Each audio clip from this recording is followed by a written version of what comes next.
Okay. I think we might be connected properly.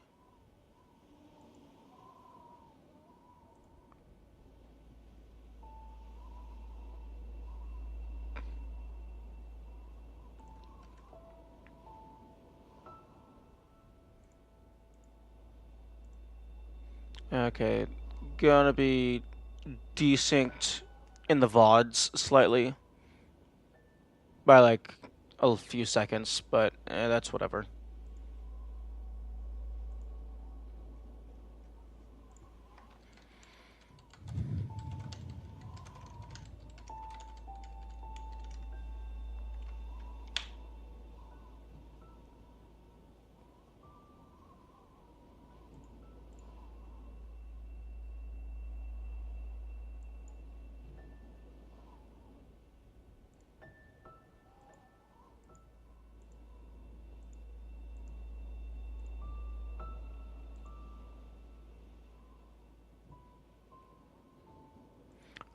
Hang on one moment, hold on, Sean.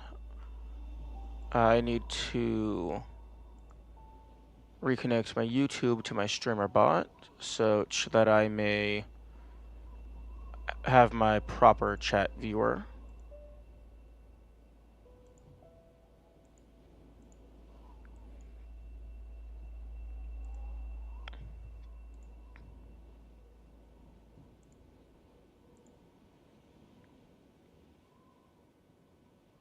And the issue that I was having prior to logging in, or prior to starting stream, rather, was the tool that I used to multi-stream in OBS, for some reason, forgot my YouTube settings. So I had to re-input that.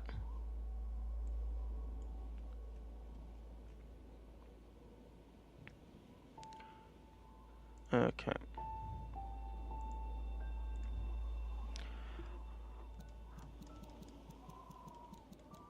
Okay.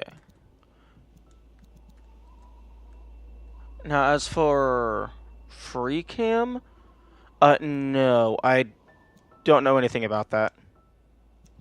The only mods I have installed is the speedrun tool and Celeste TAS.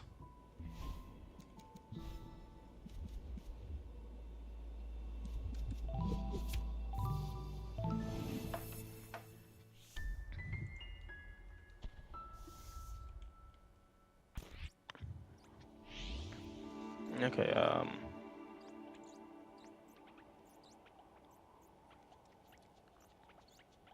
unfortunately, I think I did close my PC without saving the full route I had built last time, but most of it got saved, I think. I just need to pull that up.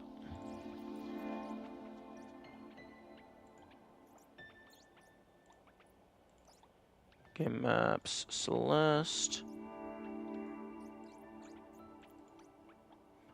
Ooh, an autosave.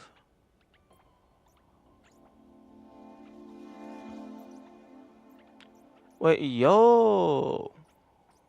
Krita didn't autosave, so the full thing got remembered. Nice.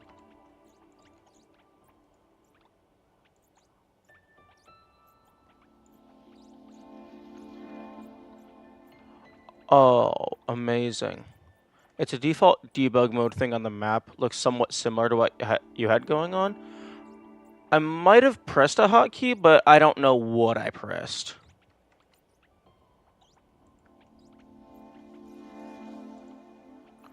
Okay, and... Okay, okay, delete... Okay, delete those.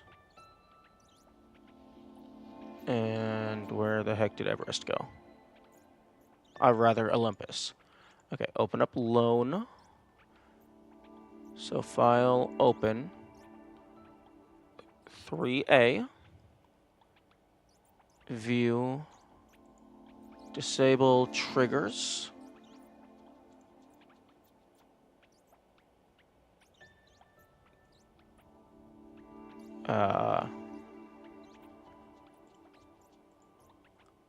Trigger categories.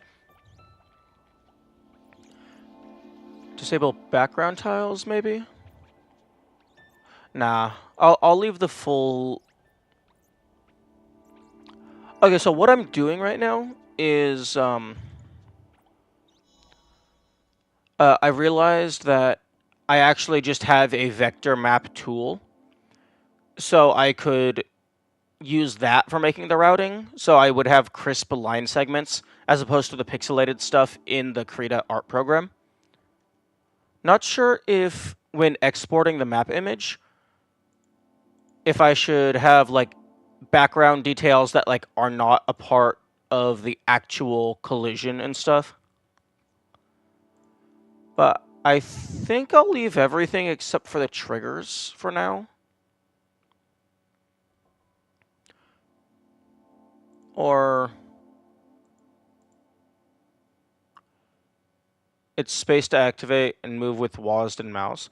Oh, okay, so standard keyboard mouse controls.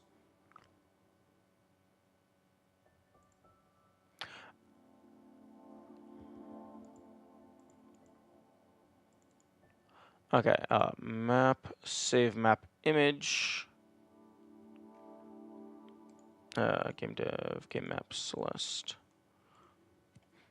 3a.png.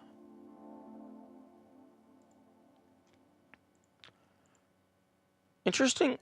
Every time I export the map image from Lone, it always says failed to save map image, but then it didn't fail.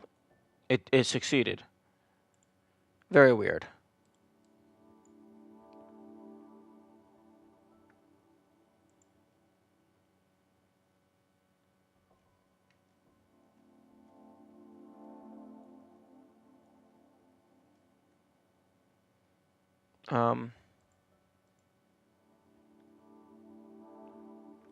You want to import?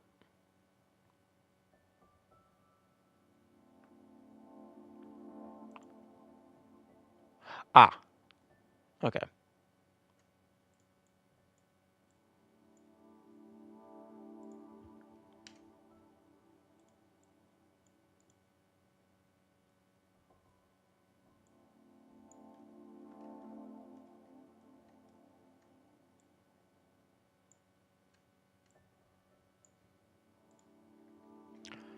Okay, well, first things first, I need to change...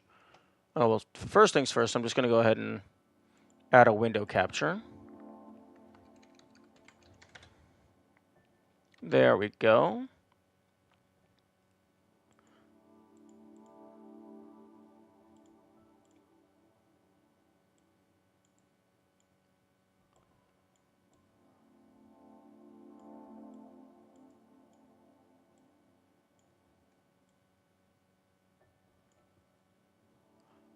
Okay,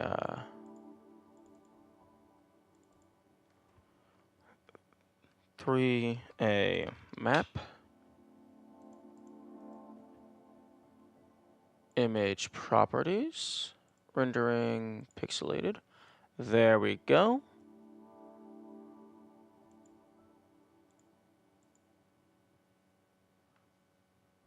Oh, no.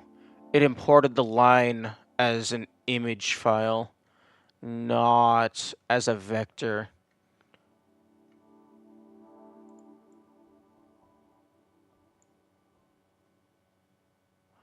Okay.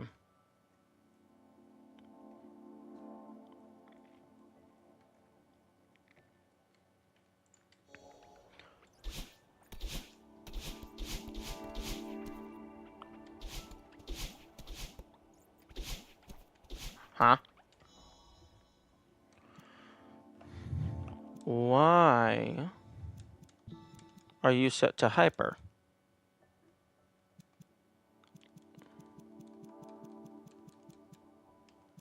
I don't need you to be a hyper. I want you to be just an up dash, or rather down dash.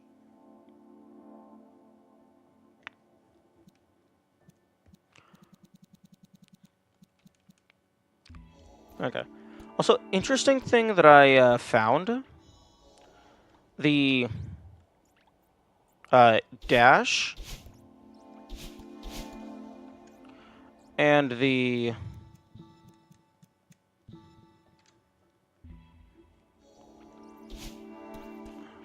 jump dash, I'm pretty sure they both go the same distance horizontally. It's just they have a different verticality.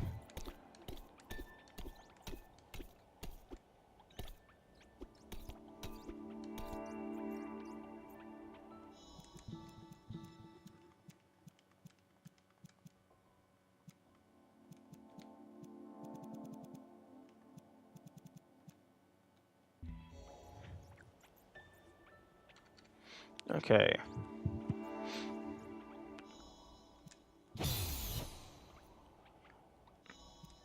Options. There was something I was wanting to try.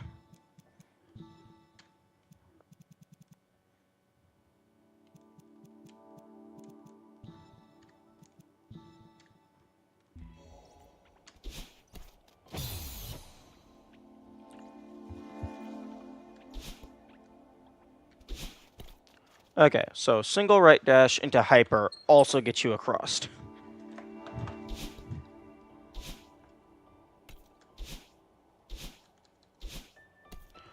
One thing that is mildly annoying about binding dash and like directions to the same button is you can't just tap it, otherwise only the dash goes through.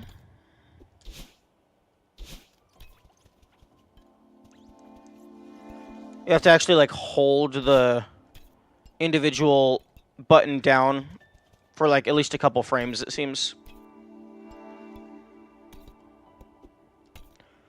Also, it's very odd that the community calls these spinners when... Oh, I guess the sprite itself is spinning, although the hitbox is static. Although,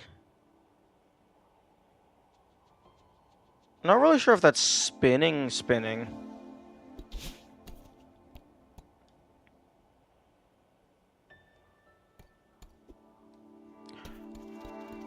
Okay.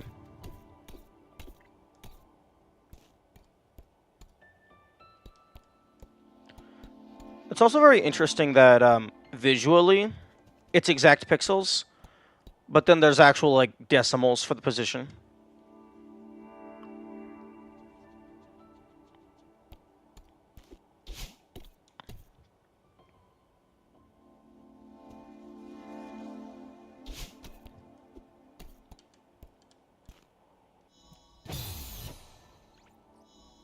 Okay, options, config, jump.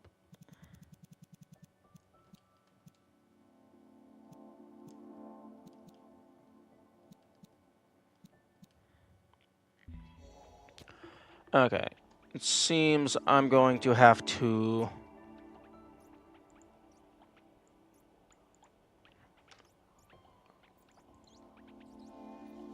Wait, no, actually, I guess I don't have to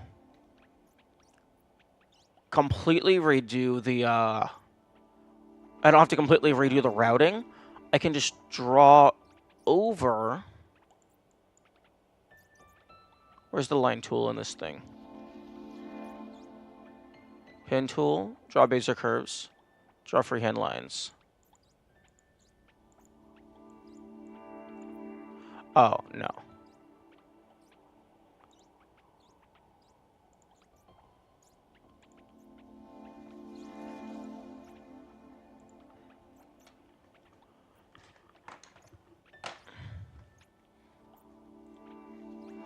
Fill, none. Stroke, solid.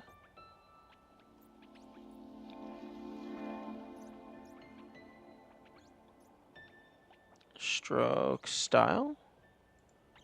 Width. Pixel. 3. Markers.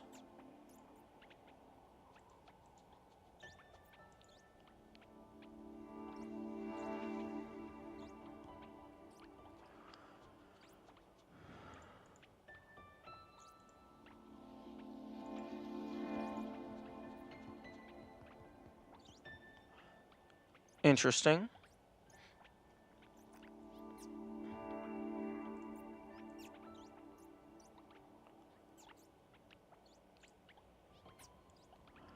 Interesting that this one...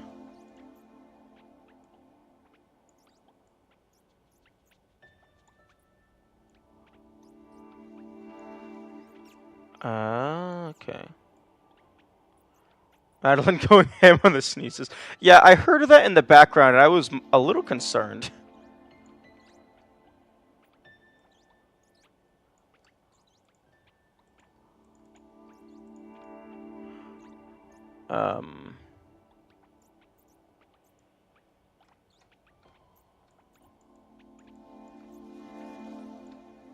Delete. Insert new node into selected segments. Okay, start at Madeline. And then... Actually, hang on. -1150.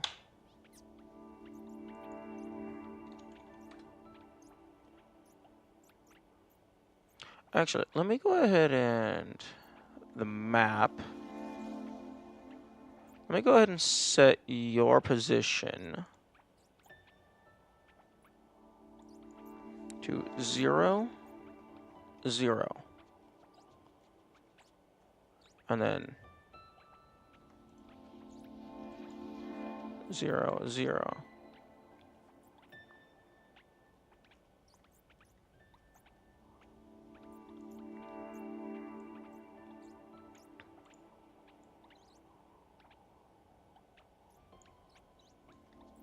Okay.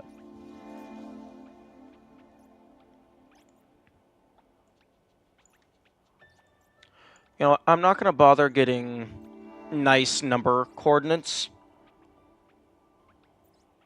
for each of the individual nodes. That seems a tad overkill. So, actually...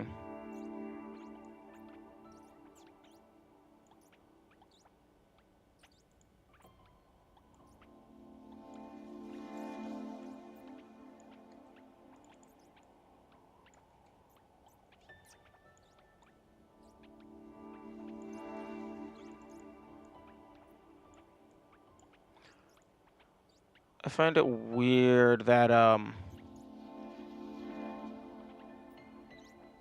if you do a sharp angle like this, the, node connector arrow doesn't want to follow properly.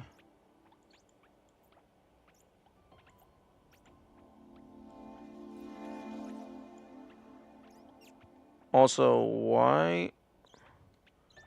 I thought the name spinner was an official thing. I don't know if there's, like, official names for most things. Because I know file names aren't definitive for official names. But if I look at the graphics dump, and I go to gameplay, danger, the little spiky multicolored crystal thingies, those are just called, like, the folder is called crystal, and then it's just background blue, background purple, foreground red, foreground purple, etc. The dust bunnies are just called dust creature.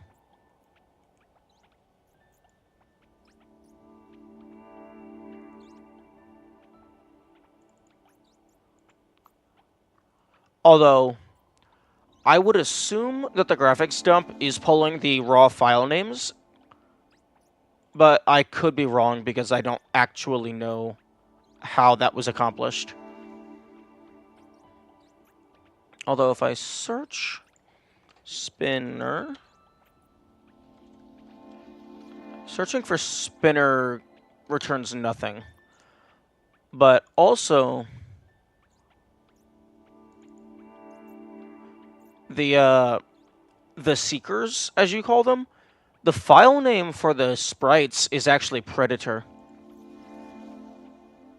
Assuming these are file names.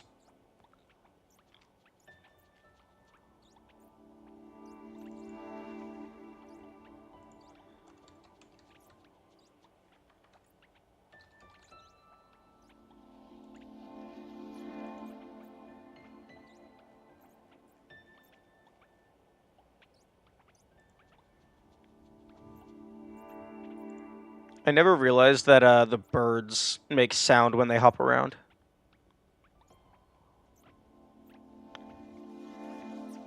Okay, so...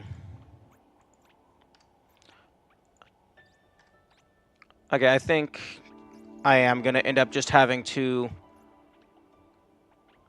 redo the general route, unfortunately, so that I can have it in proper vector format so it's easier to modify. Sag.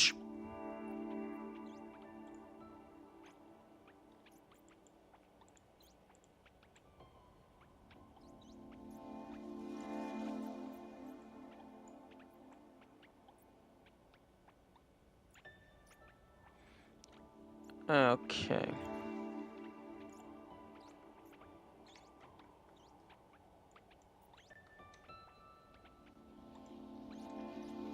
Okay, so...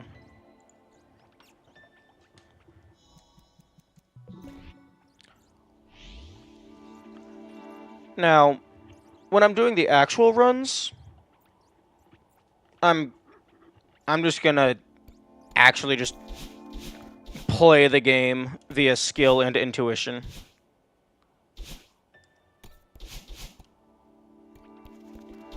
But I would prefer to have a consistent setup to get past these things. If possible. I assume the names like Crystal Static Spinner or Celeste Spinner that you can find elsewhere were official. It might be that maybe that's like the file names for the hitboxes or something. But the image sprites, I'm not finding anything labeled Spinner.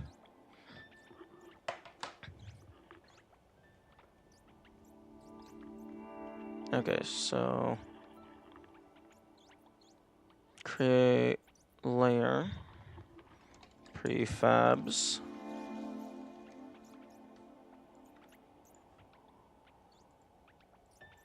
Okay, so and then create layer path. Peru.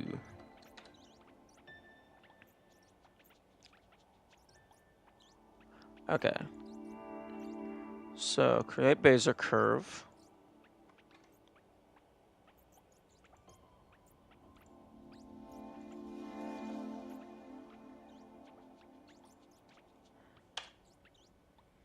Okay, that looks good. And then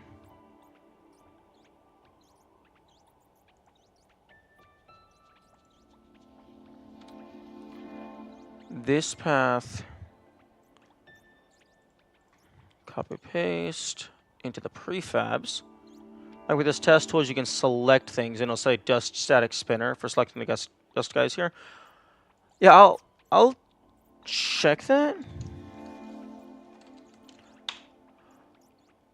Okay, so prefabs, hyperdash, fill none stroke style, dotted dash, ending with triangle arrow, pixel size 2.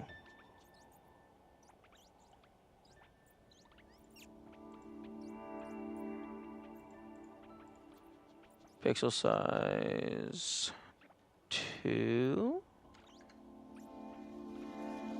And you know what? Color. Give me the color.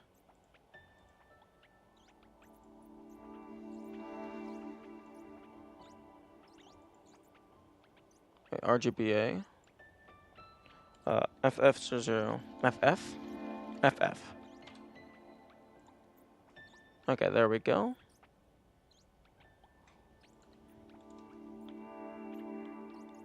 Okay, and then hyperdash.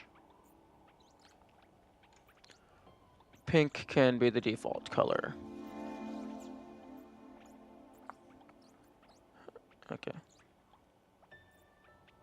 Hyperdash. I will store the prefabs at 0, 0.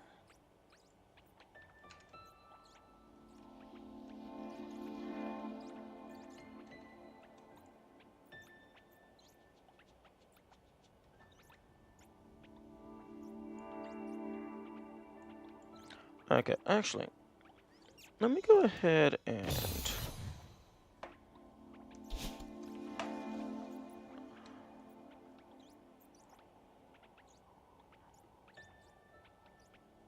So that would be 1, 2, 3, 4, 5, 6.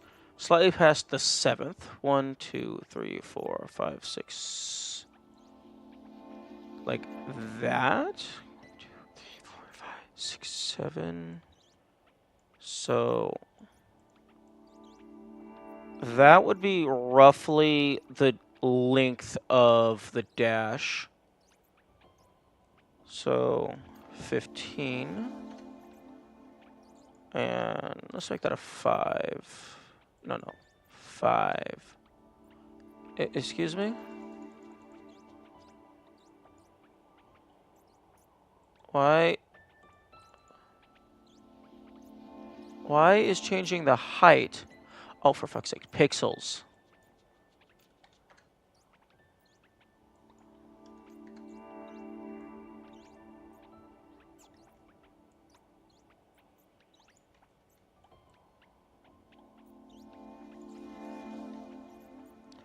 Okay, so 1, 2, 3, 4, 5, 6, 7.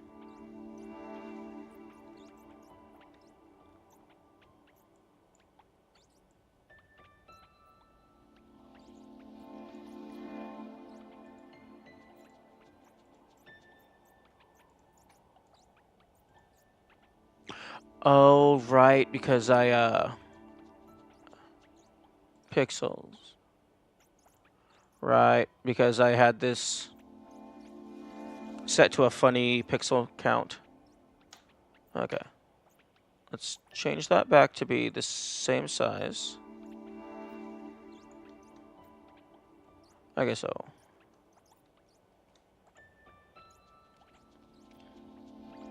Actually, hang on.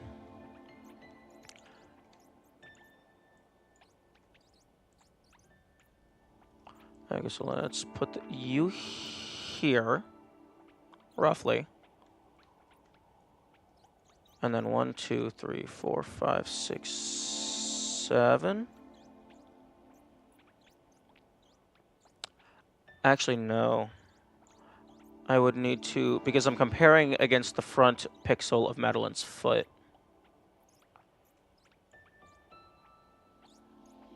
Can I turn hitboxes off, please?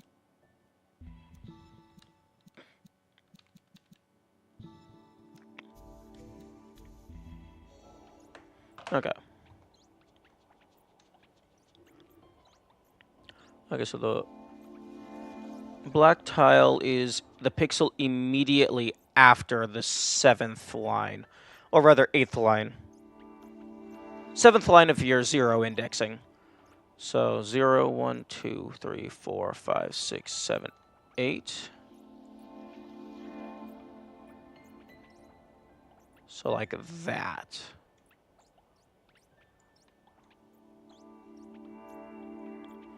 Zero, 1, 2, 3, 4, 5, 6, 7.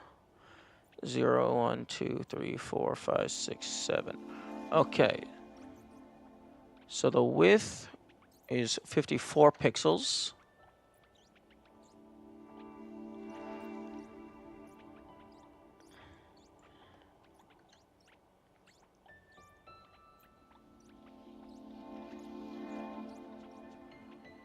Okay, so...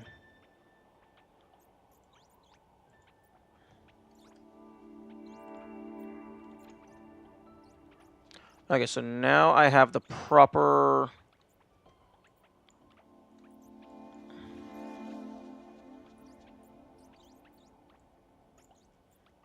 proper prefab, so I can copy-paste that whenever I need to.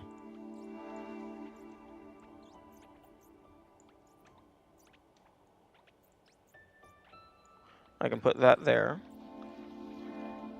So here... Options... Keyboard... Okay, so...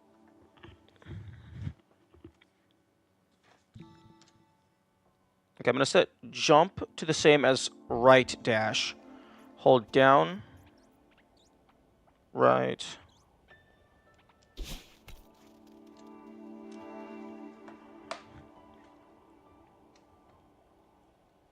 And that brings me here.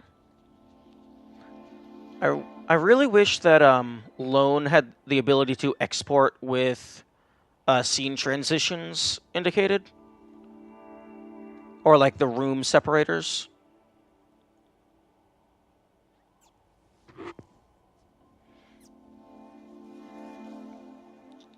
Oh.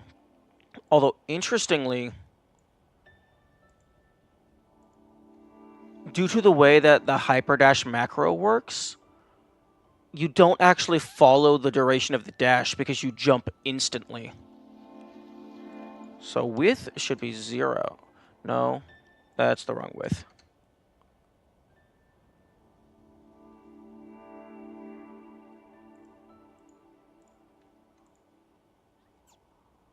I'm sorry, what the fuck is all the way down here?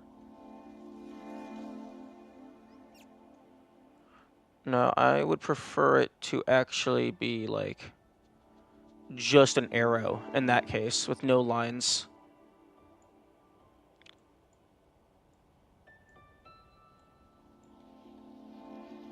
So...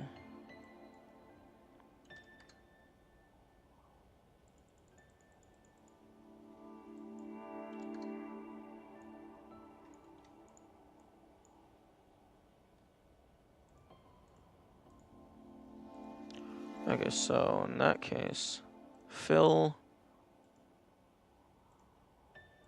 stroke none, fill.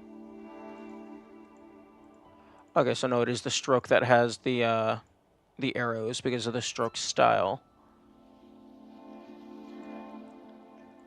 So stroke paint.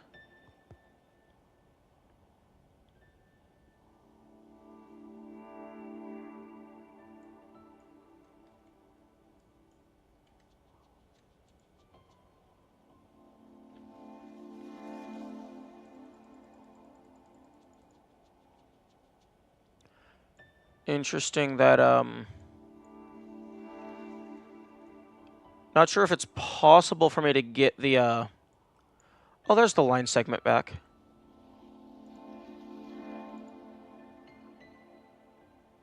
Okay, so shape. Or is that just... Oh, that's star polygon tool. Is there just an arrow? Shape builder tool. You must select some objects with the shape builder tool.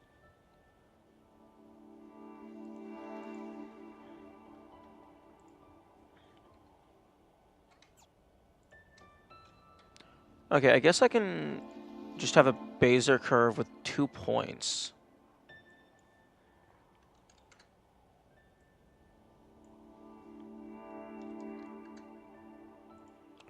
And then I can place them on top of each other.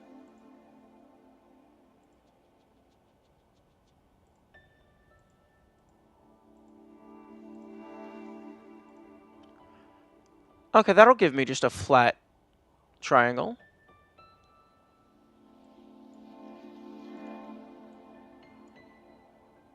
Okay.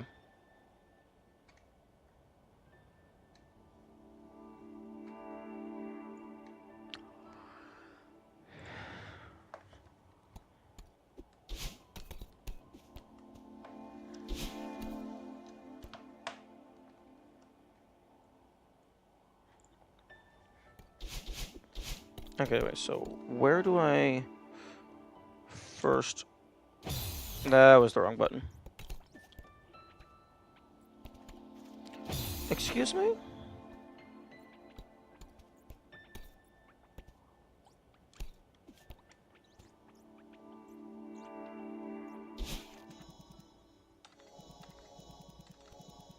Okay, so that's where I first hit the ground.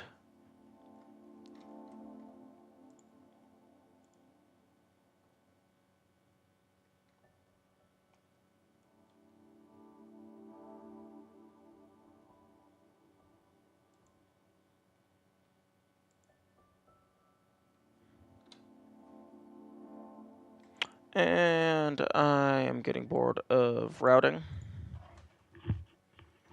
this one room.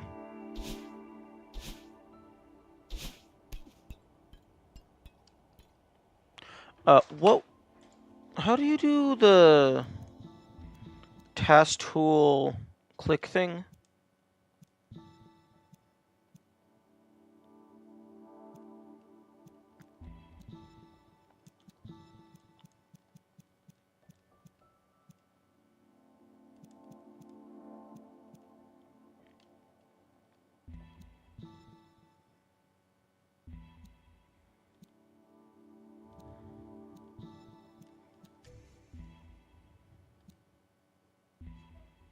Because I do not currently have a mouse in-game.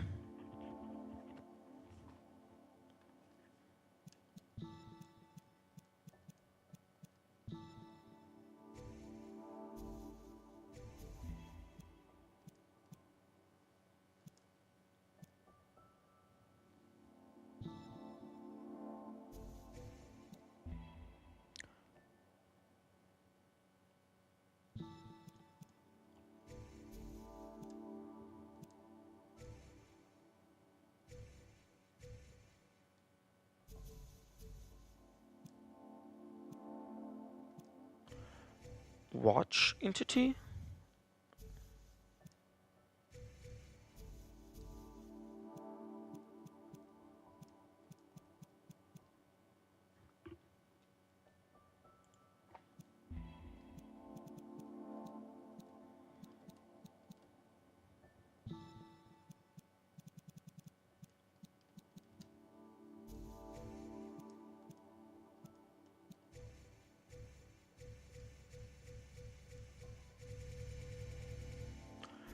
Interesting.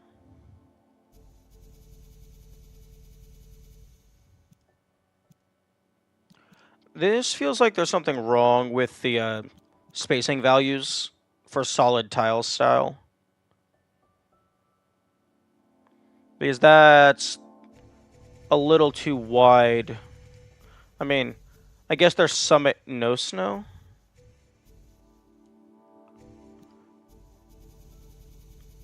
But feels like that could have been done differently.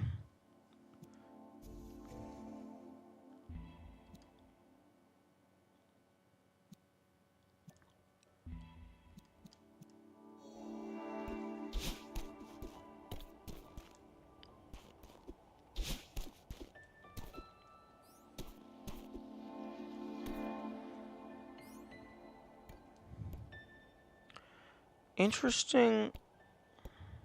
Huh? Oh. If you get too far away, it looks like maybe that's deloading.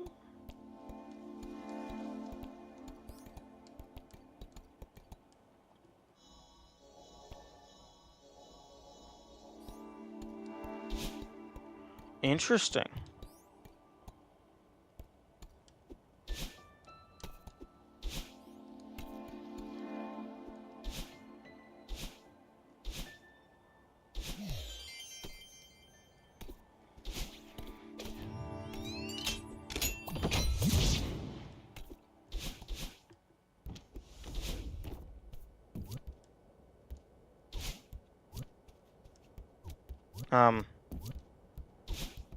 Hello?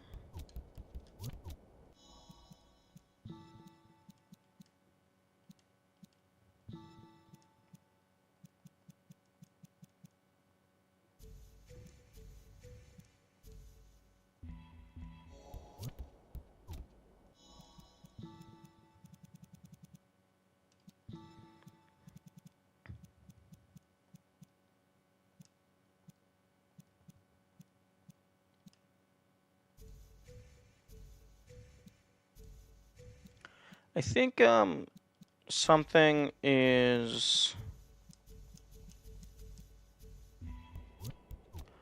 Oh, was that HUD?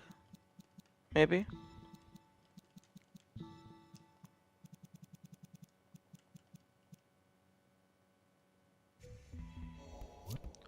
Yeah.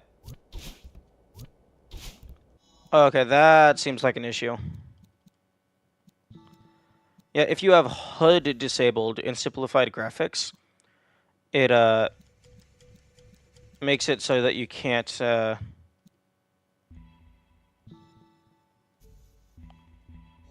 interact with this stuff. Actually, wait, no. I was. Oh no, I might have just been pressing the wrong button.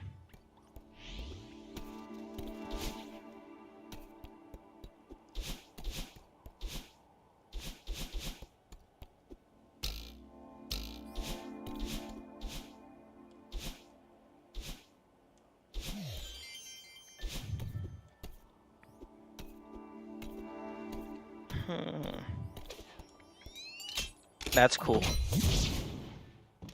Okay, options. Simplified graphics on.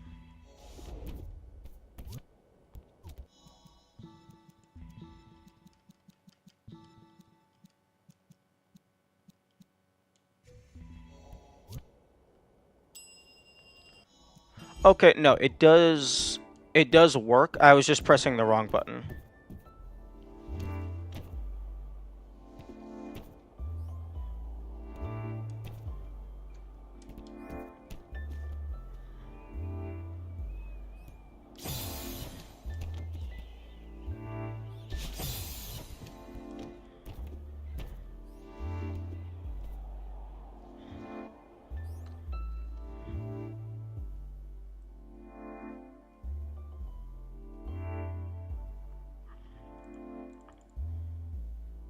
Yeah.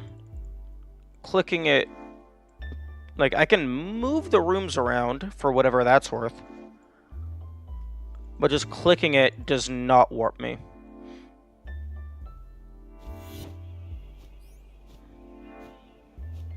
But if I click it on my controller, it does warp me.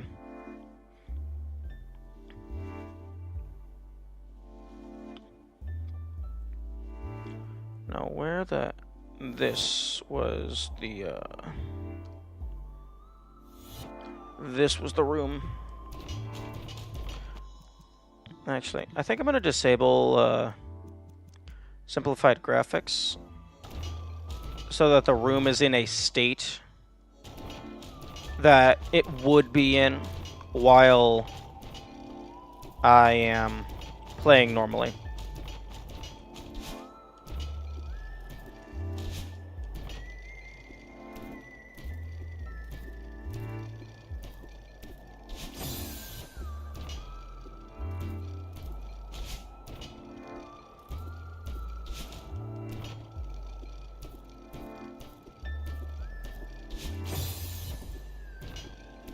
Okay. Okay, thinking you're not gonna want to diagonal dash.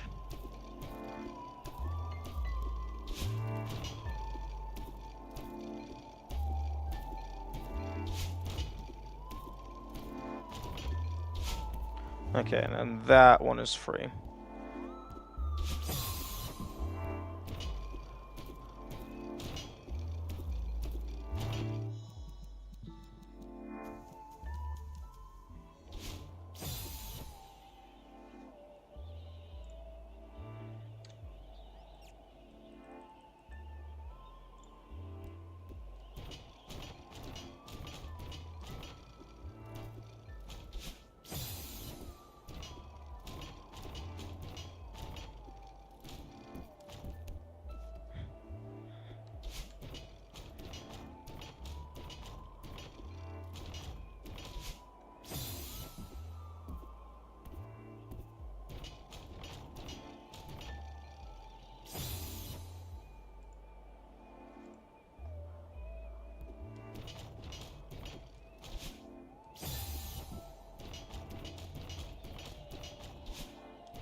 Okay, easy enough.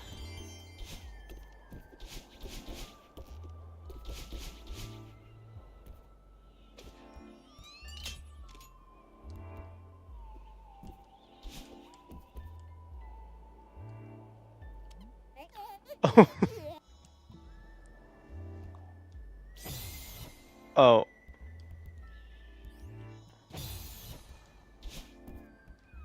Okay. That kind of broke things.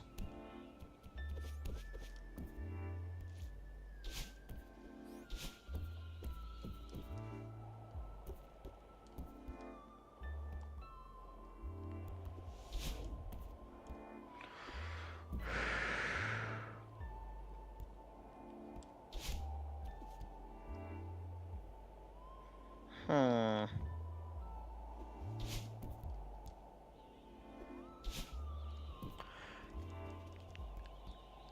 One thing that's weird is with hitboxes active, it might be because there's a bunch more visual noise, but it actually makes it a little harder to focus on the specific jump in front of me.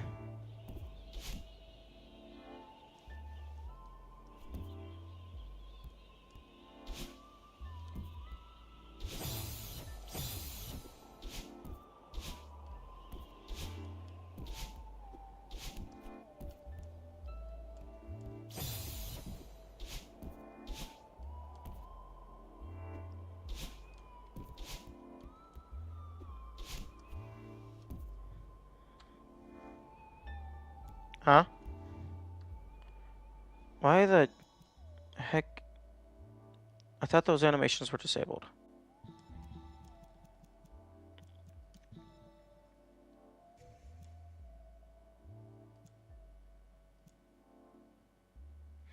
No GameCube after load state. No golden cookie after load state. No Grand Canyon after load state. Yeah, the mod is not explaining what this is supposed to mean.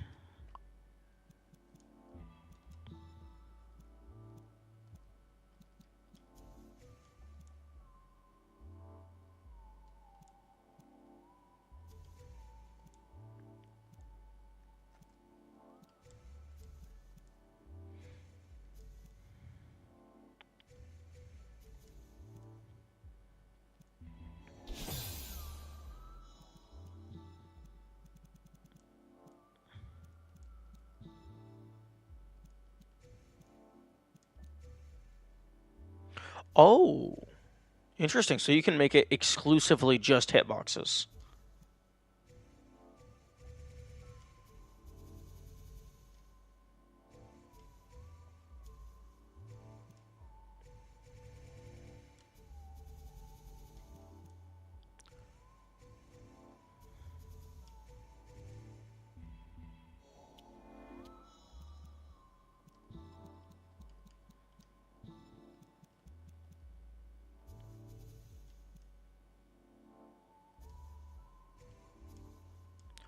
Oh. Screen wipe, hide, color grade, hide.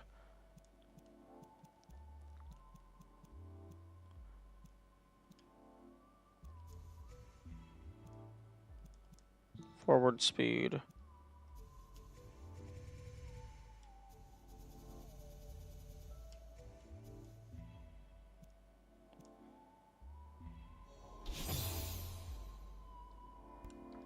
Okay, that's what I was looking for.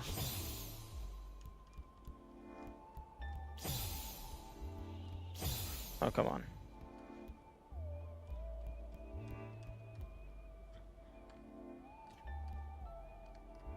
Trying to get right there.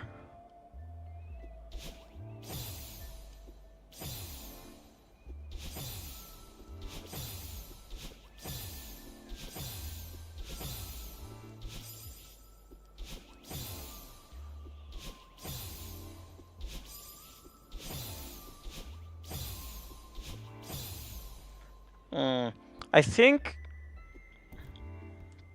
I don't think it would be possible to,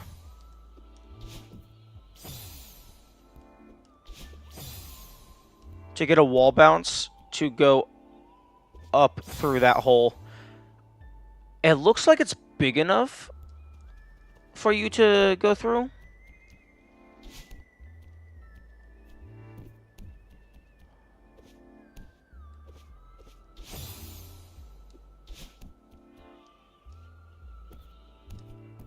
Hmm. Oh, wow. Those crystals have a very lenient hitbox. That's like excessively lenient.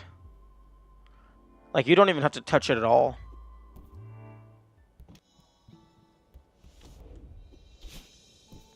Interesting that this mirror... Oh, I wonder if that's because that's where Battlein spawns.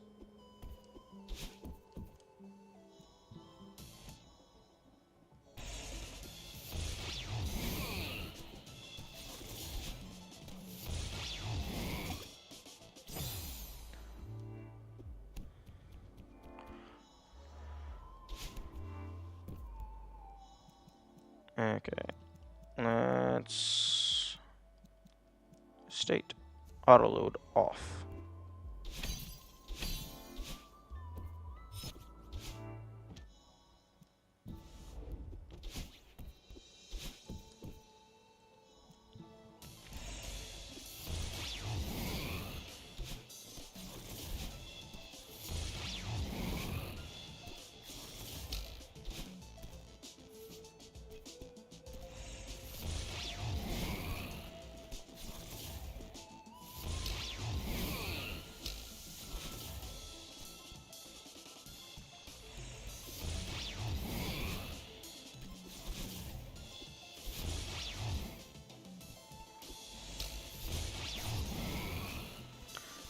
Interesting that the key has a red hitbox.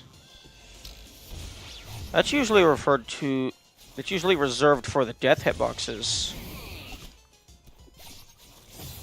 So do the... Maybe that's the interact hitbox?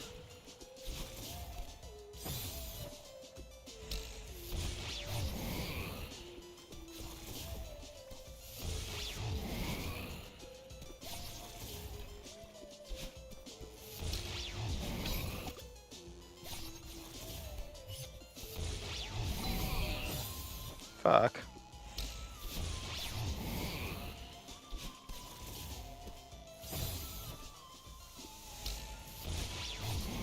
Okay, I don't like the hitboxes.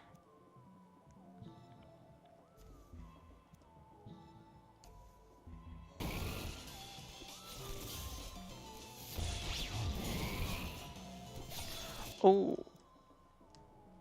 Options. Okay. How about just fully disable that?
Okay, that's cool.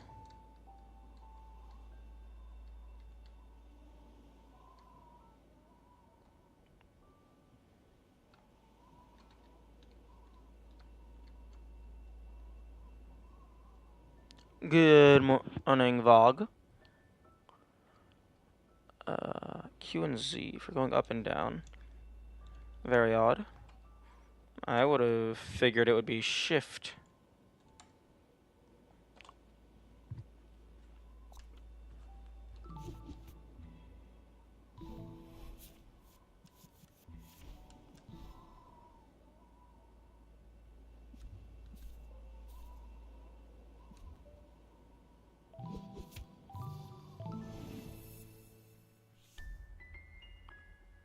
You used to have the default in yellow? Yeah.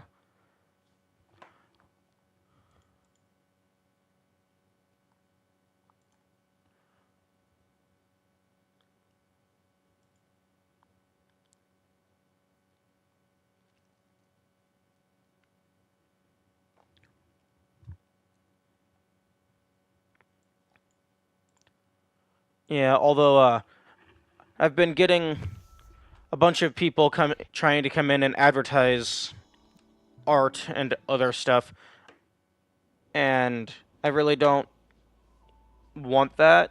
That's kind of rude. So I decided to update some of the channel assets.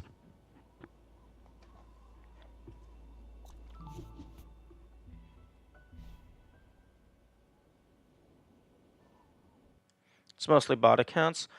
Yeah, some of them are bots. And some of them are like actual people, but very rude people. Or maybe they are all bot accounts with just an actual person on standby.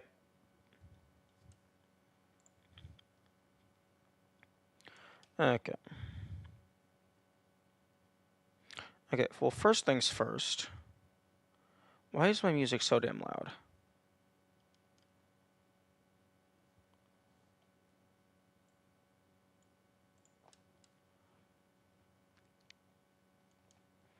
Okay.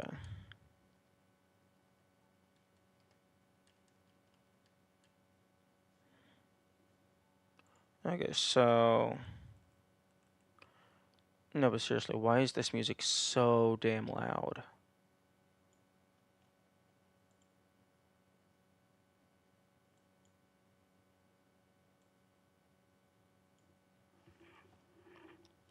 Is that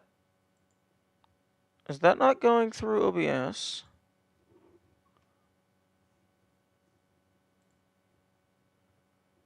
You beat Farewell in only 770 deaths? No, that's my fewest deaths. It took me like 3,000 deaths, I think, to beat Farewell.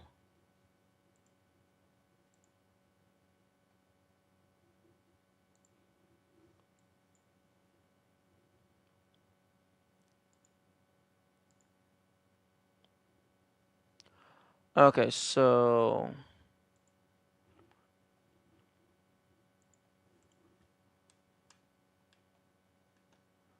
game audio, come on.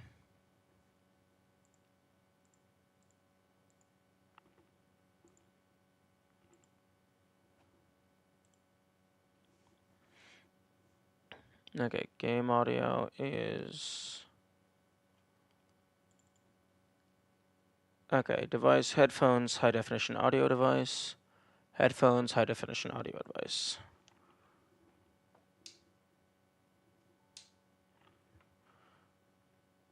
Okay, close that and relaunch it. Took me about 1.6K, but I already had experience. Yeah, that makes sense. Although, from what I've seen,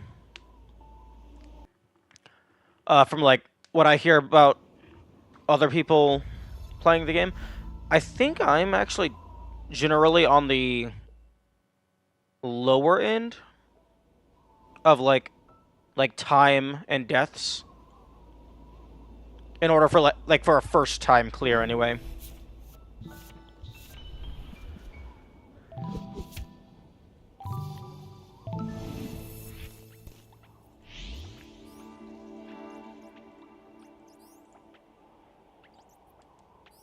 Game. Some people just need less time to adjust the mechanics. Yeah, that's fair.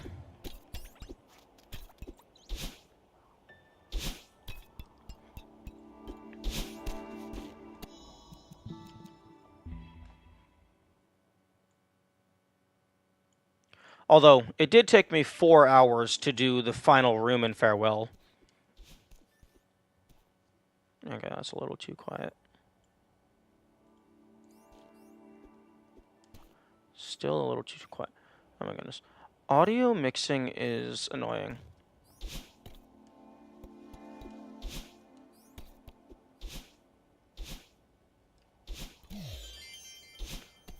If I remember correctly, it has no checkpoints. Indeed. It's basically a self-contained level where the golden berry is forced.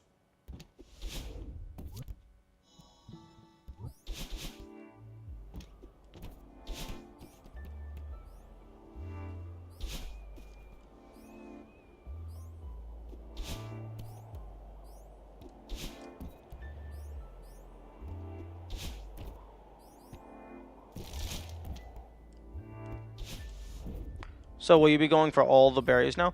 Well, I've been going for all the berries the entire time. But yes. I have all the red berries. I have the moonberry. The only thing left is the golden berries. I did get the Dashless 1A.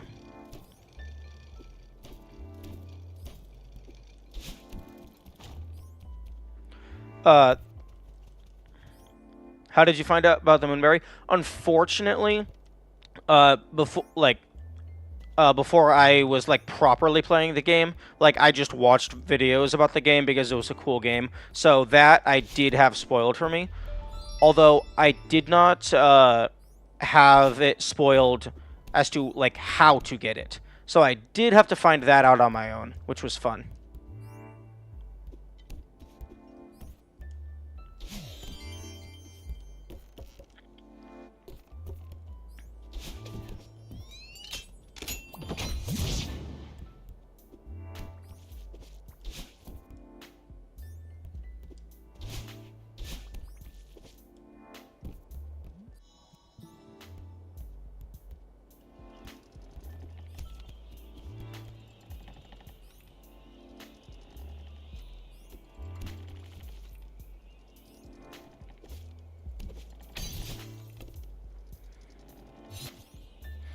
There's so much hidden stuff in Farewell. Yeah. I thought I had found the Moonberry at one point, but turns out it was just a speedrun route.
Here's a question.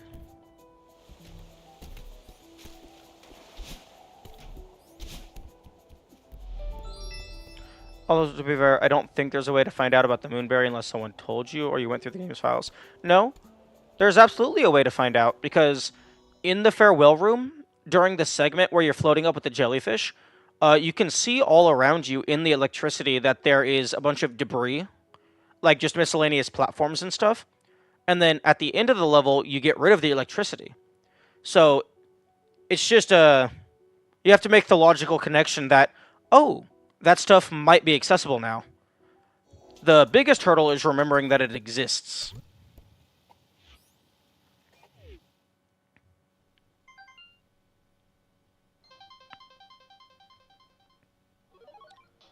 Okay. I was kind of hoping that if you activate the computer while you have the golden berry, I was hoping that would spawn you in here with a golden berry. During your first playthrough, I don't think many people will make that connection. Oh no, absolutely not.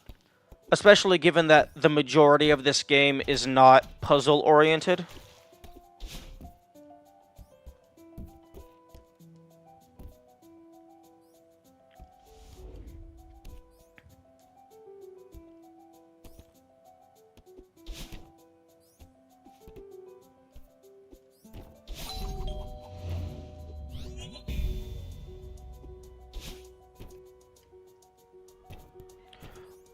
Right. This room is the room I definitely want to have.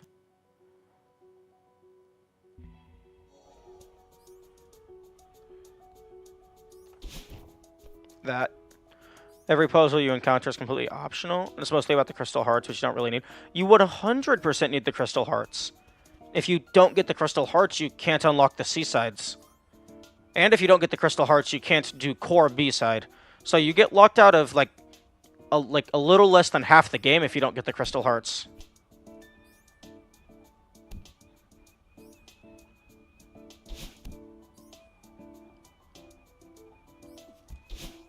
Fuck.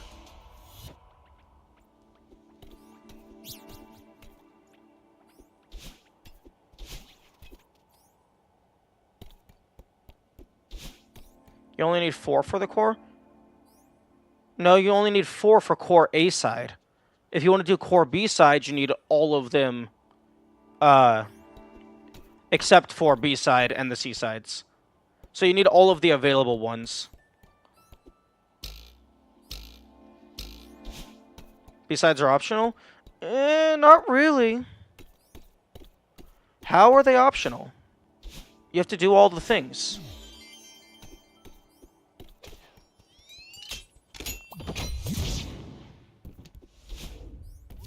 What things? The game. I mean, I guess if you're only counting getting an ending whatsoever, then core entirely is optional.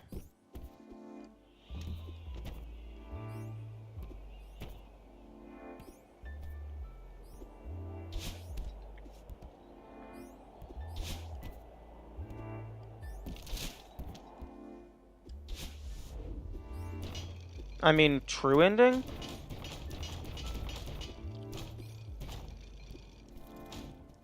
Well, I mean, core needs 4 hearts. That's it. True ending is farewell, isn't it? Because that's the final ending. That's the ultimate ending.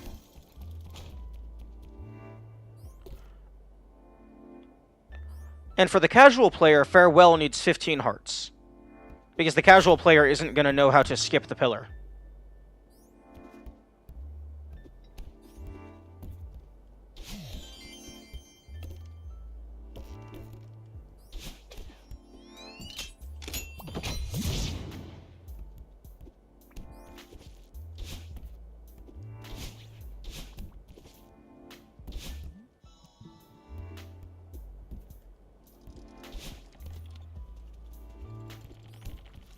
Although it is interesting that Farewell doesn't require the player to have done the C-sides.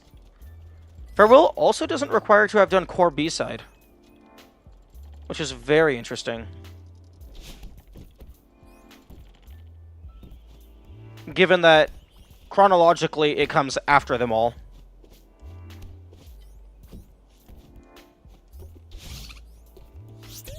And also just, it was released after. The whole B and C side thing is side stuff. Yeah, except you need to do all but one of the B sides in order to do farewell in the intended manner.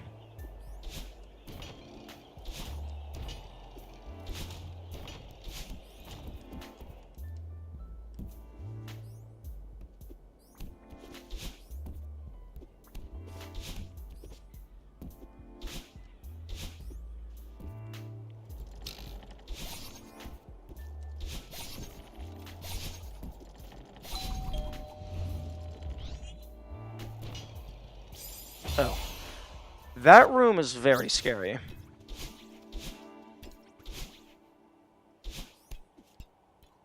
The skip is not hard to get, but you'll never figure it out on your first playthrough.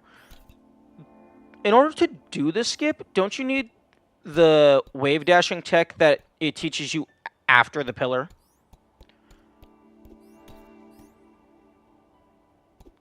So, like, in order to have discovered that through natural play, you would have had to already do it legitimately, I imagine. Unless you just happen to accidentally discover it.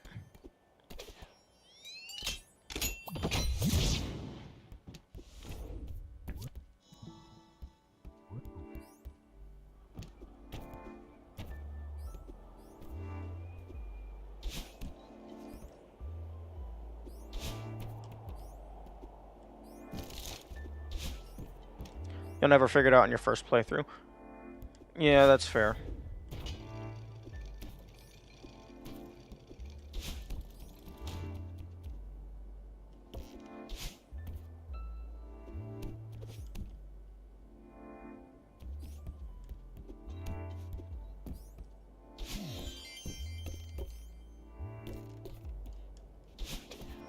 Unless you've watched speedruns. Yeah, but then you're tainted. If you come in with prior knowledge, it's... I mean, I guess it is still a first playthrough, it's just no longer a blind playthrough. Although, even if you do watch speedruns, like, you're not going to have the internal understanding of how to do the skip. So I imagine it would be difficult for you to replicate.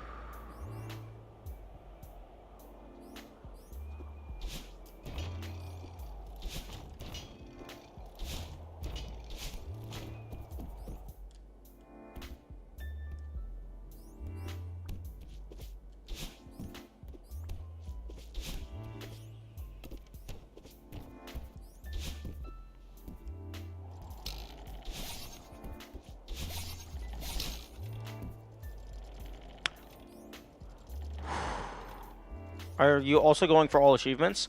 Well, I have all achievements, but yes.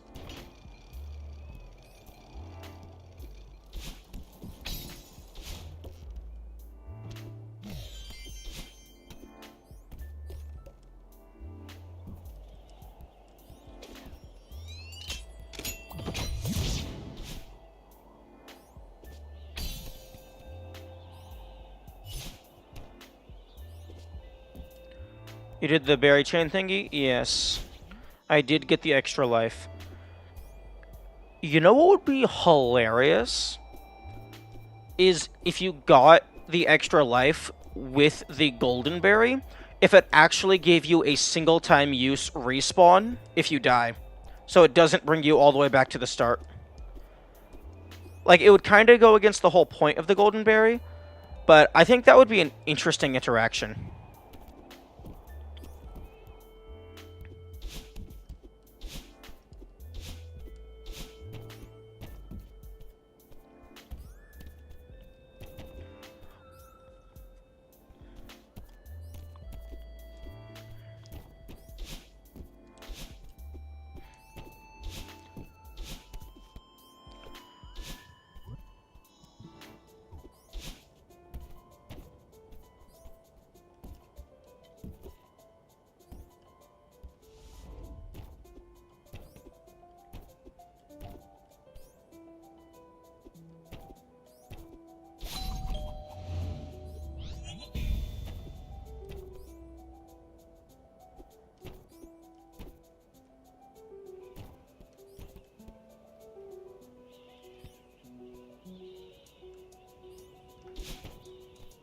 Ooh, that was close.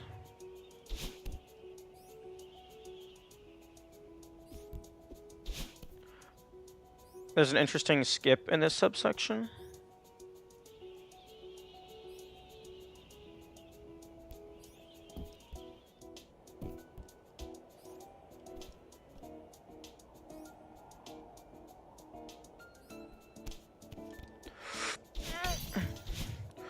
I forgot. No! I forgot if there's no spikes there, you automatically climb up. Even if it's a dangerous zone. It's not registered as dangerous. If you plan on speedrun... I 100% do not plan on speedrunning the game. Like, that, I don't care for speedrunning. Unless there's like a speedrunning achievement in a game, I do not care about speedrunning. Like, I will occasionally use speedrun tech, just because going faster happens as a byproduct of being better at the game. But I do not care in the slightest about beating the game in under a certain amount of time. And I have explicitly removed the spoiler indicator for the golden berry hunting.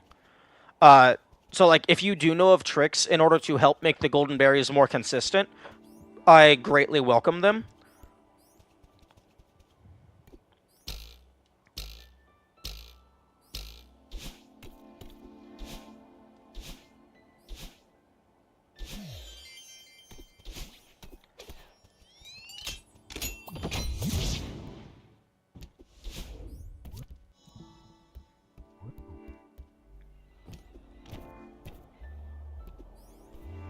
Like, really, the only reason I have the file timer on is just for viewer courtesy. I would recommend practicing that checkpoint before going for the golden berry. True. True. Right, that's why I installed the mods, so I can teleport.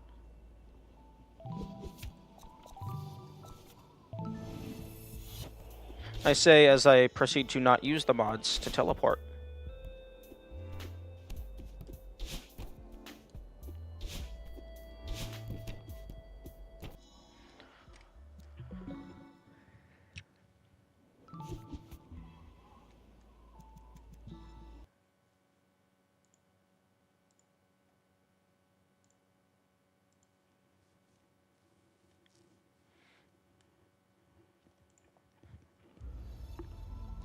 It's actually interesting, just how the mentality affects things.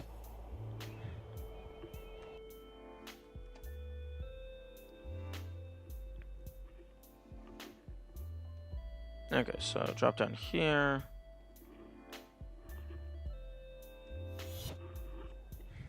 Is debug mode a mod? Debug mode is part of the mod launcher. But it is possible to launch vanilla with debug mode active, so I think debug mode is part of the base game. It's just inaccessible by default.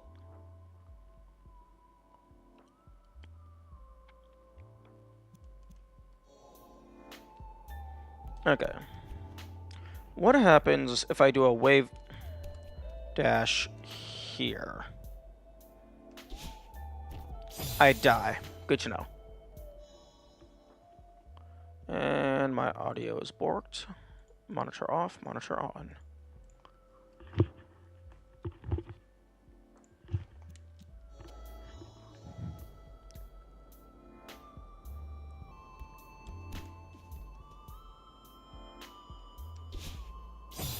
Unfortunately, that those top boxes are in the way, preventing me from doing a wave dash from up here.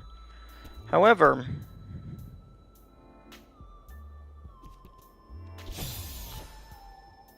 can I tell you about some tech you might find useful? Yes.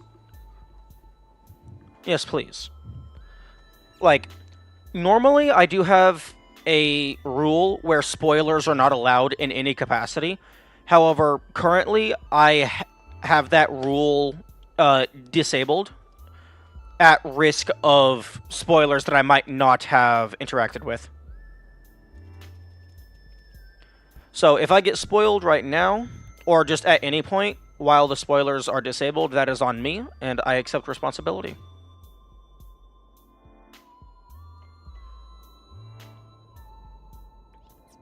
In order to restore your dash, you need to stay on the ground a few frames longer. Yes, that is indeed a mechanic.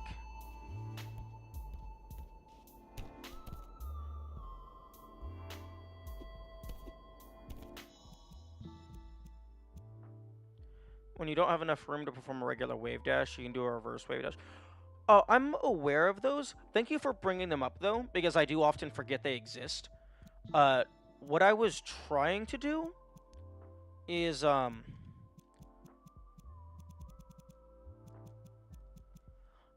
just have keybinds set up.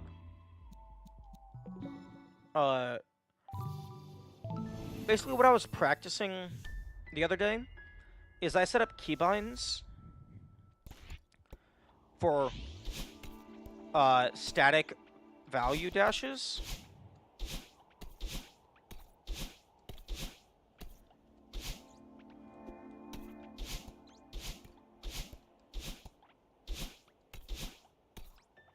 So that potentially I could create setups with predetermined inputs. So like this. Grab, walk up, hold grab, dash, walk up. To make that from a 0.01% chance of death to a 0% chance of death. Or also for just other rooms.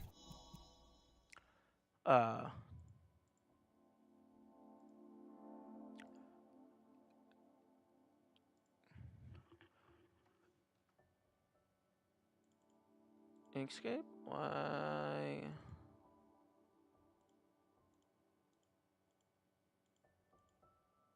Why are you not,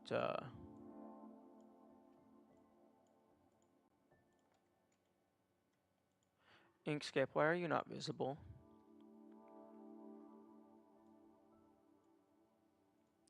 Transform, reset, transform. There we go.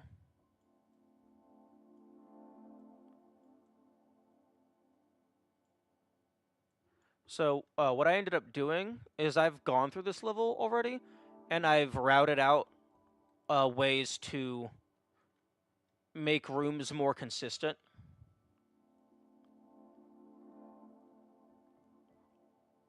Because having a strategy, like knowing what you're going to do, as opposed to just playing in the moment, does make things easier.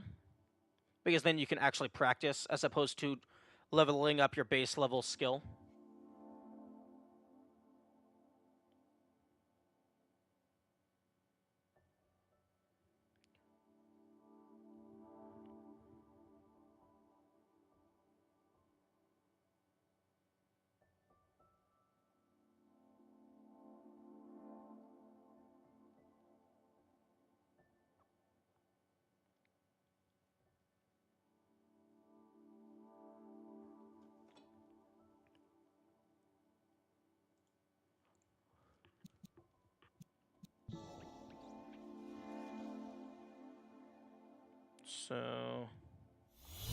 So for instance, here, if I go into my keyboard config, set jump to numpad 3, right down, and then doing a hyper there consistently puts me in this corner, as long as I can press it fast enough before I die.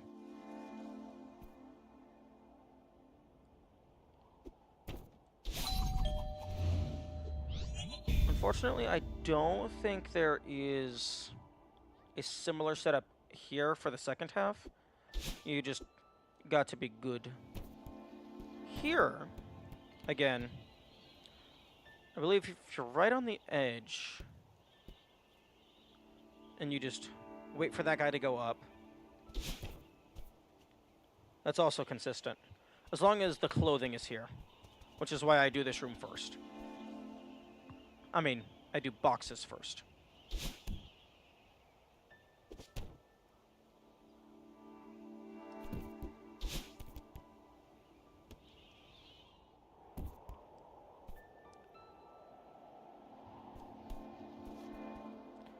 This room, I think, also has a consistent wave dash or hyper if I go to the left.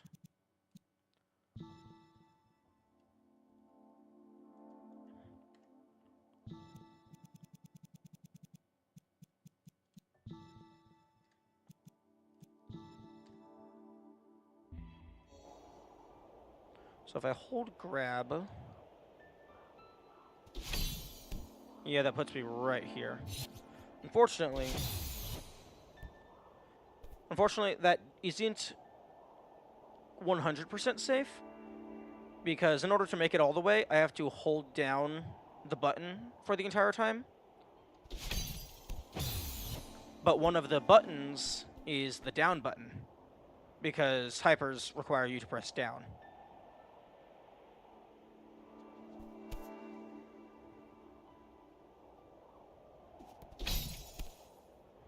Okay, that's not free either.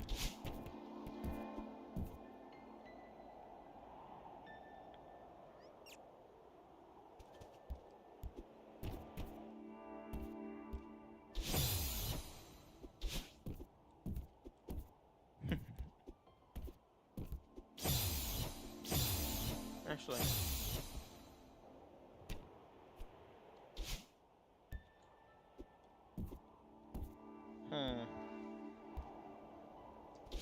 Oh. Unfortunately, you can only have 8 buttons bound to a given action.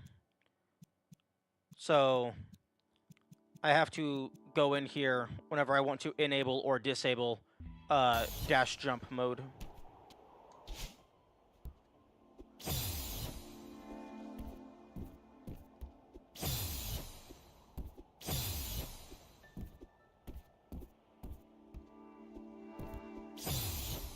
I was trying to get the wall jump there.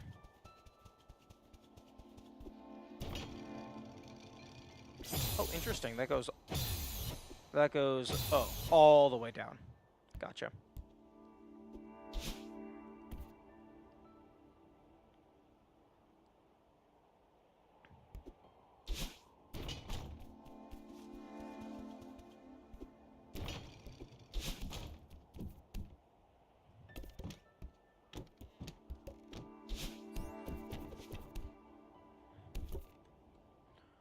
Okay, so this room is a little bit spooky, but not too bad.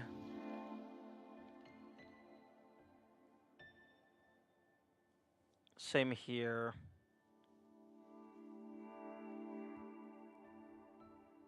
So if I'm actually paying attention, these rooms aren't too bad.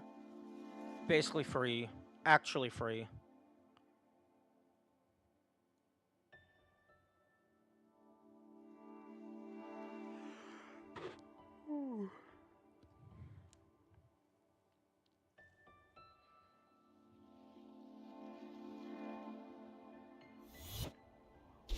Oh, interesting.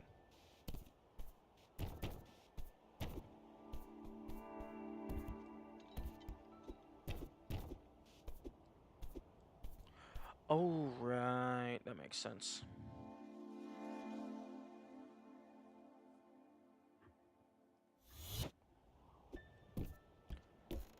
Wait, except I need to actually, I need to actually get rid of the boxes, because that is... I need the next room to be in the order state that I do them in.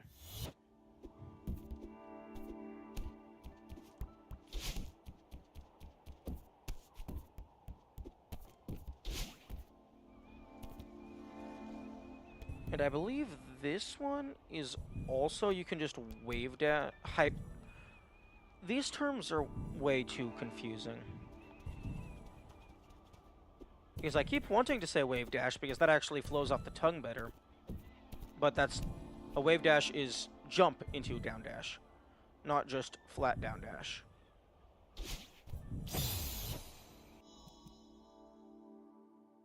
Options, keyboard.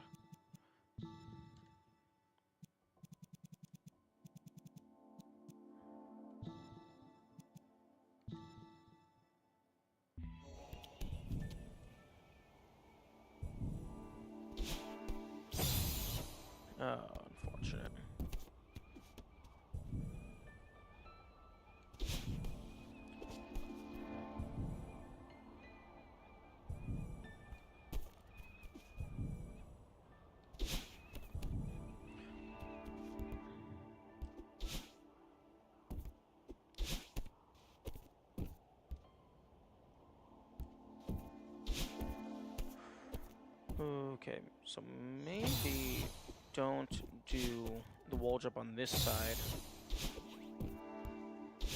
Yeah, just that.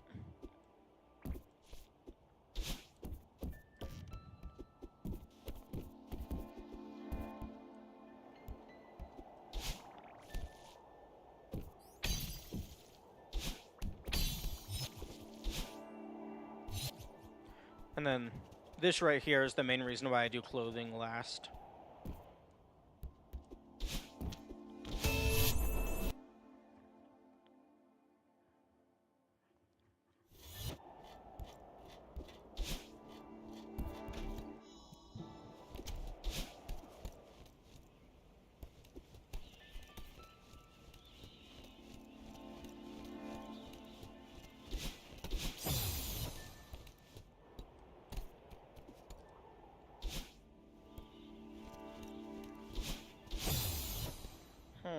That could maybe work.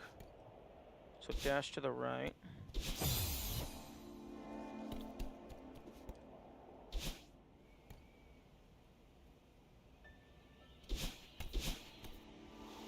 Although not sure how consistent that is.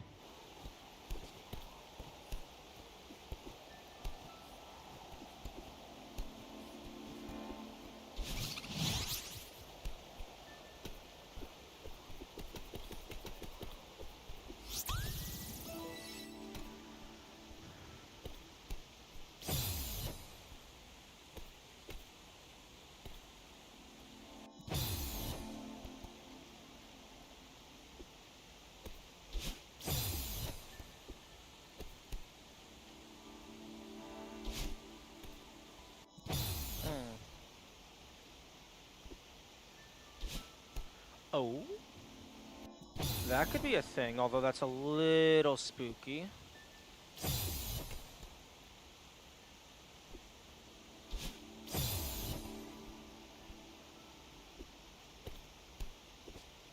Yeah, I think that's just do it safe, normal.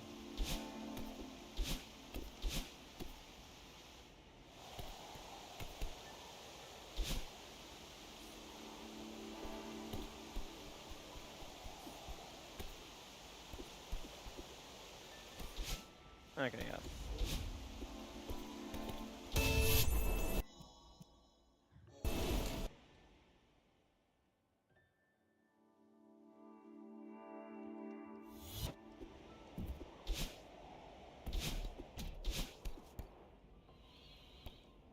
Okay, let's... Okay, so... Right dash. Wave dash. That's a little scary.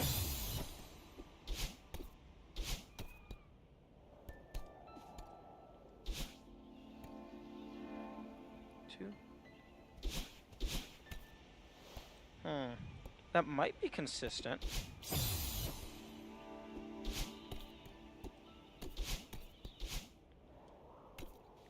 I think it was... Down. Down. Down. Okay, so when it goes down for the third time...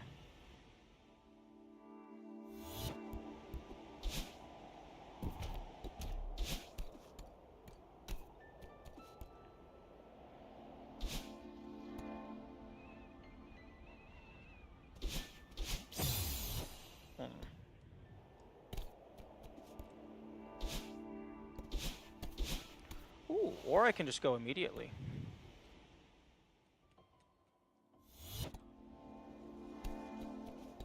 So... Oh yeah, no, just going immediately, there's a lot more leeway.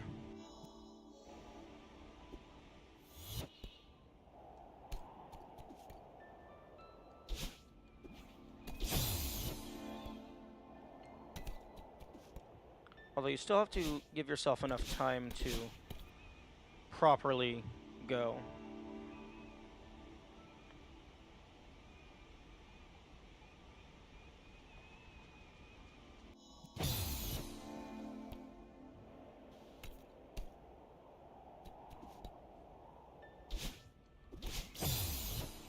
Yeah.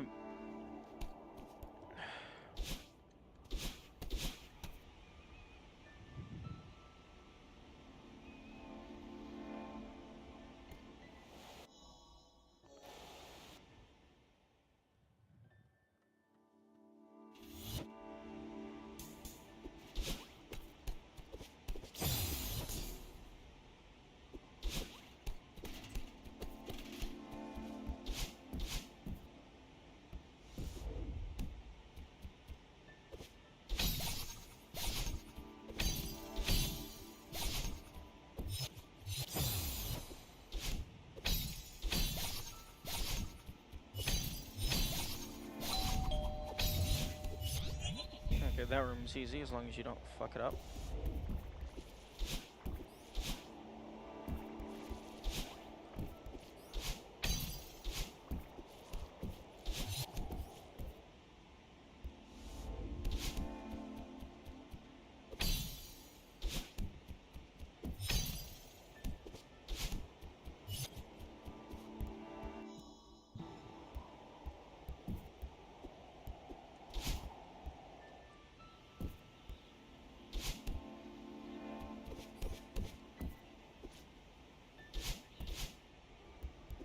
And then this is the spooky room.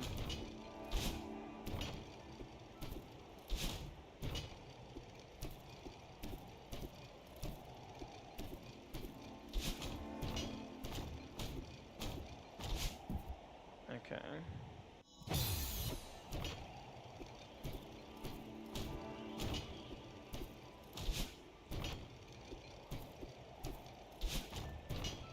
Except you don't want to diagonal dash here. You just want a horizontal dash.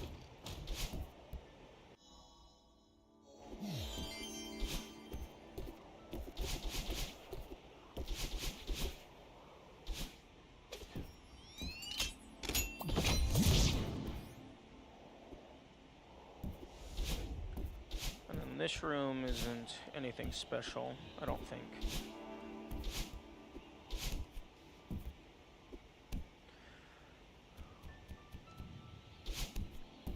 Actually, I'm gonna go preheat my oven so I will have access to food later.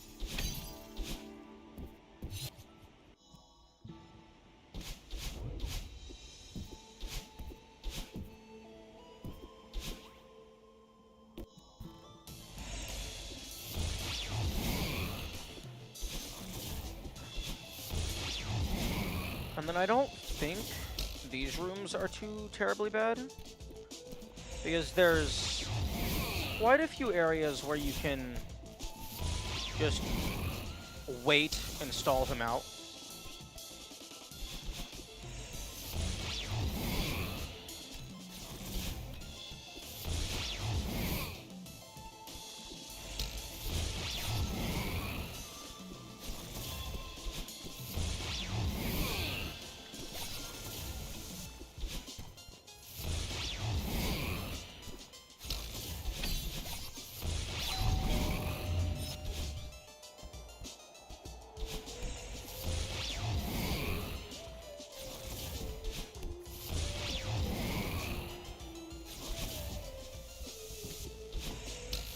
Except in this room. There's a lot of springs, where things can get a little scary.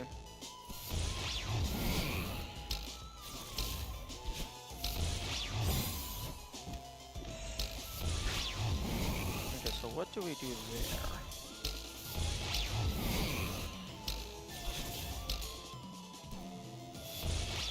Oh, there's floor.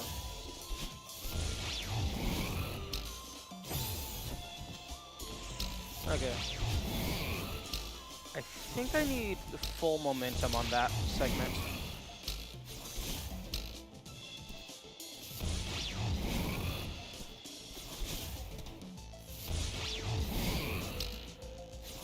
Yeah. 1, 4.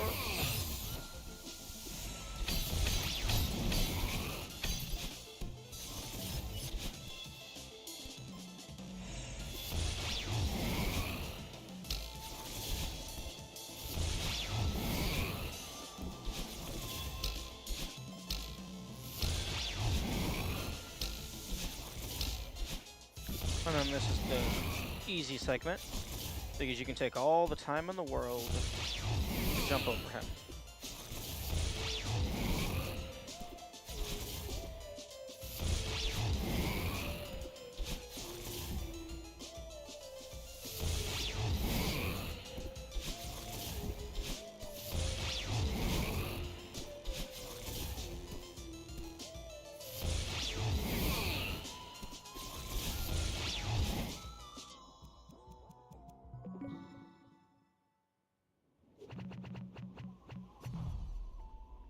Okay.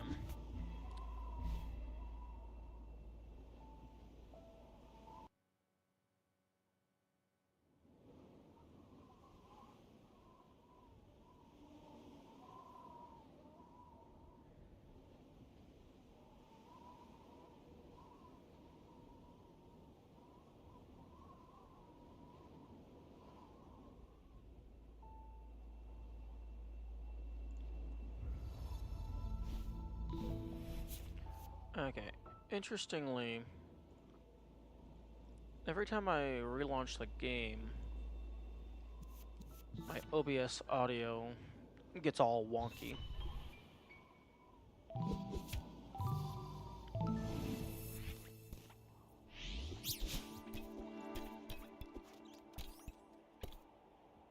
I kind of wish that the individual level timer also had the decimal places.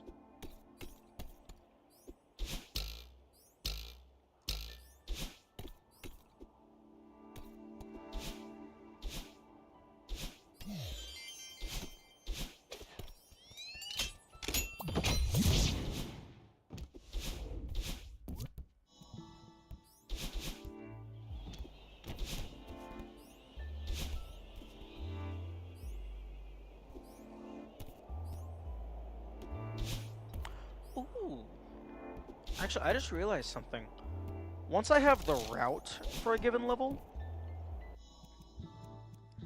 I have, like, all the different dashes mapped to my numpad. But I realized that if there's a given route, if there's a given dash that isn't used in the current route, then I don't have to have it bound. So that leaves more spaces for the dashes that do get used, specifically the jump dashes.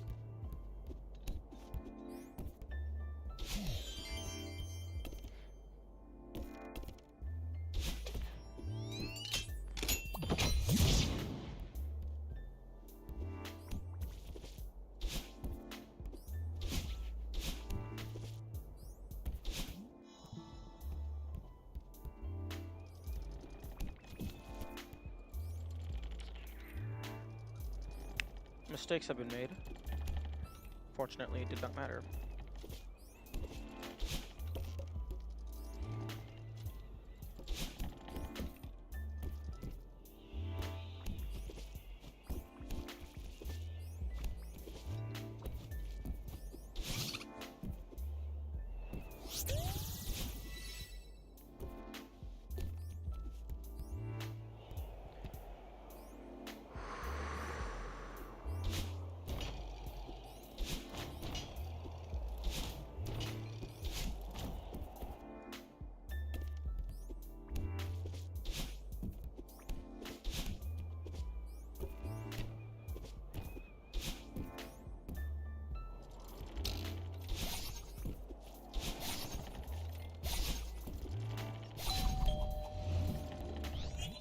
And here comes Spooky Room.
Okay, I'm really glad that was still bound to hyper dash and not just slide dash.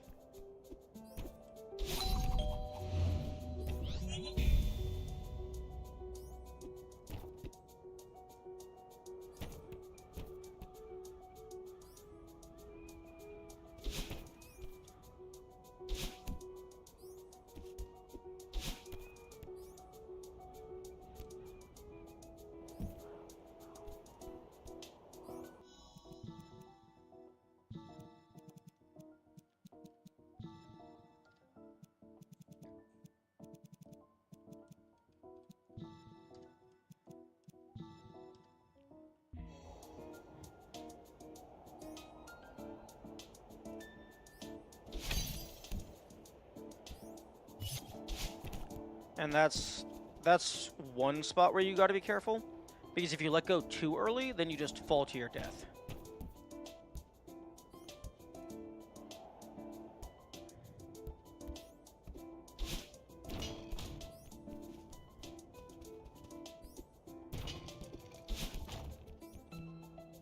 Okay, box is done.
Okay, just double checking that assist mode was not enabled, even though there's no reason for it to be enabled, given that it's never been enabled on this file.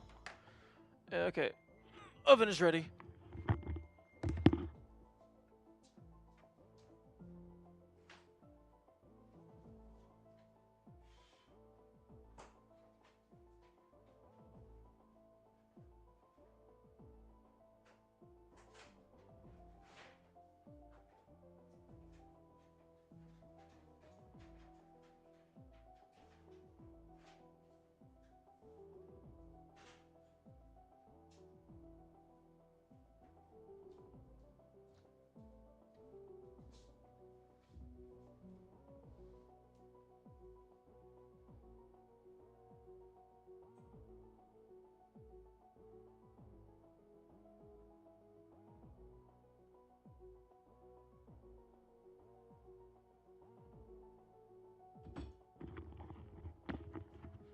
Okay.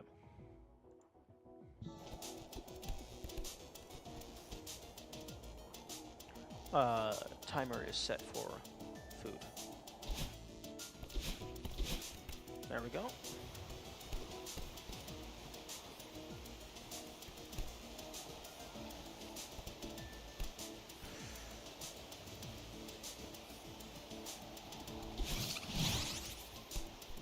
Okay.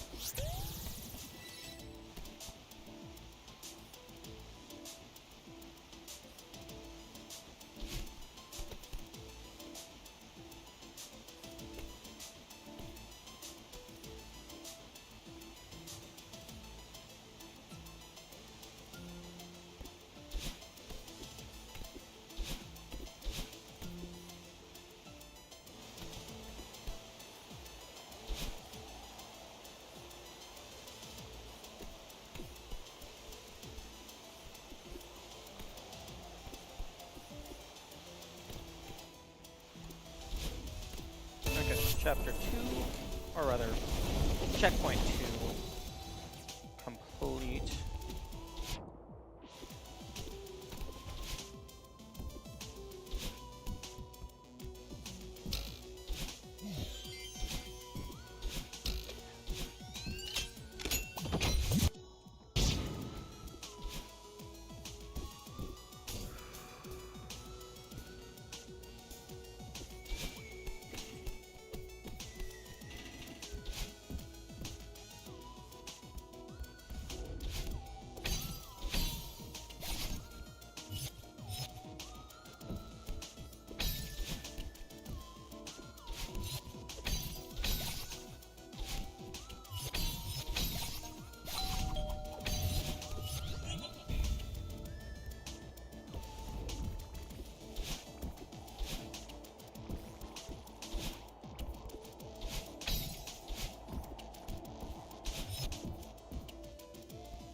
Okay. This room is my personal best, so let's see if we can get further.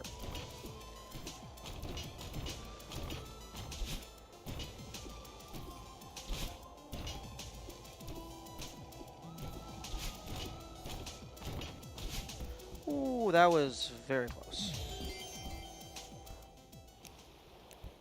No.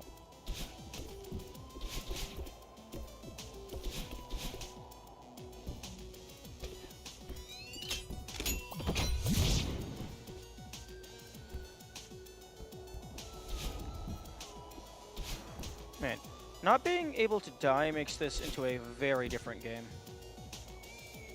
Because now you're suddenly questioning your own muscle memory.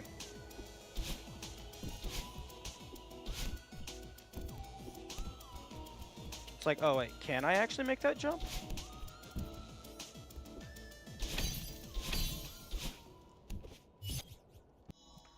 Okay. Personal best, final checkpoint.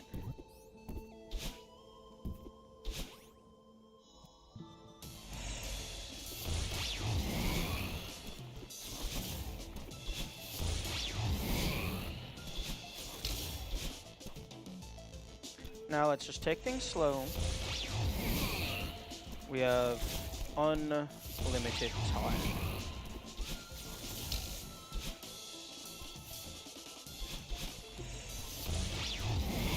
In some areas, we have unlimited time.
Fuck!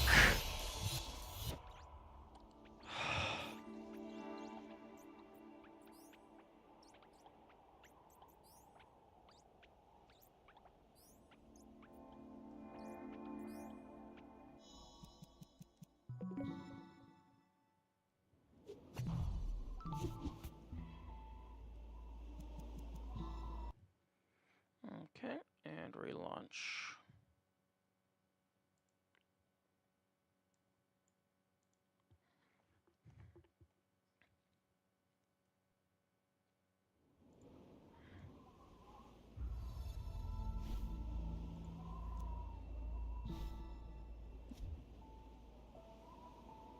Fix my audio.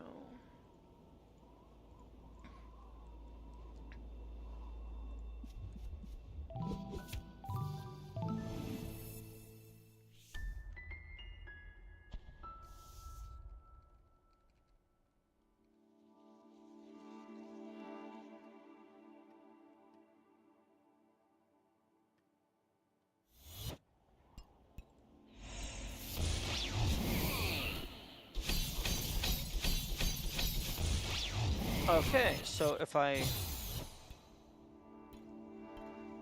Interesting. I guess I never hit the audio trigger.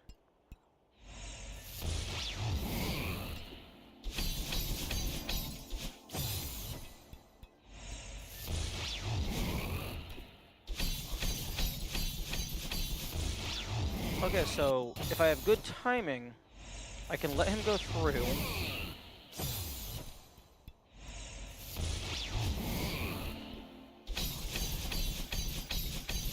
And then I can just go all the way across.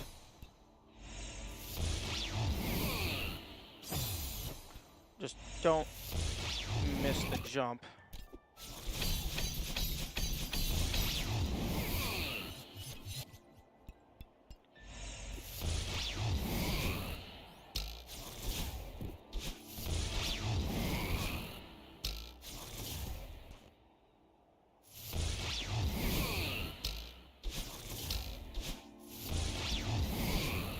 And then this second to last room is more or less free.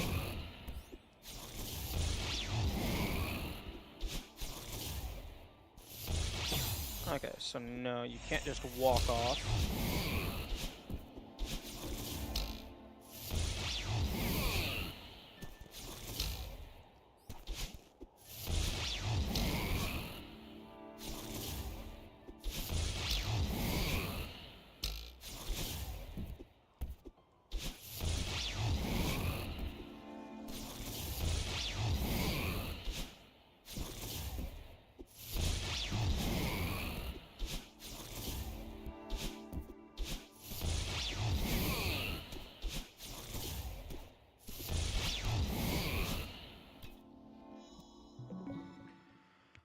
Okay.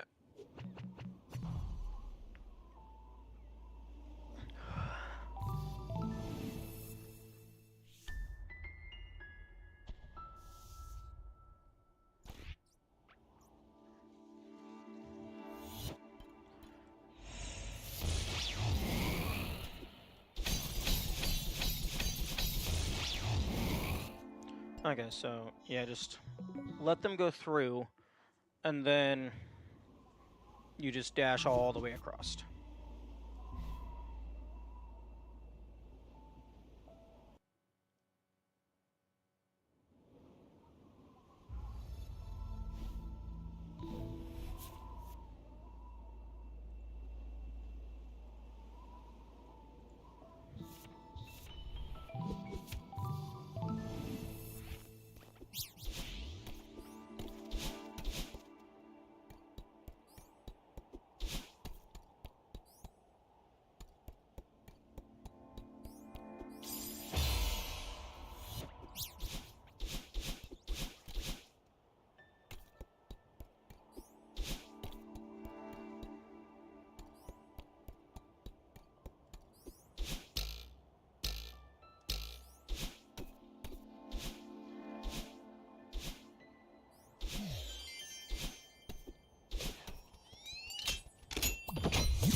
Ugh.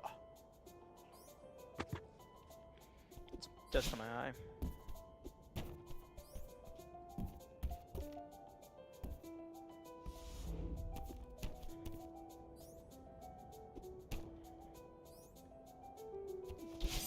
Fuck.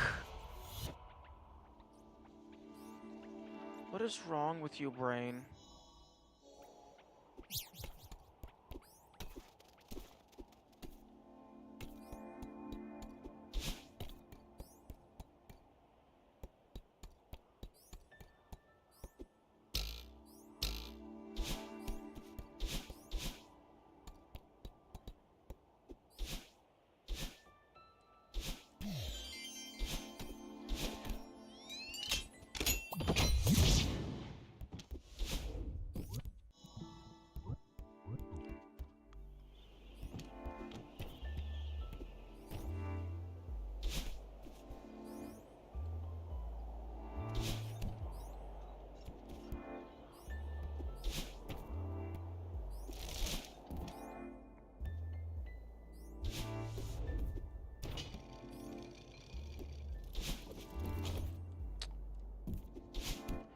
Starting to see why there are some people who choose to not go for these, because it's just the base game but worse. At least that's what it seems like so far. Like, and by that I mean it's learning the levels and then just slowly, it's basically like in the base game on individual rooms, you die and restart, and then you learn and get better and make 2 inches of progress, and then 2 inches of progress, and then 2 inches of progress. And this, it's the same, but the full level. So it's like the entire game is the last room of farewell.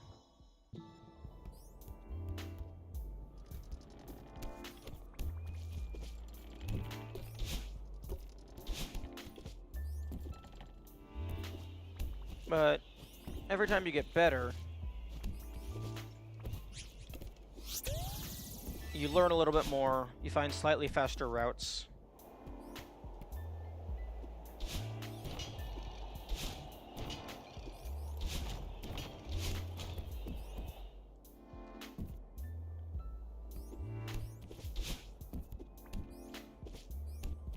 Like that. I don't have to use a dash there. Not that it matters.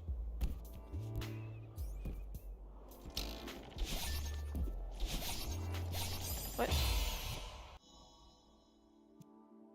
Huh, I thought that was consistent. Guess not. But it's just so slow going back.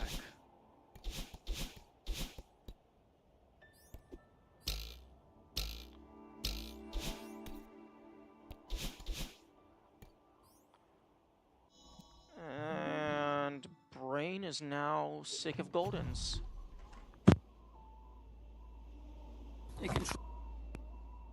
Get flung off of my desk. How about that for an idea? Okay, actions. Set game and title.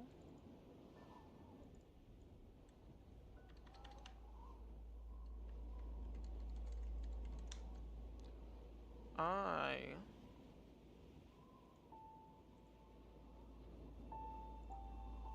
am going to let my brain calm down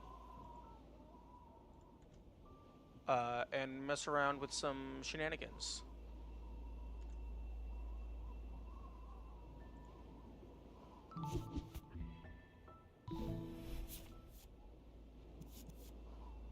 Okay, you can be deleted.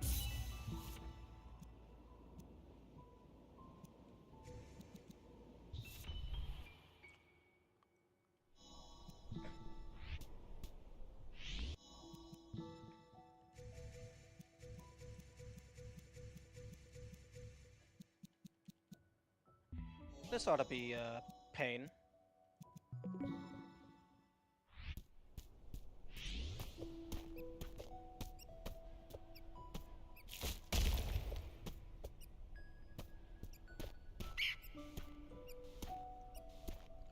Oh, right.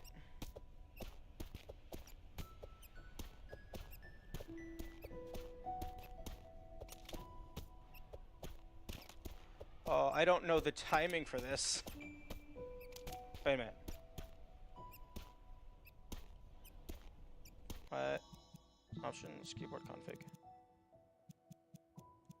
Why can't I dash?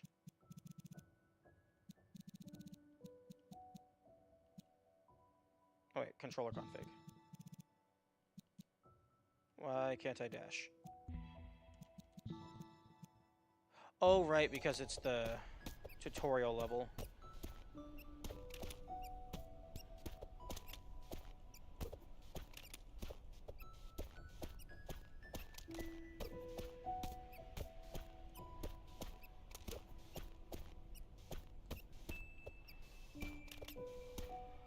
Good morning still exist. Right now, I am suffering immensely.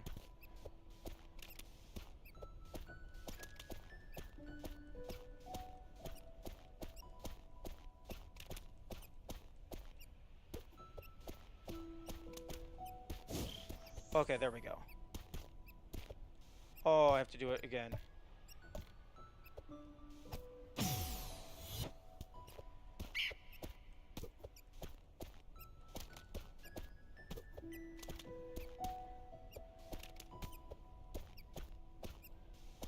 Okay, maybe for practice, let's just disable invisible motion.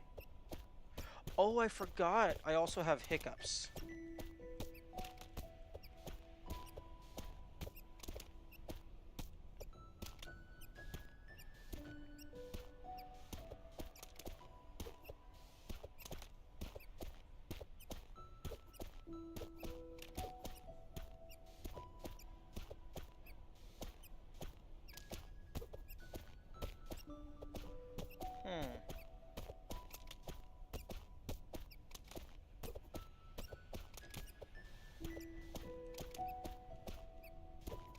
Oh, you can't even get a good timing for it because hiccups fucks you over.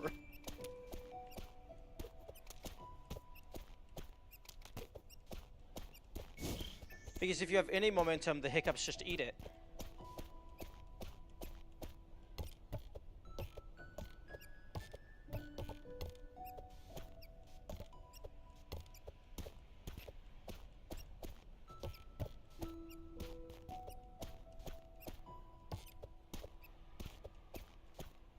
It's like every half second is a hiccup.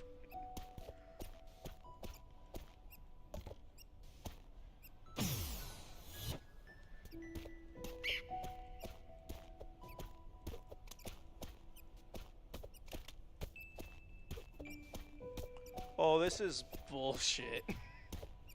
Oh, this is cursed.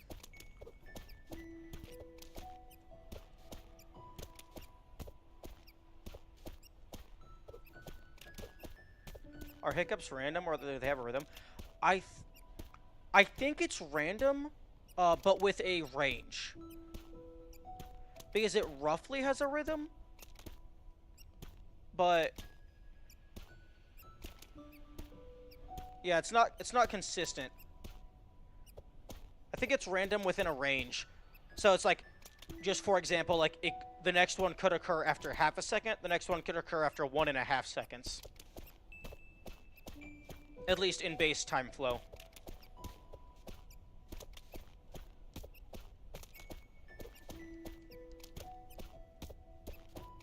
But yeah, it's definitively random.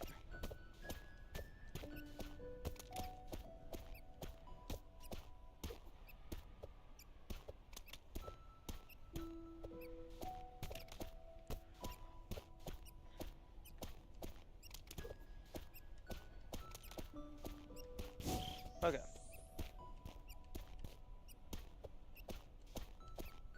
Fuck. The issue is, if the hiccup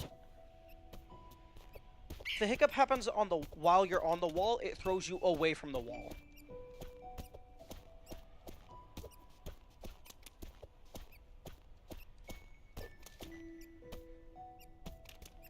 If hiccups were rhythmic, that would change everything, being able to use them to your advantage.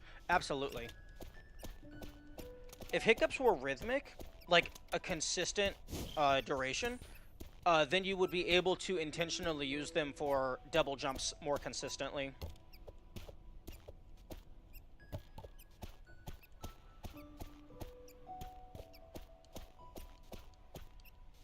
Oh, almost had it.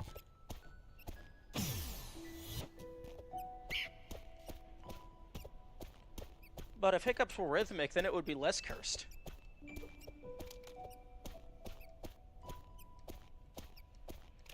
And also, because of the time flow, it makes doing neutrals a lot harder.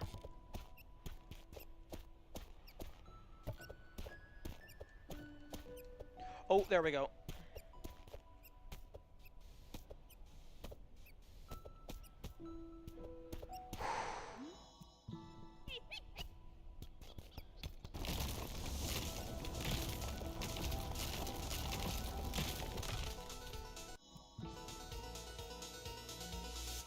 Okay, I'm gonna change the title from All Variants to All Variants Practice.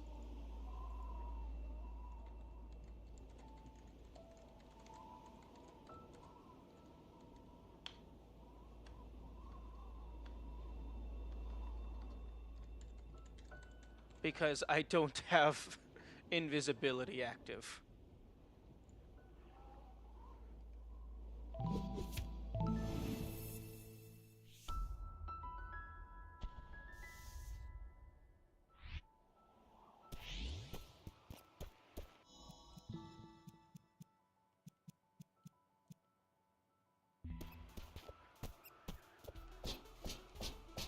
Oh, this is painful.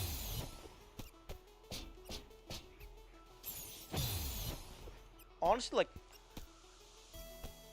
the combination of hiccups and 160% speed is what makes this the worst. Because the hiccups can help you, they can also fuck you over.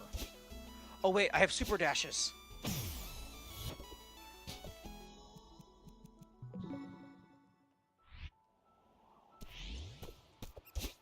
Oh, okay. The super dashes is going to make this a lot more bearable. The reason why the text you can do this still appears after skipping the dash tutorial is because they still want to give the little motivational speed message for the speedrunners. Oh, that's hilarious.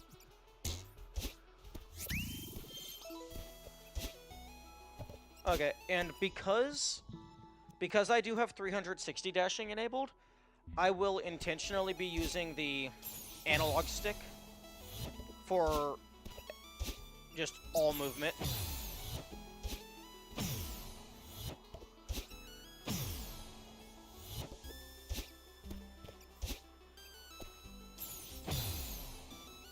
Or rather, for when I do a dash, I will use the analog stick.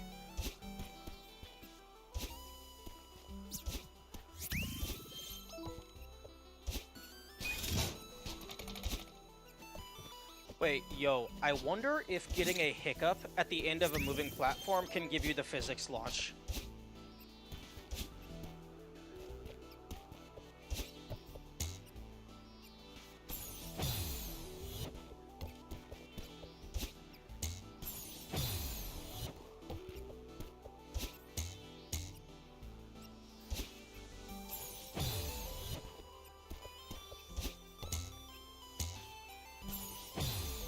Okay, now I'm gonna use the D-pad for... I mean, I don't want to completely nullify the 360 dashing. But, is this gonna be an 80% run, or as many things as I can do run? This is gonna be as many things as I can be fucked to do.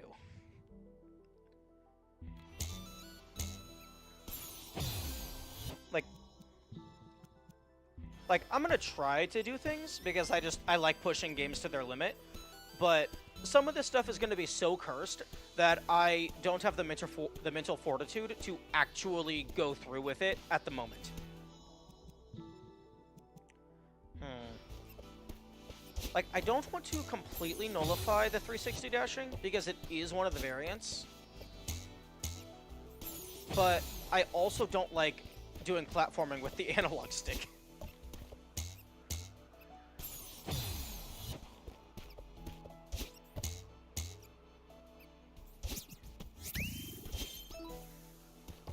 Although I guess this is just practice, so it doesn't super matter.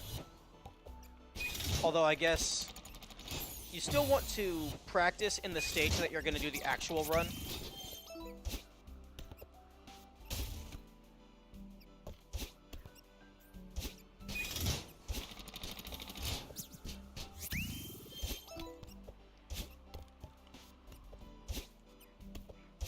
I'm not looking forward to the rooms where the no grabbing starts to become relevant again.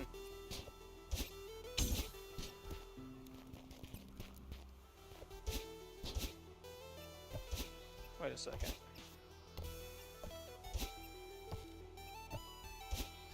Oh my goodness. The hiccup can just cancel your dash.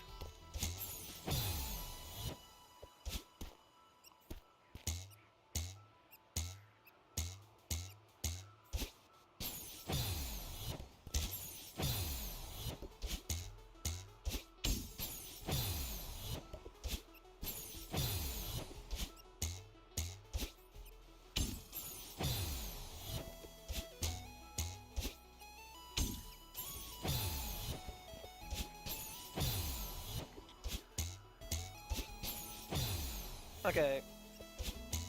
Just calling it right now. I am not doing, just full stop, almost certainly not doing golden berries on this run. Because the hiccups can just cancel your dash randomly. So that means, obviously the hiccups have a somewhat of a rhythm to them. But because it's possible for them to randomly kill your dash, it's possible that you can literally just die to RNG. And I don't want to deal with that. That does not sound fun to me. Obviously that is a skill, because the hiccups are not completely random. They're random within a range.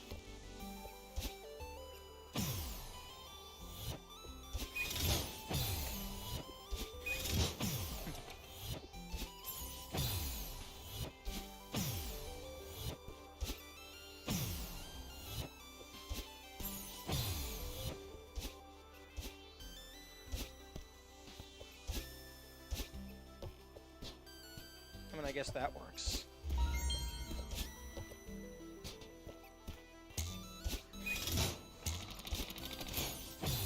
From what I've seen, it looks like the hiccup is coded as a one-frame jump input, but a jump input won't normally cancel a dash mid-air, so it could be a different input entirely. I assumed that the hiccup was just a function that overrides, like, your current velocity and just plays the hiccup animation.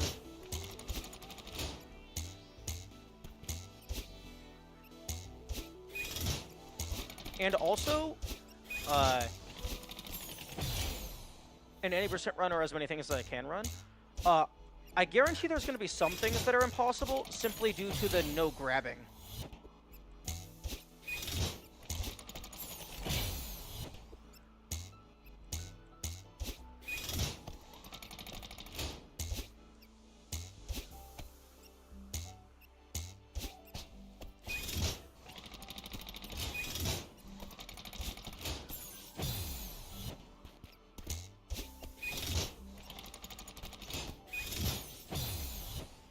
Wait. It can still drag you?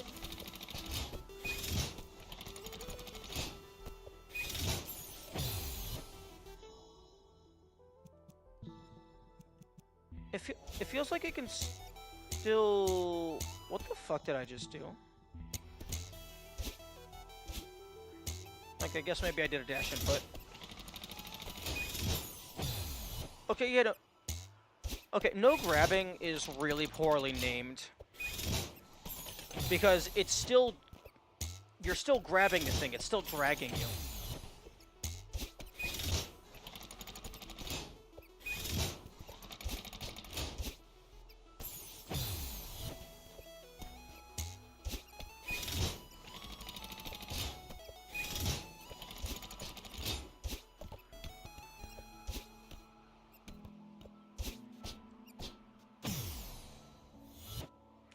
Okay, here's a question. Give me my Celeste notes. Okay, so up.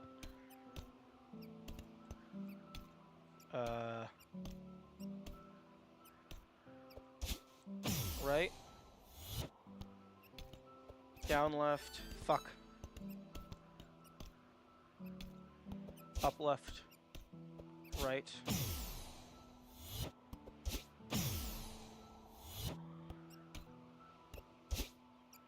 Okay.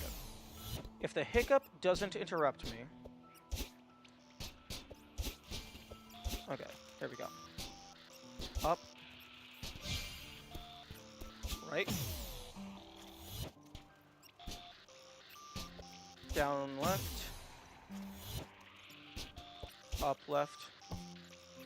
Right. Okay, you have to do it in one life without dying. Okay, this means up. Right.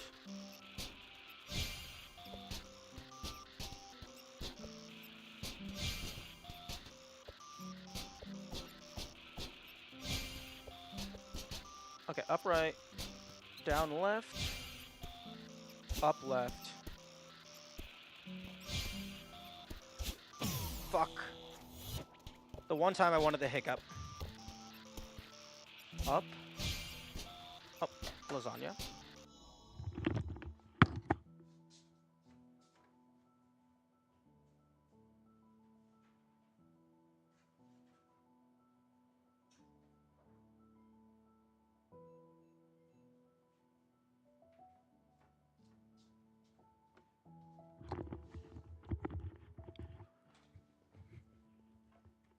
Okay, so up, left. Actually, up. Ooh, actually.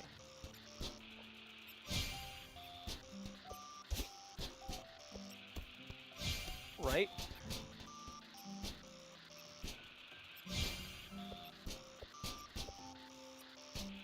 Down left, up left. Right. And then upright.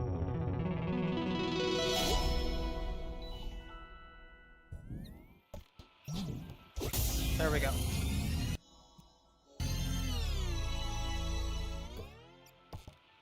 And then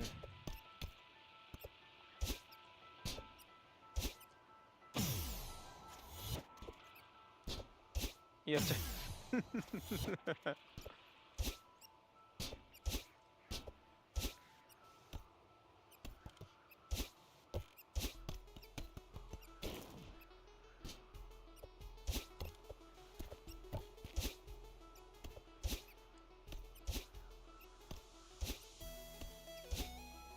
hang on, I'm testing something.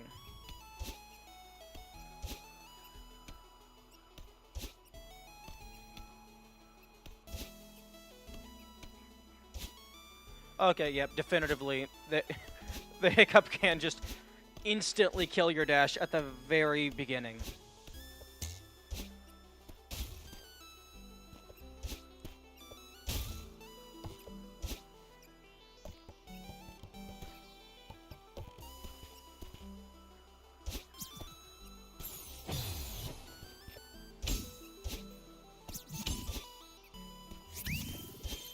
The hiccup is like a double-edged sword. Sometimes it helps you, sometimes it fucks you in the ass.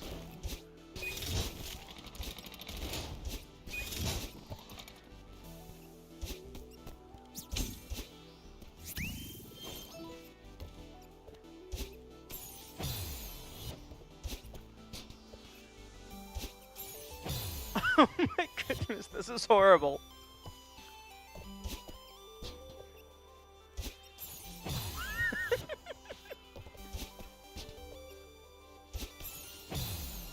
Oh my goodness. I hate when it...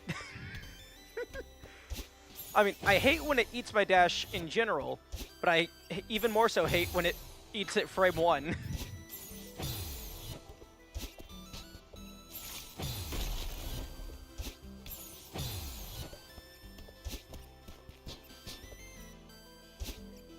There we go.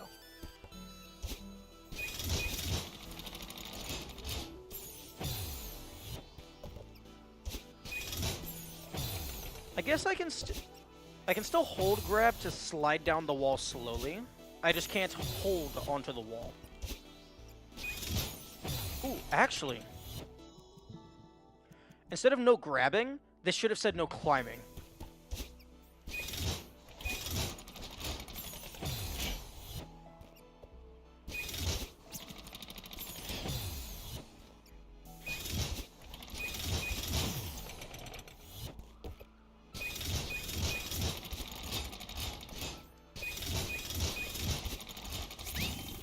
You know, if I had gotten a hiccup as I was, like, right by those spikes, oh, that would have been horrible.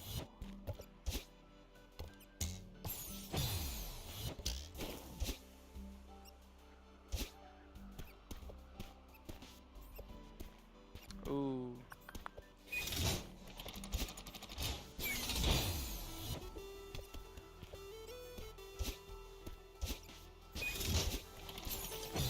Ooh. This is gonna be interesting.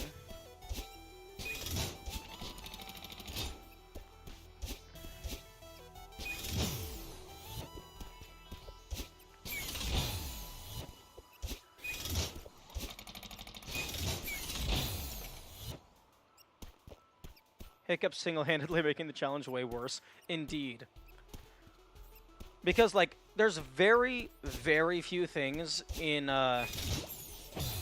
this game that have random.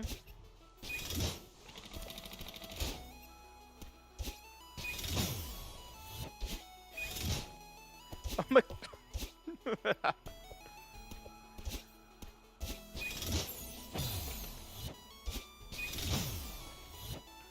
I am suddenly really grateful that they capped the game speed at 160 instead of going the full 2 times multiplier.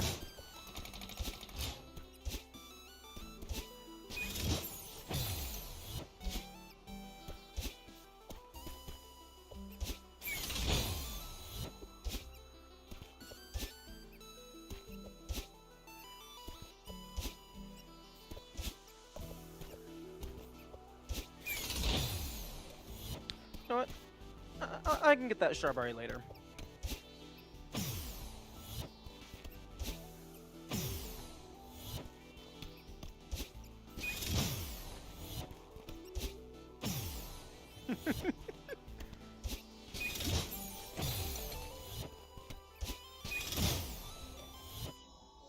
Actually, no. I want to... That strawberry is I think wall jump from the zip block into up curved upright. Ooh, true.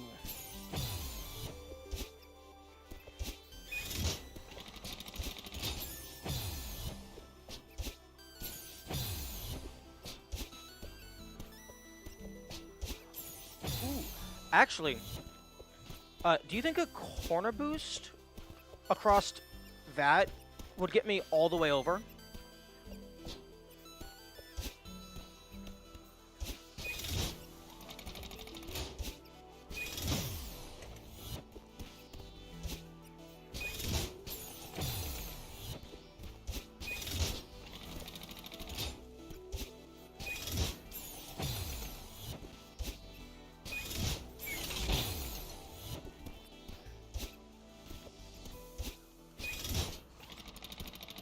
Definitely not. Are you sure? Because corner boosts give you ludicrous speed, last I knew.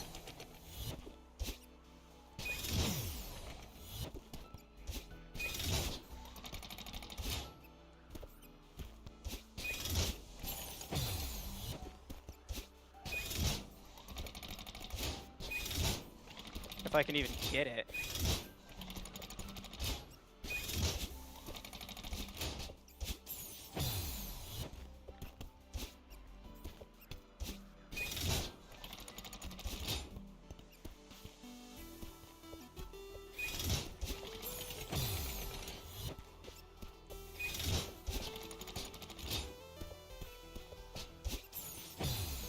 Wall jump from the zip block into up curved upright. Except the issue with that is the hiccups can just kill everything.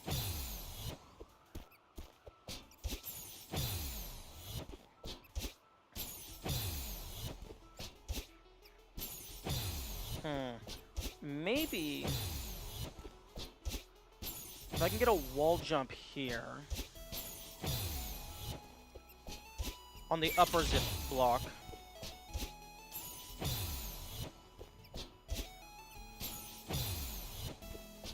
Because the hiccups also could assist here. If the hiccups don't fuck me over and then they help me, I could potentially get over to do a wall jump by that spike.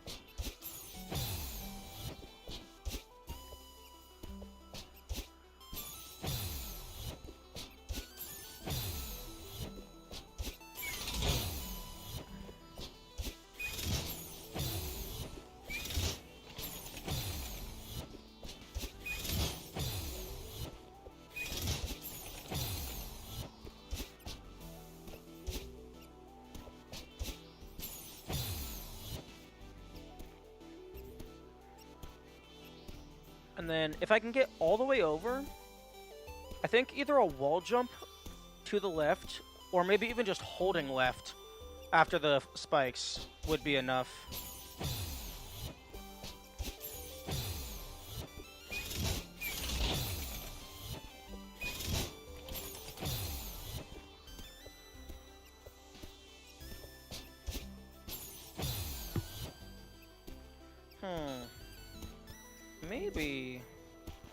Maybe jump off of this, do a horizontal dash under that top platform, and then angle upward.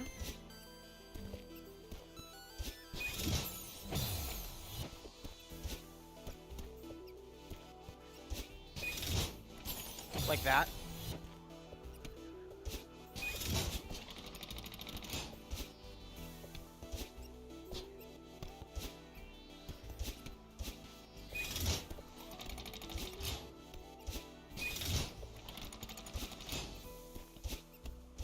Oh, I also forgot there's the...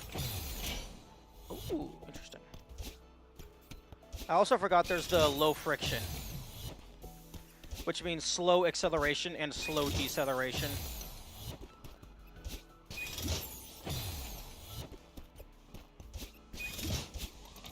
Ooh, that's... okay, that's the play.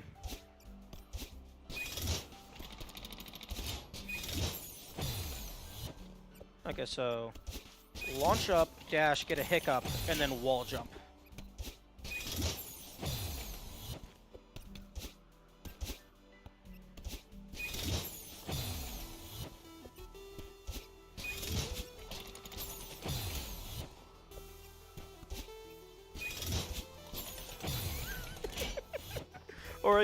or I can eat my dash frame 1.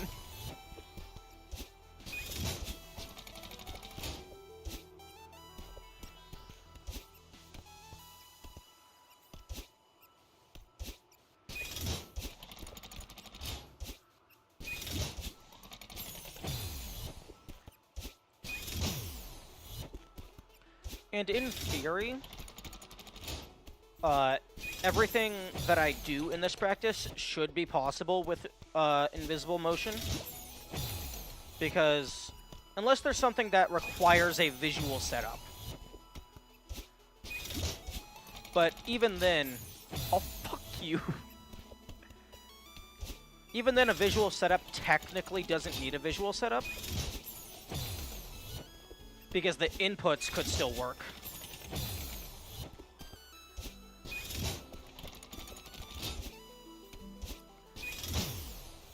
And, I think I interrupted myself earlier. There we go. I want to try to get them all in the first go. For the full clear. Wait, no. I shouldn't try and do that because I don't even have all of the strawberries memorized.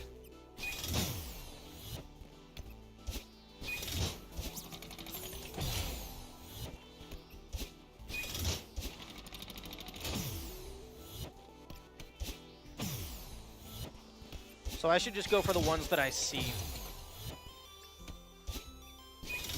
Like if I happen to remember them.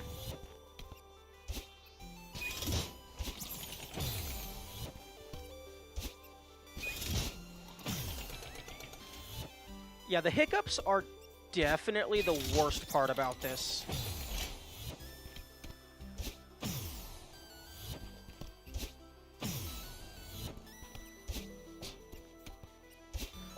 Oh. Actually. Ooh. You totally remember them all? No, I don't. Oh, at least this level? For this level, probably. I also realized...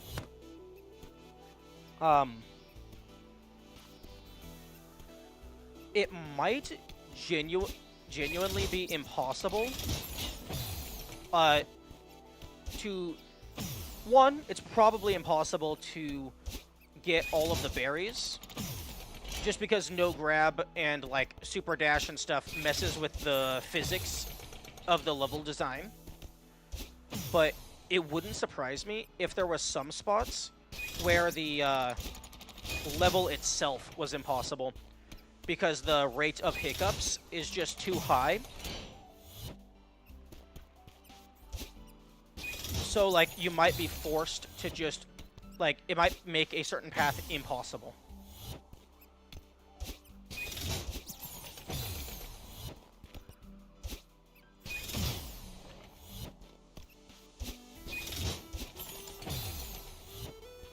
And also,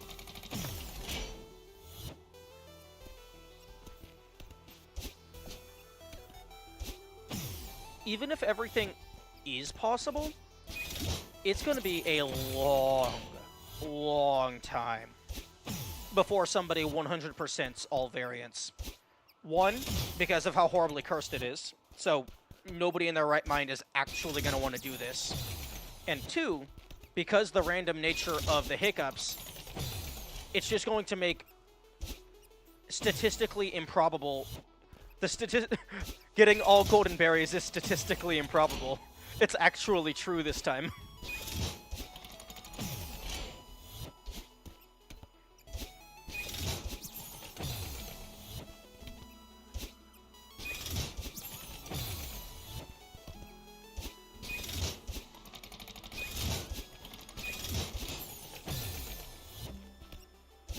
Because there's just so many places where the hiccups can just kill you.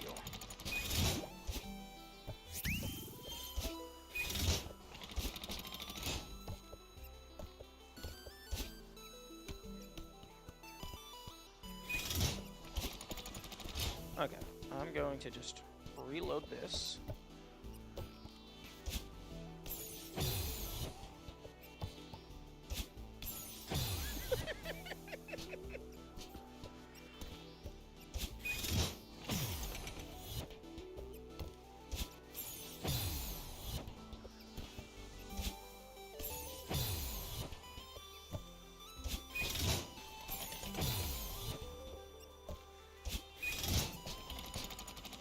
Oh, fuck. You don't deserve to death sometimes. True. Ooh, actually. If I can get a hiccup to bounce me into the wall, I could then do a wall jump and dash back up.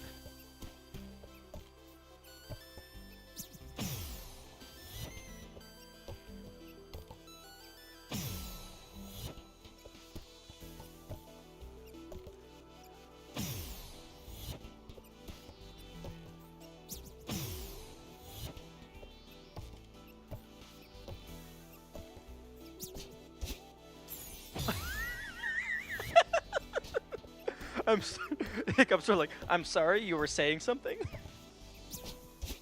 There we go.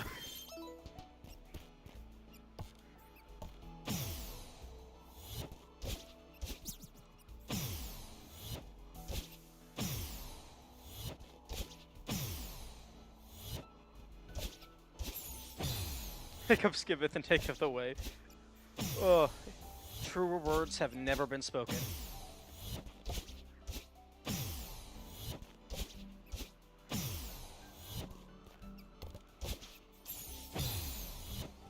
Although, actually, let me...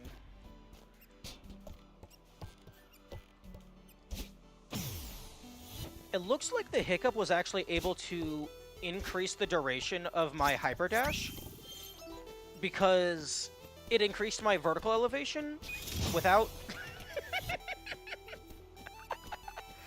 without affecting my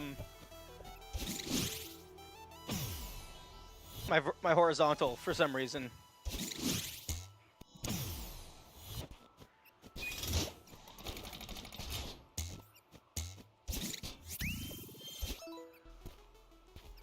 Oh, this is horrible.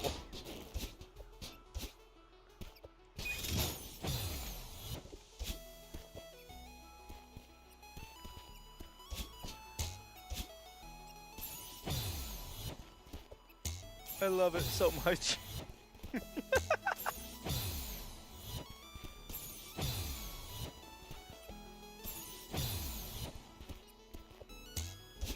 And this is how bad it is when you're able to see. Oh, actually...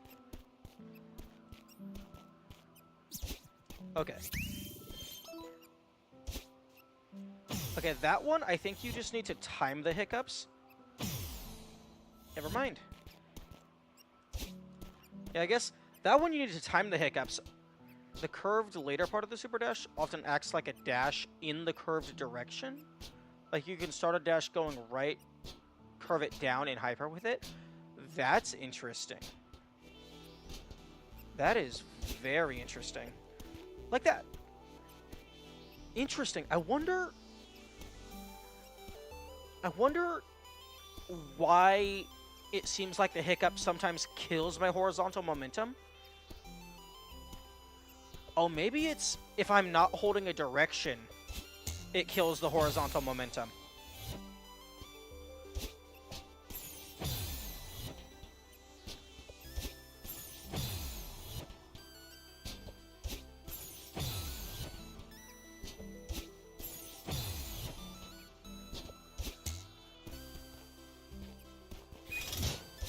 I wonder if getting a hiccup while on the ground would cause it to turn it into a super. That would be hilarious.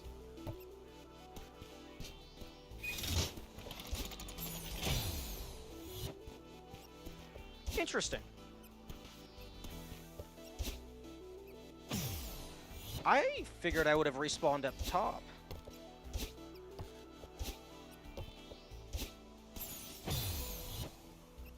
I guess you don't remember? Cassette missed? No, I was looking for it. I just didn't see it.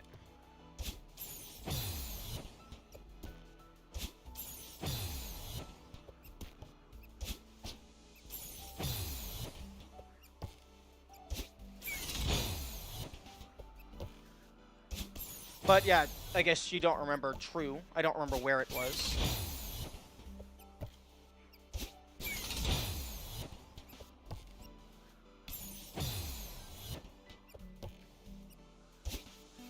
Oh, wait, no. I need to actually look at things. Honestly, like, I think that's one of my biggest flaws. The part behind the zip block in the checkpoint room. Oh, the zip block that I just completely skipped because I had super dash. So I just completely blocked its existence out of my mind.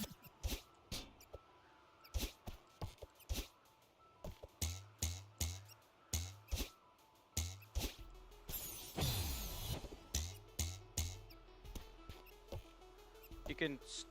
Well, not... Okay.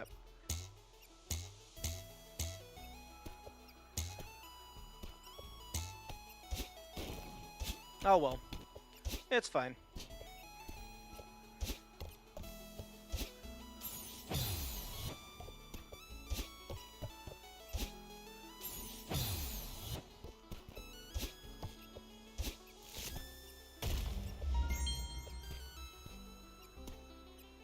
Oh, this is just going to be Hiccup Central, isn't it? Easy to get from the checkpoint, I guess, but your precious full clear. I don't care about getting the full clear until I can verify that everything is possible individually.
There we go.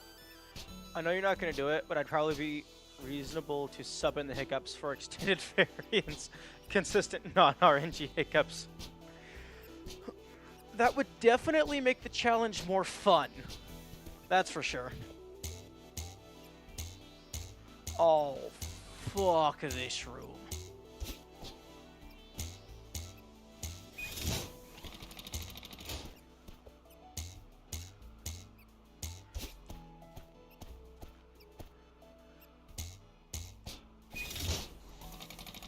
Okay, this room is definitely possible.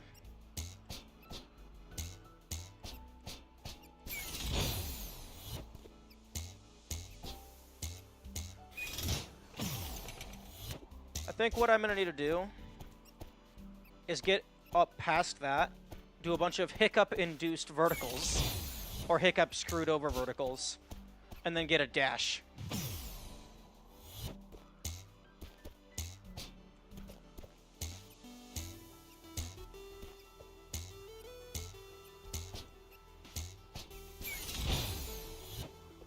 Which means, basically, get a hiccup, like, get a couple normal wall jumps, but then get the hiccup near the top.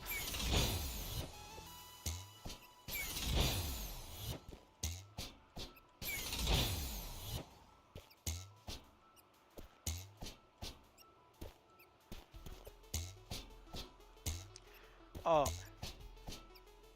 And this part's going to be even worse with invisible motion. Because then you can't see anything except for, like, the dust particles and hearing the audio of the hiccup.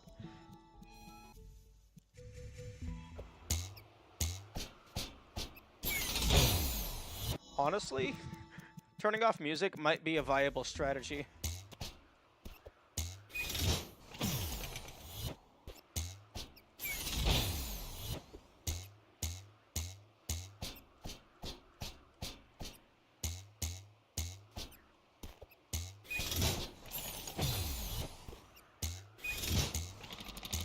Actually,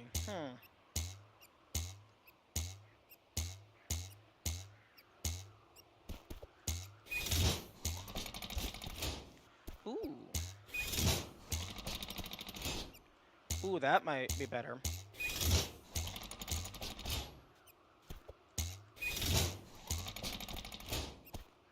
Okay, yeah, that's definitely better.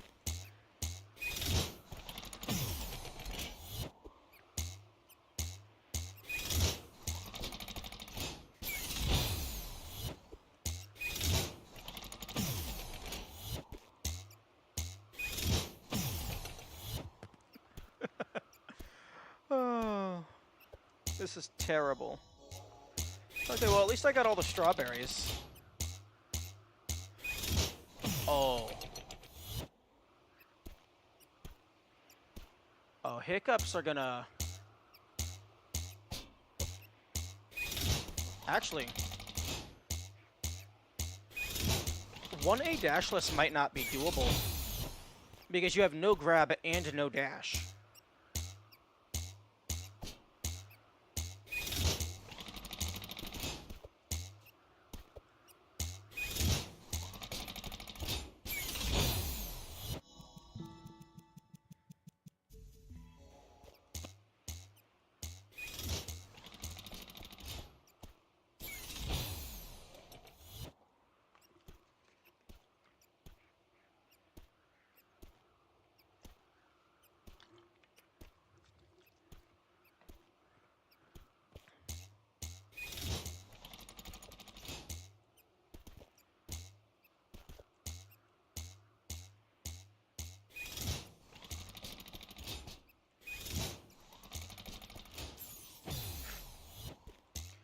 I would definitely be interested to see how a TAS would handle this. Although it might not be super interesting to watch because of the invisible motion. And the TAS would just be in a wave dash at all times.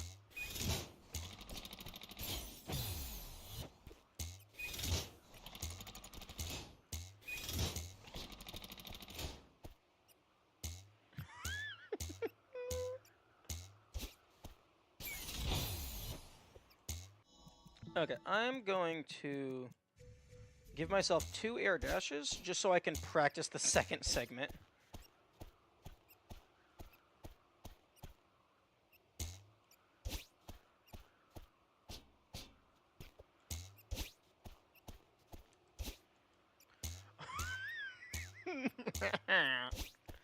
And it doesn't matter if you make it all the way up, because it's possible that you can just, the hiccup, it will just eat your dash.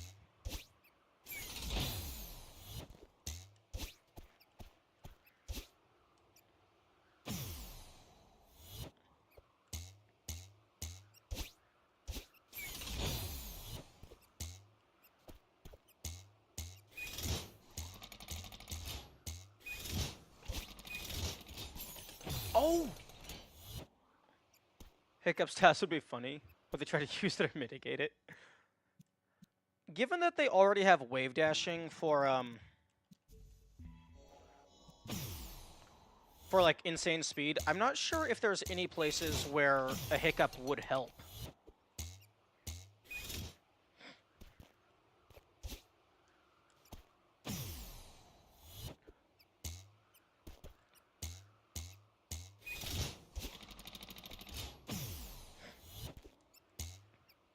Oh, although actually, I don't know how much they could mitigate it, because it seems like it's a range, as opposed to just every X amount of time there's a chance for it to happen.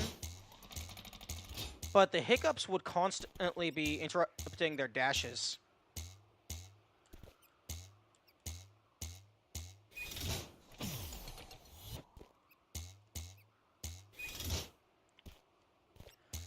Also, because I do have the dash, I can, and it's actually, like, you can still grab, because the variant was poorly designed.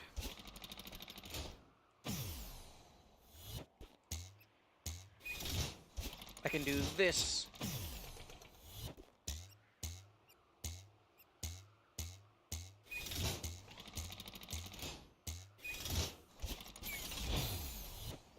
But if I could just not get the hiccup at inopportune times.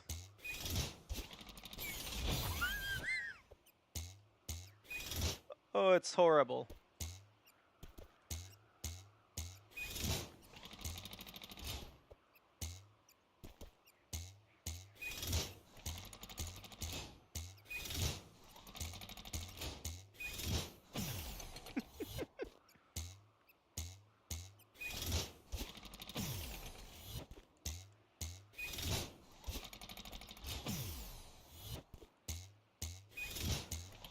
Honestly, it would not surprise me if nobody ever gets any of the Goldens using all variants.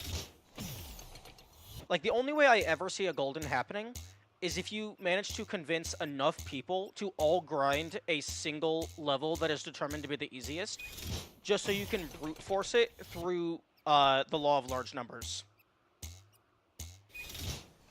Because you would have to find, like, you would have to optimize the route to minimize the number of, like, RNG hiccups, and also minimize risk in general. I think I said it before, but they specifically added this ability to activate blocks without actually climbing, so that no grab variant was possible. Oh, yeah, no, you did mention that. I don't like the name. Like, honestly, it's just the name. Because you are still grabbing things. You can still hold on to things, like, if it will drag you. Like, I feel that it should have been named, like, no climbing. I think that would be a better name. But that's just me being pedantic. Like, the variant on its own is really cool and interesting. I just personally don't like the name.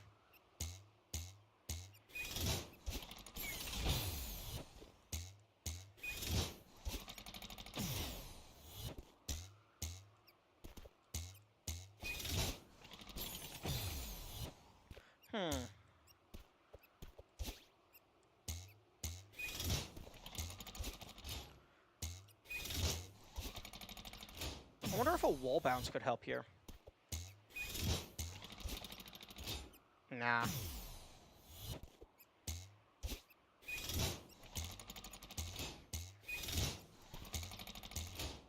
You're not holding on to it. The activation is the only thing the grab does here. No, you're still grabbing it because if you hold into a wall, you fall down slow. If you hold the grab button with no grabbing, you slide down slow. But if you're just in front of the wall without either of those, you fall down at your normal rate. So you can't hold yourself still, you can't pull yourself up or down controlled, but you're still grabbing it.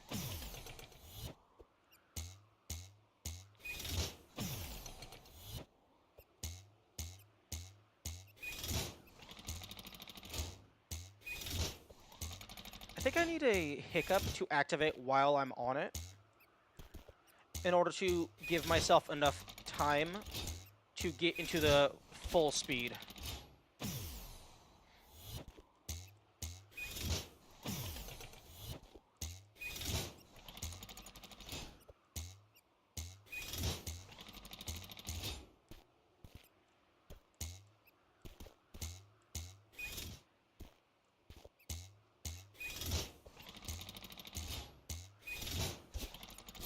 Oh, can we stop with the hiccup at the very end?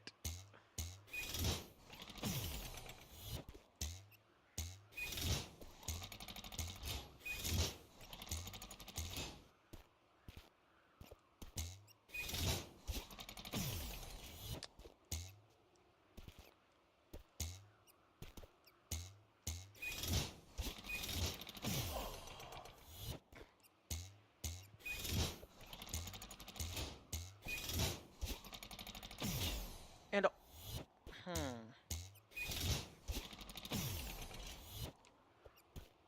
I think due to the timing window of the dash, of the hiccup,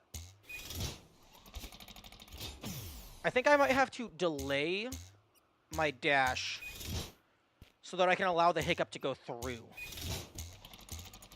Because I think it's guaranteed to always happen around the time I get to the next block. Or rather, I'm guaranteed to get a second hiccup before I get to that block.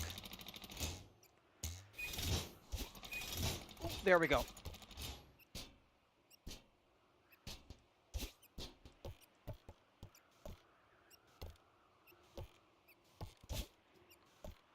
Oh, thank we go. 47 minutes, 51 seconds. I'm exhausted. And that's the first level.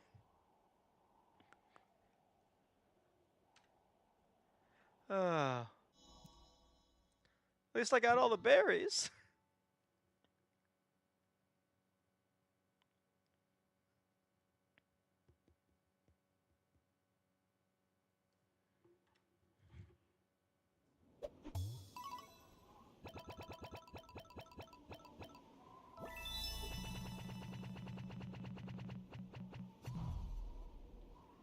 I think that is more deaths.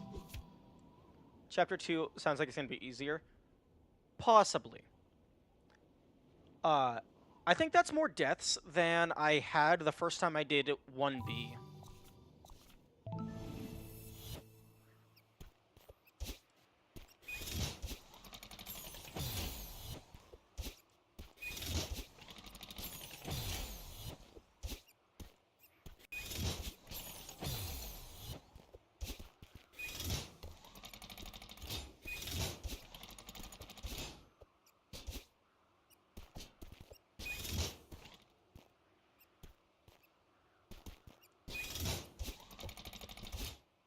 Ah. Yeah, I know. I completely skipped that because I just had Super Dash.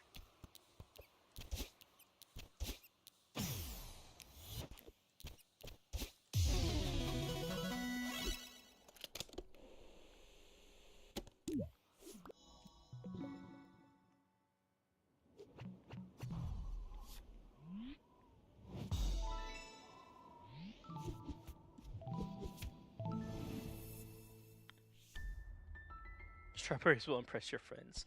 What about variants? Will variants impress my friends? Oh, right, right.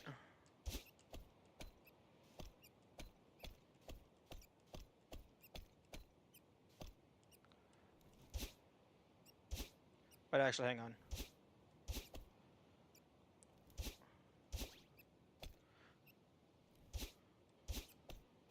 Ooh.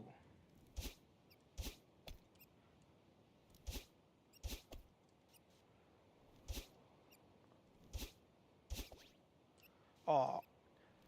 It might be possible to just get a good wall bounce there.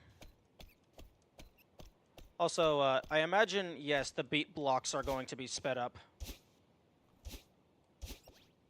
Oh, there we go.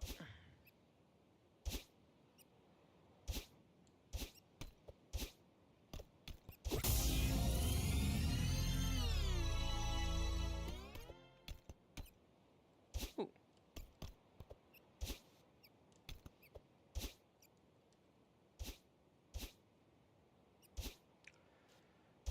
See, this would make for a...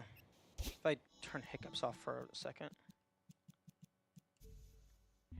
What an amazing sound effect. The hearts or the hiccups?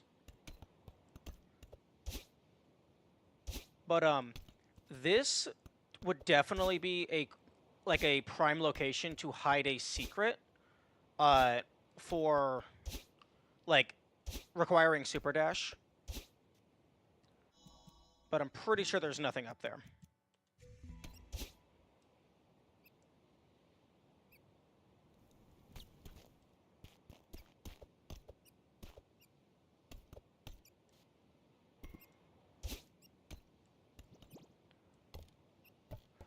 Also, I need to come back in here on my max percent dashless file, because I think...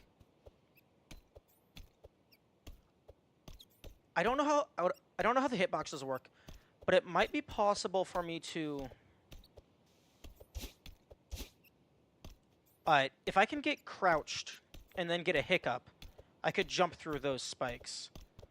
Because assist mode.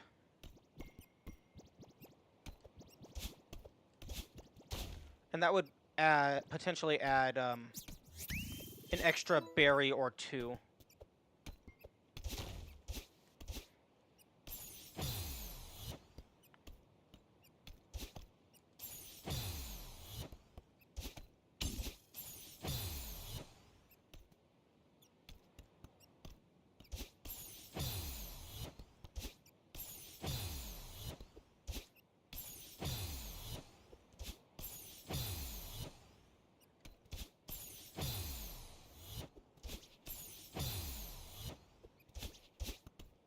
There we go.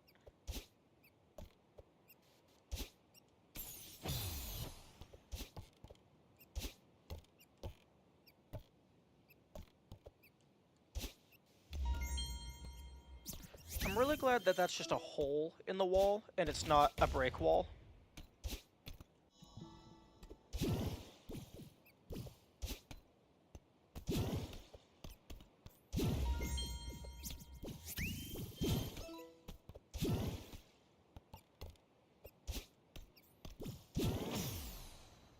Oh. I was afraid of that. If you get a hiccup while inside the dream block, it changes your trajectory. Similar to the red orbs.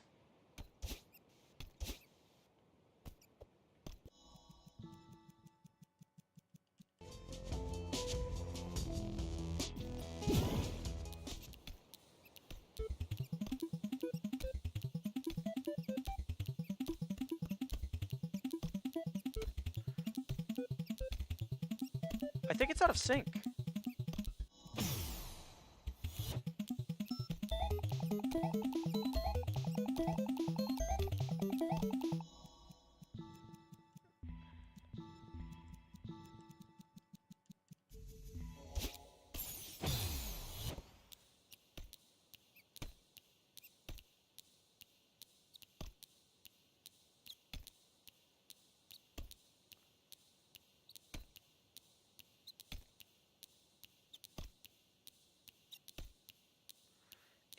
It feels like it's slightly out of sync.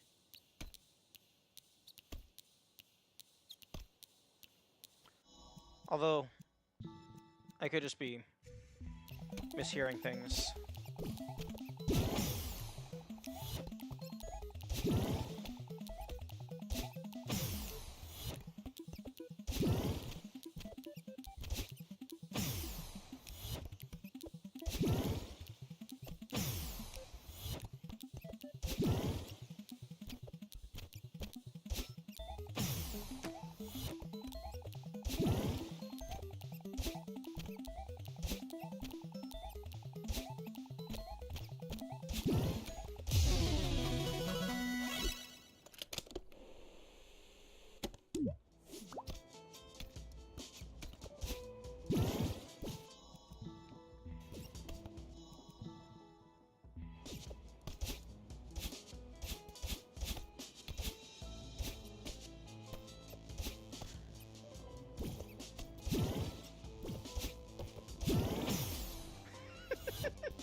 Oh, it's horrible.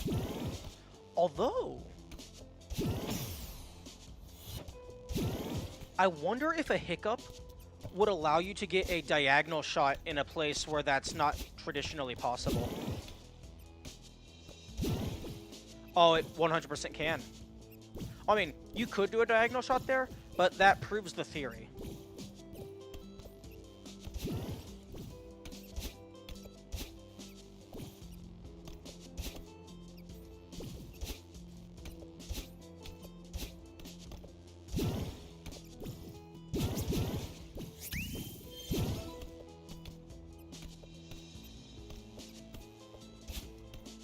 Ooh. Kind of goes hard sped up like that, the cassette music? Yeah, it does. I can agree with that.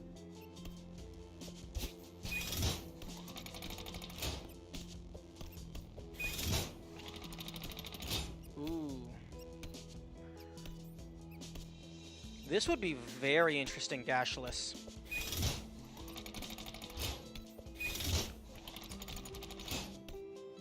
I think what you would do is I think you would grab the bottom of this, drop off onto that platform, onto that wall down there, like right here, and then you would jump back over and grab the left side.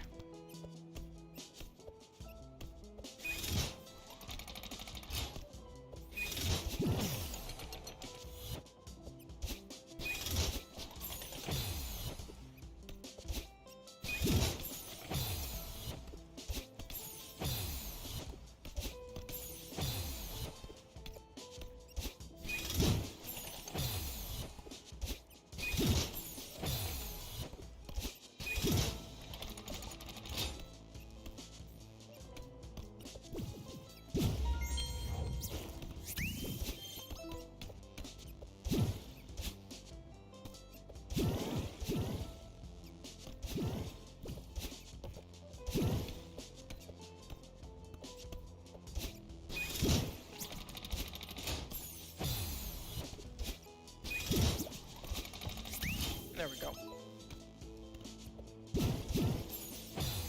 The cassette songs are kind of interesting with how they're not just the level themes in cassette form. Aside from Temple. Oh, I guess I wasn't paying very much attention at all. I thought all of the cassette themes... I thought all the cassettes used the same theme.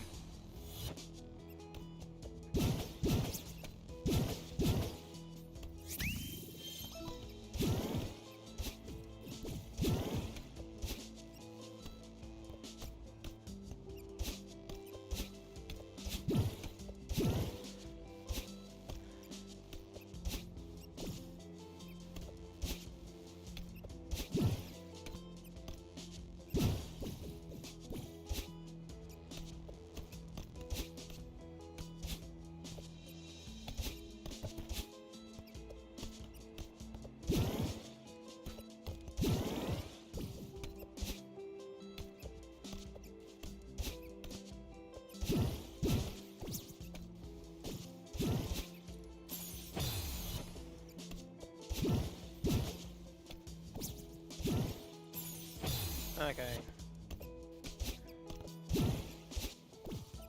Dream block jump into upright.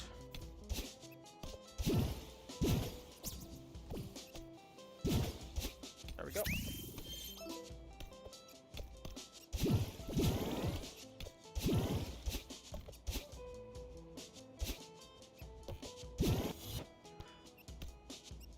Ooh, actually no.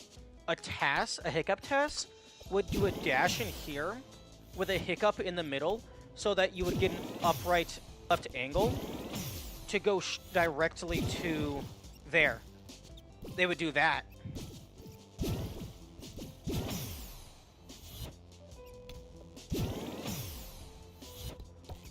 Okay, so a hiccup TAS could have some interesting tech.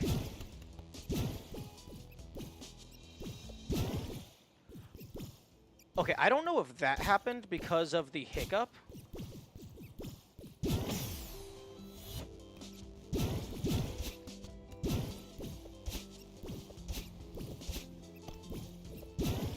No? Okay.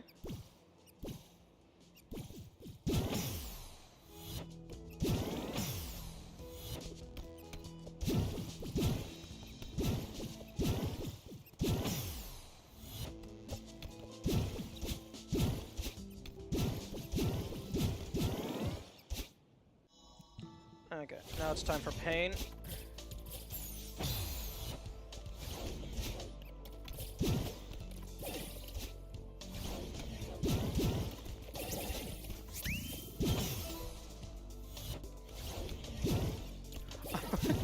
Battlein also has hiccups.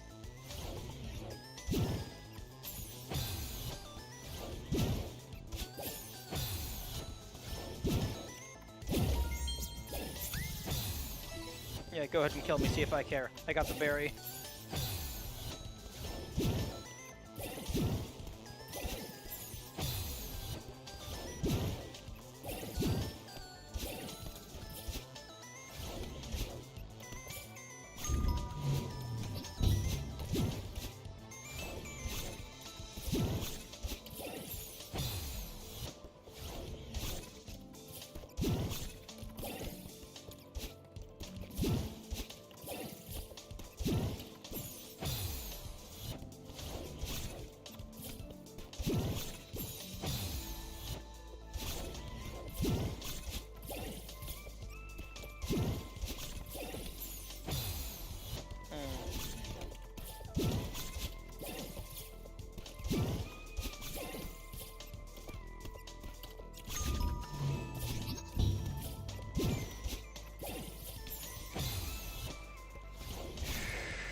And not only can the hiccup eat your dash, sometimes the hiccup eats my jump. So instead of having a full-length jump, I have a tiny little baby hiccup jump.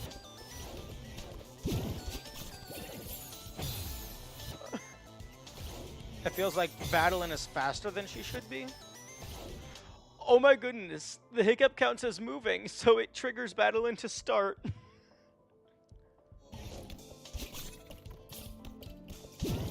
Nah. Battlein's probably as fast as she's supposed to be. It's just the game is running at a 1.6 times multiplier.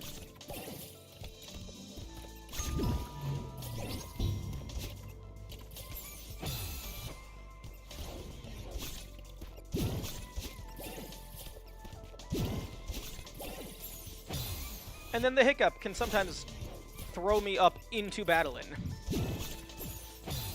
Honestly, these hiccups, the physical embodiment of chaotic neutral.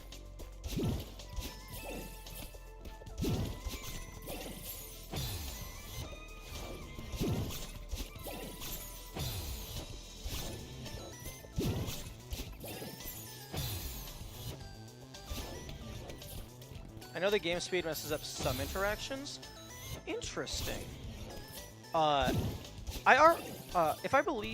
If I recall correctly, Someone said that the sound effect for the cassette block rooms is generated in runtime. It's not actually an audio file. That might be why it feels like it's somewhat out of sync. Because if it's being generated in runtime, but the game is going too fast for it to actually play properly, that could affect why it feels weird.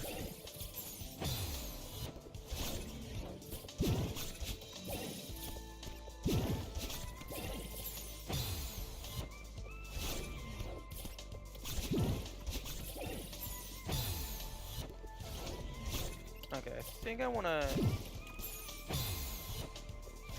do this. No, because fucking hiccups. Honestly, turning on all variants turns Celeste from a precision platformer into one of those like rage game platformers.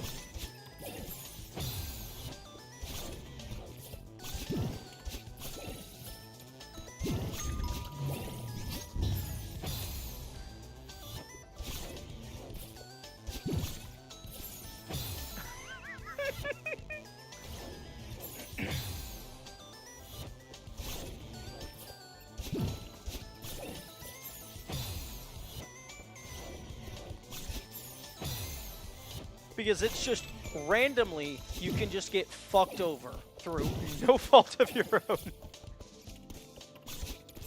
I think input buffering is not what it should be when you change the game speed setting. As in, like, even accounting for the extra speed, it's not what would be anticipated.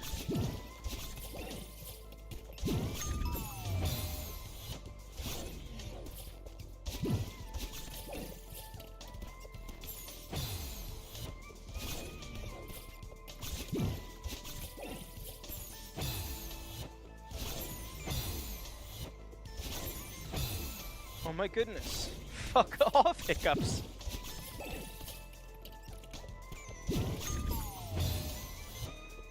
It's interesting that when you die, the game temporarily resets back to normal speed.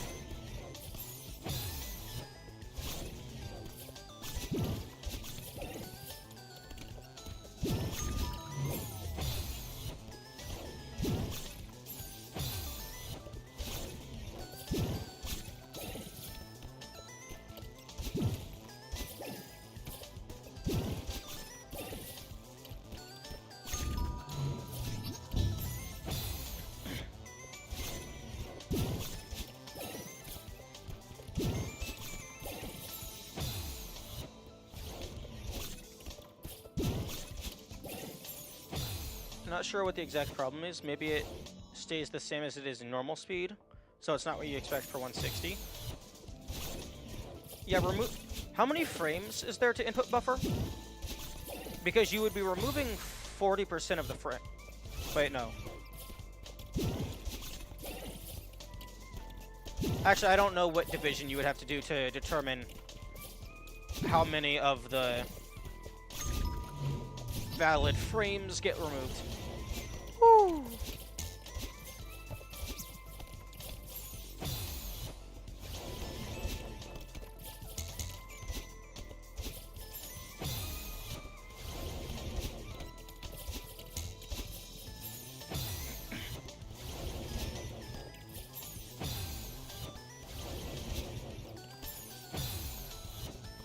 Ooh, actually, I wonder if 360 dashing affects the angle that you can go through dream blocks at. I would assume so.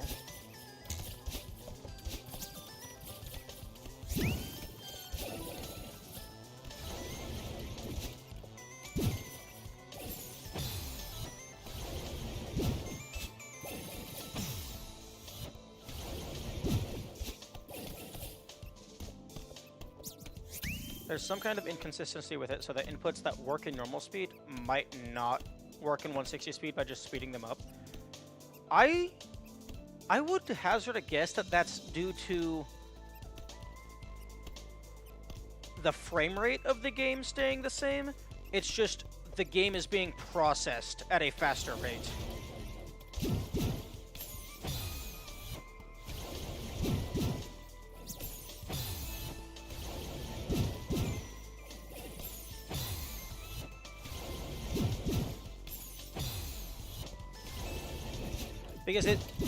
Because the game engine itself is still running at the same rate.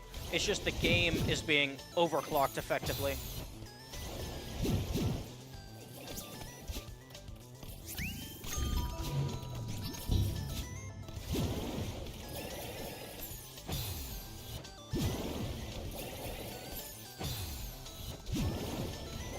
And I always forget, it's not just that I'm going faster.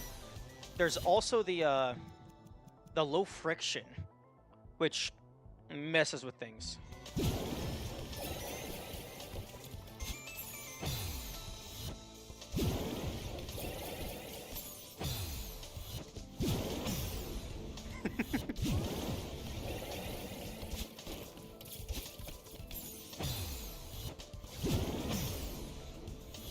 Oh wow. Even if you're on the floor right here, if you get a hiccup at the wrong time... Okay, so this is actually a spot where if you get a hiccup at the wrong time, it doesn't matter where you start your dash. So, unless there's a timing available for the hiccups... Like, I guess you could do the dash immediately after the hiccups.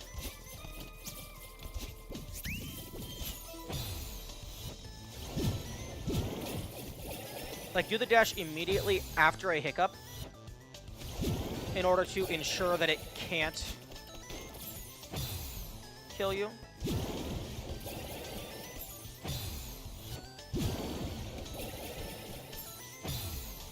I wonder how the hiccup interacts if you do a down dash. Or like a down diagonal dash.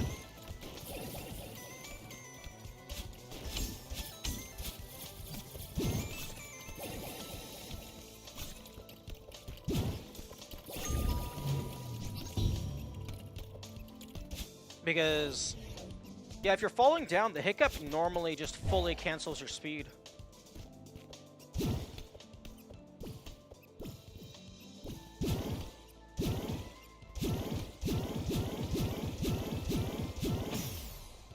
Why did I go to the side there?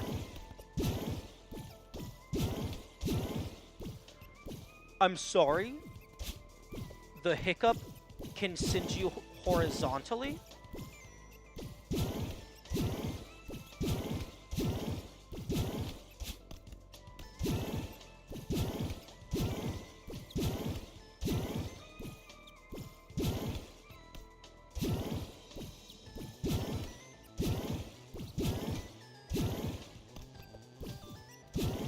Like, it's definitely not me. The hiccup can send you horizontally. Although it seems like it only sends you to the left.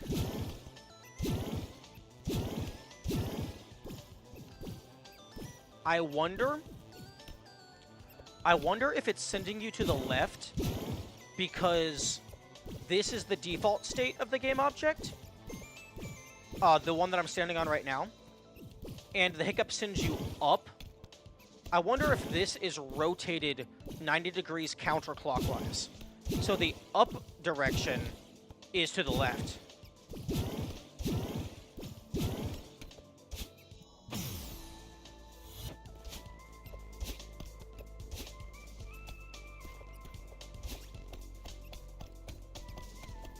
Okay. I wasn't paying attention. I didn't see the sped up animation.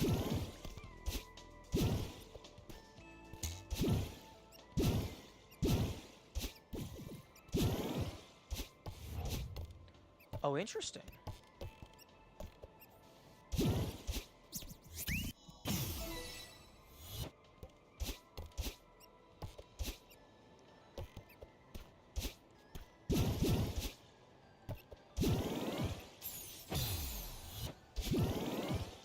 Okay, that one it sent me to the left as well.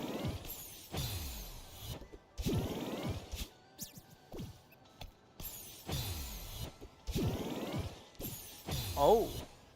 Actually. Okay, never mind. Definitely easier than Chapter 1. Yeah. Oh, lasagna's done.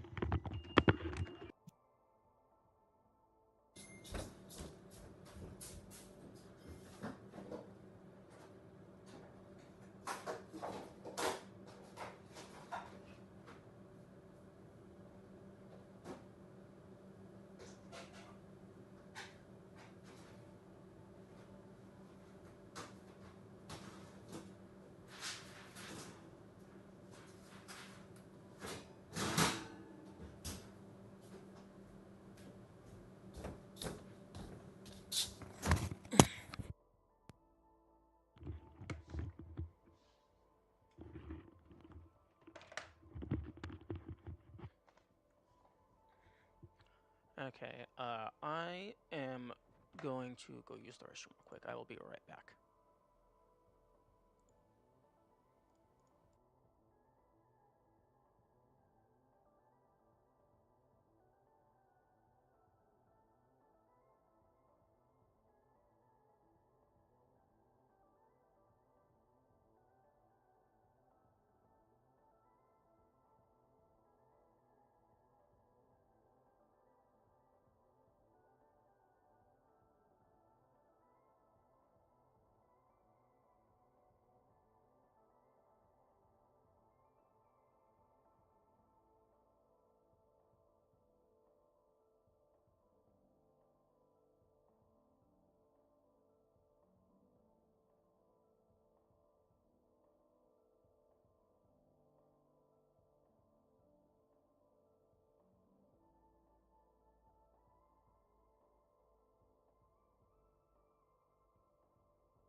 Okay, I'm back.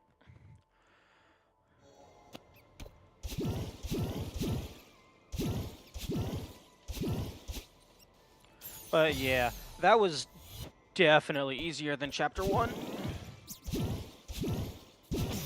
Fuck.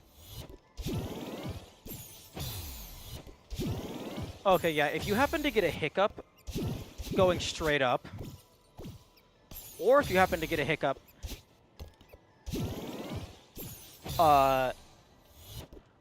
like immediately before, like if you're in one of those corner rooms and you get a hiccup,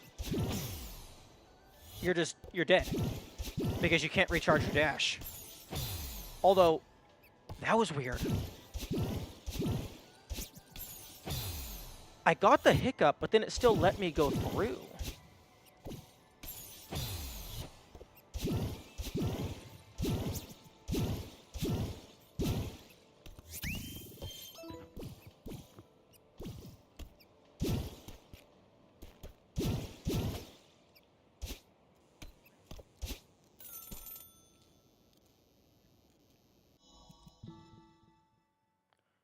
Okay, so hiccups are still on, but it does not get applied in the cutscene, sadly.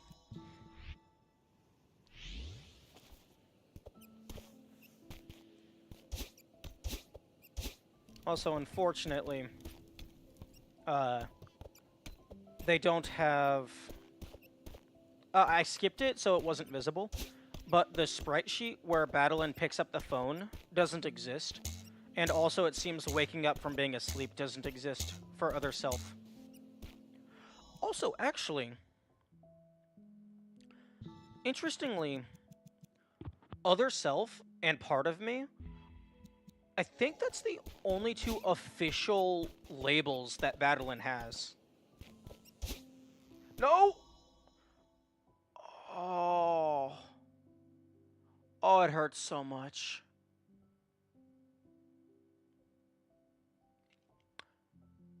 Wait. Hang on.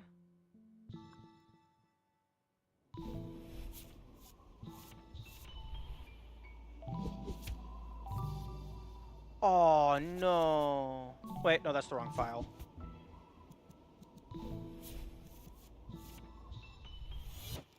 Oh. I really hope this still... Actually, this is a good opportunity for experimentation.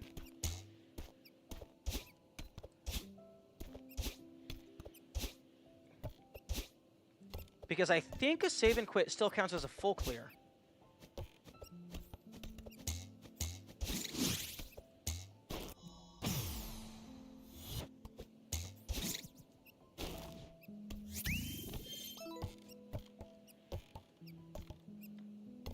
Wait. Okay, yes, I did get the heart. It's at the very beginning. Okay, so this is a good chance for experimentation.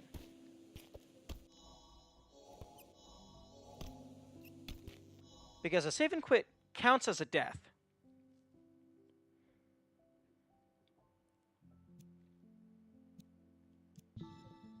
Does this still count as a full clear, even though I left the level? Like, does it consider it to be one contiguous run?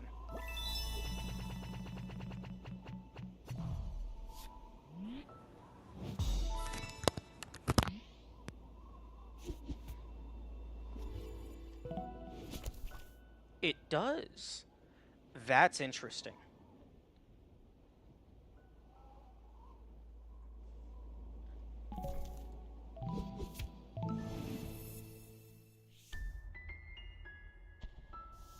The more you die, the more you're learning.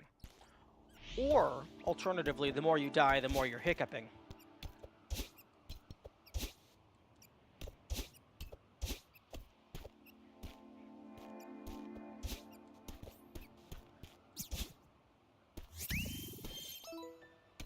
The complete screen changes from chapter complete to chapter clear if it's a full clear.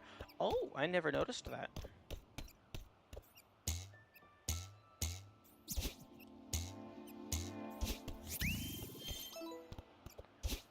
Man, this game has such good attention to detail. So many small things that I am just oblivious to.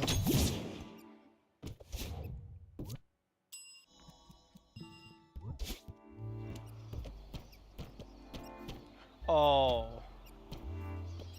Oh no. Oh no. Oh no. Oh no. This is going to be very, very bad.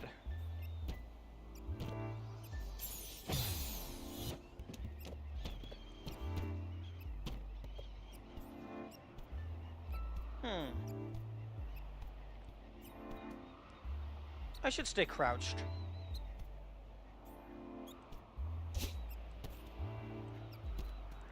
Because I don't want to accidentally hit one of them. Okay. Fuck. Oh, that's gonna be a very painful strawberry. Actually, I think if I stand in the middle, I shouldn't hit them. These things moving quickly always makes me happy. Why? This makes me very upset.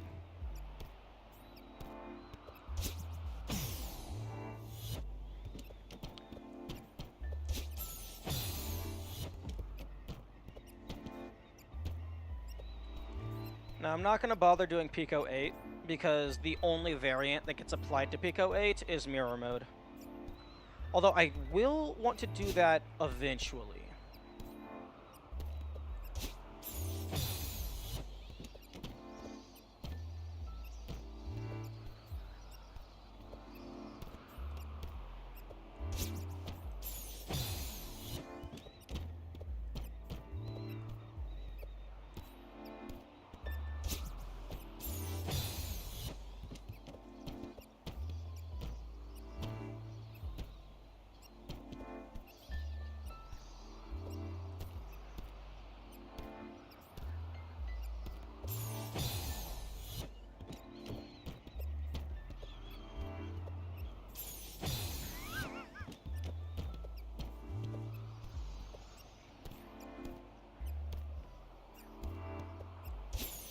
Ooh, actually, I could maybe jump and then dash up and then go back to collect the berry.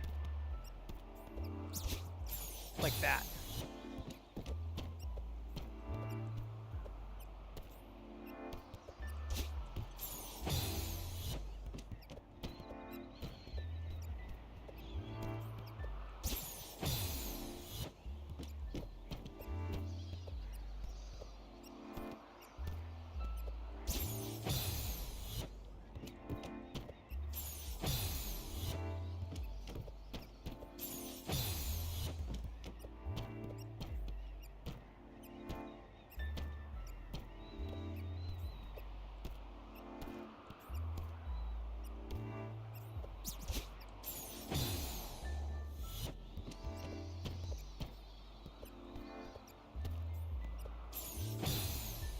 Okay, no clue how these things aren't hitting me sometimes. Actually, I wonder if they're moving so fast that sometimes the hitbox like just phases through me because it's not actually on overlapping me for consecutive frames.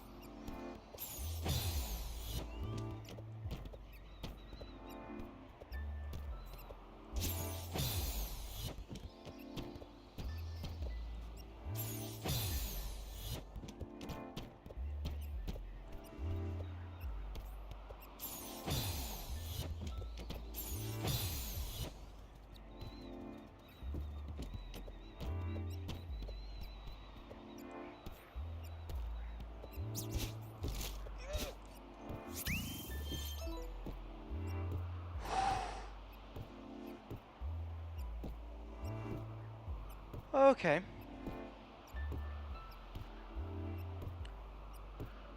That hiccup at the very end, which caused the platform to immediately drop, scared me so much.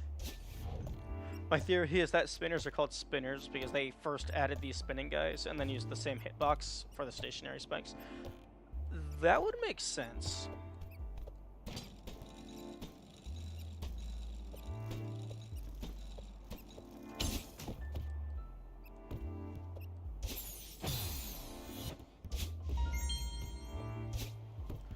Oh. This is going to be painful. Or maybe not.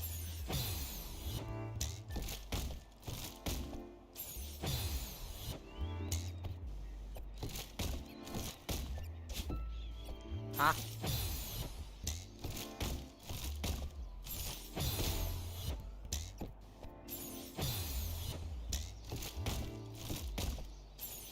Okay,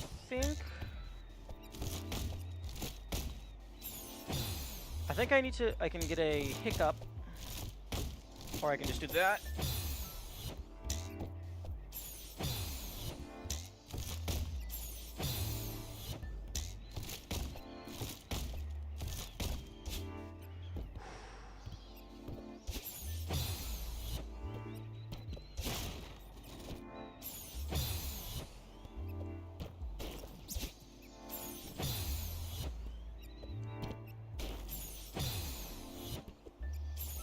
Okay, well we can add that to the list of ways that hiccups can screw you over.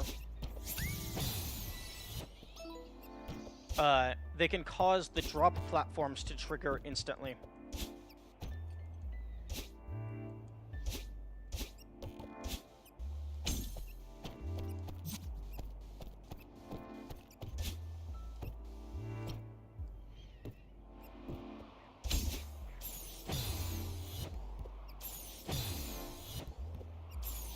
Oh, fuck off.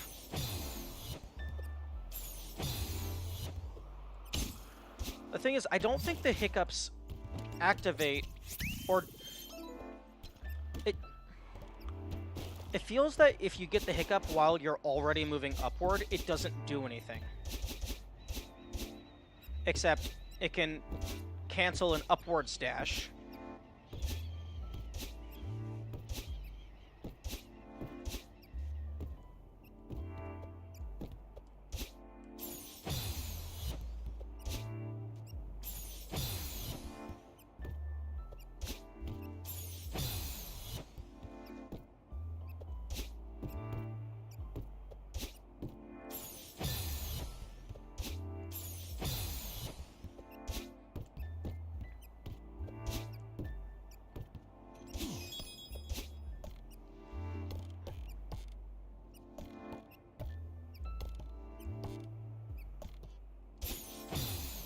Do you know if anyone has actually messed around with all variants type stuff before?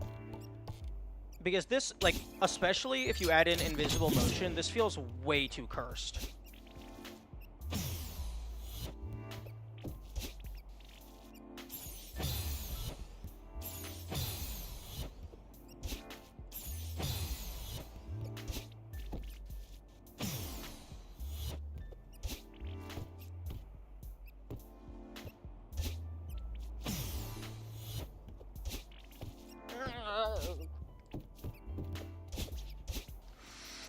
Okay. Let's go ahead and get the thingamabob. Oh, this is going to be very painful.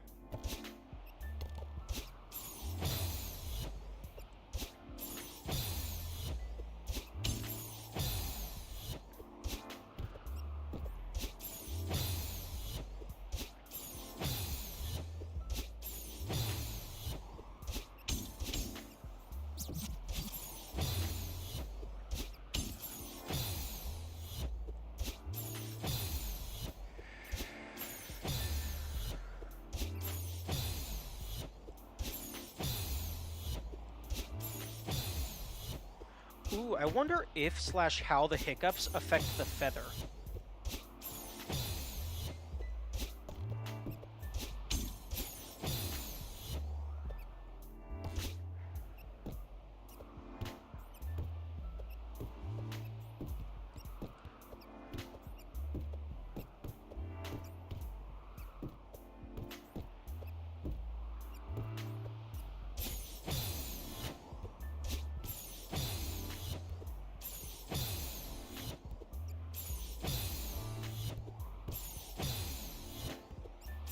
Come on. Inconsistent double jump, give me the thing.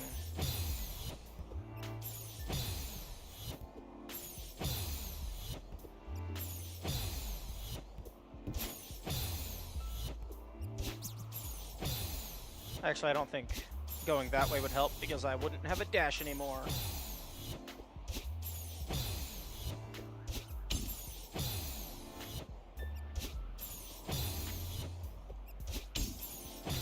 Okay, I think...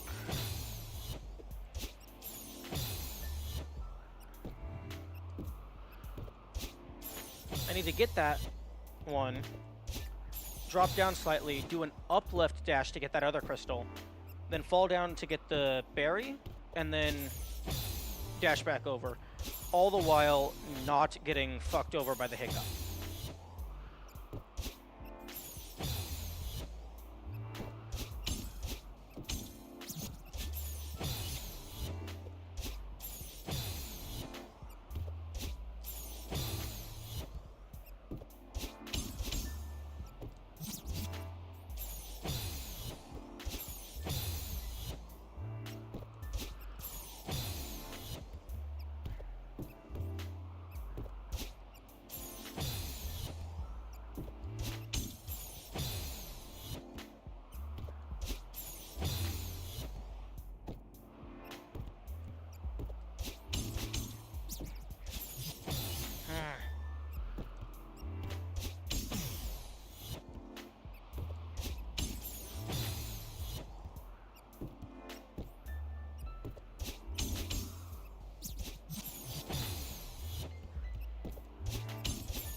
There we go. Okay.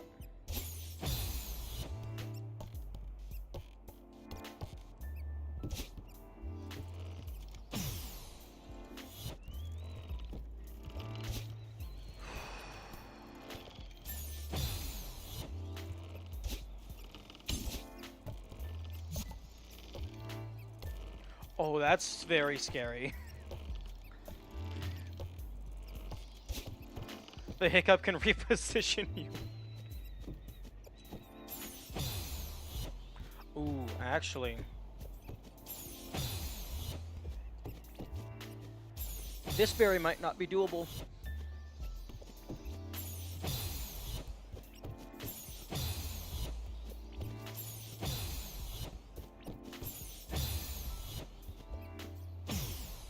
Unless you get, like, a neutral into a hiccup.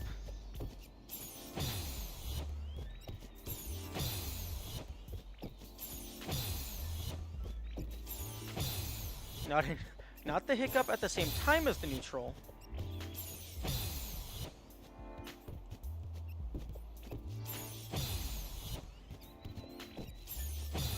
Oh, and then also the hiccups can cause you to bounce up, which makes the little hair things turn into death.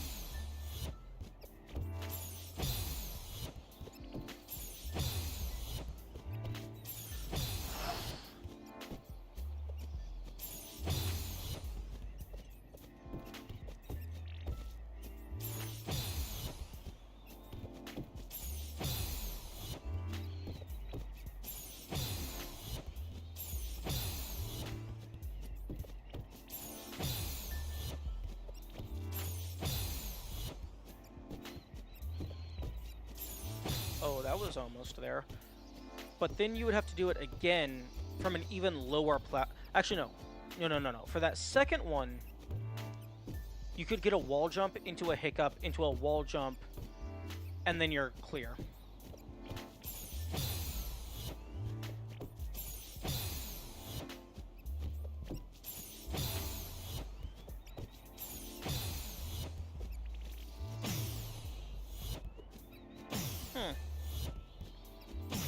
Maybe I can just go down here.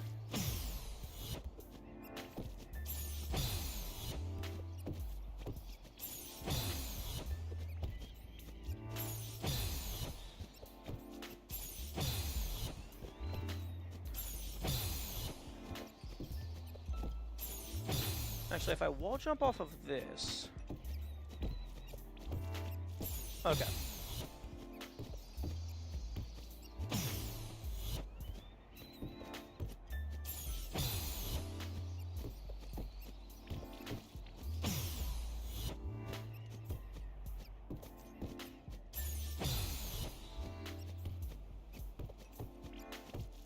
Okay, so wall jump off of this, land on the ground, jump, hiccup, wall jump, history.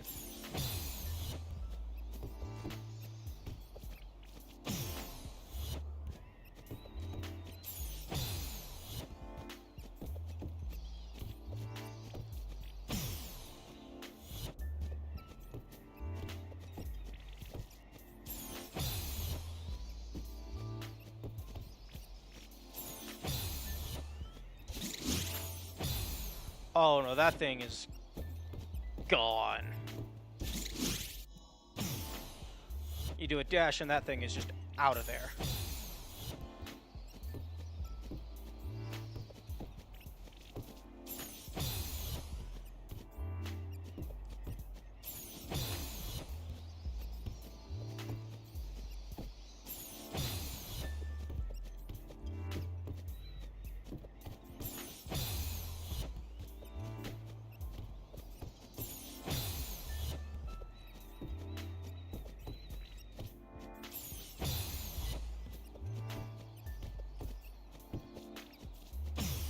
This would be so much less cursed if it wasn't random.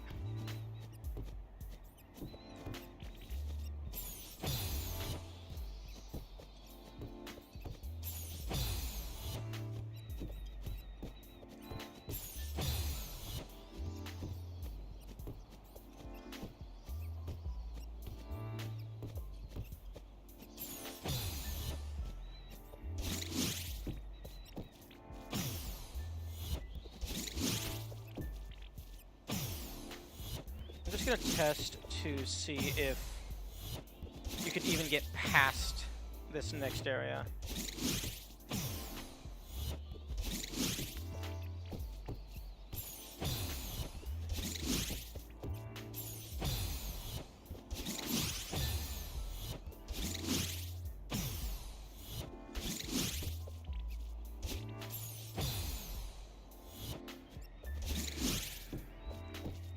Oh, that was almost there.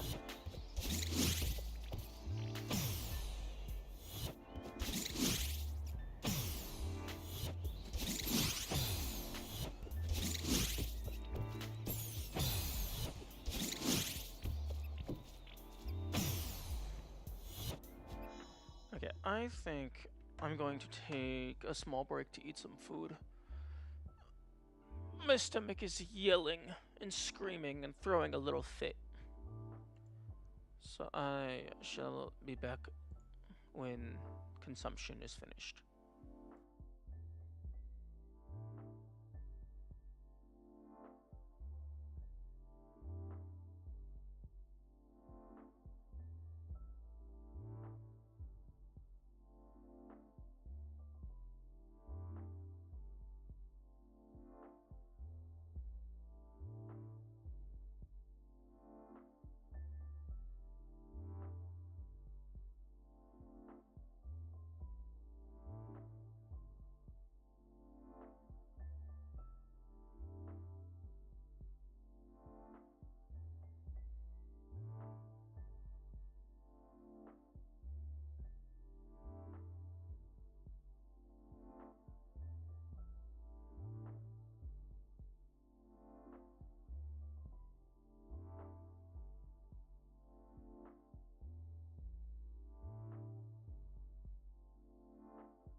Okay. I am back. And a new objective has been devised. First and foremost, get rid of those, because I am not doing golden berries at the moment.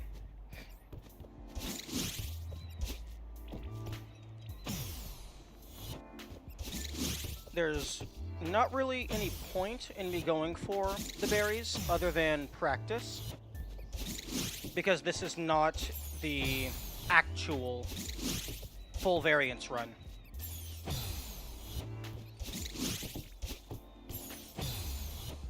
I do not have mirror mode enabled, which means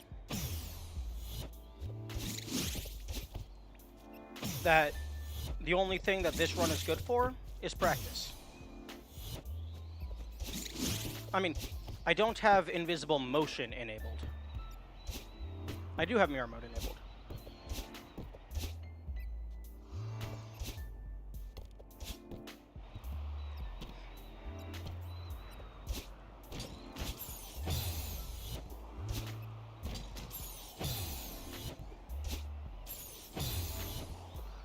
So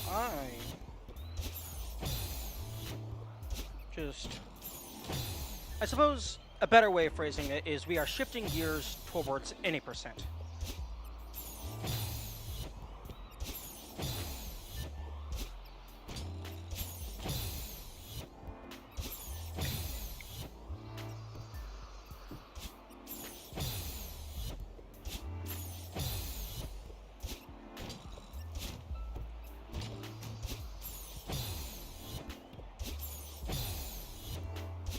Excuse me.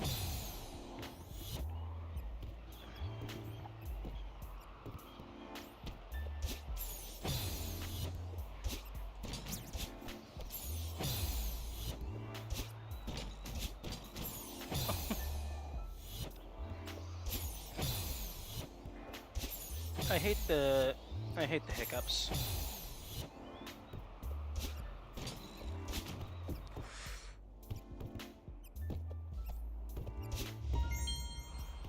That's a strawberry.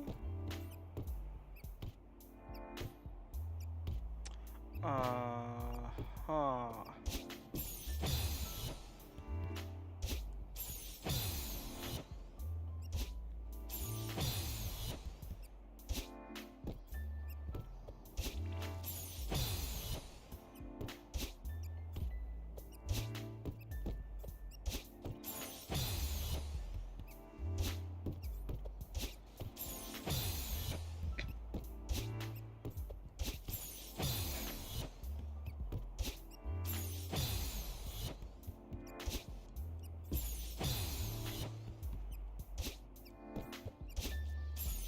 Oh, you can actually just get a... Oh no, wait, that might have been a hiccup dash. Oh nope, it was not a hiccup dash.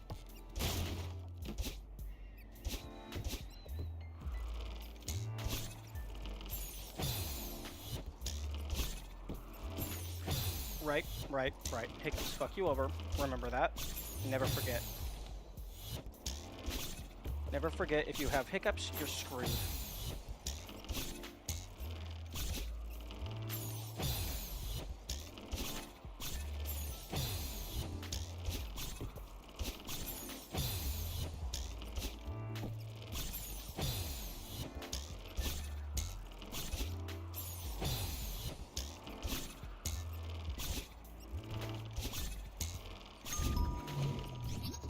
Ooh, that hiccup actually saved me. Oh, actually. Ooh. Okay, that's doable. It's just you have to press down. The mechanic that is never used in the entire game. Pressing down causes this to go down faster.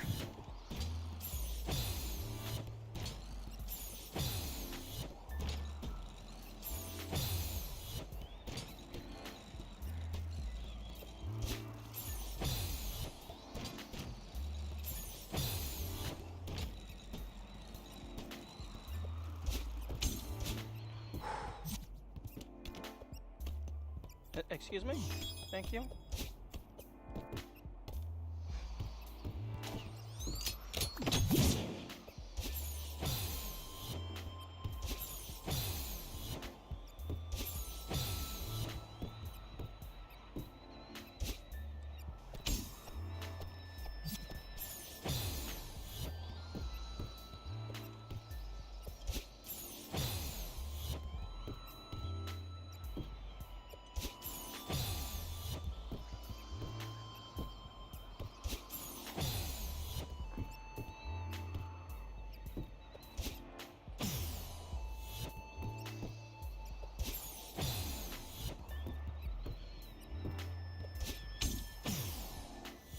Okay, hold all the way right.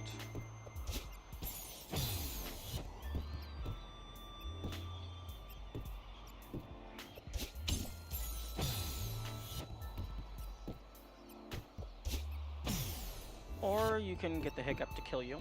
That also works.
New checkpoint.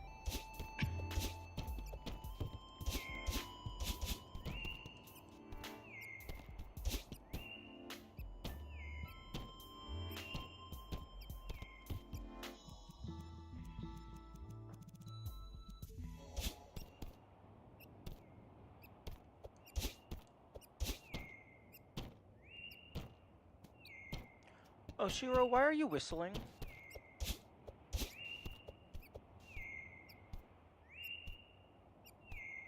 It's very odd.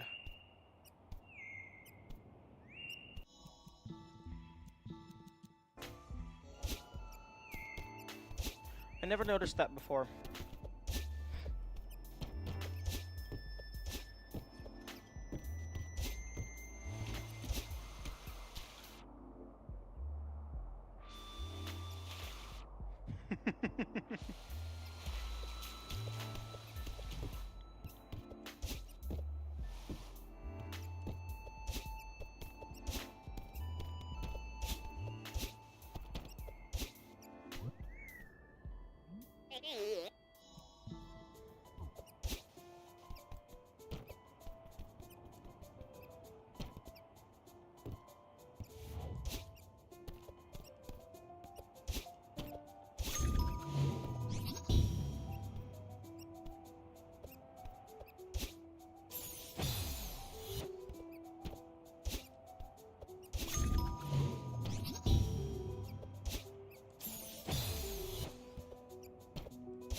Ooh.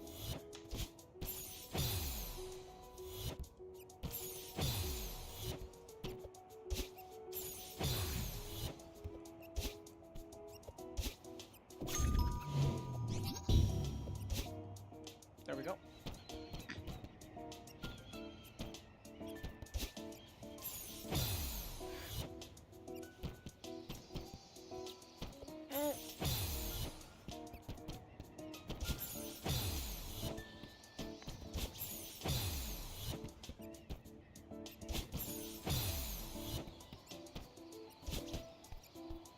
Ooh, that was very fast.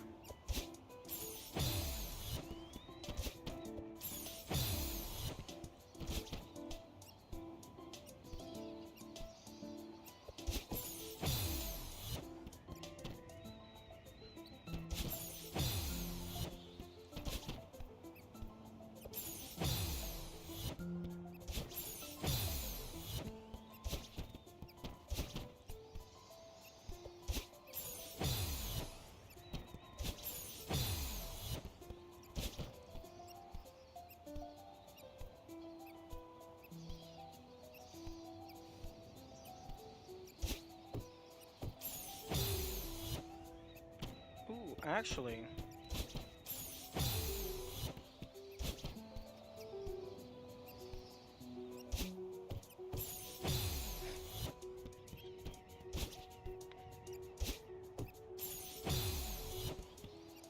There's that little segment there where there's a one tile wide gap in between two walls. Oh, right, the hiccups can...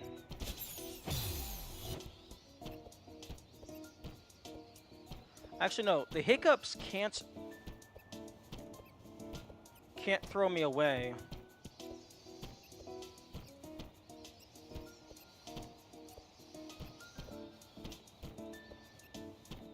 Interesting.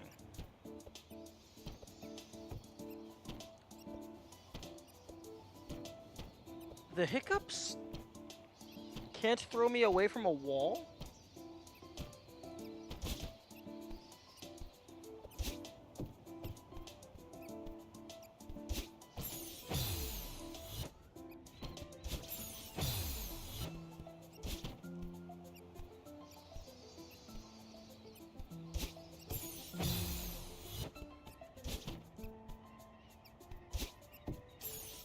Ooh, maybe I can jump over them.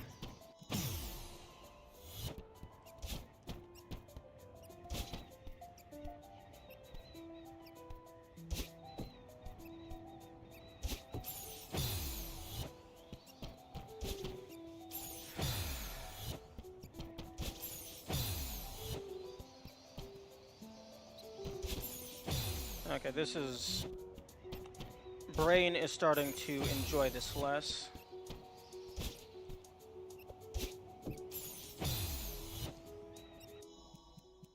Because you can't actually get skilled at this. I mean, you can to an extent, but hiccups put a cap on that.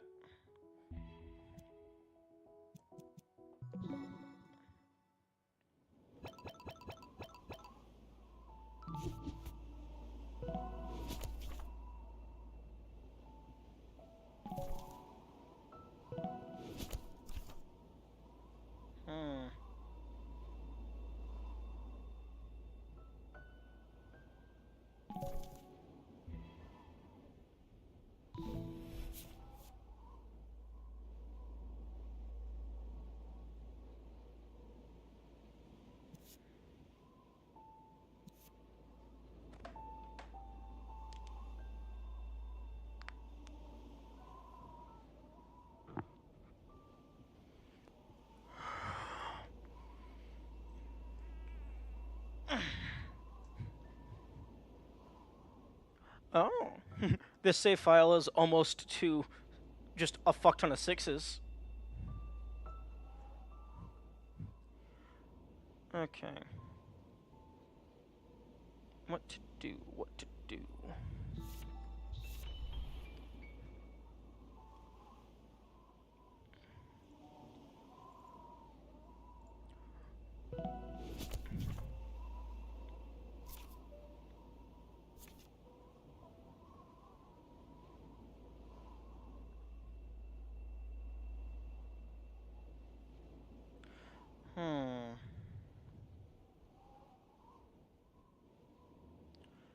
I could try and do old site.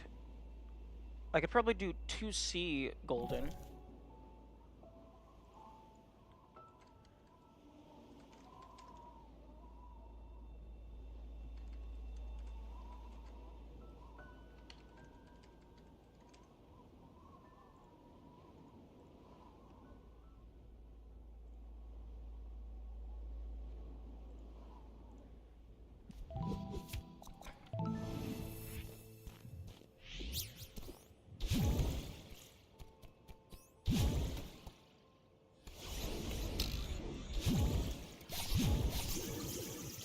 Oh my goodness, the game is running in slow motion.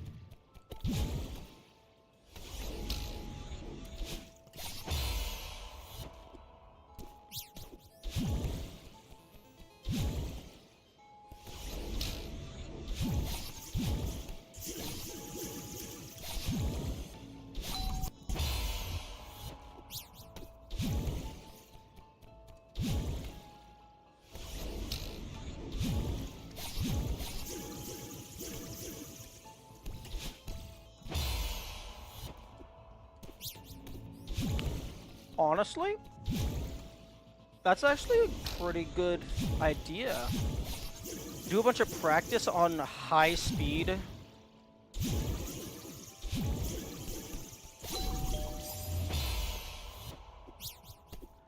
So then when you go to do the actual attempt, everything is in zoomy zoomy.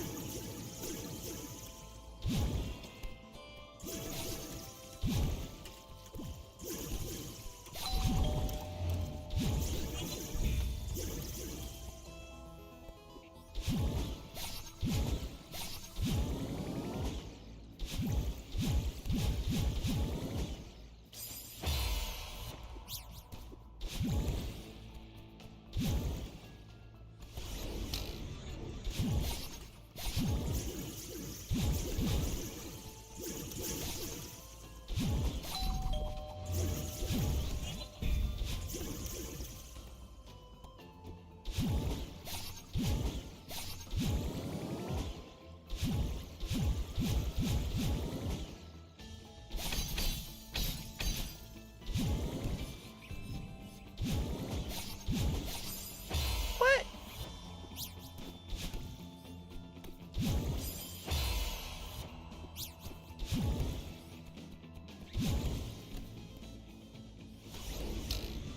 Oh man. My brain is starting to slow down. Back to normal. The game is starting to look normal again.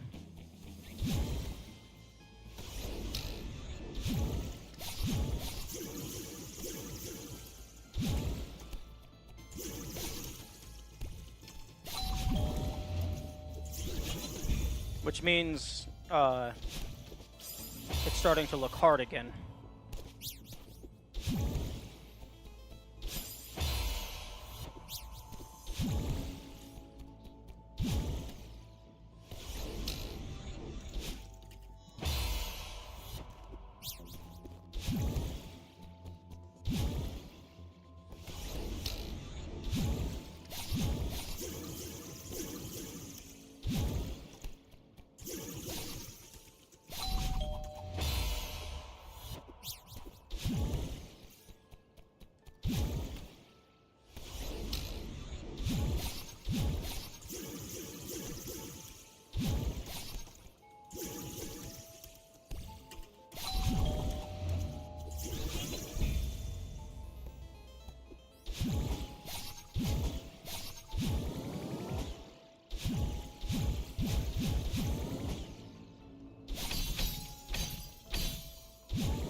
Excuse me.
Clear.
I guess so you gotta get that wave dash out, like, real quick. Or... No, because I need to be able to get my dash back, so I can't just bind all of the hyper dash buttons to a single thing.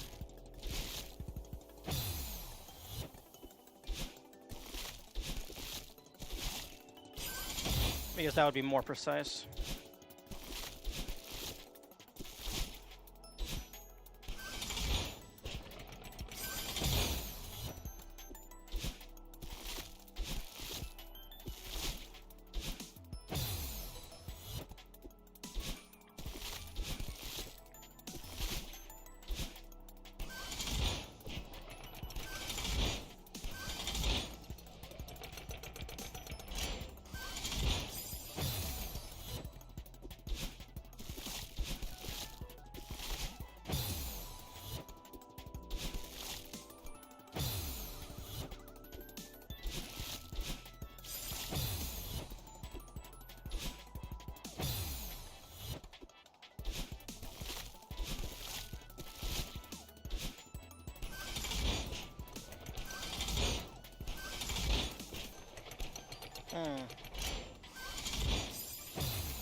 Okay, so you gotta jump a little bit before you get to the end, I think.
Yeah, I keep forgetting that you don't have to grab in order to wall jump off of something.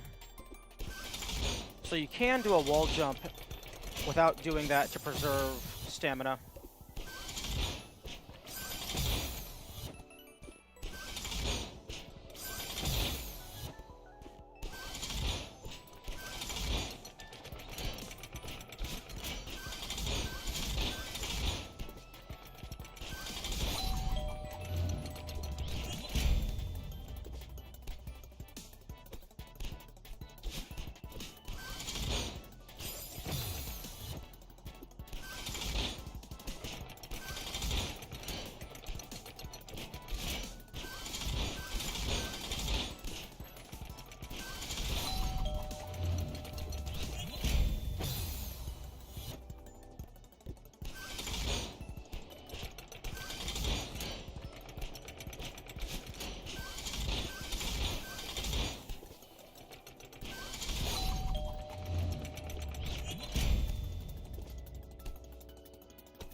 Oh, interesting.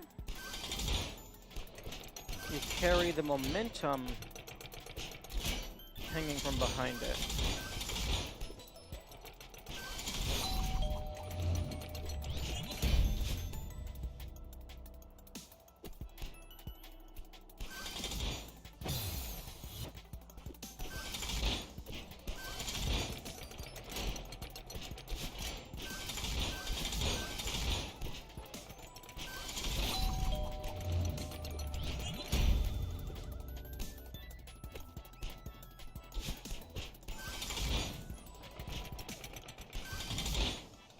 Okay, so it's not gonna kill me, even if it can't kill me. Okay.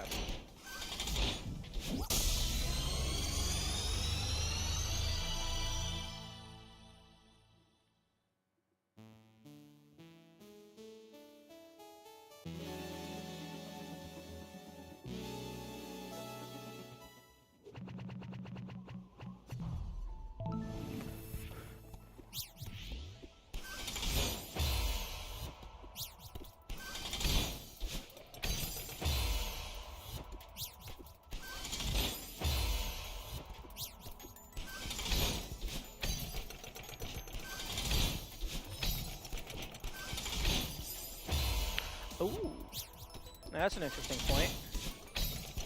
You can actually be too high.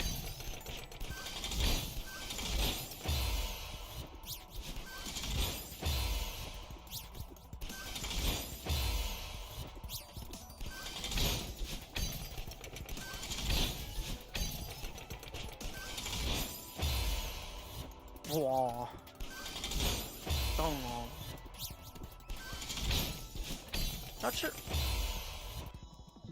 Not sure how I feel about that gong sound effect.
Okay. That's very precise. Unless...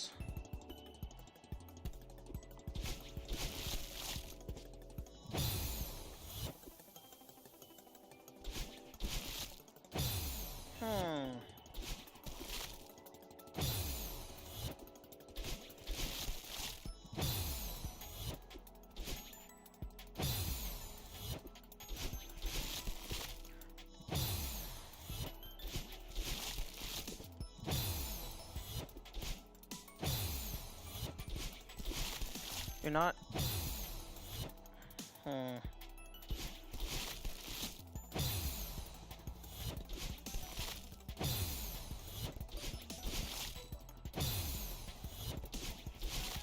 Okay, no, even if I just fully dash off of it, I'm not getting my dash back.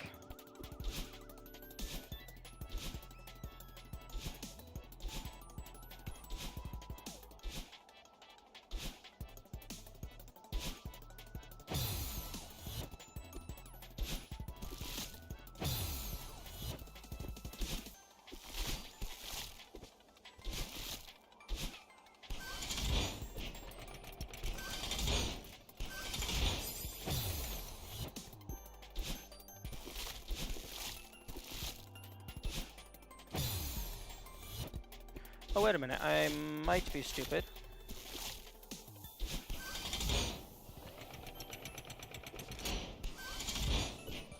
Oh yeah, no, I am definitely stupid. I don't need to do the fancy wave dashes.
That's not even consistent. I just happened to get it.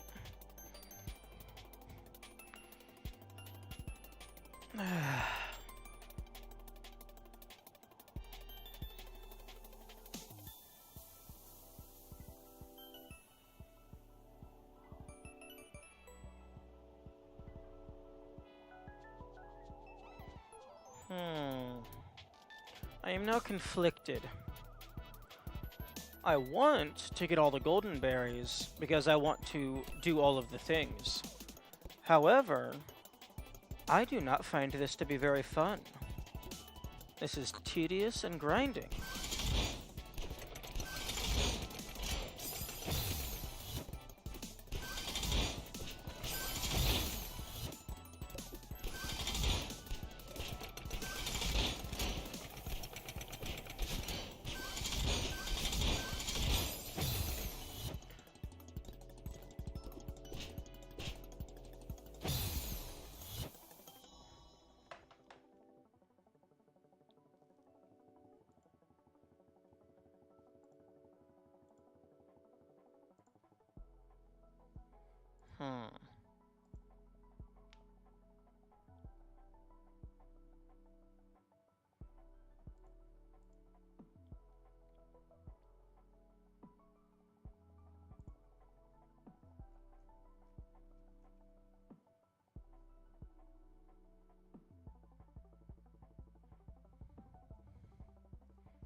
How did I just now see that it says cherries on the counter? Well, it's not exactly moving around, so your eyes aren't going to be drawn to it naturally.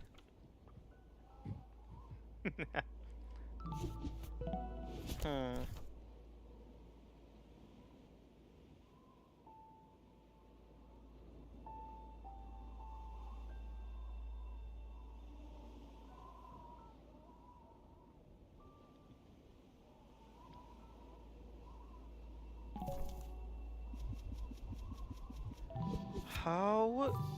How in the fuck?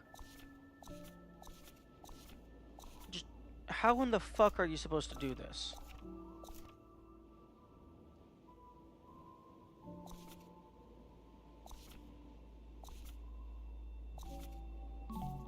Actually, this. This right here. The title of this checkpoint is exactly how the fuck you're supposed to do it. Determination and stubbornness. That's how you get all of the golden berries.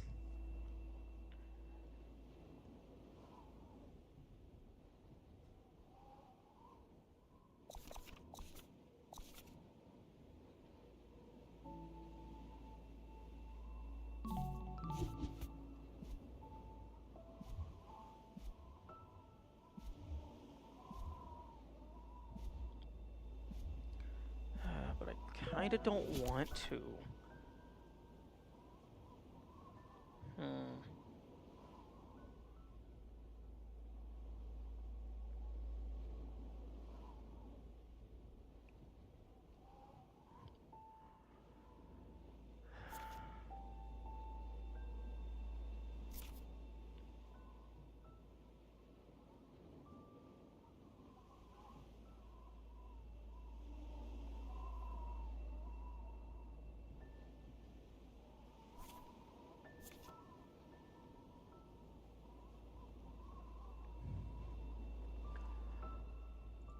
Interestingly, if you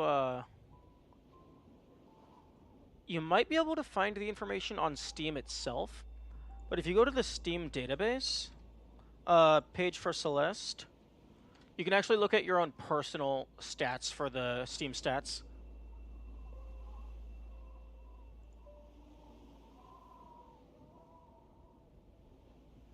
If you're connected to your Steam account anyway. Apparently, I have gotten 1,006 berries. That probably counts recollections. It also counts assist mode, because I have 6 golden berries, even though I don't.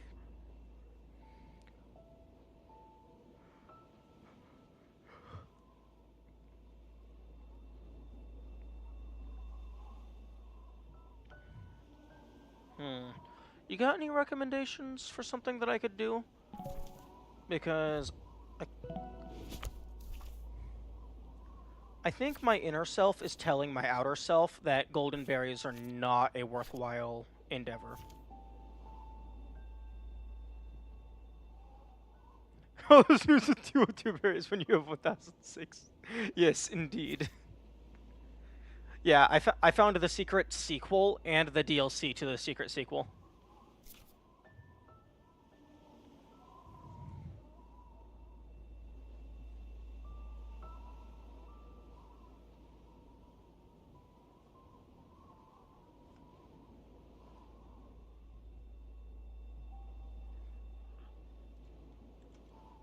And here's the page if anyone's interested.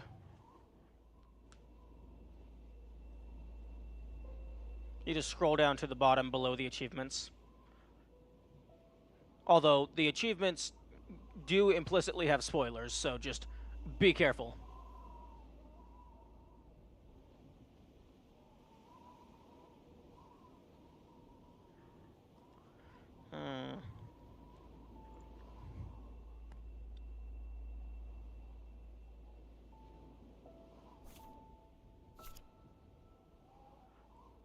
I think...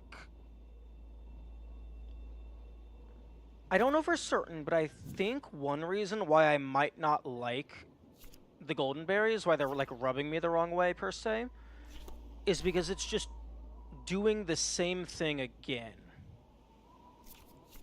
Like, I like new content, not just do the same thing but better. What sort of recommendations do you mean? Well, I mean, we've only been going for a little under 5 hours. I don't want to stop the stream early just because I've gotten bored. If we can think of something else to do, that would be preferred. Like, even a different game entirely. Like, something interesting in Celeste, maybe? Or, like, a different game. Like, I could probably boot up the Pico 8 version of Celeste 2.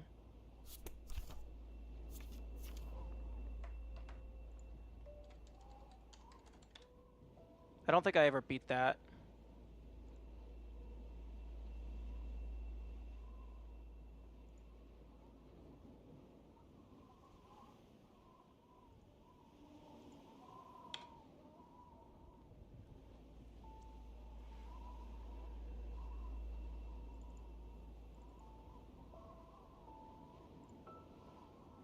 Is that something that would be of interest?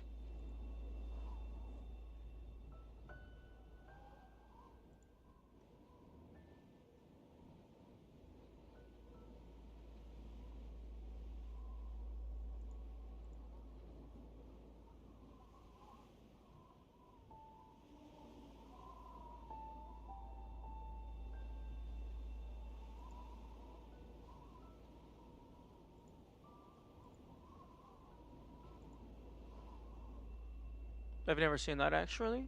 Okay.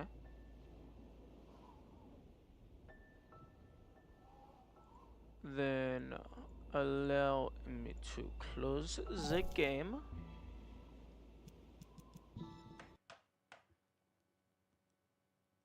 Get rid of the game art. Not beyond like 2 seconds of gameplay. Yeah, I understand. Okay, so Celeste2.exe, launch that.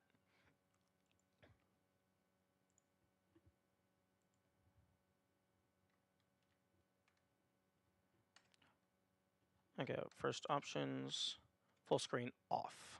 There we go.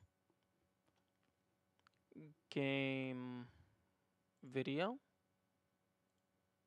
Celeste 2. Go to volume mixer, Celeste 2, set it to the headphones.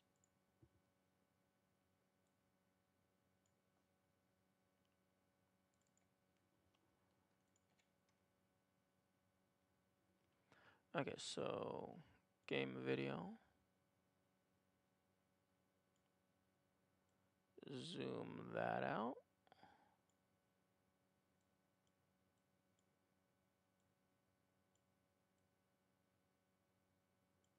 And that'll be good enough. Okay, and right, stream title.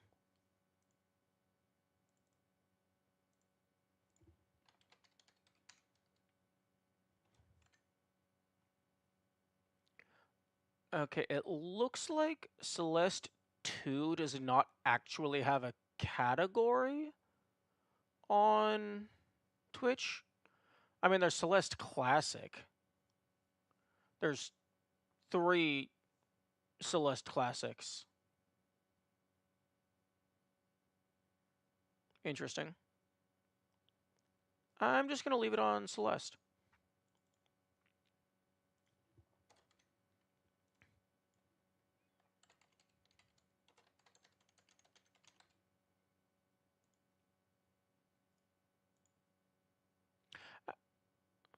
Okay.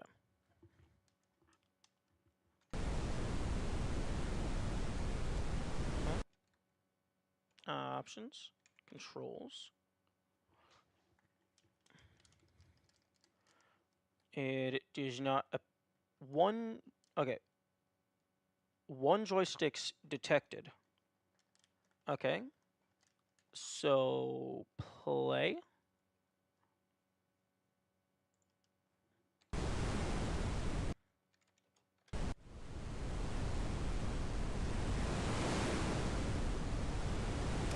Does Pico 8 have controller support? I mean, I can launch the game through Steam.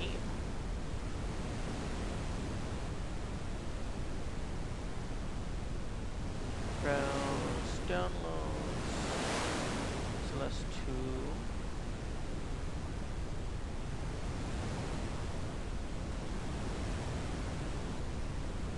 Close, play.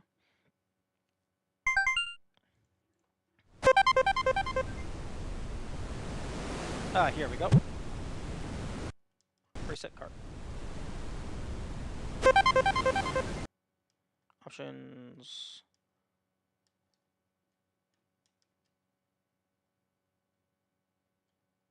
Okay.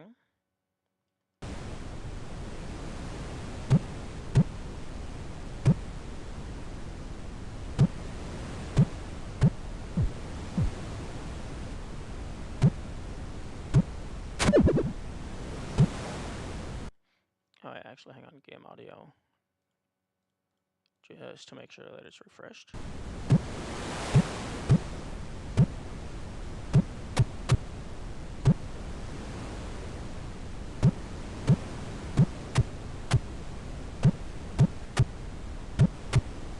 Oh, interesting.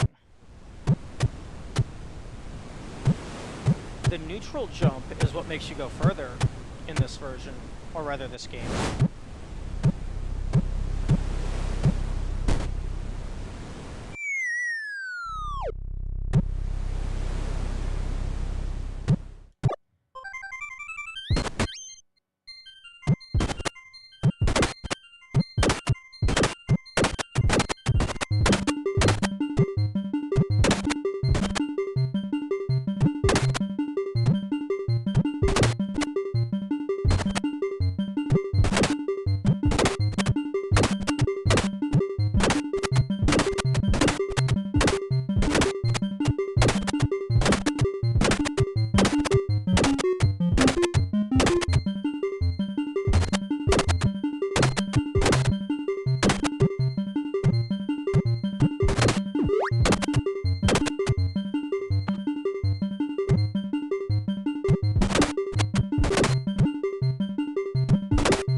Okay, so the strawberries options.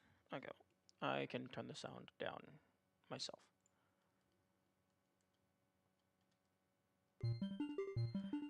It appears that the strawberries follow the logic in Celeste HD. Trial head.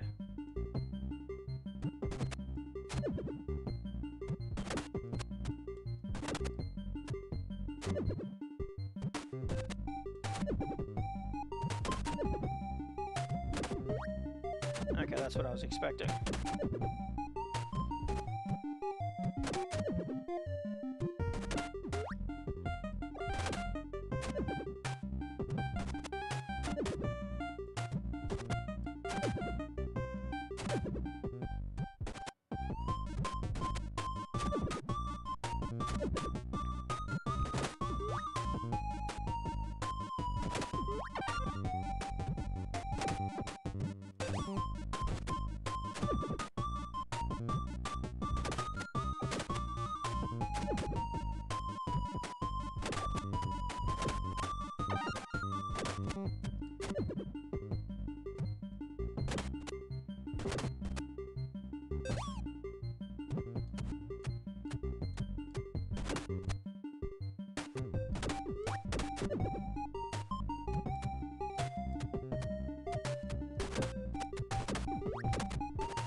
Ooh, that might have been bad.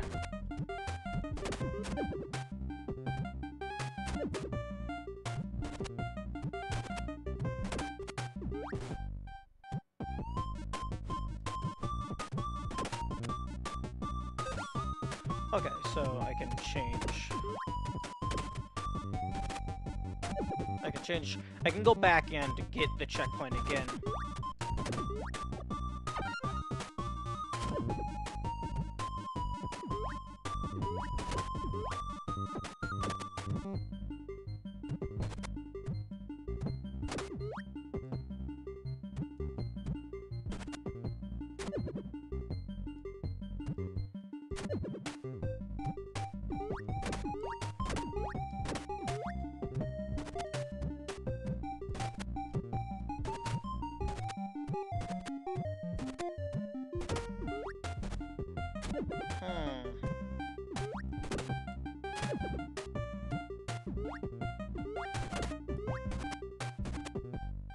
Interesting. I'm trying to get up into that little hole there.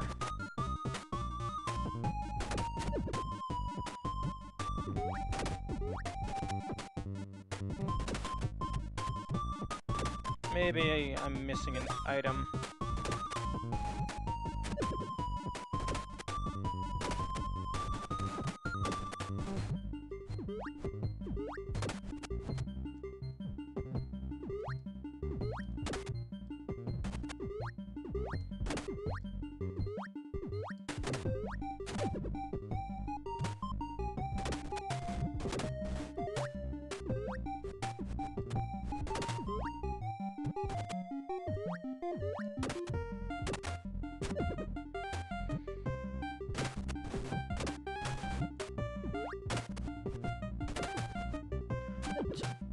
The hitboxes in the Pico 8 games appear to be a lot stricter.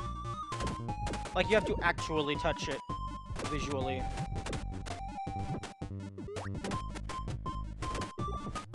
There we go.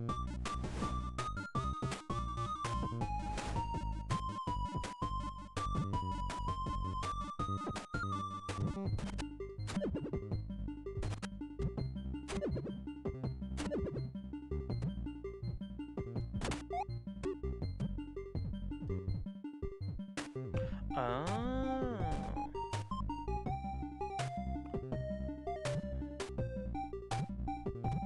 Okay, it does not respawn.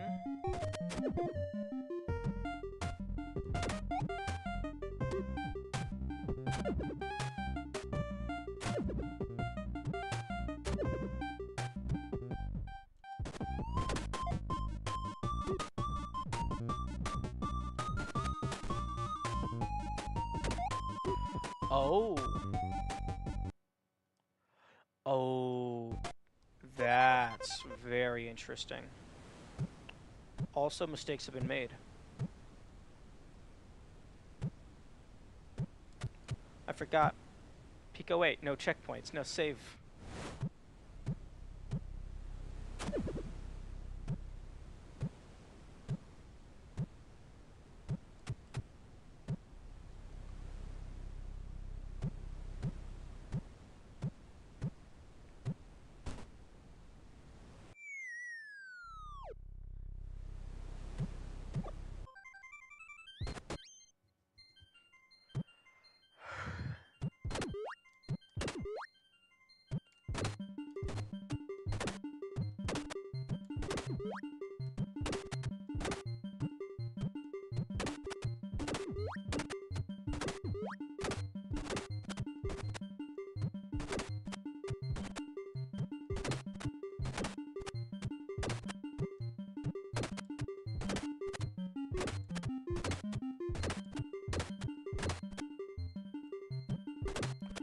Okay.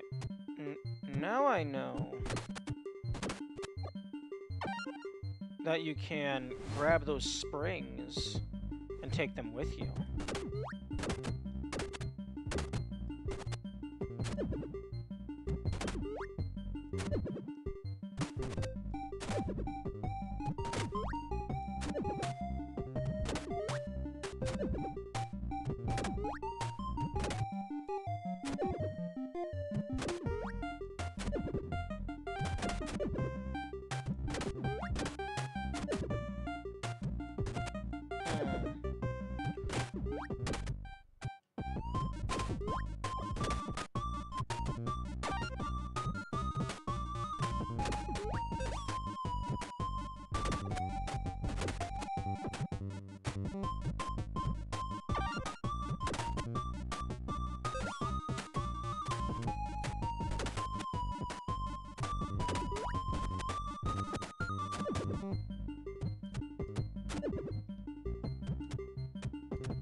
wonder if you can get a 1-up in this game.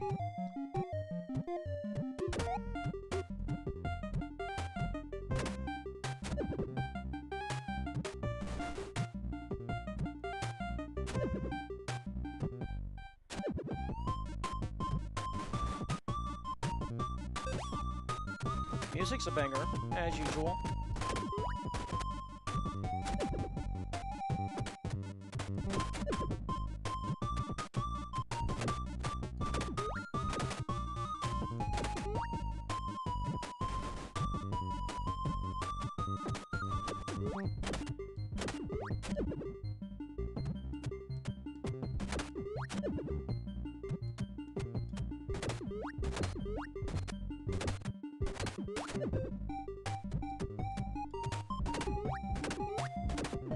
Well, now that I know that you can carry these springs with you...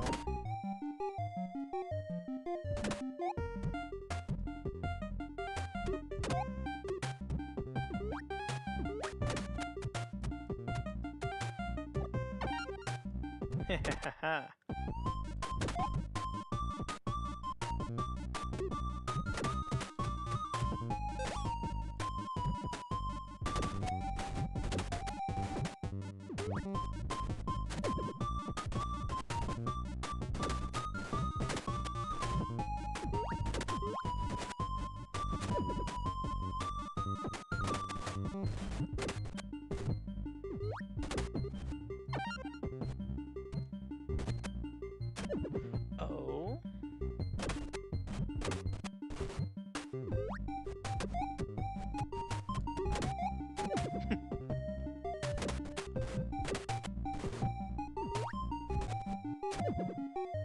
I can't really tell if it resets your fall speed. Like, it probably does, because you stop falling.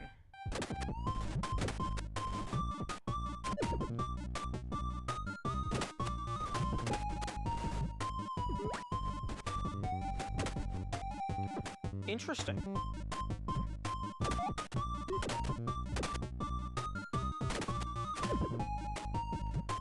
If I was standing right on it, and I pressed the grapple button, it more or less just flings it, like I didn't pick it up.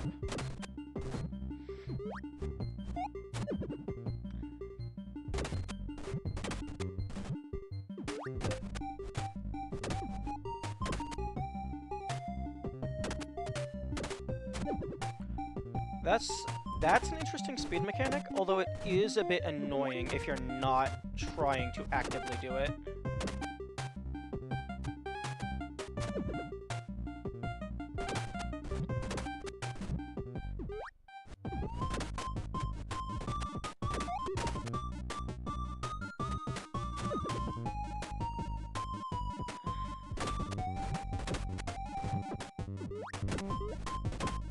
There we go. I was wanting to see if I could take a spring with me.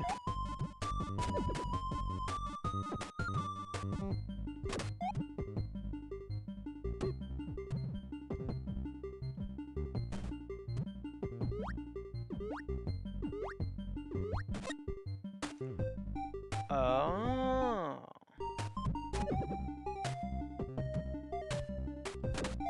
Okay, so...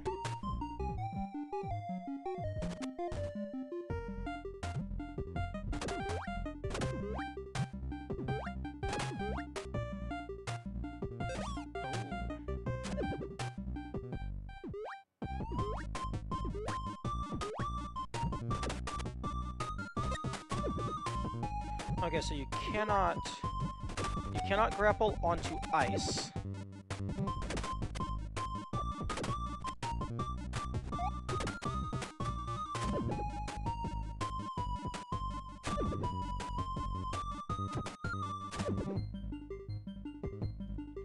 Although it does not have ice physics.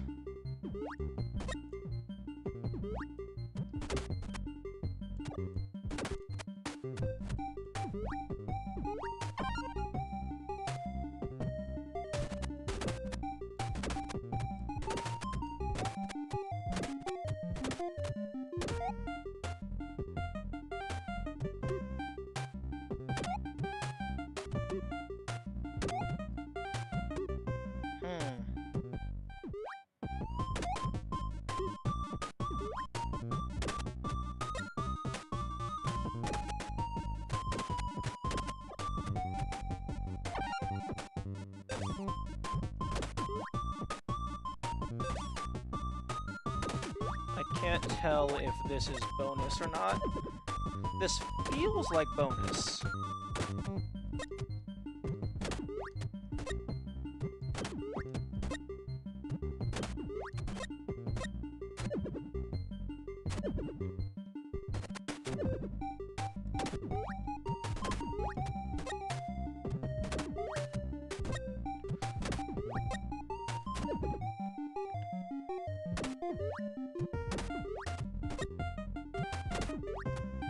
Man, that's very tight.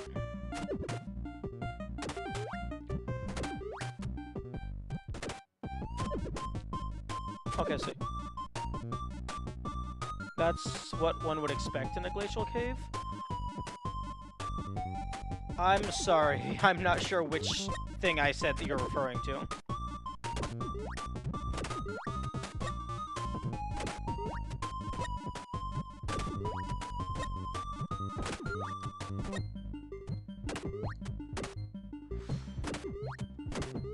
There we go. It being ice. Well, yeah. It's just, it doesn't, you don't slide on it like it's ice.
Oh.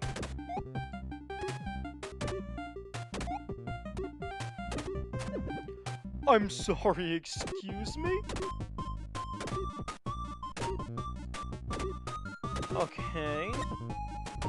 So if I'm overlapping it, it kicks it behind me.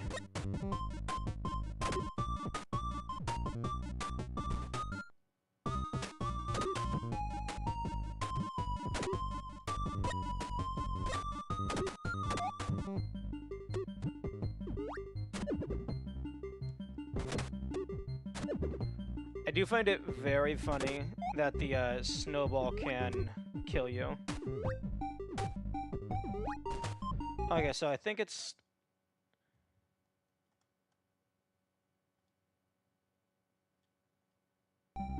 Okay, I need to stop pausing, because the reset button in this game does something very different.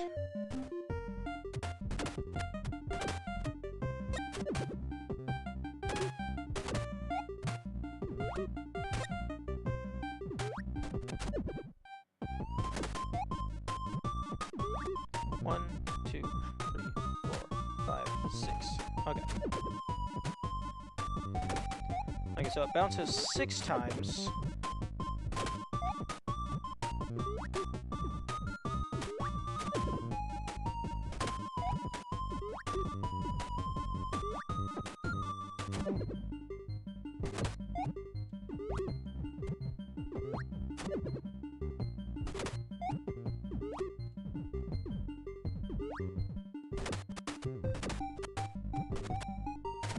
Oh, really? That was like a single pixel away.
Yeah, I have no idea if what I'm doing is bonus or not. Or if this is just a multiple path level.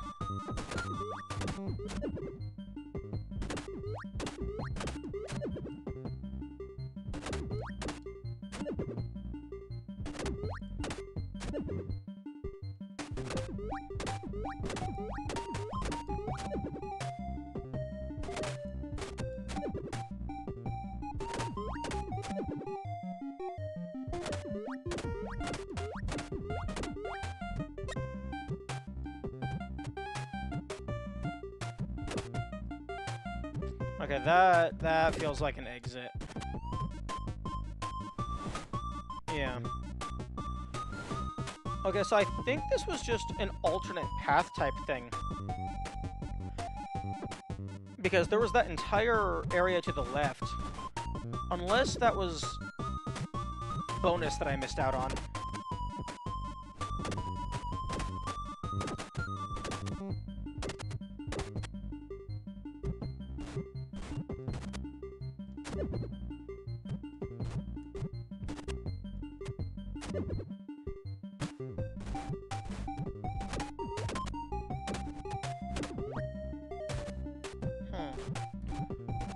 The screen didn't scroll. Left was probably a berry. That would make sense. There was a couple places I could have gone left.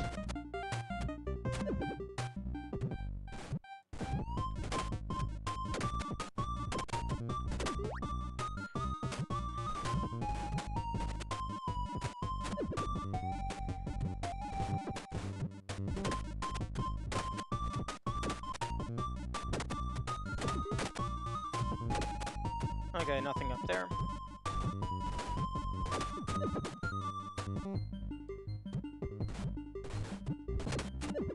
That looks looks kind of like a little rabbit face.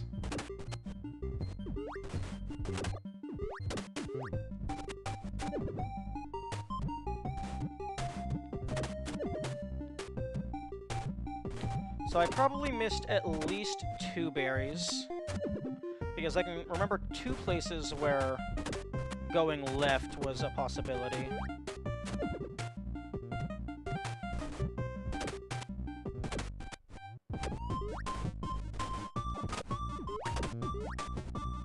Oh, true. True. That makes sense.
Oh, we're already getting fancy.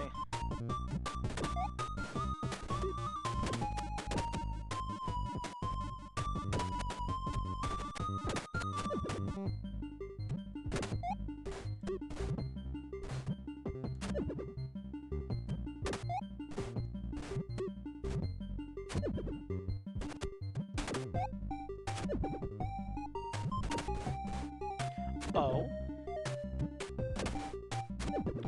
I imagine it follows a similar logic as Celeste, where a room that is after an intersection and doesn't have a berry visible equals main route. That makes sense.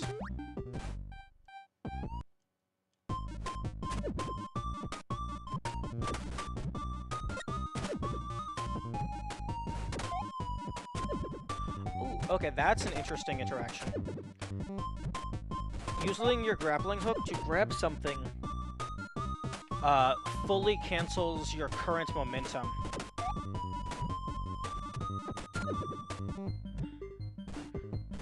Like, even grabbing something, not just grabbing a wall.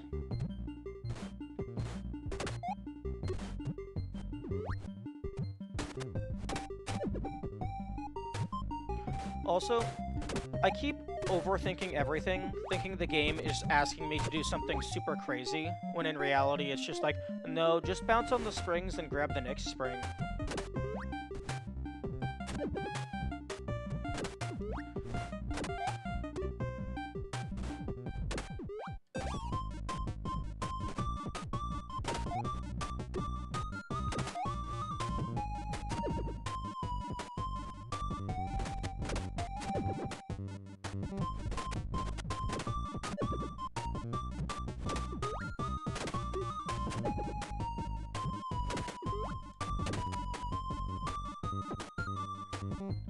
Oh, interesting.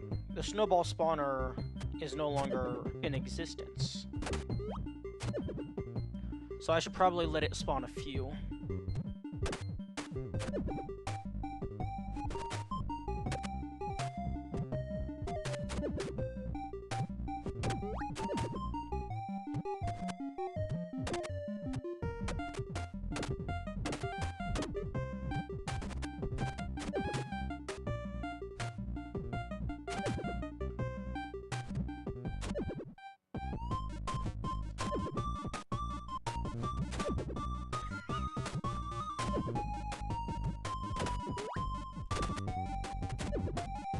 Okay, if it's going downward, it kills you.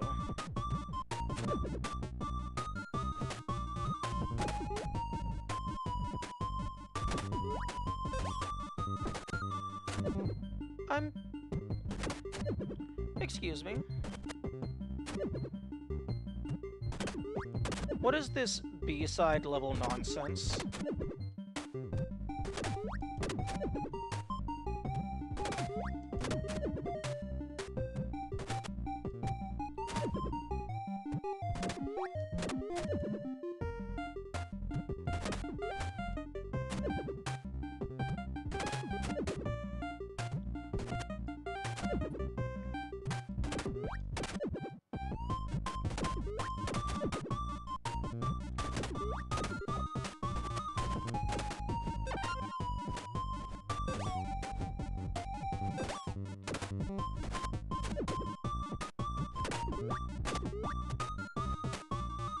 What?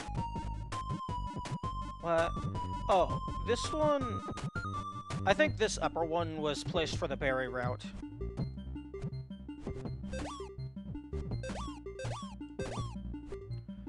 I thought it was maybe, like, you have to do some wall jump shenanigans. Ooh, actually, hang on.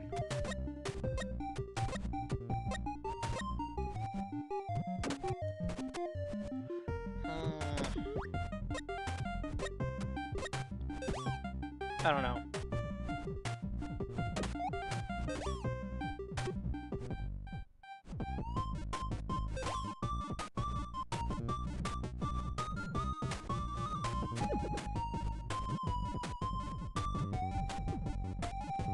Oh. No. What the fuck? Okay, that's rude. You're usually able to go back through small transitions.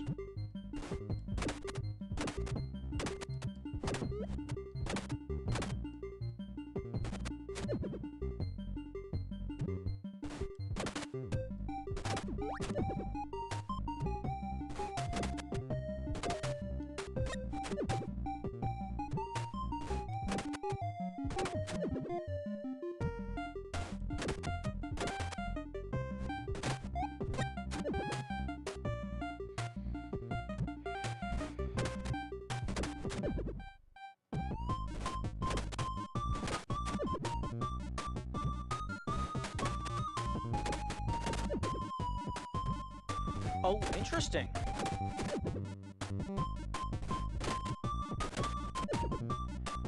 Okay, I need to test this. I don't think using your grapple hook, cancels your... It cancels your upward momentum. I don't think it cancels your horizontal momentum.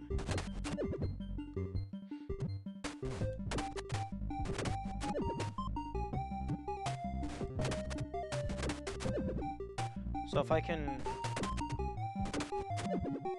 get turned around to fire it behind me. Okay, no, it does cancel your horizontal momentum. Interesting.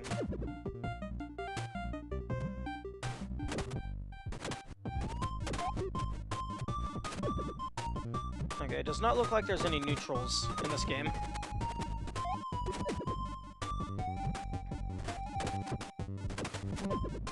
They learned from their mistakes.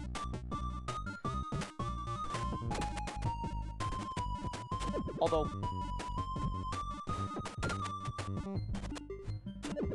I would definitely be very interested to see if you could infinite wall climb by using the grappling hook to reset your fall speed.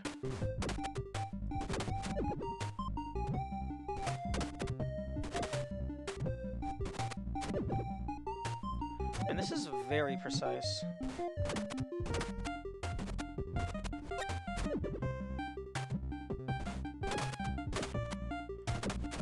I wonder what that upper platform is for, because it's definitely not needed.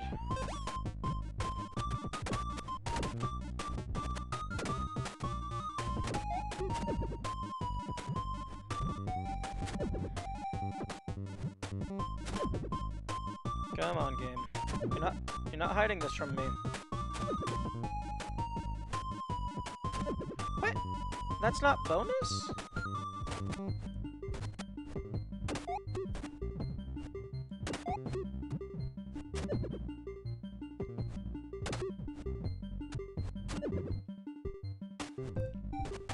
Oh, that's why it goes behind you. If you are overlapping something and then you grapple it, it like kicks it out behind you. That's because it does grapple it, but because you don't hold on to it, it just immediately has all of the momentum from being pulled towards you, so then it flings it to the left.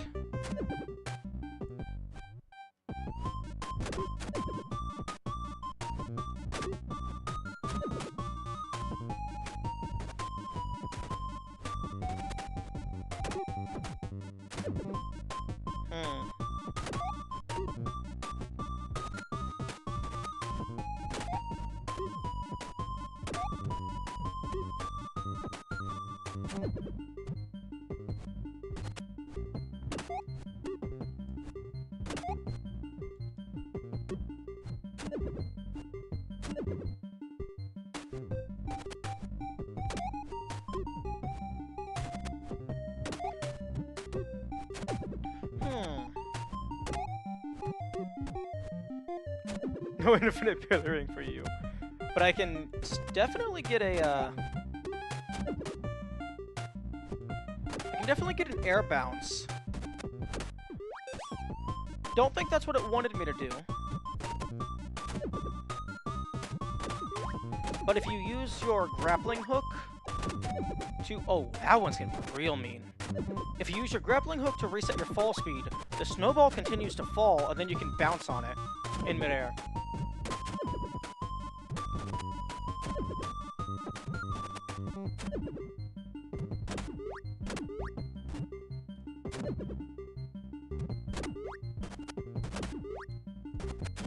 Oh, interesting. The box doesn't break until you actually stand on it.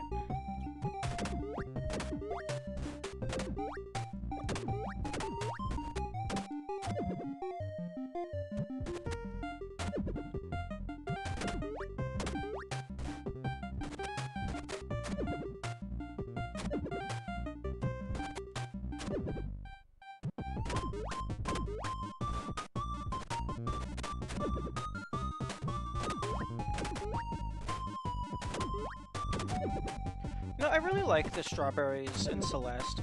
Like, I know it's just generic collectible, find them all, but I don't know. It's just, it just being a random fruit just feels nice for some reason.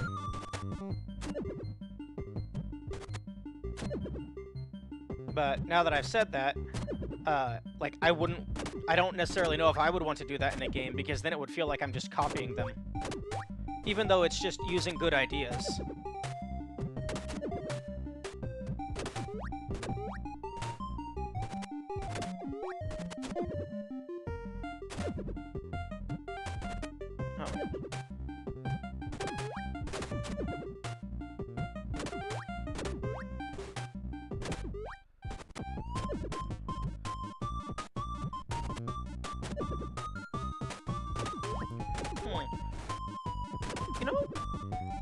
I could probably,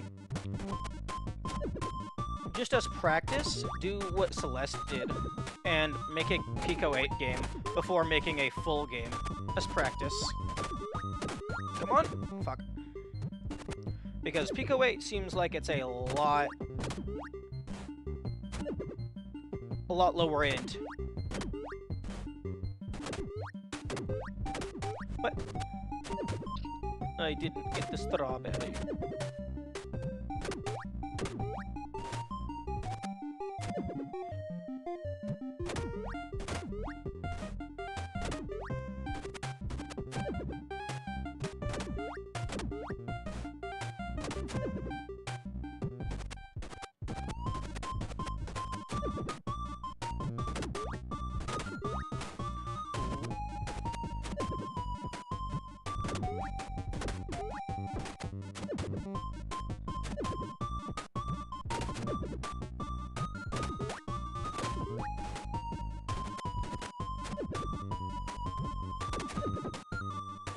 I wonder how much speed you can get in this game.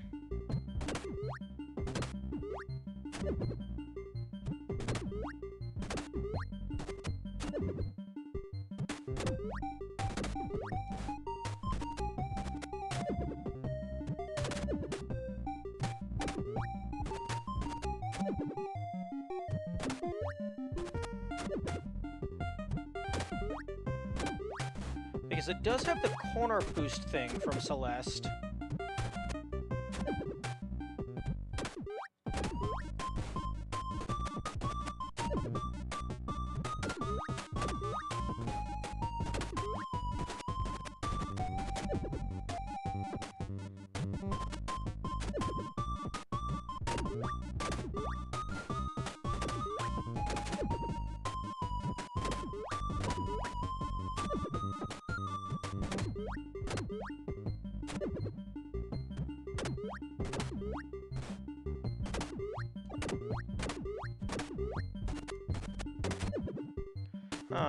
Turns out after you actually start timing your button presses, instead of assuming muscle memory is going to save you, it gets better. Never mind. I just got lucky.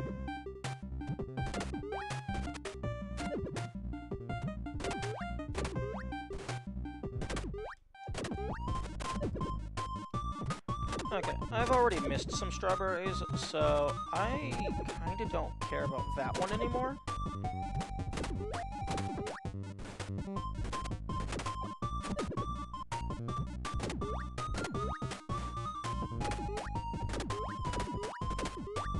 Haha! The reverse psychology! Oh, that's mean.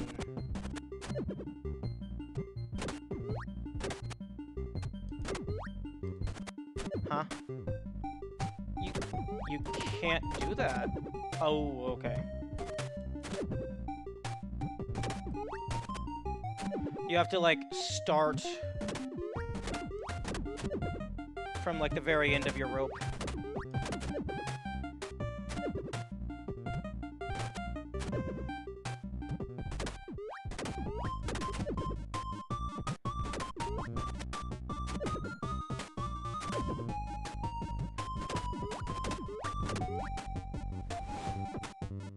Destination.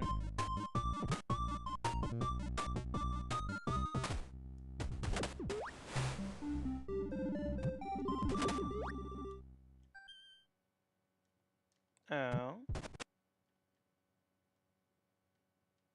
Boss fight? Oh.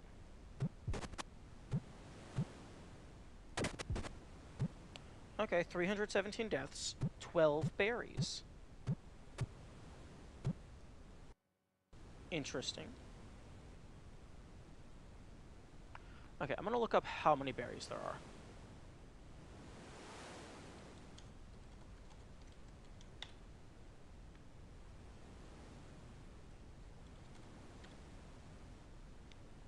Oh my goodness. Okay, Celeste Classic 2, no death all berries.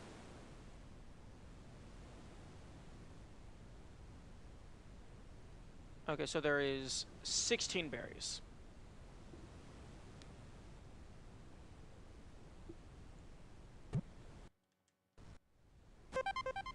Lonnie's Trek.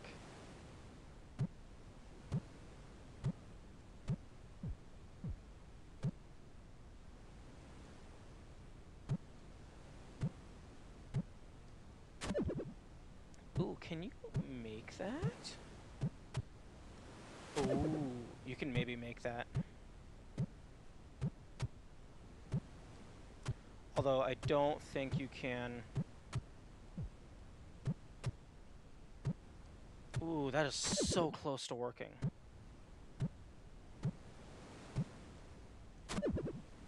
Gotta be some colored birds up there, indeed.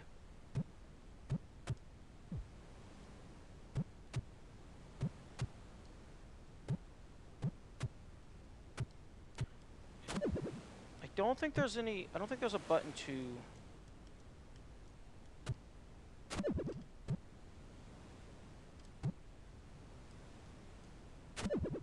And there's no button to grab the wall.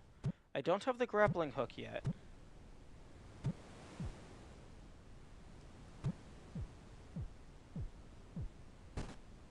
I can break the snowballs.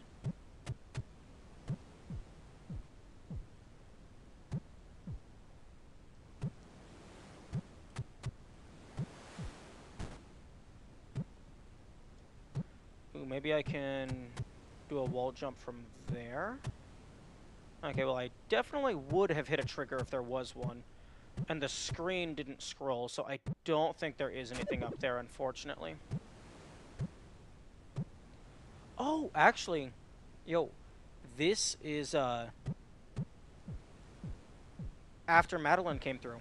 Because this rock here has fallen down.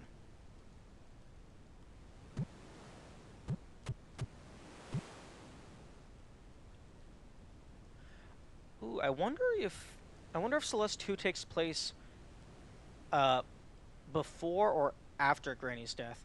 Because I think there was like a year it was like Core is 1 year later after Summit. So there was a period of 1 year where Madeline wasn't at the mountain. Although actually, in Epilogue, they fixed the bridge. But now this bridge is like even more broken than before.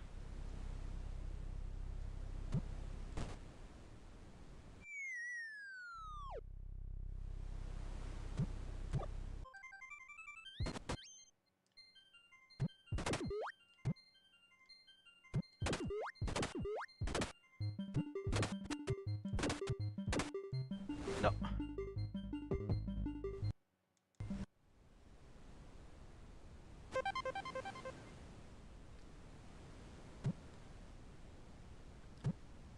Oh, they got a little minivan. What if it's like 100 years later or something? Oh, Madeline is like just an old, elderly woman just watching over the cottage. And this random asshole kid just comes running by, not a care in the world.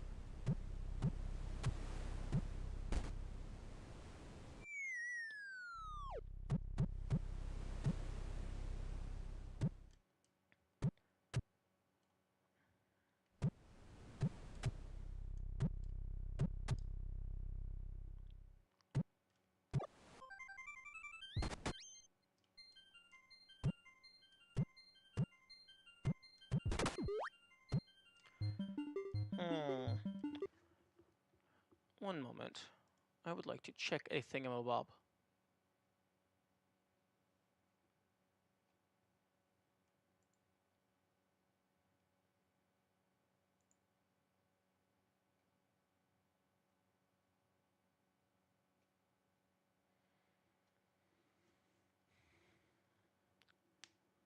Because I'm pretty sure I'm in the Celeste TAS Discord.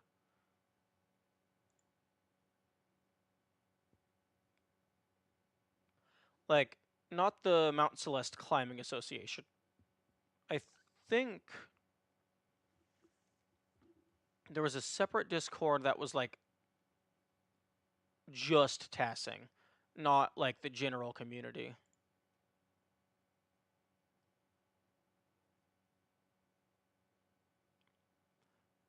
There's a Celeste Classic. I'm in the Celeste Classic Discord.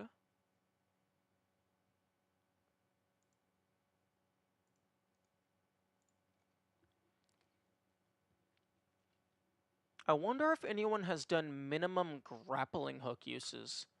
I mean, like, almost certainly.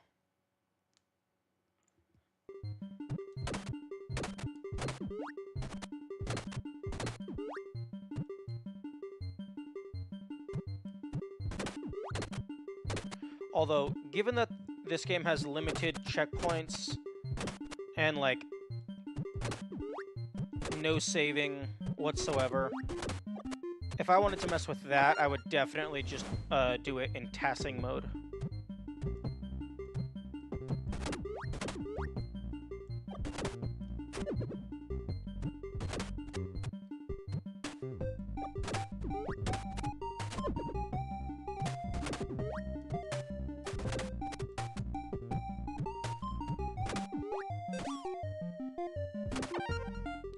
Oh, that's interesting. So there is no, like, 1,000, 2,000, etc. If you get a second berry, it just automatically collects the previous one.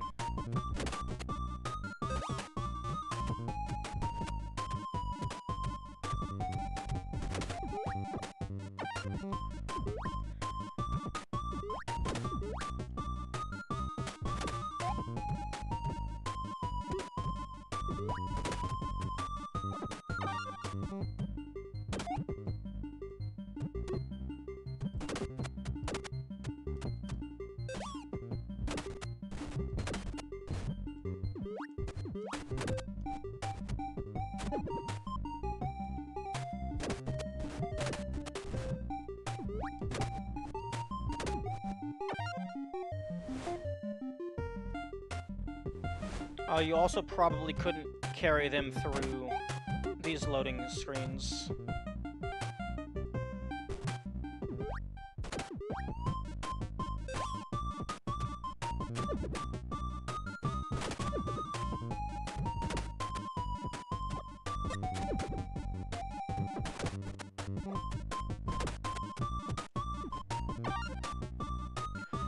But since there's no bonus for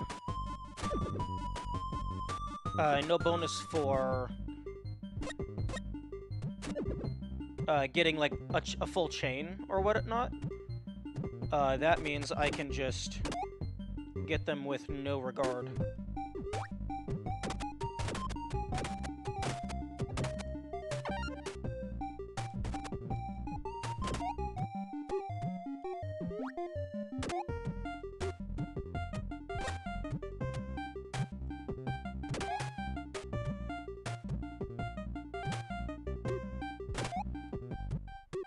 Oh, interesting.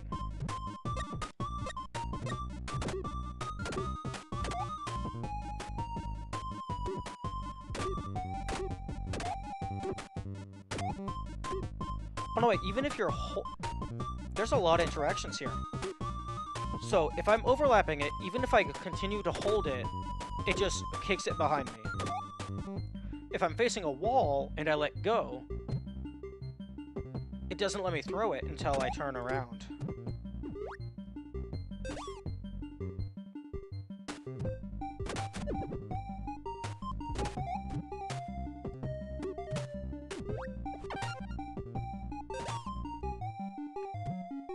Oh, this one's a puzzle.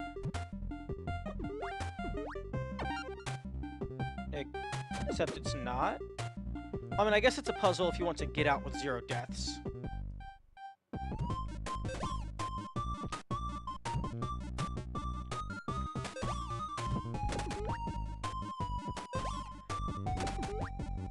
Imagine a full-fledged Celeste 2. Oh, I would love it. I would love... With how much content was in the original remake, I would love a, like a quote-unquote HD remastering, similar to like what Spelunky did of this game.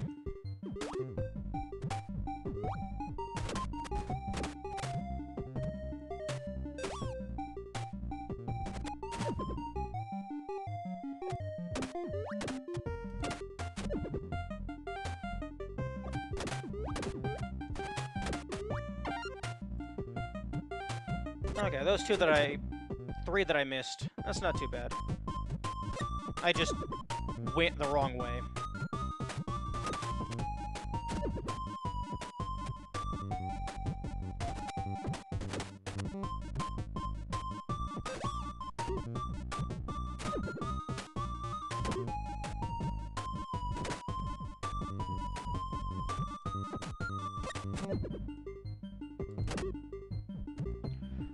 And, like, with grappling hooks, the evidence of grapple means they've turned a certain...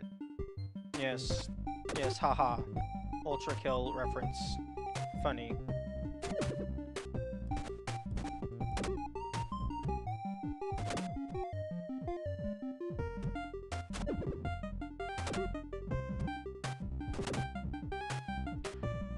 If they ever did a HD remaster type thing for this, I wonder if they would keep the grappling hook locked to just the X-axis, or if they would do it similar to how they did in Celeste 1, where in the original, I don't know if you could dash in all 8 directions.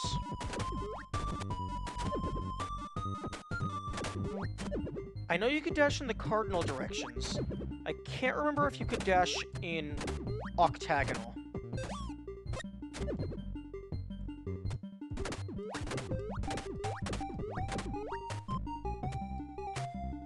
Has the player character's name been stated anywhere? Yes, the character's name is Lani. L-A-N-I. It says it on the title screen.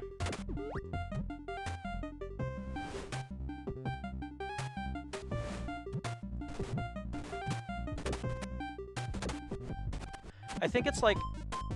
OG Celeste is 8-directional dash? Okay. I think the name of the game is Celeste 2, Lani's Trek.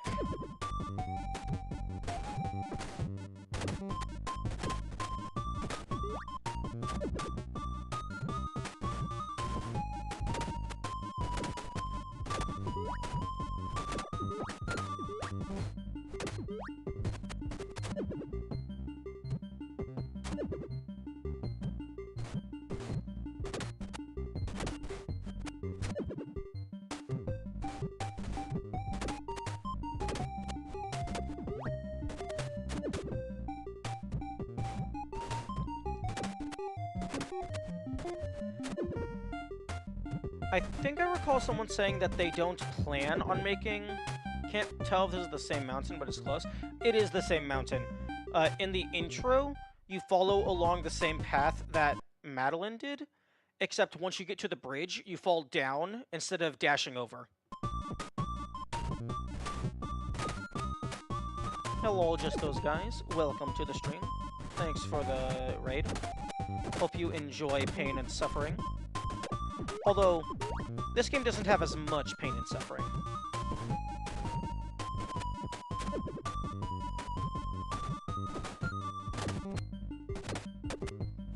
Good luck, have fun, I can't stay. Okay, well, have a good day.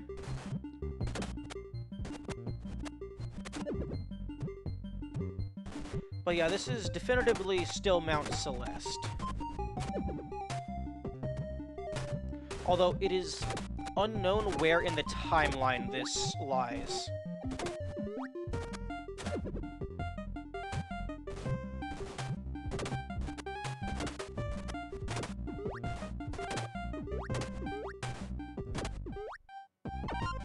A local 2-player Madeline plus Lani mode would go hard.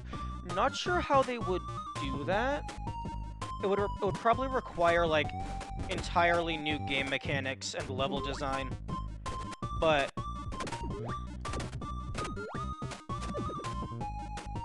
like, being able to, like, grapple and dash off of each other would be...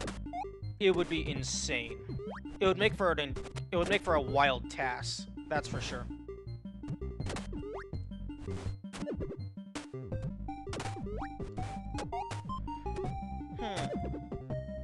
I wonder if anyone has done a one-controller, two-game task of Celeste 1 and 2.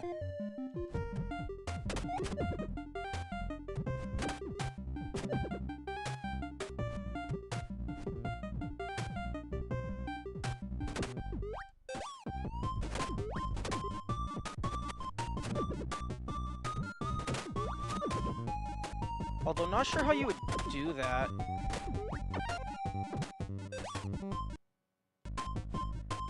Because I don't know if libtask has easy support for that, and I'm not sure how the custom tools work.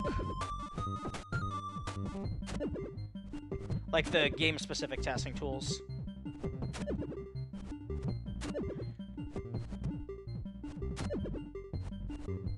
Okay, not actually sure how you're supposed to do this. I kind of just got lucky my first time through. Okay, water.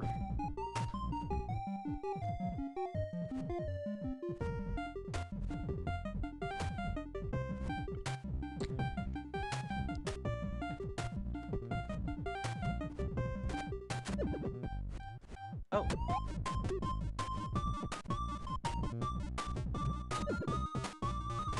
I can do this.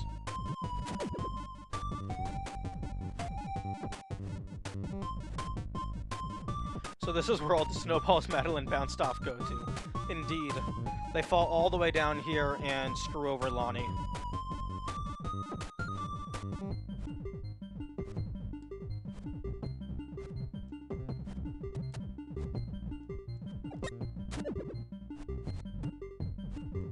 Yeah, that's kind of what I did the first time. Wait, what?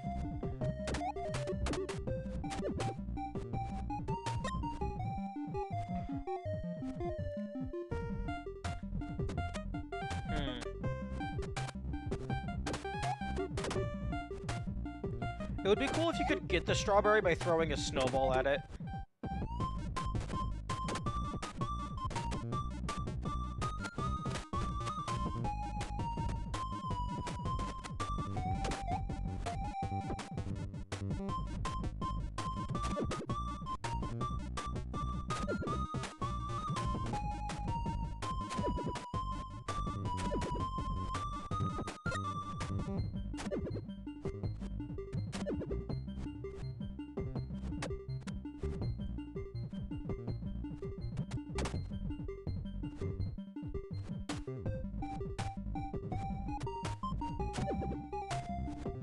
Okay, there is no ducking.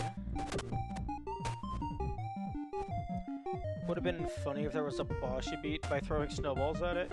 Oh, like it summons the angry strawberry or something.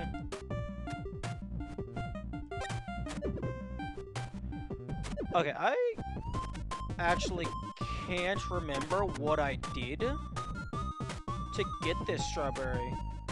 Because I remember this strawberry existing.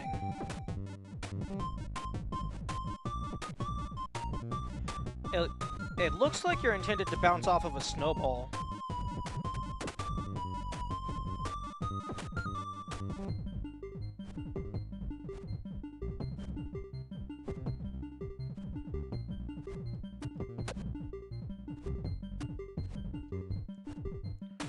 If this were remastered, it would be a good idea to make the grapple 8-directional.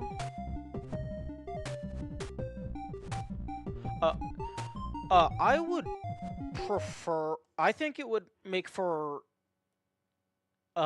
more unique level opportunities if you were to make it octagonal. But they might not want to do that because then that would... It might feel too similar to the original Celeste. Or, well, the remaster of Celeste. Celeste 1. Oh, I mean at boss in general, not related to the comment about the berry. Oh, okay. No, that would make sense.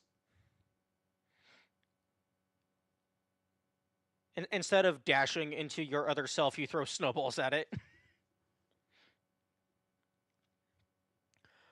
But yeah, if they were to remaster this, I think it would make for more diverse gameplay if they made it into an octagonal grapple.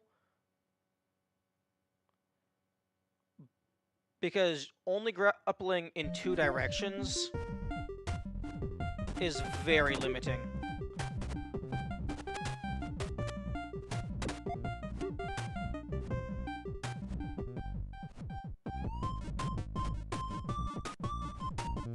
No! I hate that door.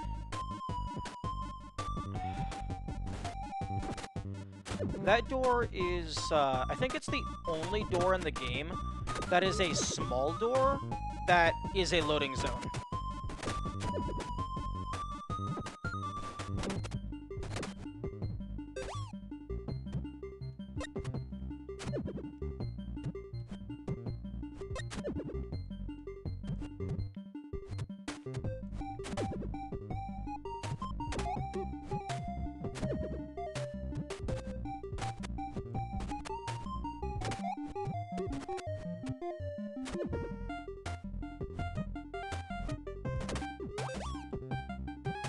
I will never do that part the intended way, will I?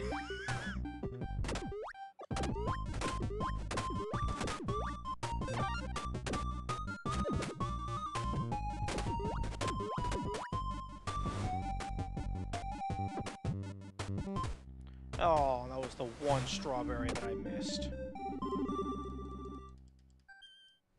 No. There's 16 strawberries, according to one YouTube video I watched.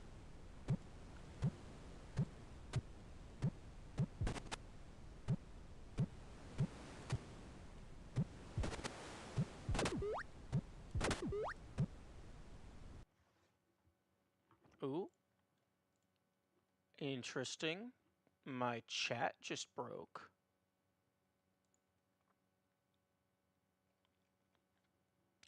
I think if they made a whole game out of this, I think they have to throw in a whole bunch of fuck it, the grapple works differently in this level mechanics.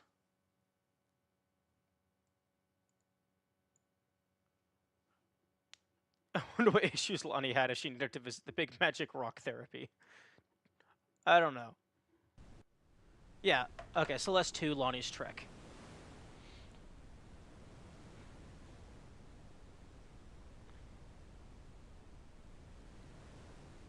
If this were remastered,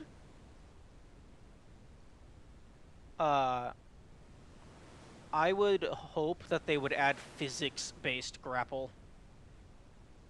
Like you grapple at like a diagonal, and it latches onto something, and then you actually swing along the trajectory.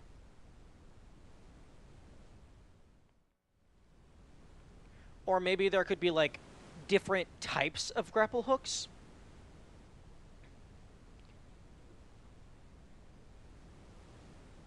Spider-Man style? Yeah.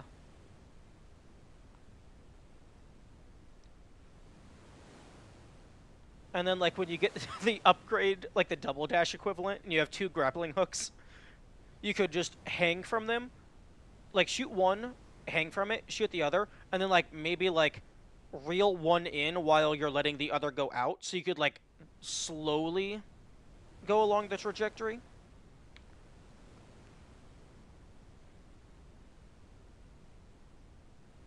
I don't know how they would do it, because it feels like it would be an all or nothing thing.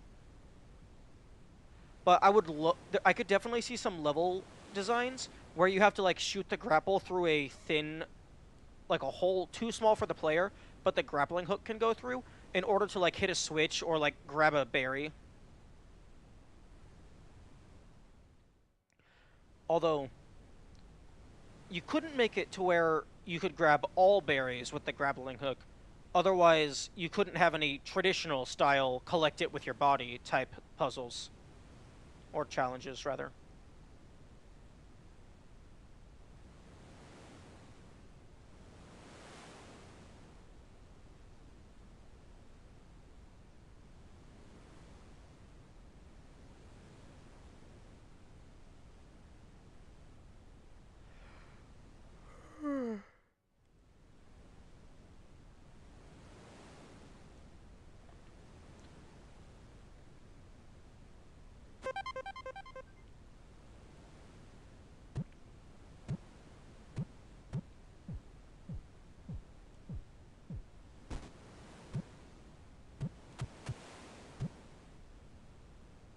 Yeah, no, this is definitively still Celeste Mountain.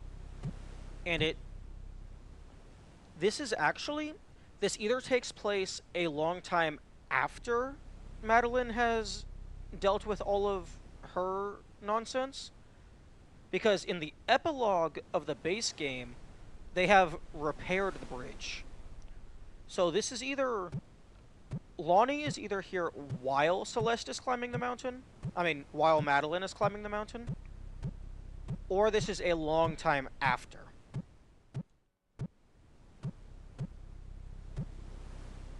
Because the house doesn't look too run down. Like, it looks like it's, like, being lived in. Just not at this current second.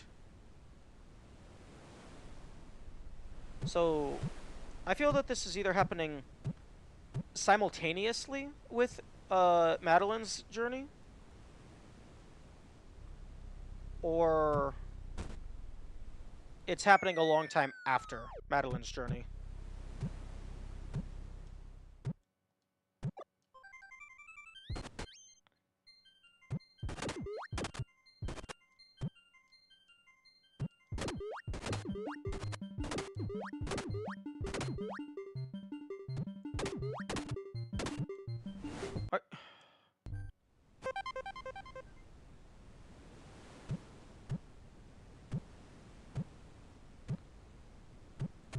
Excuse me.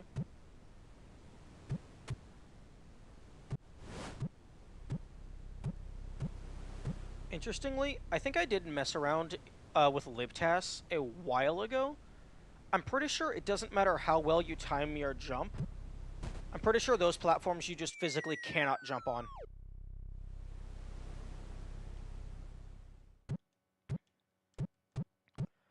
I can imagine Maddie and Lonnie being friends and recommending going to this mountain for trekking. Yeah, the scenery is beautiful, the sights are amazing. The only caveat is make sure that you're immortal. If you're not immortal, I don't recommend it. But if you are immortal, absolutely beautiful.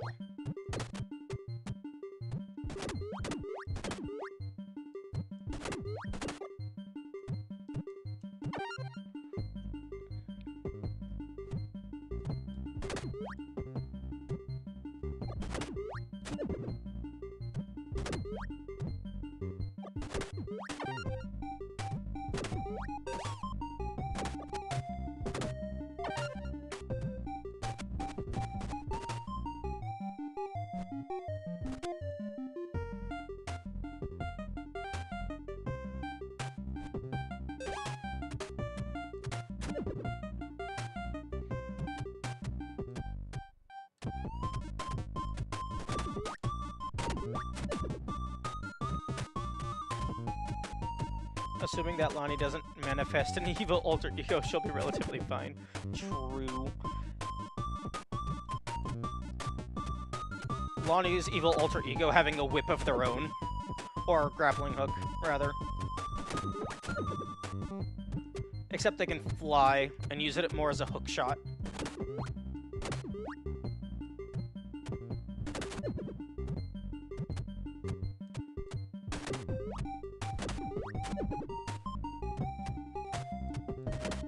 Although, as long as Lonnie doesn't visit the old site, I don't think... Actually, no, there's quite a few... There's the old site has mirror. The hotel has mirrors. The Mirror Temple has mirrors. Okay, so no, there's quite a few places where whip would make sense. That's what she attacks with in the boss fight. Yeah, instead of shooting lasers, they just try to whip you from, like, across the map.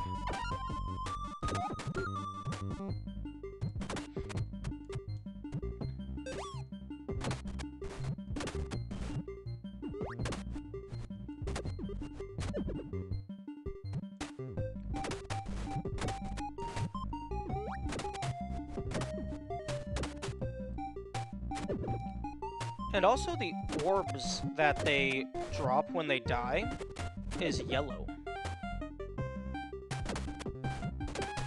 So, Madeline's orb color is dependent on how many dashes they have left. Theo's is green. The Seekers? I don't remember what color the Seekers are. And then Madeline, if you use the other self variant, that also changes it to like purple or something.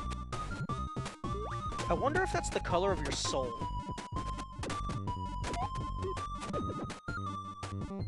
Seekers are pinkish? Okay. Actually, no, I doubt it would be the color of your soul, because, moment. Because it changes depending on how many dashes the person has.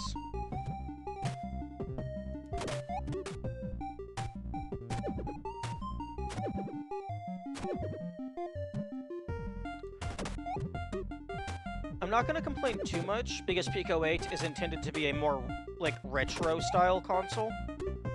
But, having it to where you immediately can move upon respawning, I don't like that all too much.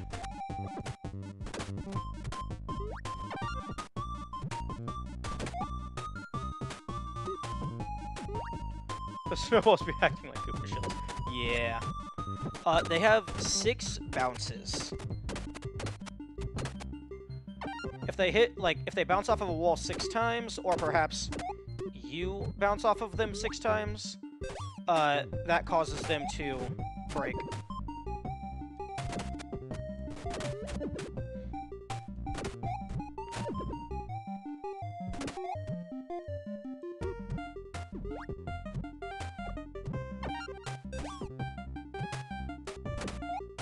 Okay, let's try and figure out...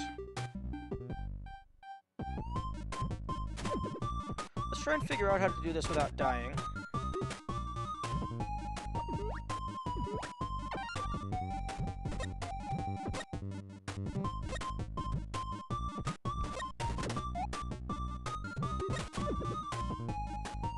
Okay.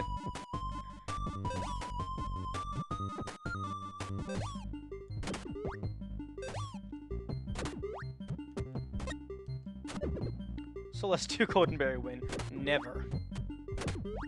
Mainly because I don't think it exists.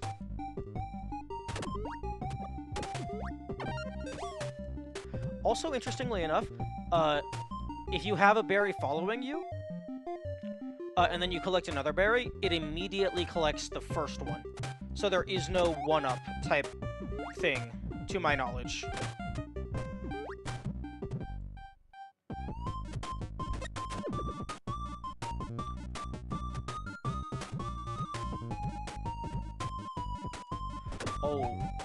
Oh, that's mean. This is the closest flag that I have. Oh no, I'm just stupid.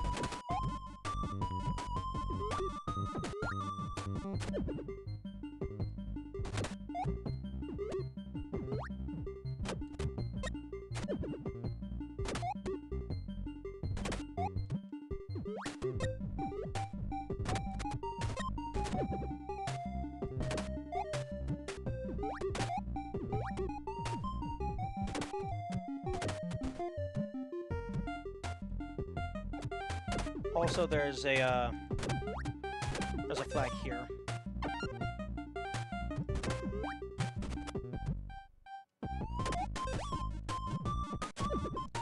Does Lonnie have variable jump height? Yes. Definitely has variable jump height.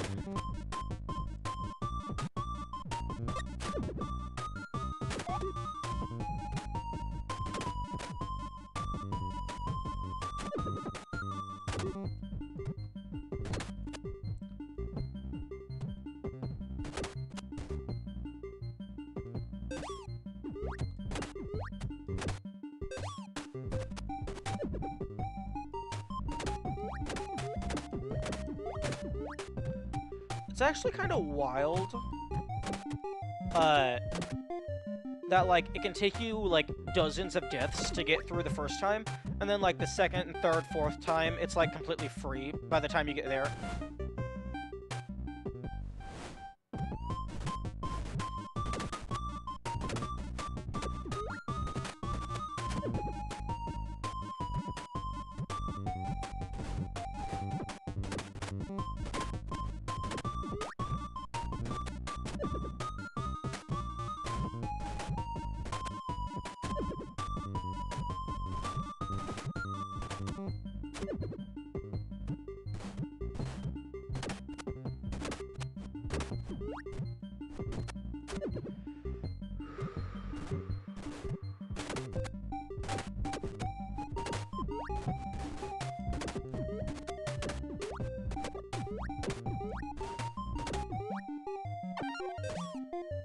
Secret?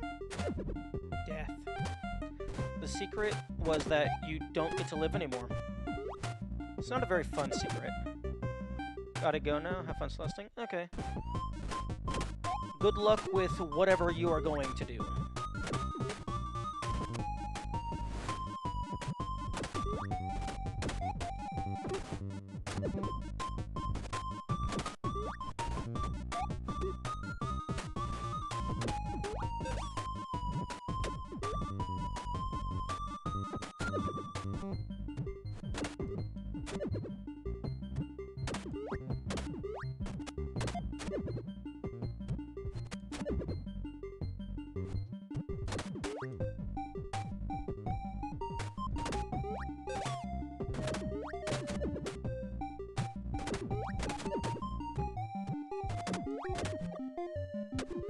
Yeah, no clue what that's for. I guess that's the speedrun route? Just an alternate one you can hit?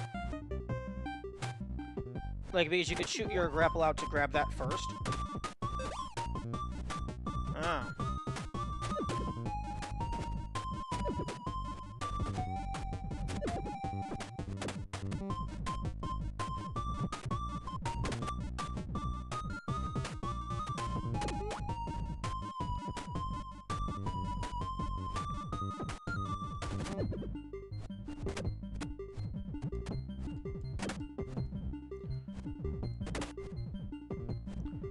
Okay, now... Oh, okay.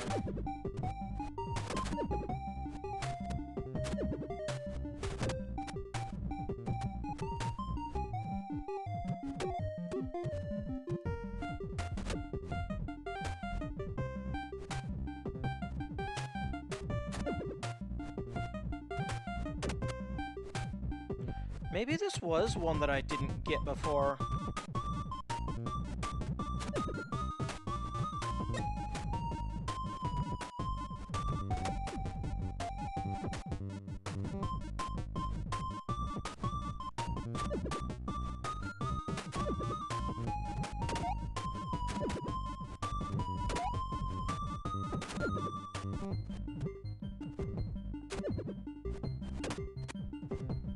Because, like, I don't even know, like, I definitely haven't gone down there and bounced on a snowball before.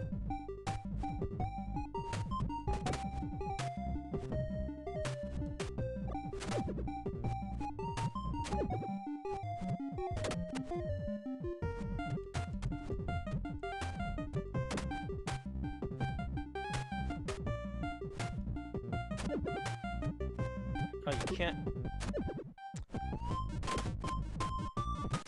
Can't stand too close to the edge. That's the words that I'm looking for.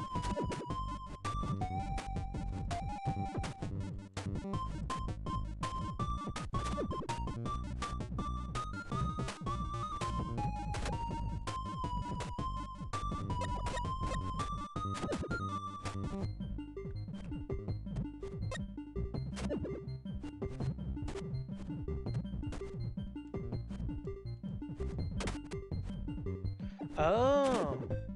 Oh, that's what those rocks are there for.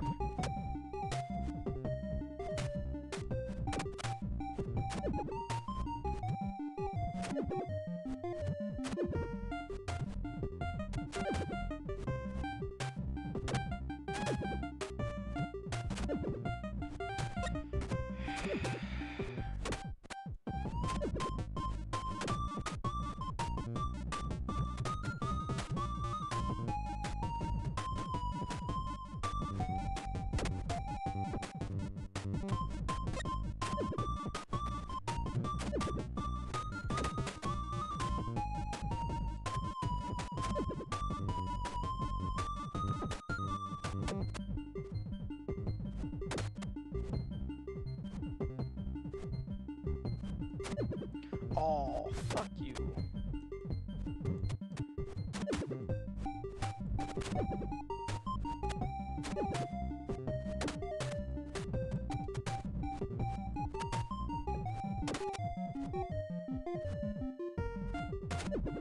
Ugh.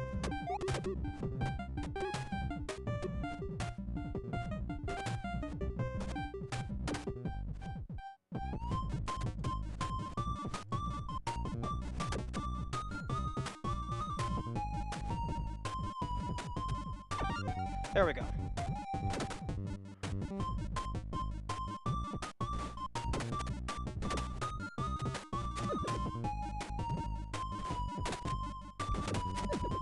I believe that's the last berry.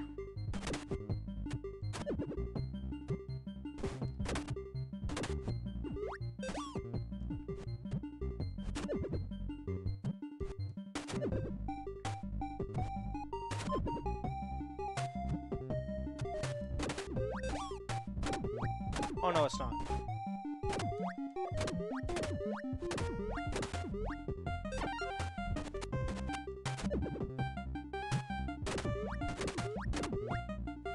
There we go.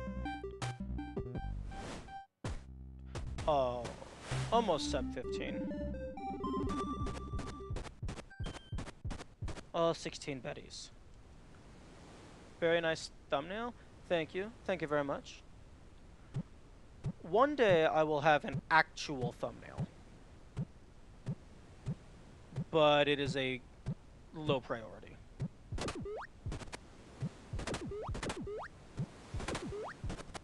Okay, that's all of the berries, to my knowledge.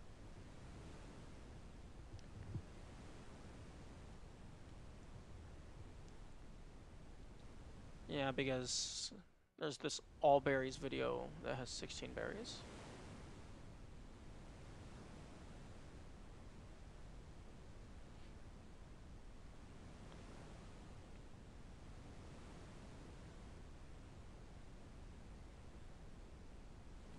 Although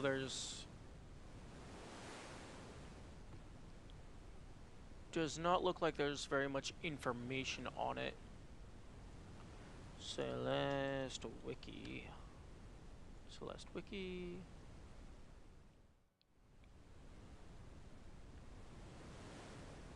Where the heck is Celeste 2?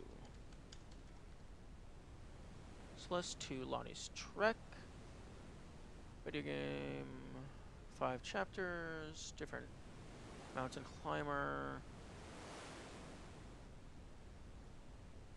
Takes place. Do do do do do do do do do do.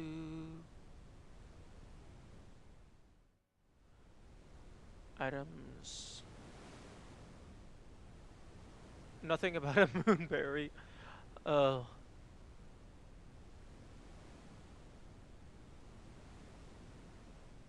No, nothing yet. But then again, there's also nothing about berries.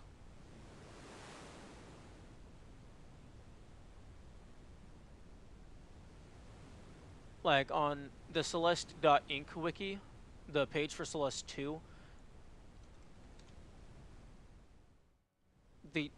there's nothing about how many berries there are. Oh, never mind. I'm just blind. 16 strawberries. Okay, so I did get them all. Yeah, this page is not very fleshed out.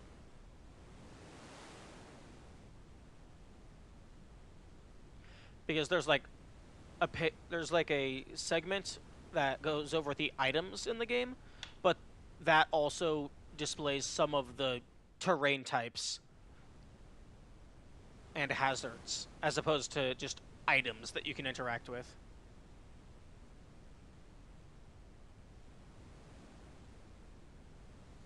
Okay.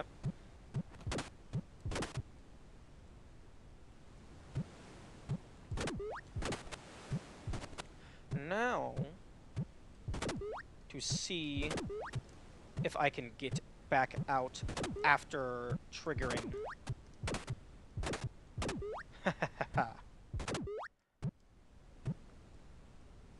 Okay, I can, but I can't go any higher.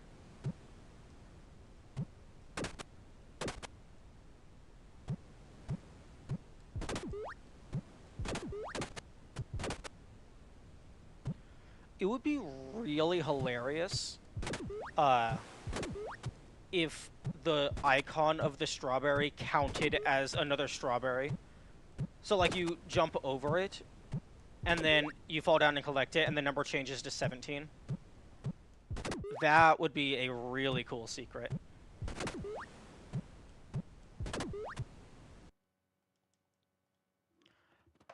Okay. Now what to do? Because that was very short and did not have much content. But it was made in 3 days, so understandable. Hmm.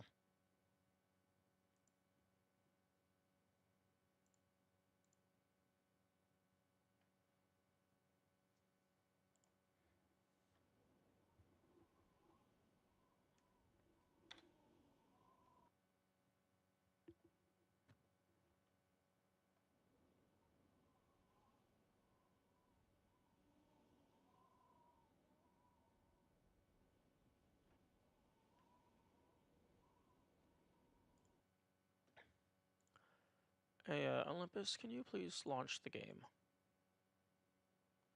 I don't need you to update the mods. Just launch the game.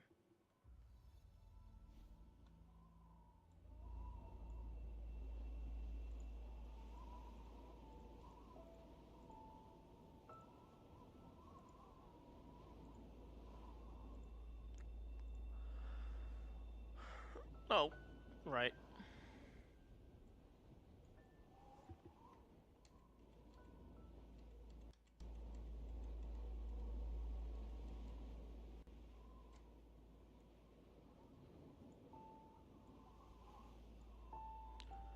Okay.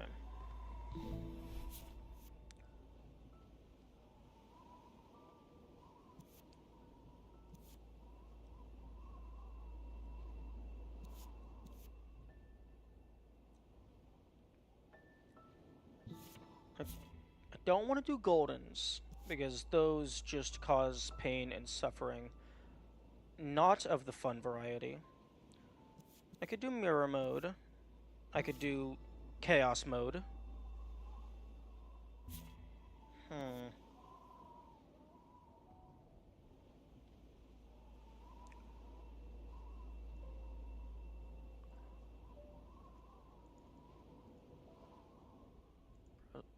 Let me just go ahead and back up my saves real quick.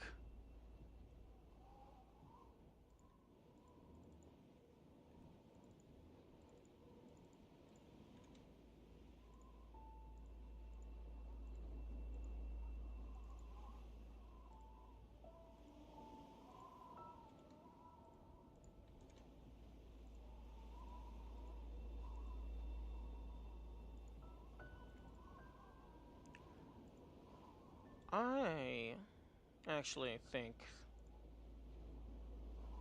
Let me go ahead and close that real quick.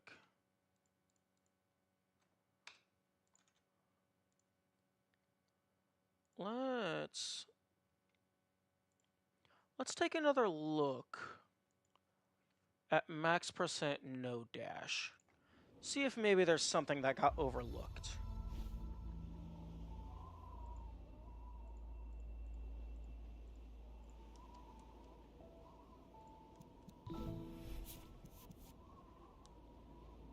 Wait.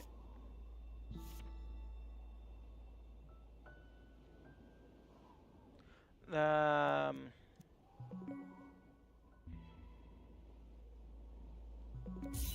That's... Exit. You wanna actually... 2.celeste. That's the save file format. Okay, if you'll launch properly, please.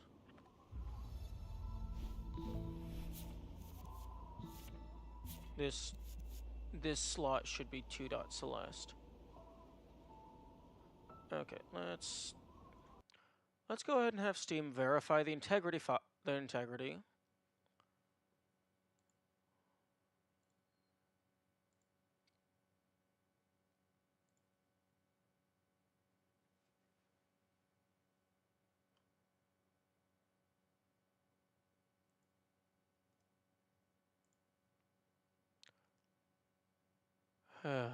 Did you allow for asset mode skipping in that run? Yes. I was... Assist mode, not asset. Yes, if you don't allow for assist mode skipping, the run dies at level 2. So I was basically just doing uh, absolutely everything is allowed as long as it's in the base game. Even like variants, even though you normally have to beat the game in order to unlock those, you have to like do bonus stuff to unlock those.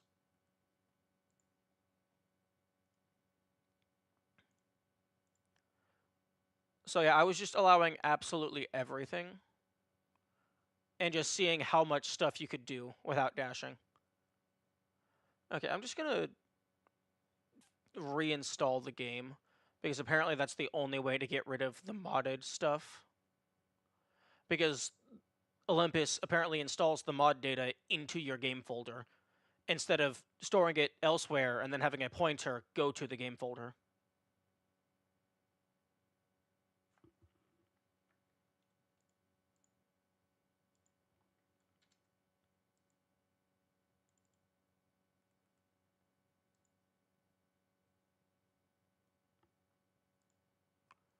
Okay, manage, browse local files.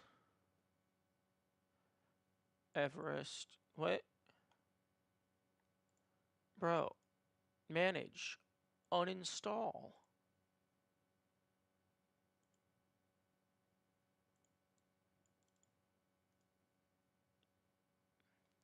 Okay.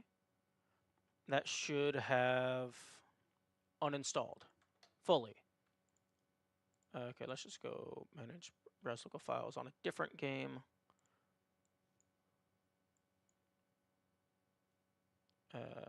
Celeste.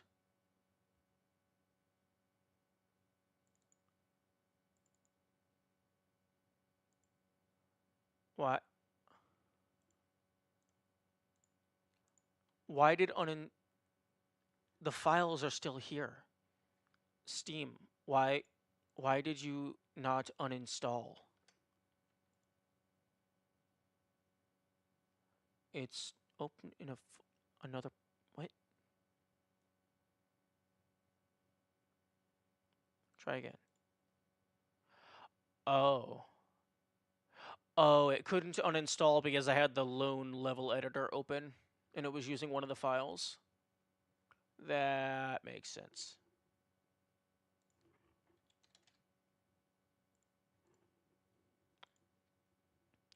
Although, interestingly, it said it was uninstalled in the Steam interface.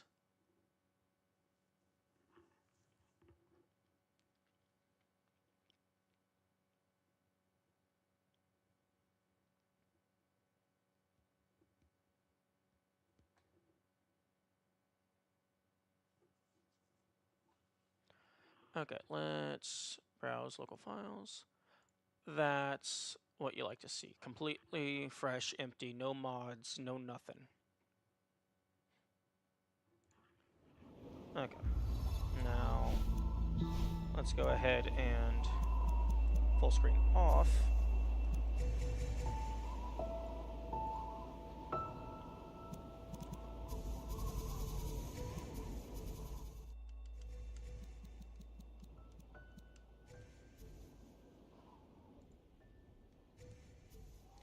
Okay, there we go. You know, probably should have backed up my settings file.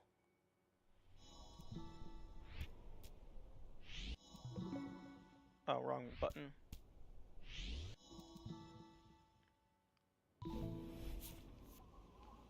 Okay. Now exit.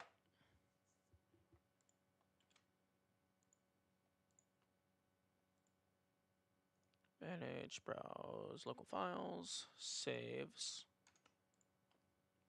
Okay, close that. Relaunch the game.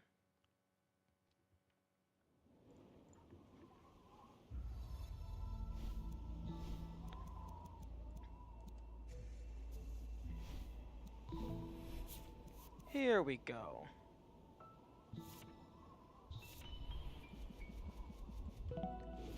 This is what I had.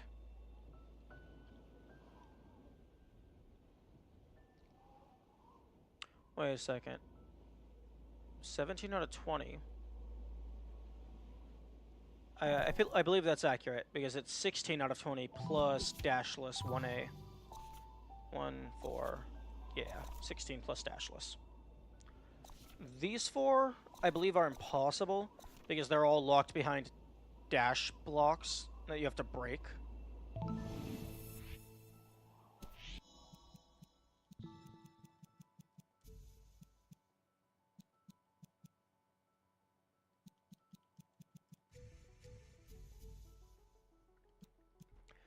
I kind of wish on air dashes, instead of it being default to infinite, I wish it was default 1 to infinite.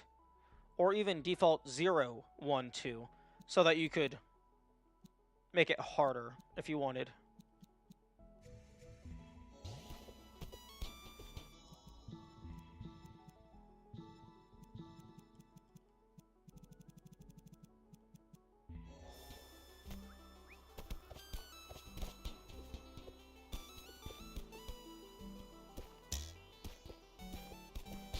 Okay, just to verify.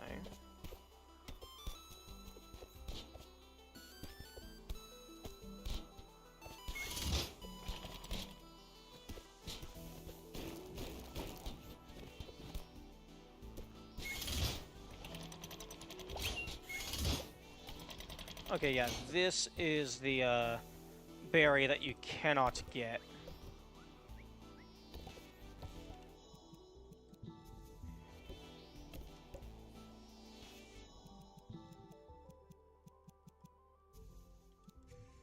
Thank you.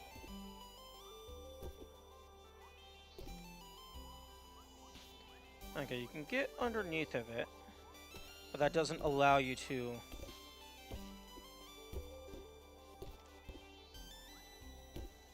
go through it.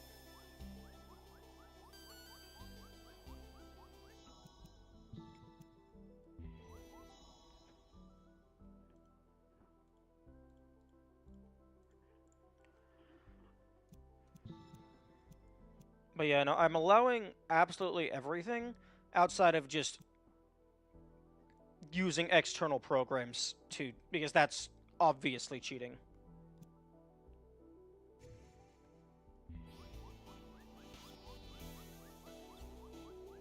Hitting your head on it that many times, it should break. Like, that's the kind of thing that, like, I would include in a game. Is, like, just random, miscellaneous, alternative ways that aren't super intuitive. Like,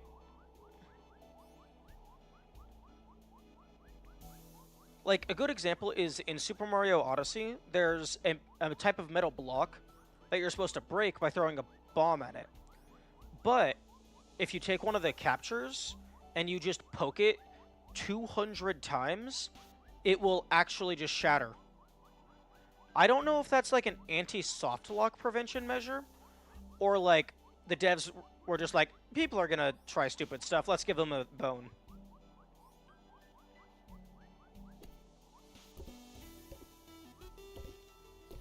But yeah, no, like, that's the kind of thing that I would do here.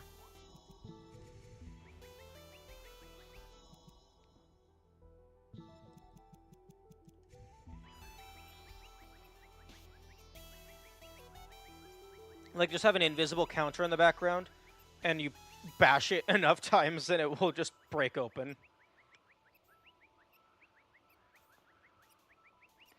But unless it's a ludicrously high number, it probably would have happened by now.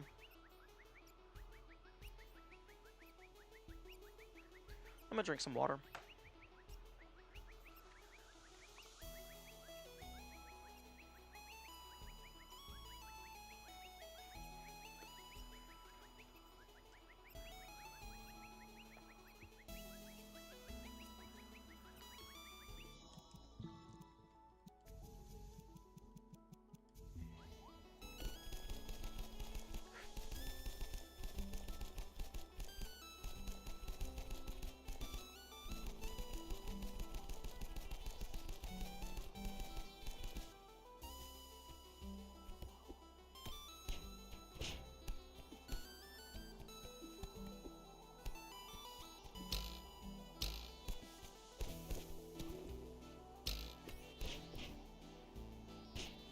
And then the other one was this guy. Why is there girders here? These girder tiles feel like they were misplaced. These feel like they're not supposed to be here.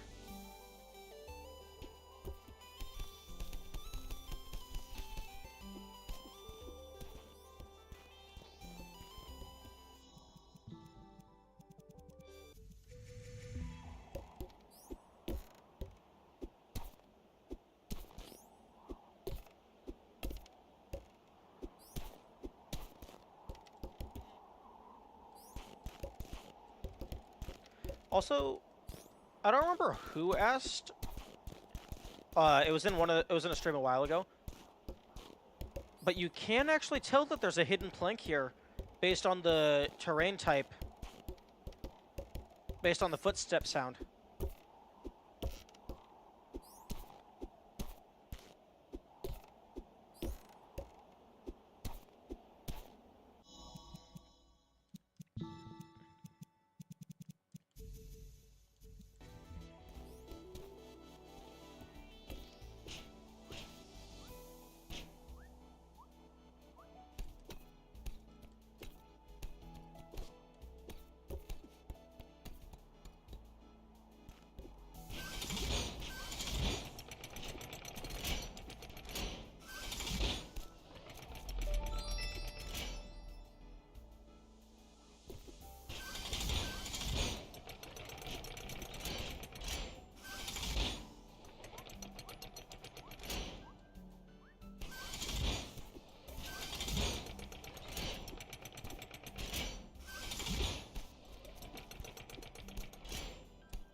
Oh yeah, this heart is impossible.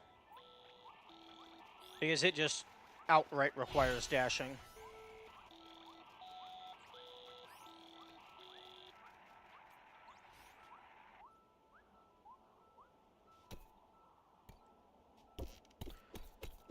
It's actually surprising and impressive how many things require hiccups in order to be possible.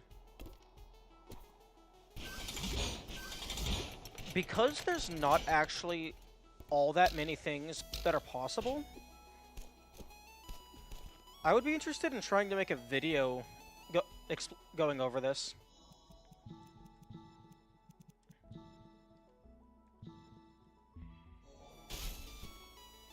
Okay, so yeah, there's 2 berries through this route, both of which requiring dash.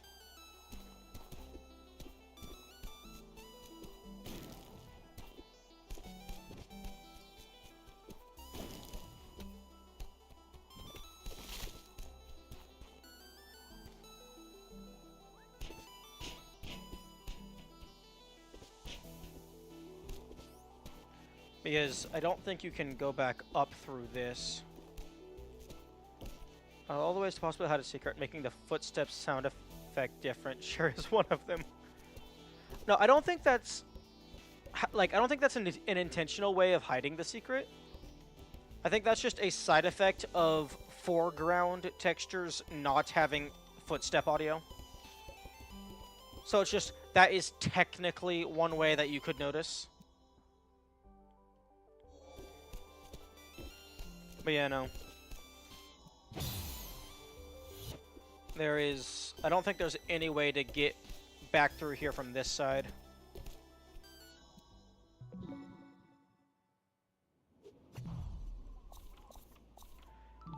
None of the B-sides are possible, because the heart requires you to dash to break it. And then none of the C-sides are possible for the same reason, but also because you can't get any of the hearts to unlock the C-side.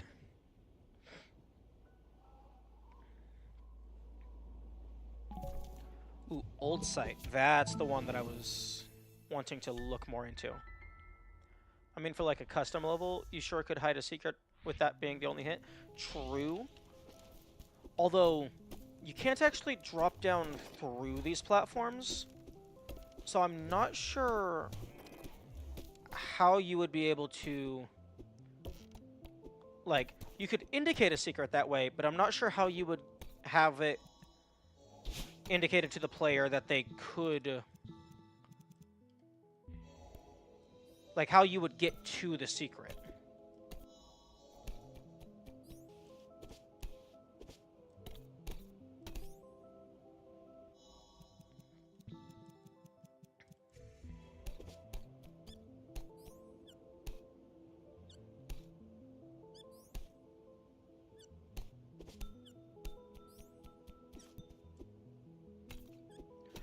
Okay, the idea that I had was getting into a crouch state.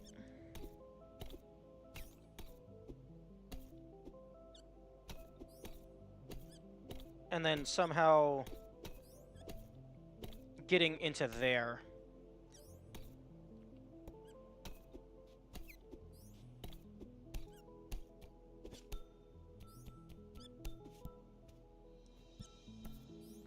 Because that's the only other berries that are even remotely available.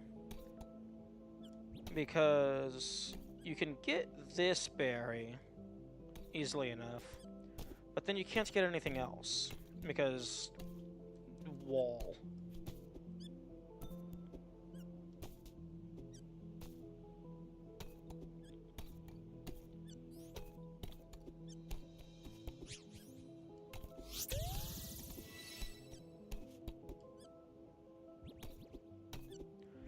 I suppose maybe you could have the floor be made out of try falling down with a duck jump. How far do you get with that before doing crouches? I don't know. Because for all I know the hitbox changes immediately.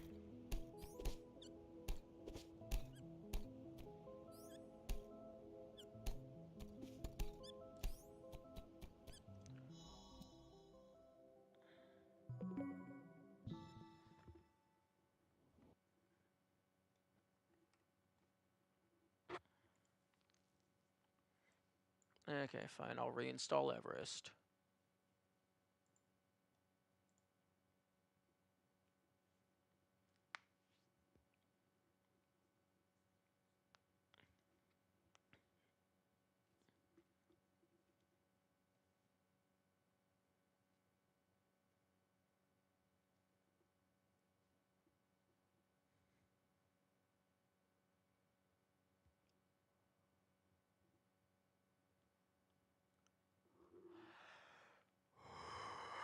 Okay. Okay, Everest installed. Give me tasks.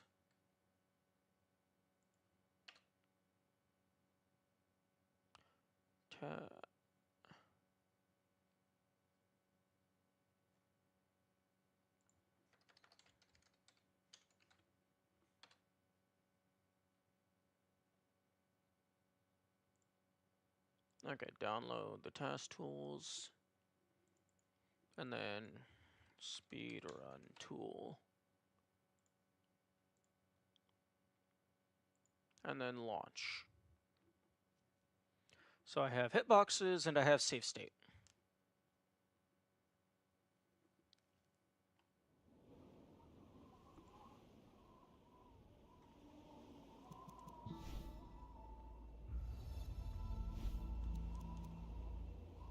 Oh.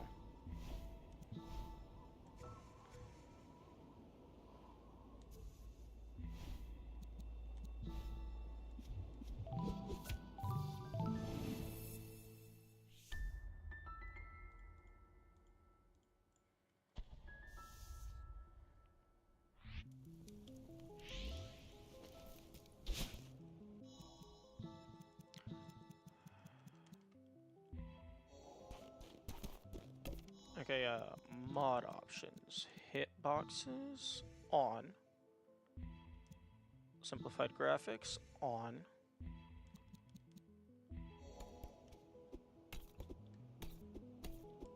Yeah, it looks like the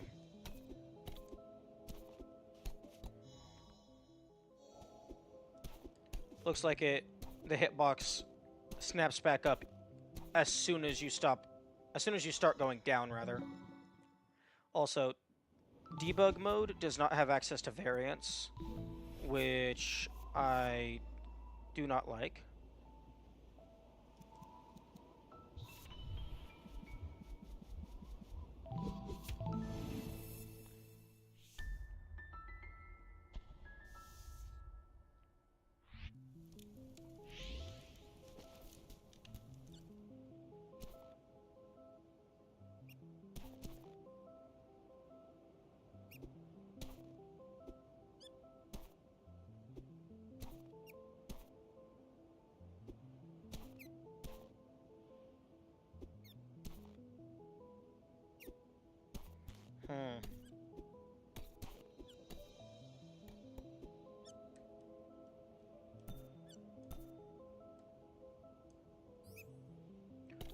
Oh, interesting.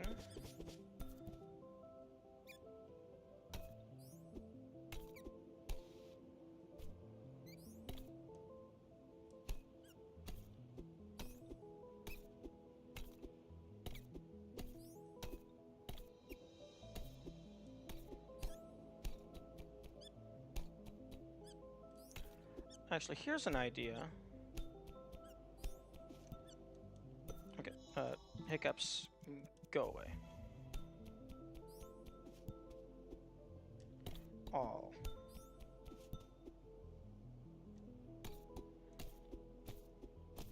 Yeah, your hitbox snaps back up like the instant you start going into the falling animation.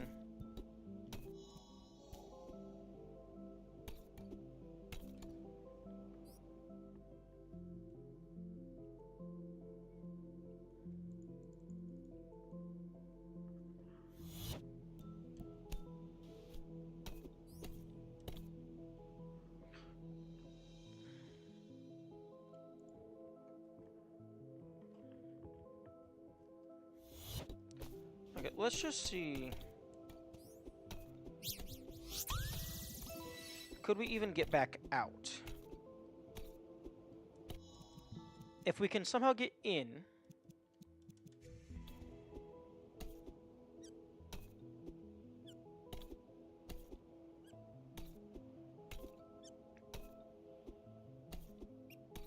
Okay. If we can manage to get in, then we can get through here.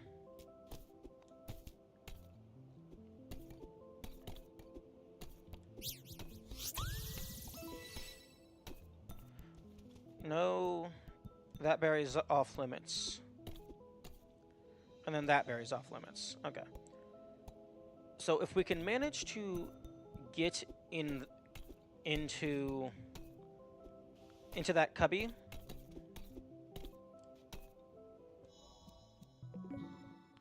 then that's 2 more berries.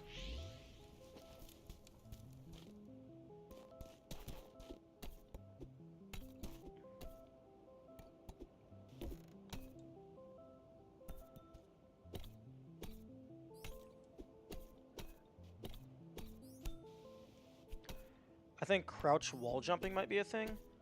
I highly doubt it. And, I mean, unless there's a glitch or something that I just don't know about.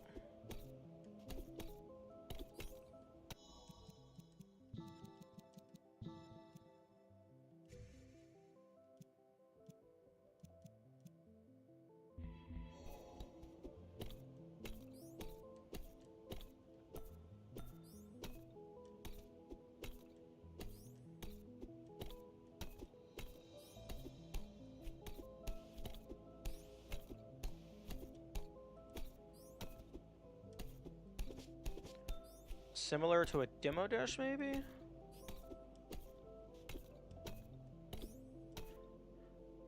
Not sure how a demo dash would help, or how that even works, really. Because I don't go into the crouch state until I hit the ground. So I don't know how the demo dash itself works.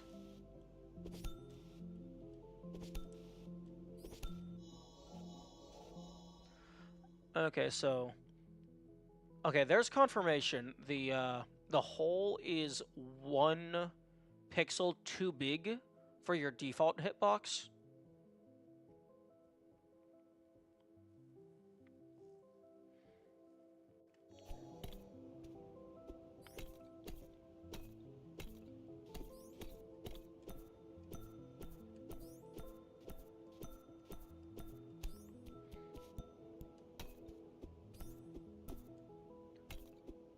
Yeah, because it seems that presumably, my guess is the moment your Y velocity is a positive integer or positive value, like you're going downward, that's probably when it snaps to being your normal hitbox.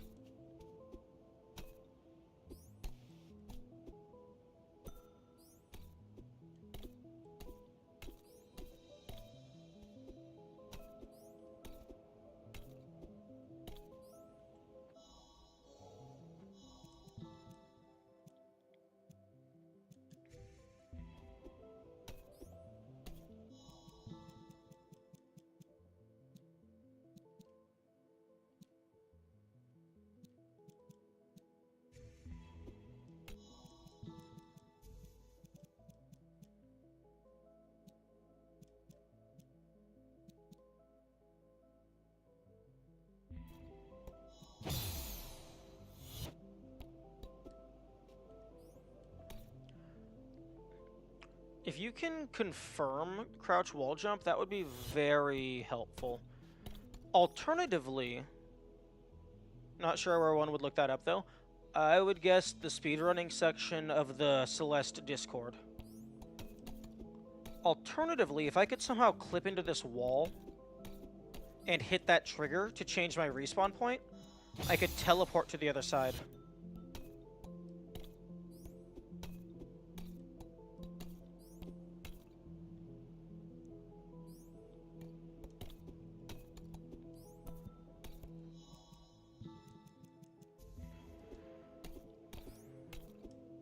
Although apparently wall clips aren't really a thing. Or maybe they're just not super useful. But here, if I could get in, I just have to hit the trigger.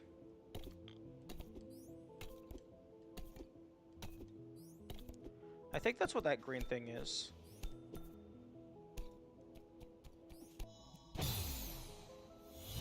Yeah.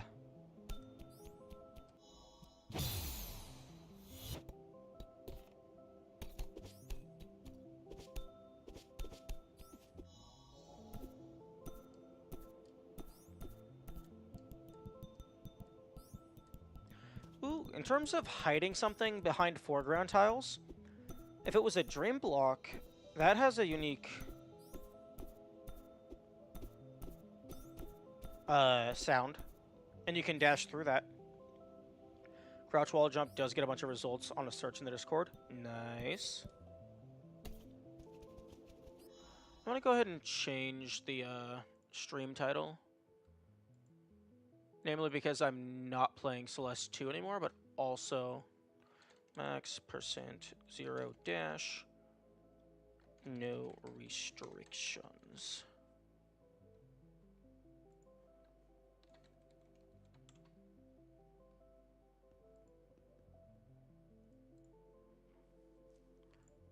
So that if they're all of them seem to just generally talk of it as a thing you do. No steps for how it works. Okay, well...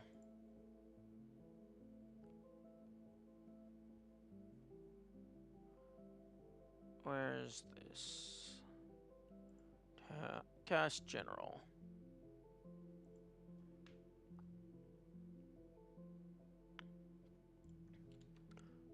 Okay, crouch, wall, jump. How does crouch, wall, jump work? Madeline will uncrouch when she starts falling. She also uncrouches if you kick away from the wall. So crouch jump next to the wall, then keep climb jumping right before Madeline starts falling down.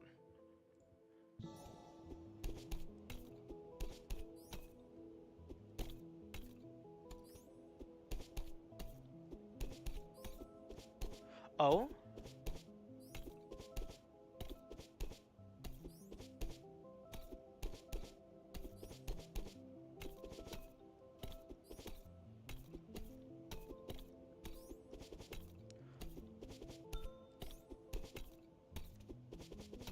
There we go. Okay, so...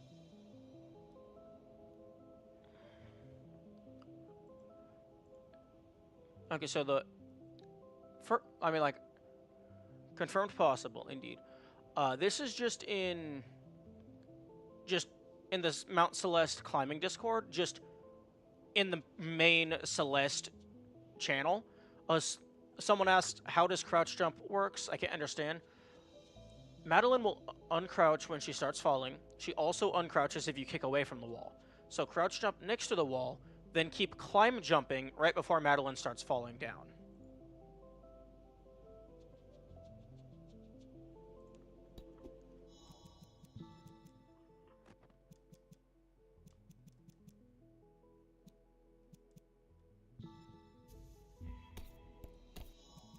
Okay, so let's go ahead and try this without the hitboxes.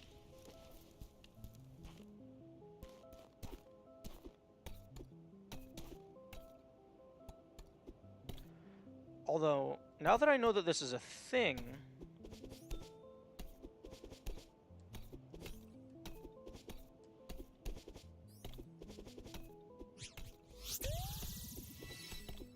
I'm curious if that helps anywhere else.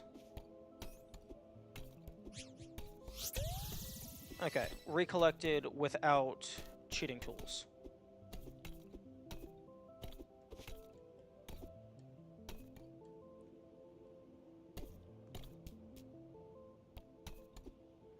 Although that's hilarious that you can climb a wall while crouched. Although... that probably still uses stamina. Although I have infinite stamina at the moment, so that does not matter.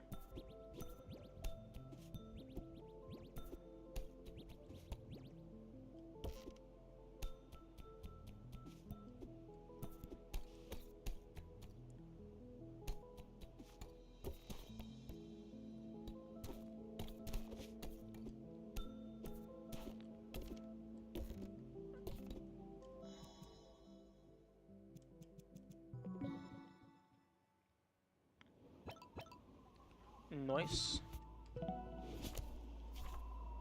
Up to 63.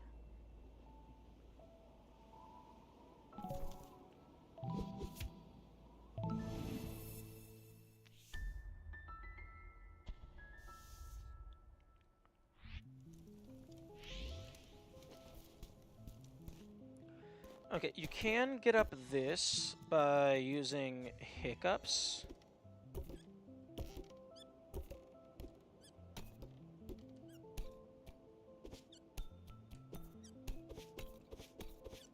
But then you just get blocked here.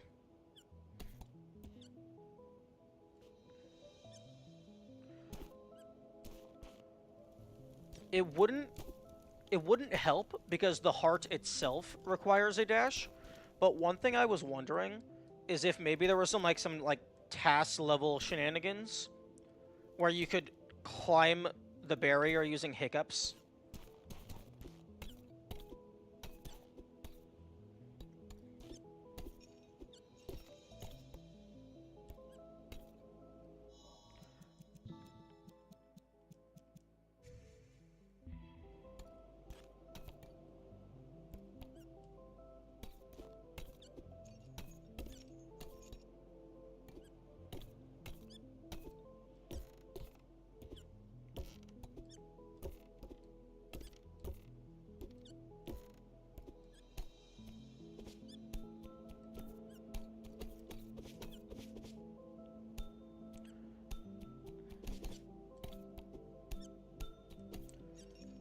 I think I'm gonna leave the hitboxes on, just in case there happens to be any instance where the devs put a respawn trigger in a place that they really should not have.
Yo. You see that hole up there? If I could get onto that other side of that wall, I could crouch jump in there. Although, okay.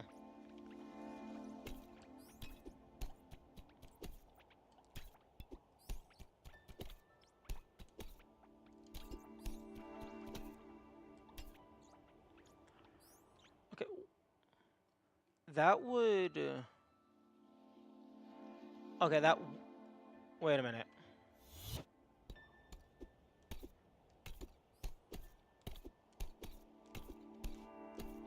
Would that even do anything for me? Okay, that is a red berry. I haven't gotten that one. So... Go up.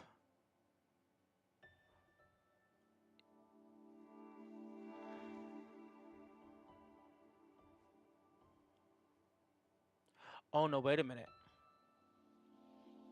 Key.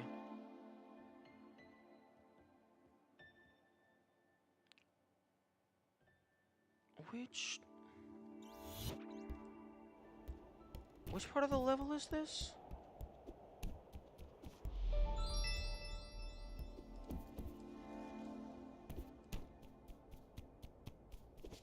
What's the reason why this one's impossible?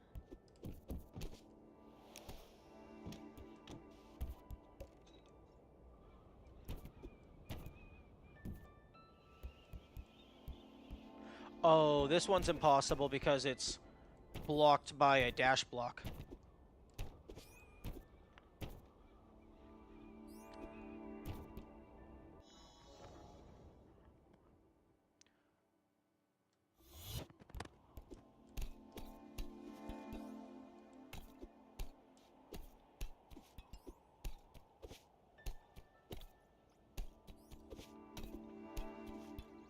But there is a hole big enough.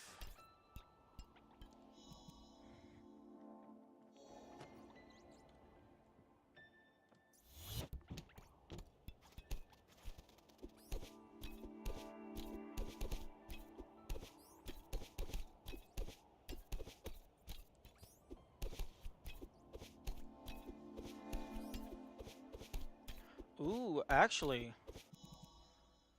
No, that hole should be big enough.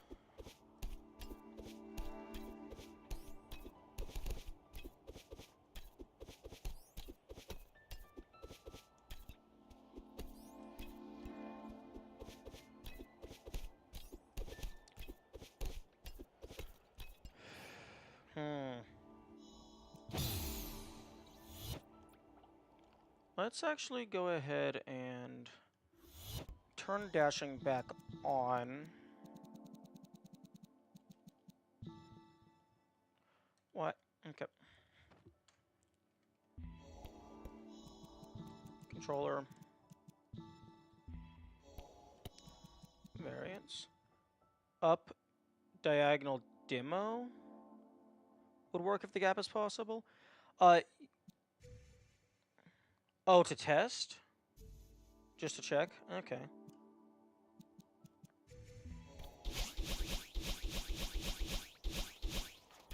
Oh yeah, true, because Demo Dash has the same hitbox as crouching.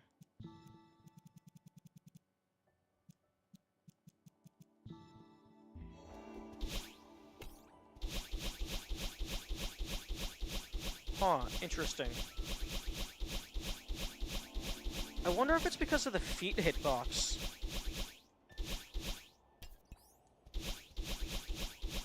Because even dashing directly to the side, you're not going through.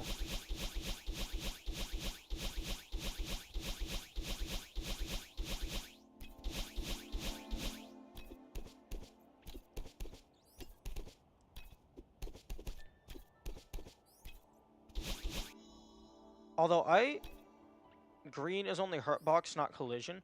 Oh, I thought green was the collision hitbox.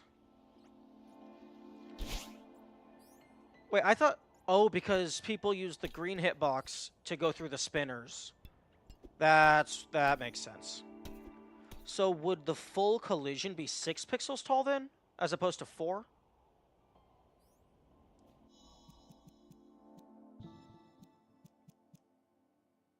You're standing on the red?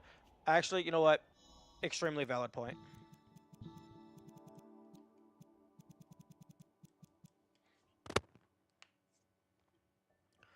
Very unfortunate.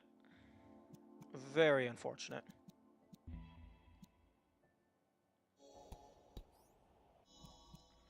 Okay, so it looks like that one is still not doable.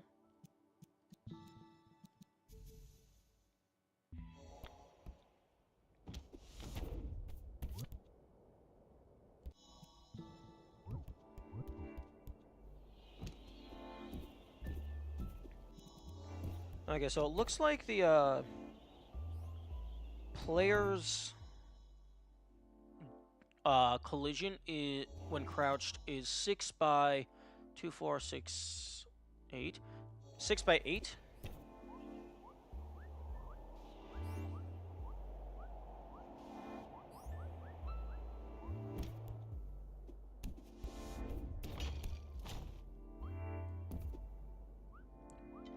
Oh yeah, this one was actually... How far are you in the later levels? In terms of no dash, has there been a single level other than Chapter 1 that's been completable? No. Golden Ridge is actually really close. Chapter 2 is impossible because of dream blocks. At the very least. As in, like, that's the first place they're impossible.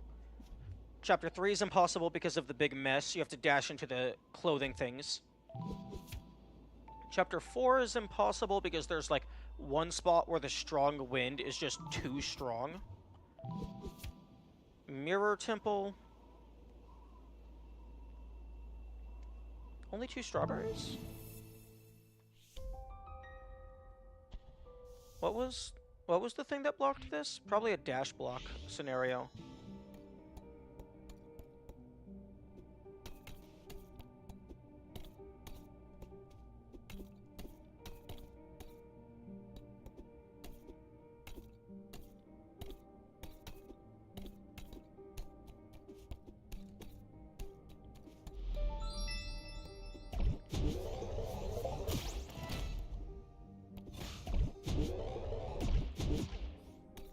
Oh, actually...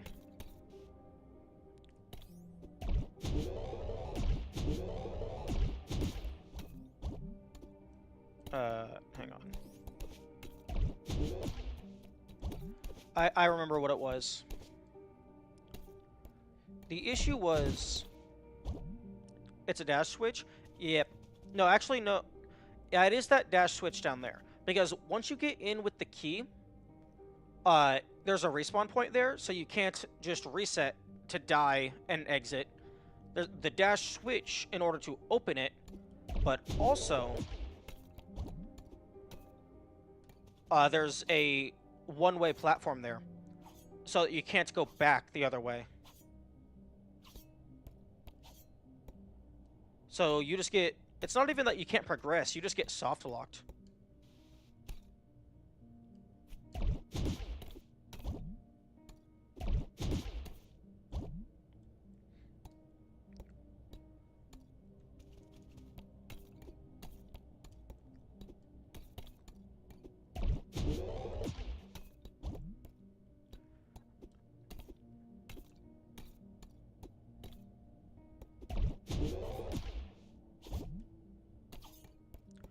And the lower part is blocked off too, just to add insult to injury.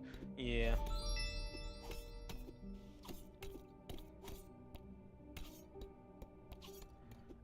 Now, the hiccups do have shenanigans with the red orbs. Well, actually, no, the low... Oh, yeah, because of the gate. Can't even get like 3 extra berries from there. There's only 1 extra berry over there, I thought.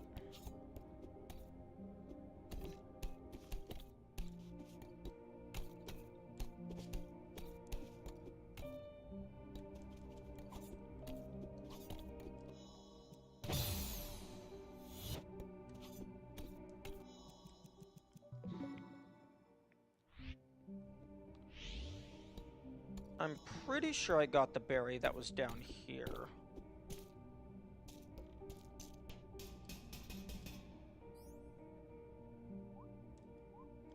The lower part in the original hub area.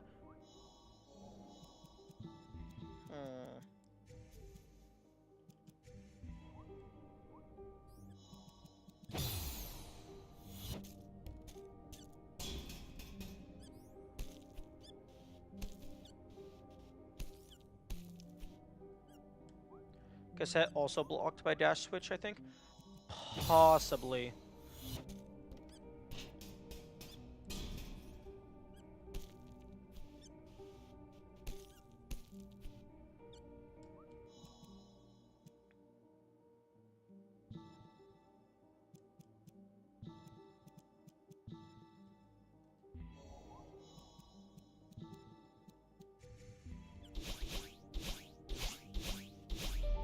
Oh no, interesting.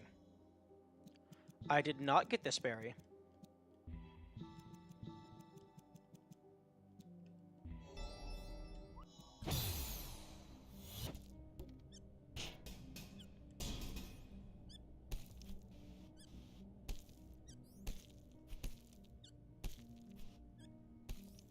Okay, there we go.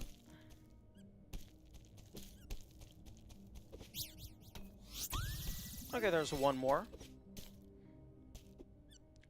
64, a very satisfying number.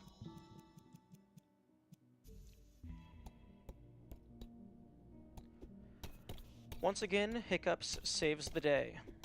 The most inconsistent double jump. Ooh, hang on. Am I able to get Theo's phone? I don't think I can. I don't know if I can get Theo's phone.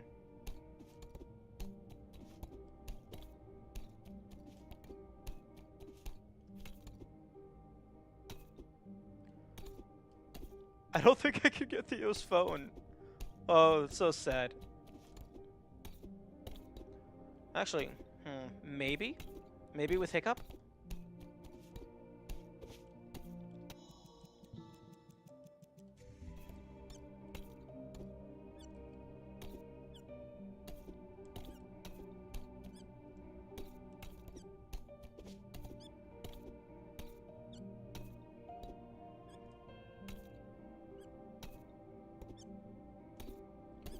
Really scrambling for achievable goals, indeed. Like, Theo's phone doesn't even matter. I just want.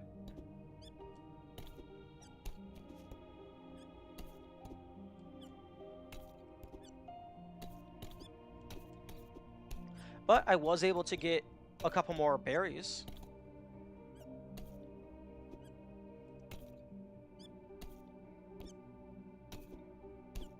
You know, sometimes it feels like Hiccups just has a chance of happening when you jump in order to screw you over if you're trying to do a double jump with it.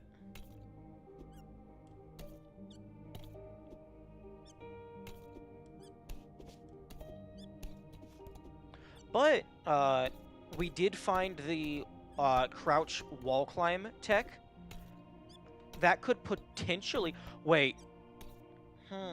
I wonder if crouch wall climb has any utility in Golden Ridge. Because if you're crouched, the wind does not affect you.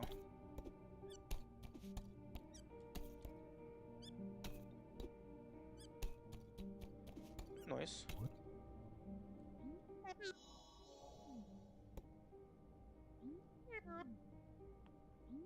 We can get Theo's phone.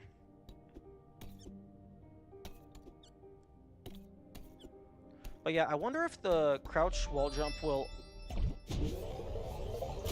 affect Golden Ridge. Oh, true. Completely blocked off.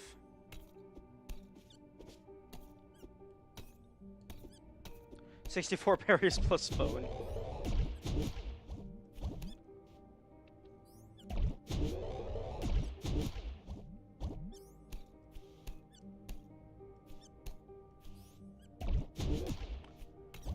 I don't think it's possible to get this. Because even if you get a hiccup right when you enter, I don't think it'll go high enough.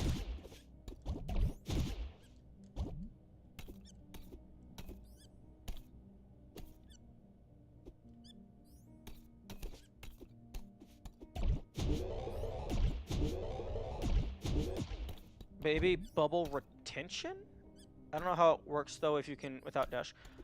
I don't know what bubble retention is. But that sounds interesting.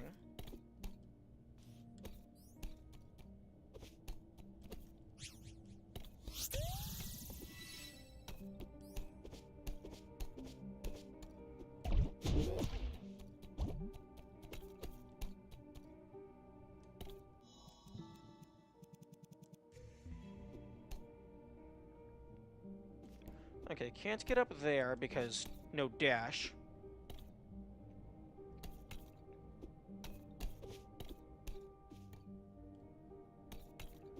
Oh, actually, hey, Planchan, do we know what type of phone Theo uses? Because if he uses a BlackBerry, that would be 65 berries.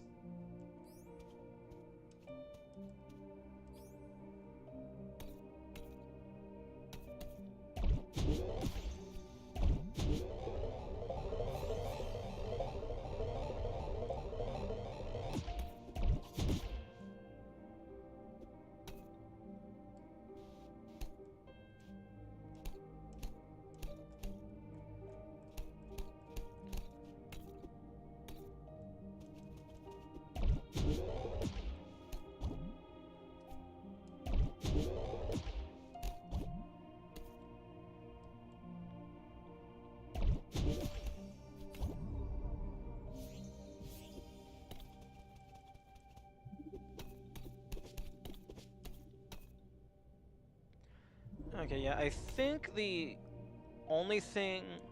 I thought there was some really insightful question coming.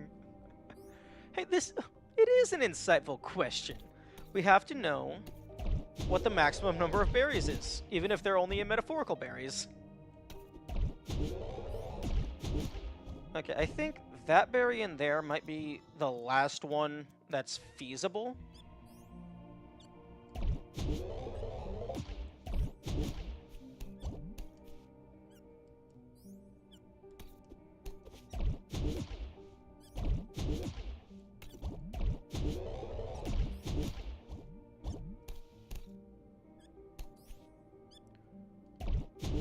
Gonna check the strawberry jam gems to see if there's anything on retention check. Coolio.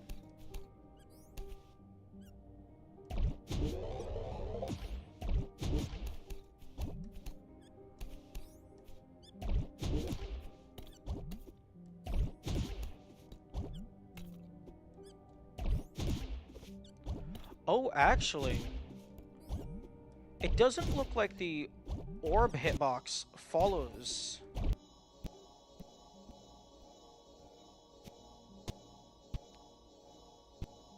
It looks like it's just Madeline's hitbox.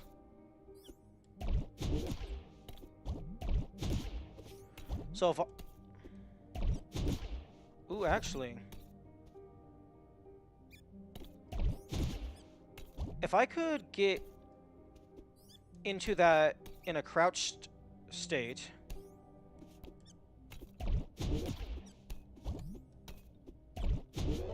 Unless... Ooh. Oh, it looks like it might... Oh, it looks like it cancels the crouched state.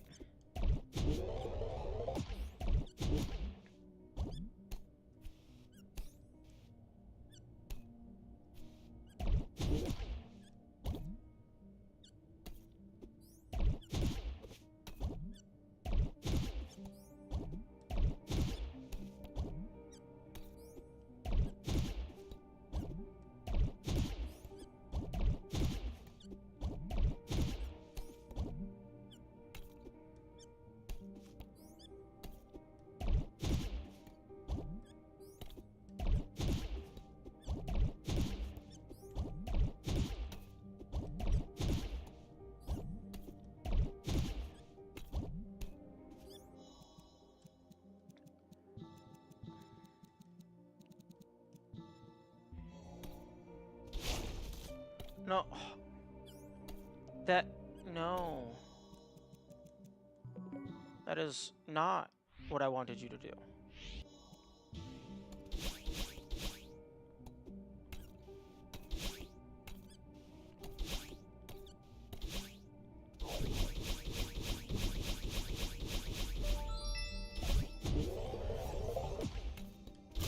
Interesting. I thought there was some tech where you could keep the crouched hitbox inside of a bubble.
Actually, 360 dashing. 360 dashing.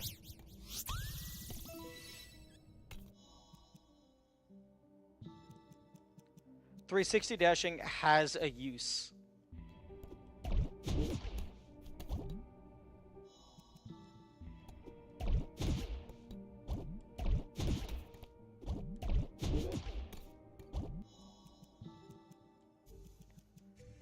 And just to verify. Yeah, no, it definitely was the 360 dashing and not the super dashing.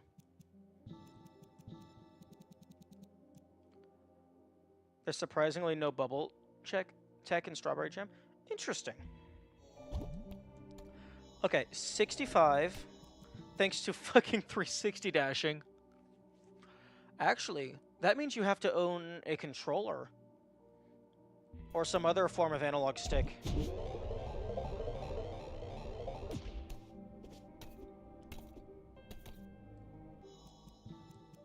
Okay, well, I'm just going to leave that on, since it doesn't affect me if I'm using the D-pad. Actually, hang on. Super dashing on, 360 dashing.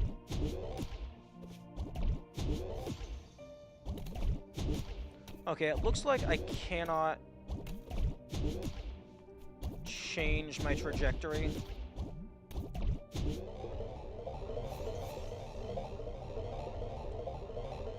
In the middle of a launch.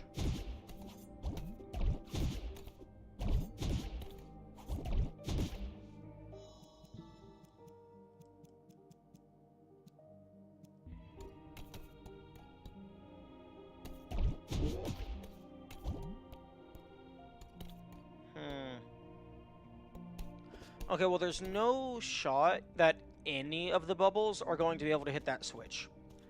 It's just, there is no straight line angle to it.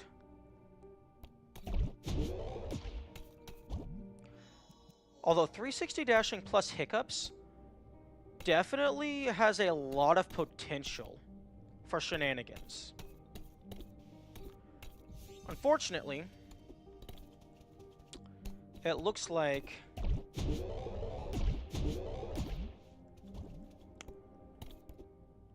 it's not going to help for Mirror Temple.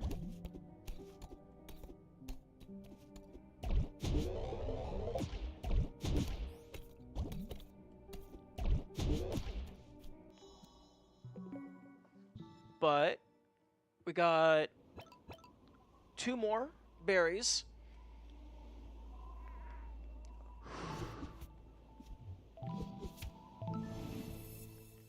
Oh, Reflection was impossible almost immediately because of bubble feathers.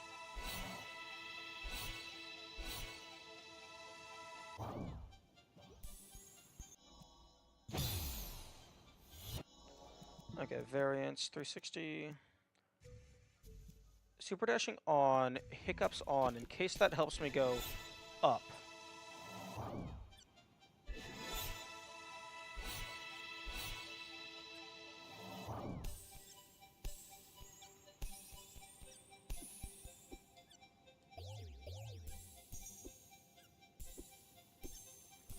Yeah.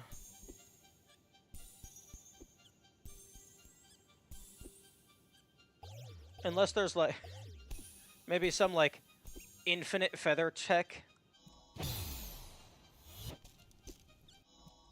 Variance. Okay. Infinite stamina, air dashes, invincibility.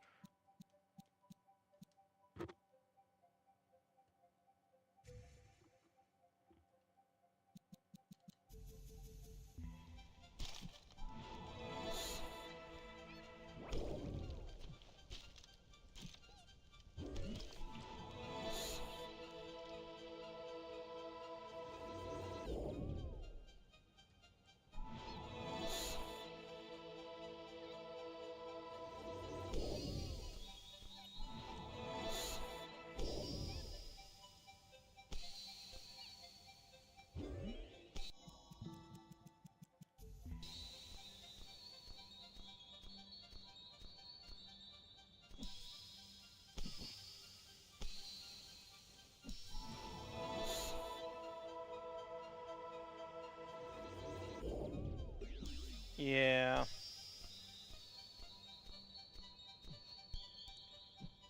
Unless there's like some non-dash way to pop these bubbles, I don't think anything is gonna... I don't think we're gonna get to the actual level.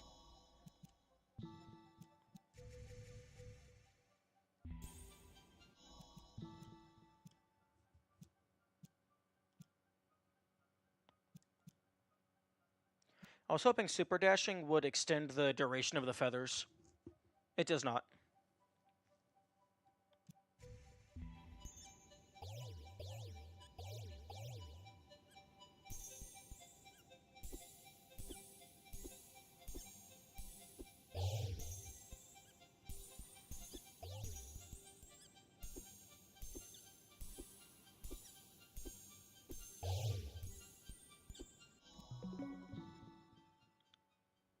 Okay, so you can't do, like, any of reflection. Oh, yeah, you... Yep.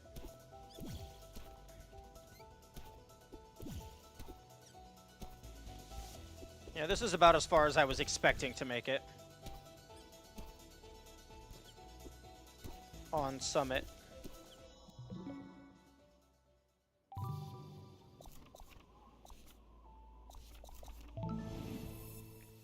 I'll take another look at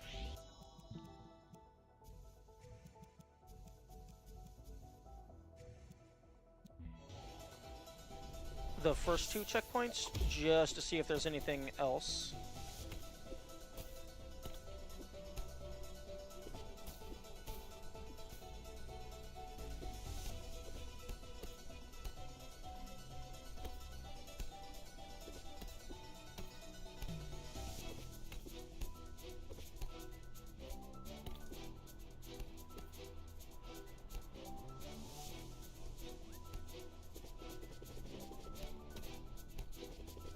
Oh right, I have infinite stamina.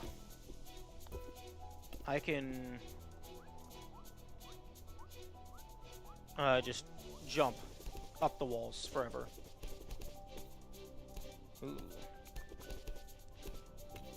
Not sure if that's gonna be doable. You could maybe hit the spring with a hiccup. But I don't see how that's gonna help.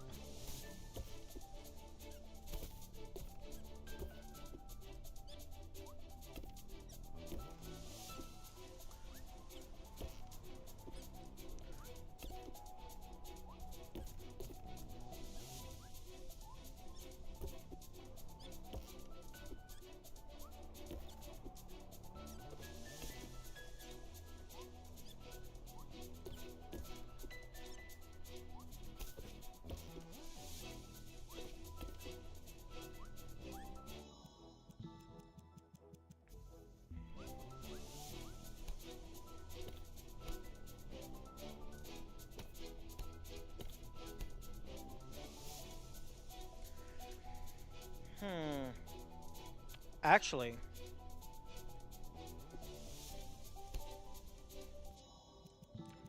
this is probably possible.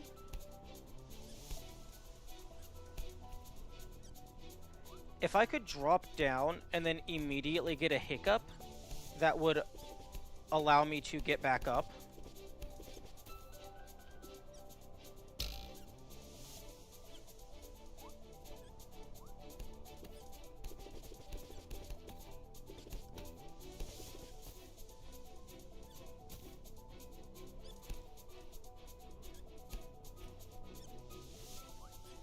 But that would require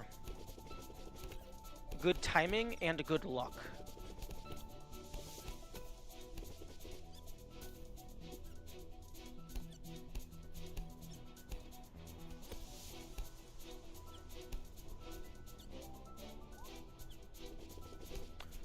Okay, but before I...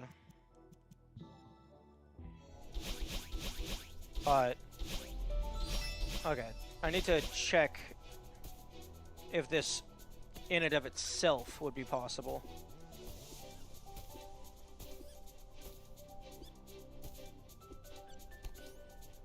Okay, so that berry would be doable. I think that's the only berry.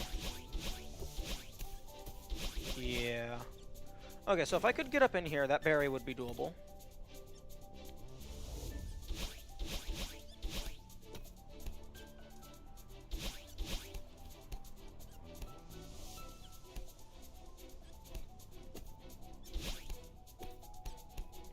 Okay, so really, the only issue is actually just getting...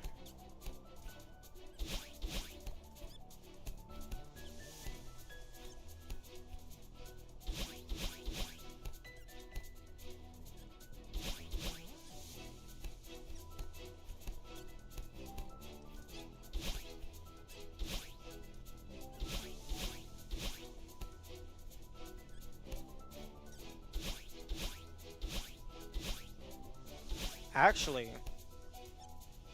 that might be a hiccup into a corner boost.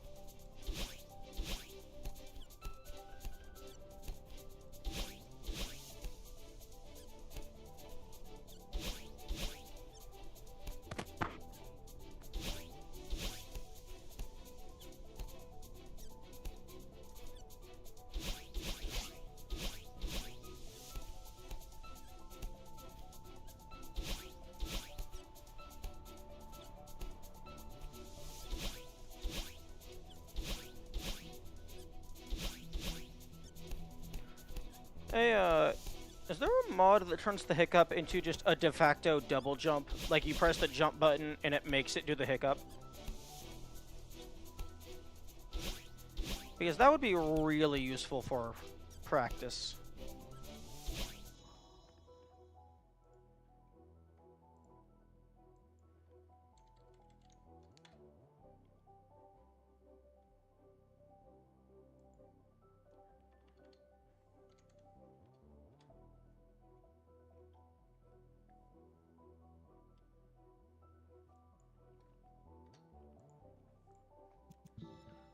HICC-UPS.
Oh.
Oh, almost.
There we go.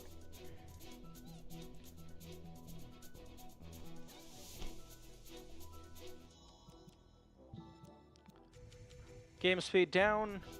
Save states.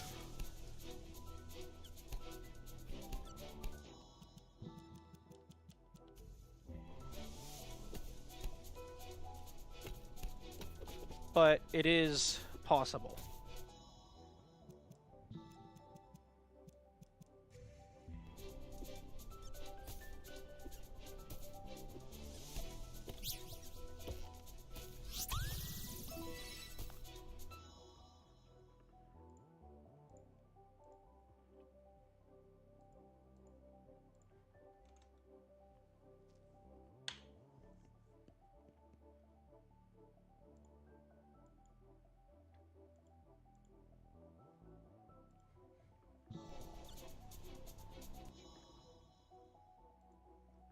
Okay, how do I copy video URL? I'm gonna go to the YouTube stream.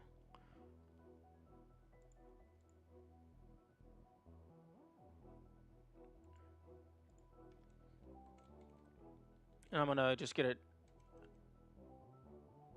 I'm gonna get a timestamp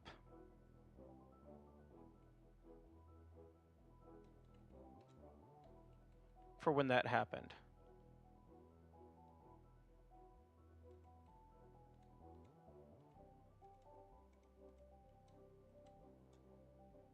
Okay. Now, unfortunately, I cannot copy URL at the current time, like, during the live stream, but hopefully leaving my stream paused on that page will cause it to resume the VOD at that same time.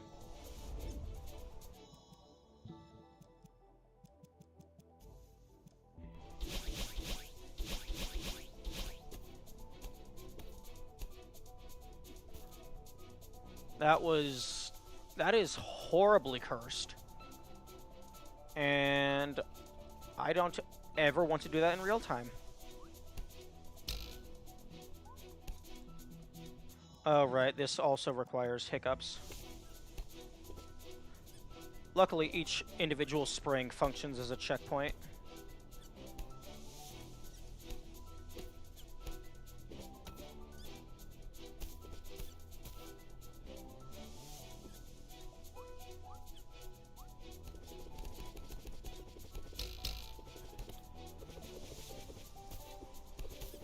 Okay, and this was a dash block, so you cannot go through that.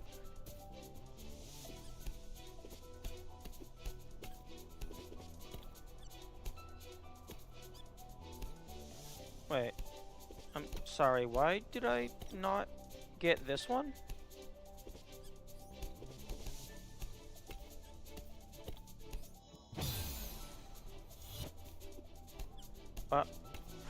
Did I... No, seriously, why did I not get that one? Was I running low on time or something? I mean... Okay, well, there's a free strawberry. I guess maybe I just jumped under the bottom and just ignored it. That is a very big area of effect.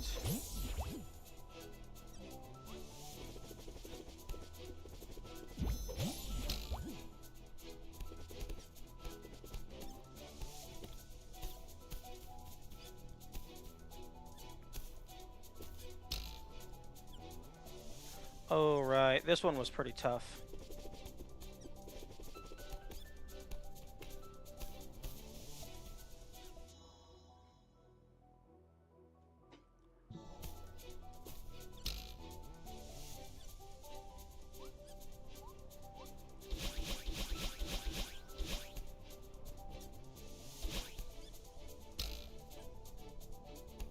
Yeah, I think, yeah, the idea is to just... You climb up here, you do a hiccup jump to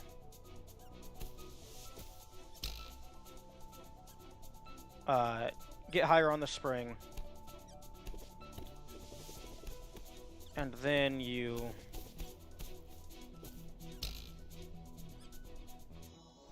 get to that wall and then unbind hiccups.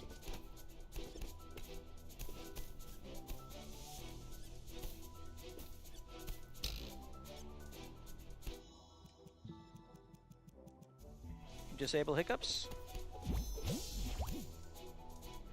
Now there's no point in going up to the right because you can't actually get the blue heart.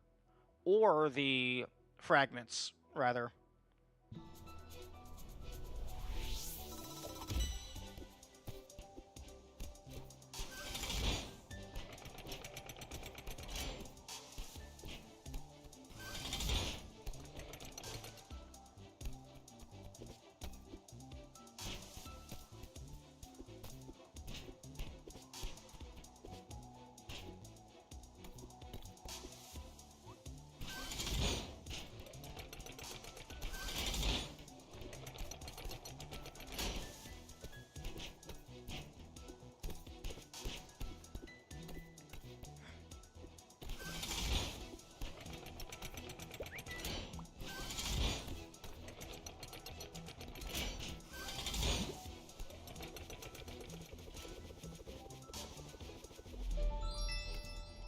Okay, yeah, those being possible makes sense.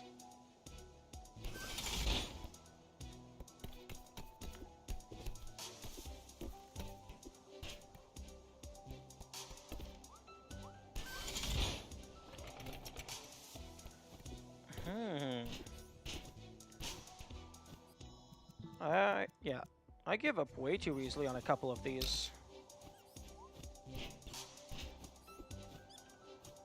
This one's very, very doable.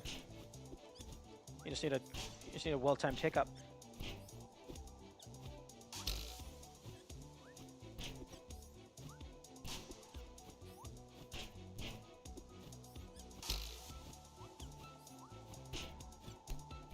There we go. Yo. We're almost to the funny number.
Okay, I think that is...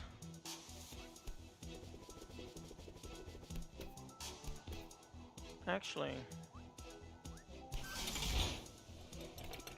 Can I...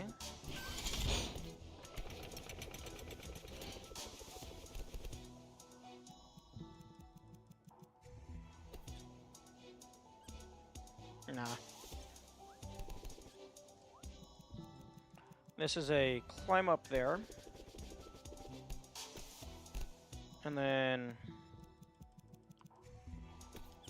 do with that.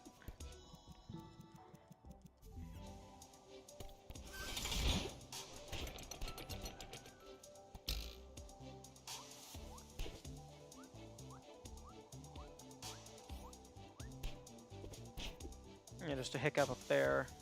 And then you're golden.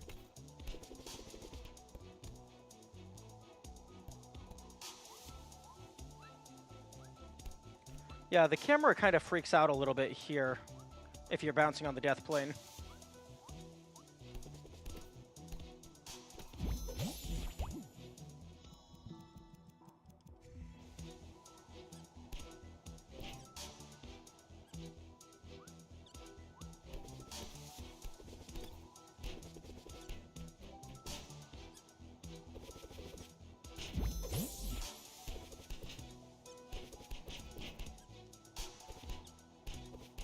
Wonder if it freaks up similarly if you just die there.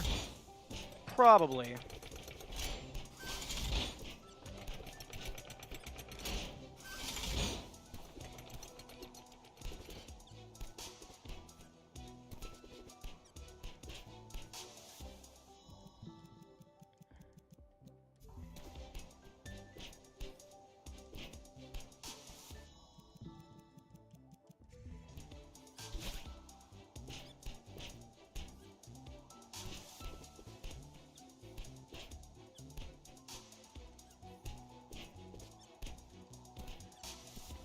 Okay, this is definitely doable. I'm just going to check to see if I've already done it.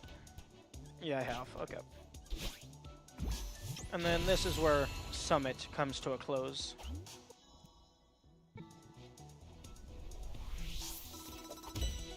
Because, oh no, it's the bane of Dash's existence.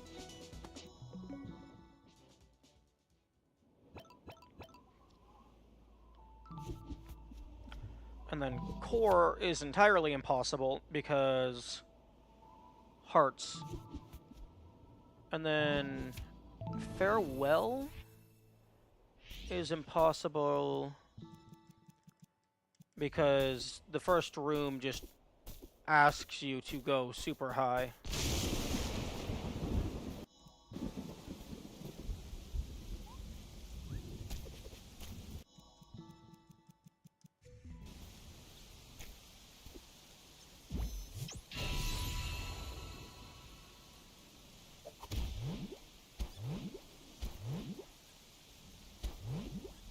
Yeah. That's not happening.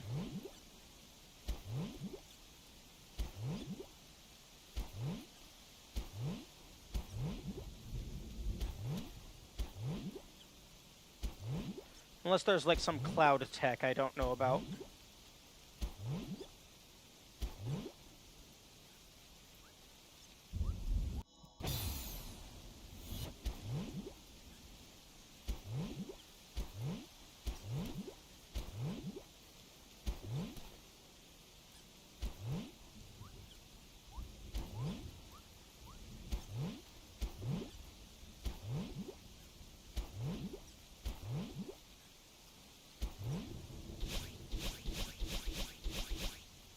But let's say I did hit it.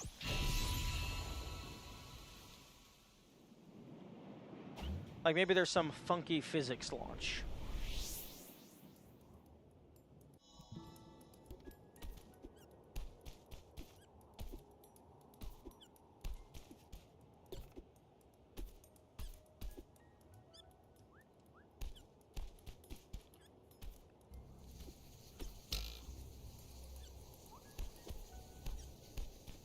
Oh, I'm actually surprised that the electricity is individual rectangles. I figured it was just going to be one big polygon collider.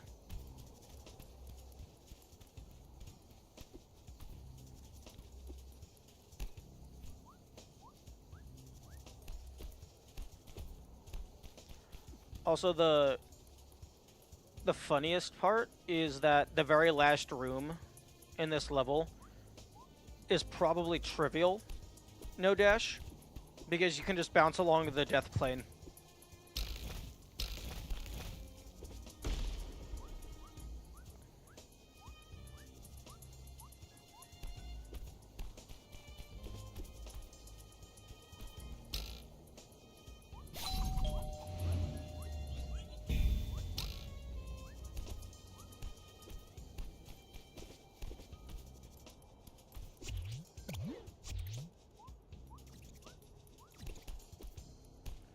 Interesting that they put some of the spikes, like, inside the wall.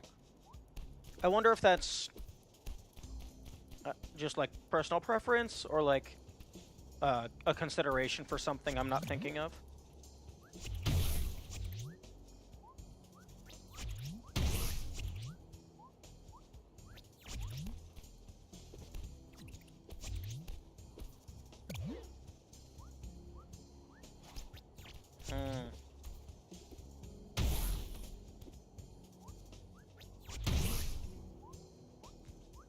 Ooh, this one's a little tough. Unless...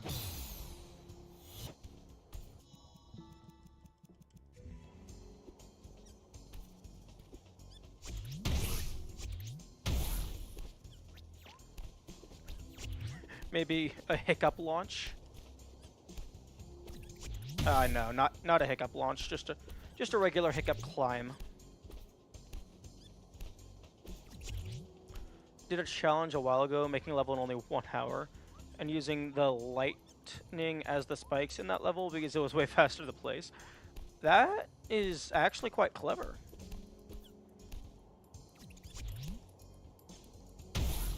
A good way to allocate your time.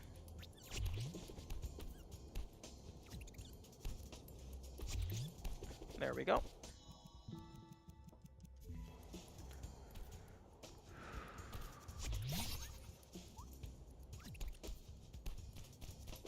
Or rather, a good way to save on time.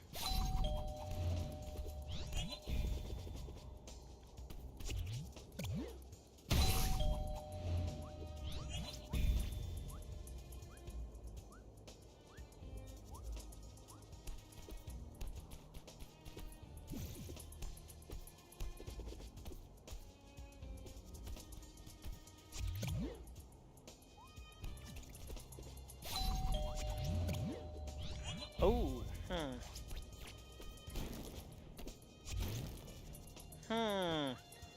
This might be the end of the road. Actually, no. Pufferfish I need to stop saying stuff like that before actually testing anything. I'm planning on doing the sequel to that challenge, the B-side. I'm debating if using a script to copy rooms from the other levels of cheating or not. I would say... Well, actually, I guess it depends on what your rules are.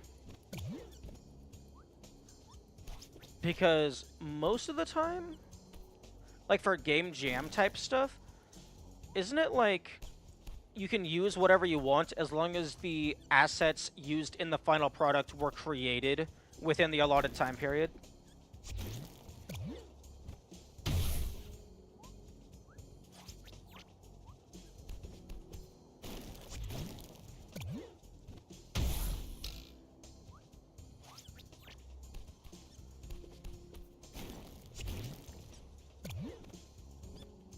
Copy. I would say if you're copying other rooms from the B-side itself, I would say that's fine. But if you're copying rooms from previously made levels and stuff, I would say that's not fine.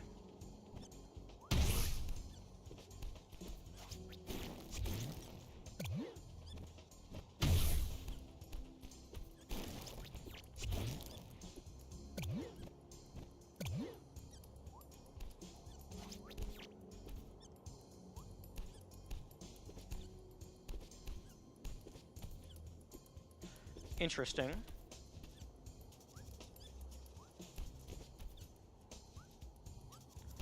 My first move, I copy the entire level of the previous challenge. Indeed.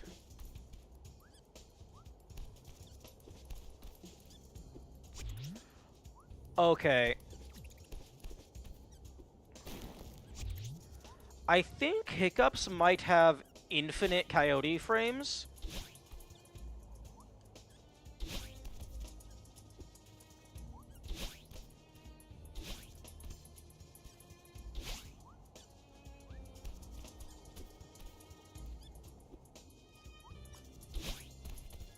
They definitely... Okay, maybe not infinite, but they definitely have more frames than just running off.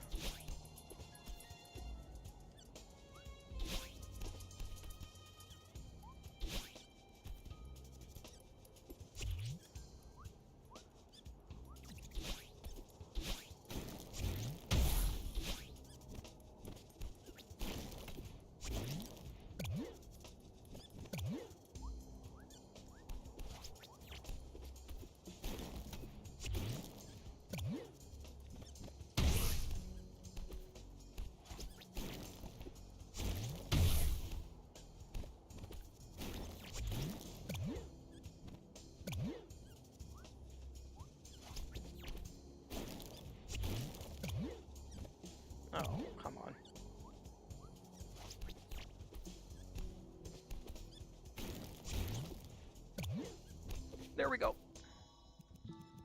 Now we turn off hiccups.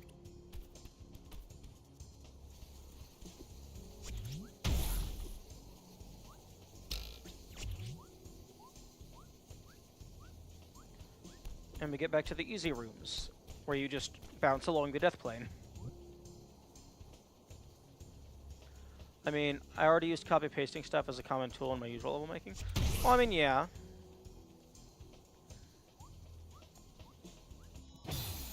I mean, copy-pasting is fine. That's just a part of computer development. But making the entire level beforehand is definitely cheating? Yeah. Most certainly.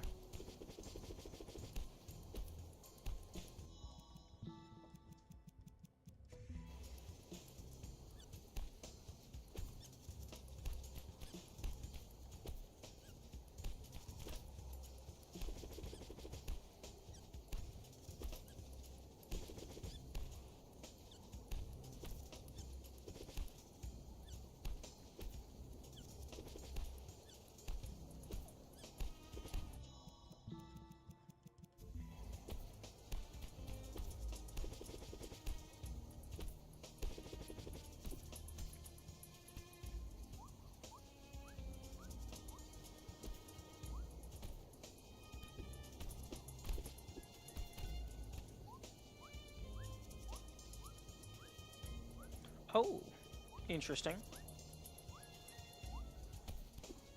I can't just climb through the bottom. Fortunately, it doesn't matter because I have a jellyfish. And the jellyfish can just float forever.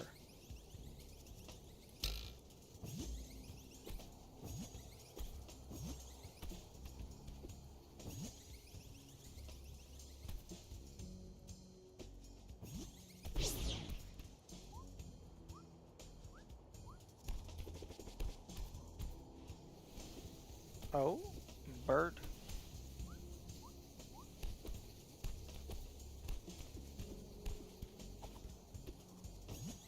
Oh.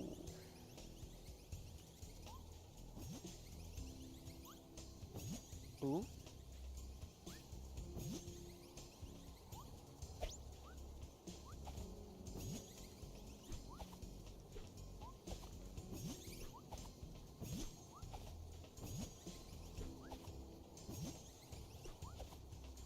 Oh, come on.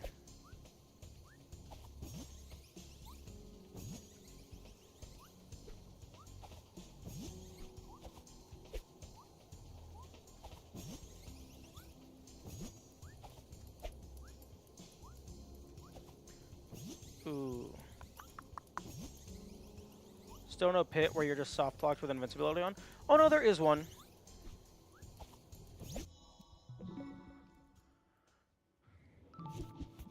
Mirror Temple.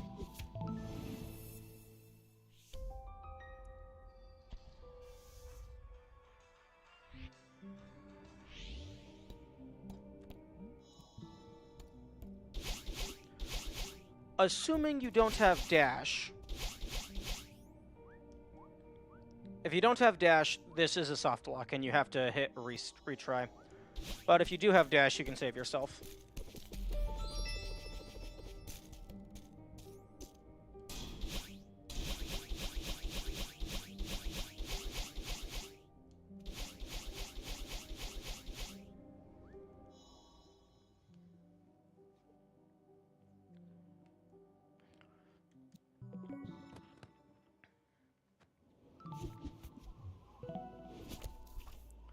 Okay. I would prefer to get one more berry, because that would be really funny.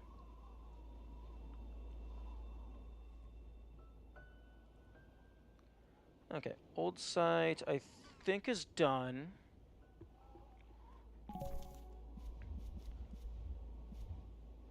Okay, we can't get any of the golden berries because we can't even unlock them. I've gotten all of the berries here that are not locked behind a dash block. But I don't think I looked around here with hitboxes on.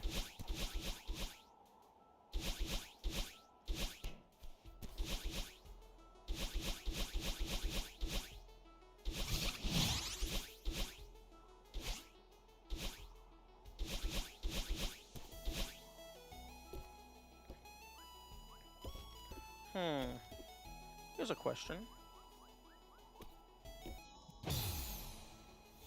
Aw.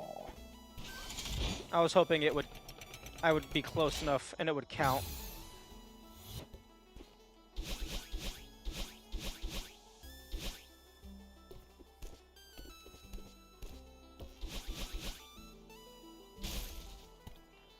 Because, yeah, like, if I could actually get in here, it's trivial.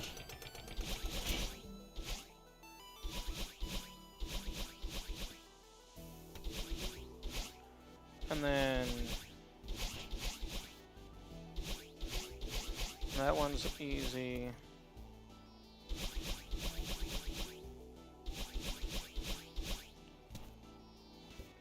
This one locked behind a block.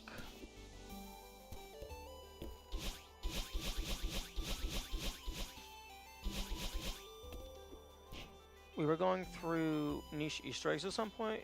I told you about the thing in 3B. There's a similar one in 5B. Ooh.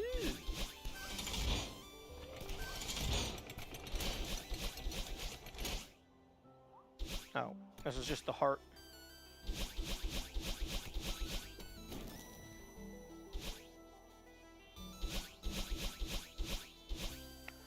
Yeah.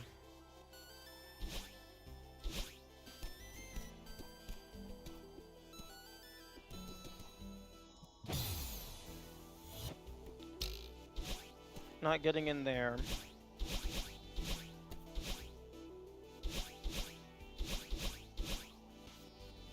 And not getting up through there.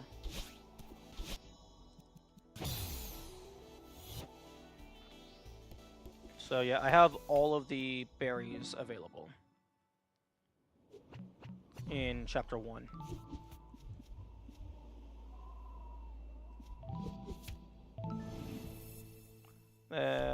This save file does not have 5B unlocked.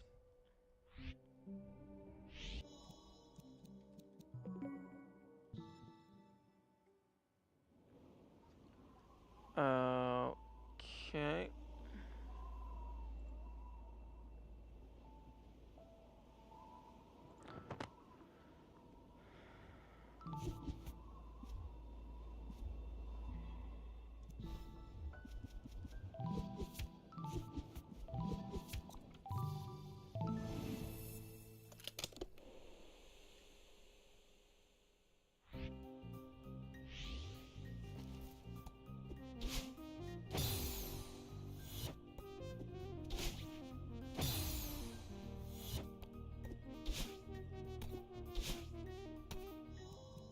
Right, I forgot. Debug mode does not have assist features.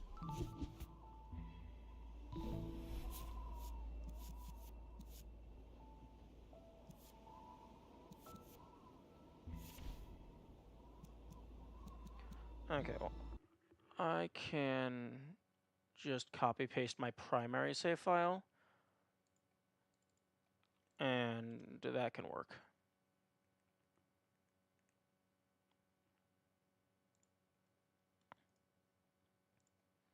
Browse local files, saves.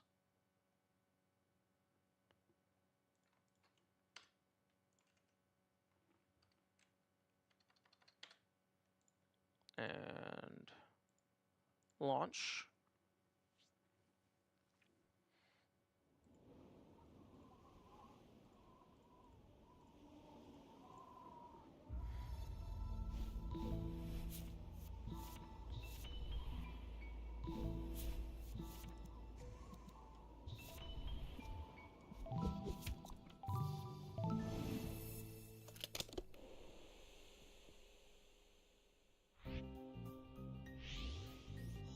Actually, I suppose I could have used the map viewer.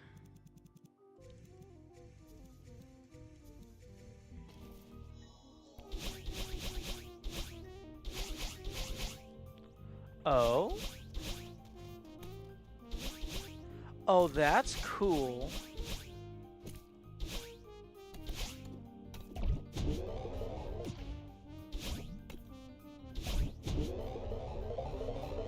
Although I have no clue how you're supposed to get enough speed.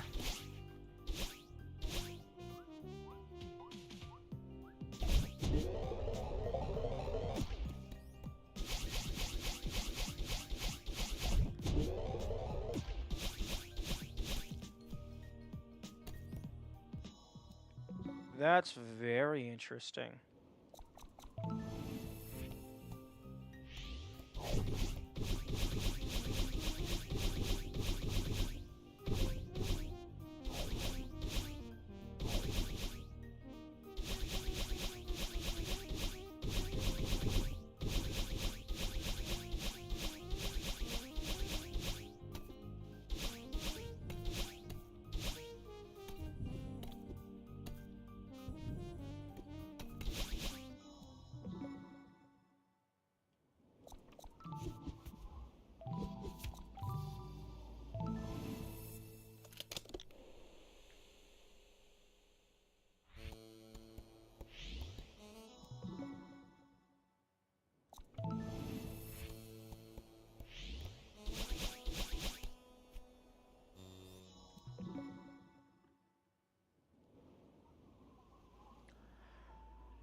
That's cool. I wonder why there's so many hidden birds.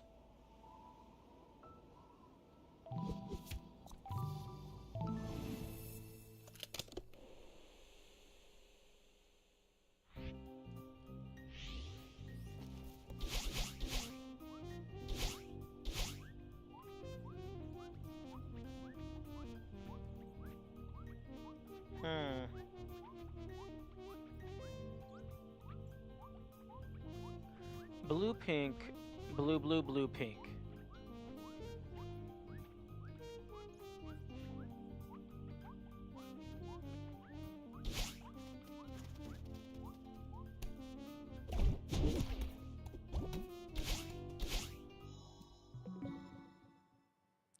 Okay. Now that I have a save file that actually has everything, let me have my hitboxes back.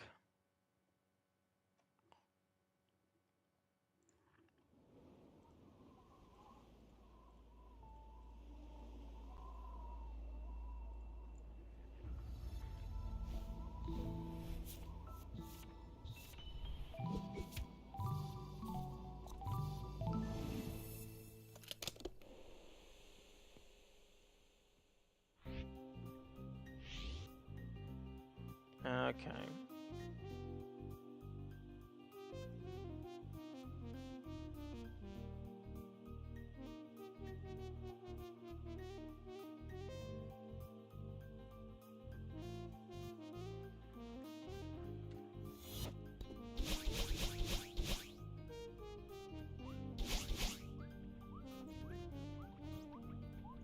Okay, that is one solid hitbox.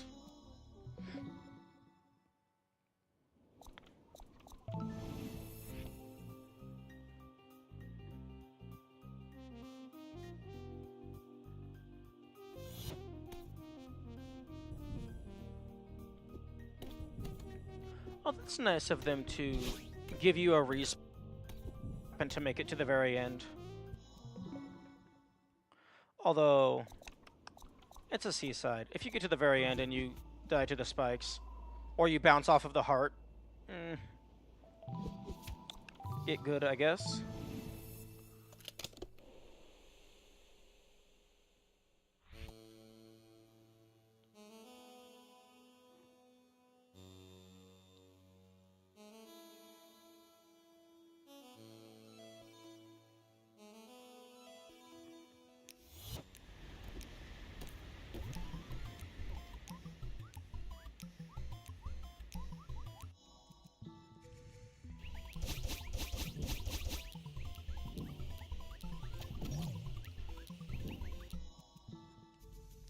Unfortunately, you have to actually hit it.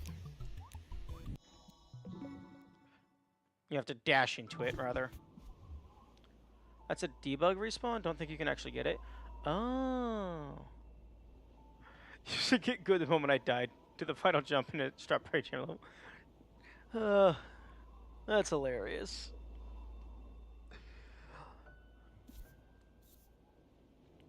That's a debug respawn? Interesting.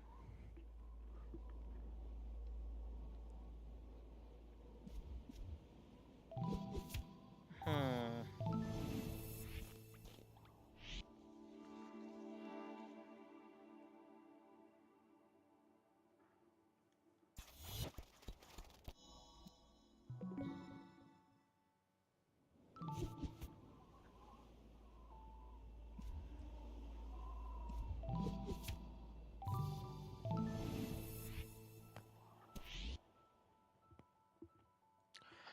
Interesting that the golden berries aren't indicated on the map.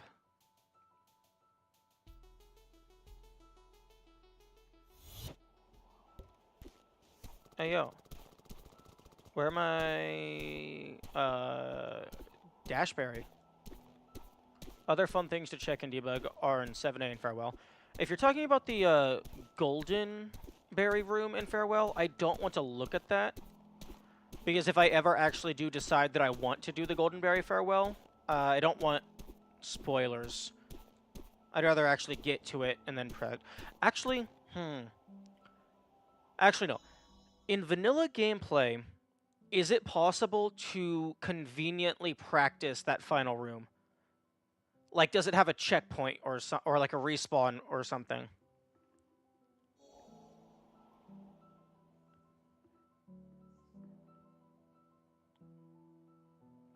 Don't think so. Oh, that is just cruel.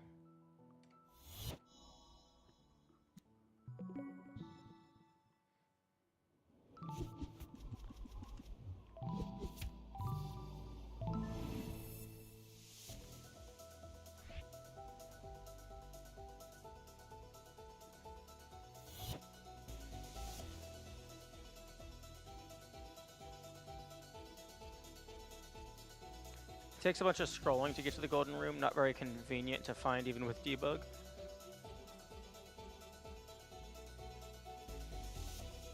Yeah, I saw it in the level editor. Oh yeah, this is from the credits, I believe.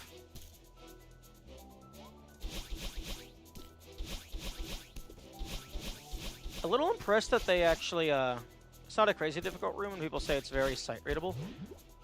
Yeah, I imagine it has to be. Otherwise, it would just actually be bullshit to throw that on you at the very end.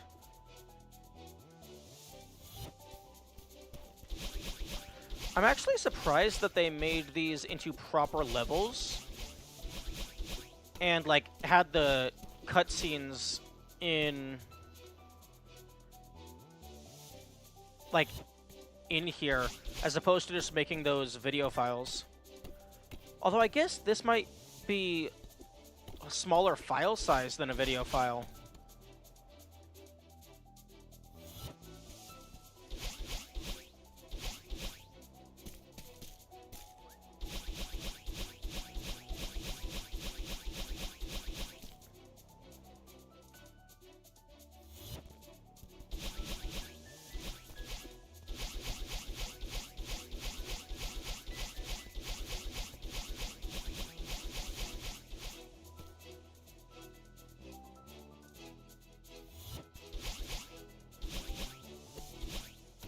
The bottom of the ground was wonky on the old site one? Does the camera really cut off the very bottom layer? What do you mean?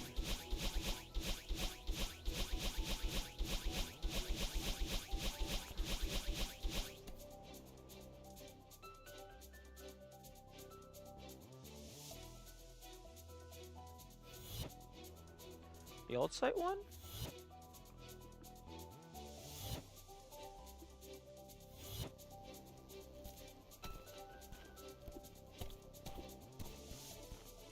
Oh, that's interesting.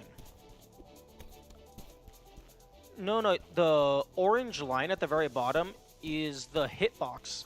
So they made the tiles perfectly line up with the bottom of the screen.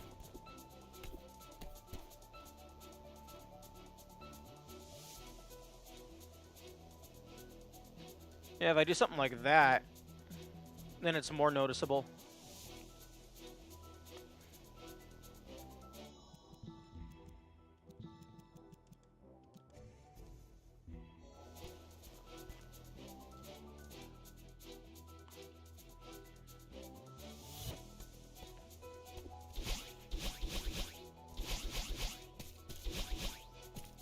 Oh, interesting.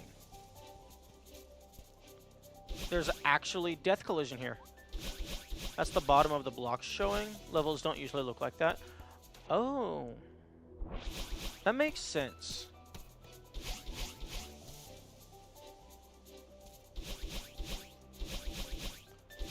Yeah, usually it gives the perspective that it's just continuing to go down further and further because you're on top of a mountain.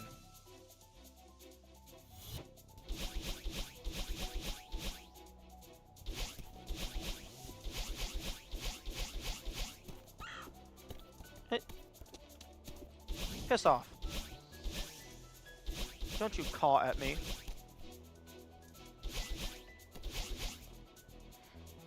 Wait.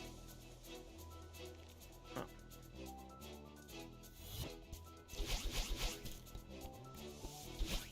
Mr. Oshiro. Wonder why it looks like that here. It usually does a good job at automatically looking right. I don't know.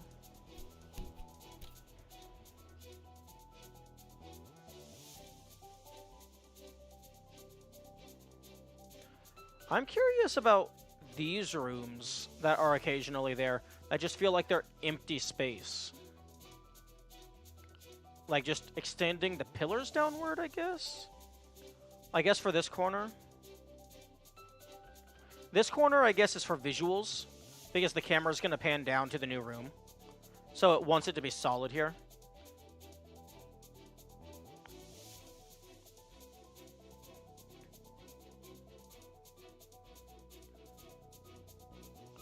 Yeah, but why is this a filler room? This doesn't need to be here. That's how you have those camera pans look right? Yeah, but this room right here does not need to be there.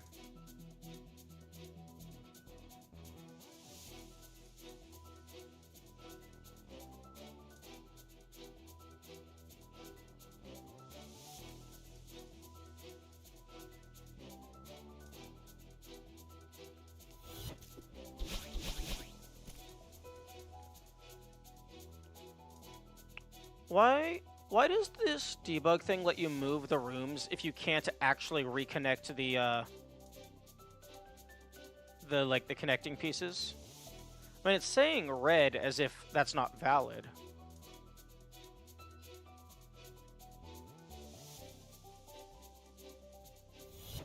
It lets you move but not save. Then what's the point?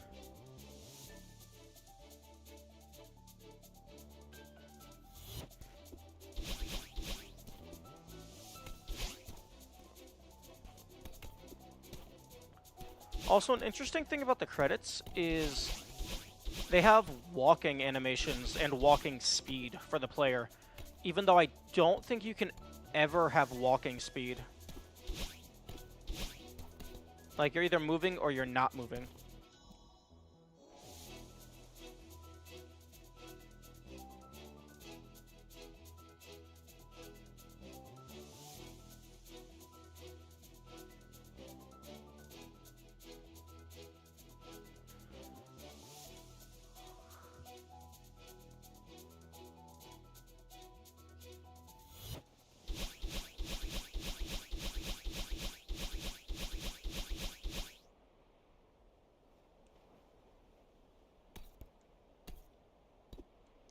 Oh, interesting.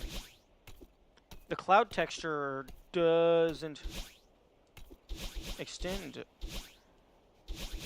Oh, this is actually a solid wall.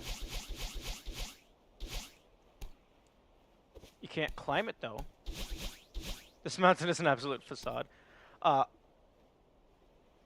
don't remember where I first heard it, but there was one thing that I saw or heard somewhere that was like, if you take any video game and pan the camera out like 15 to 20% more, all the stuff hidden on the edges would be revealed and it would look like absolute carnage.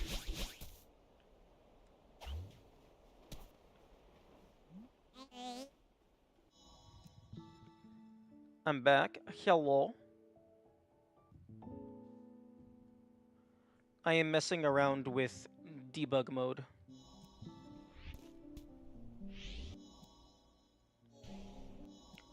Infinite test of dirt carvers off screen. Indeed.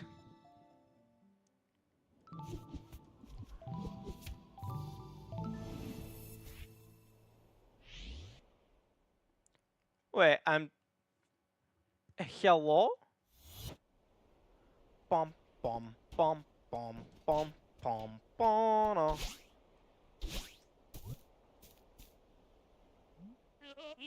I see you have discovered debug mode.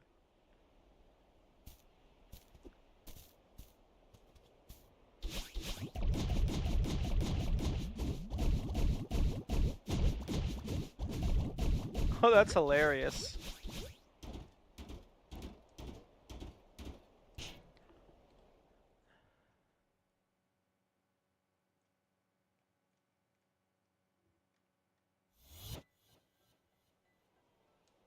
Oh.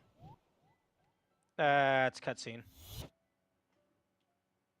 That's the second cutscene. Try and go past the trigger that kills Granny.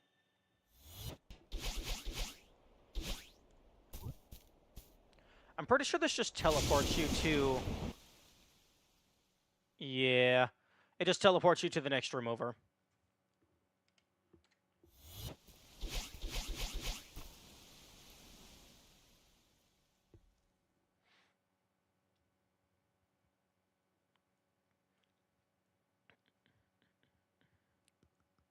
Keys, keys. Secret room?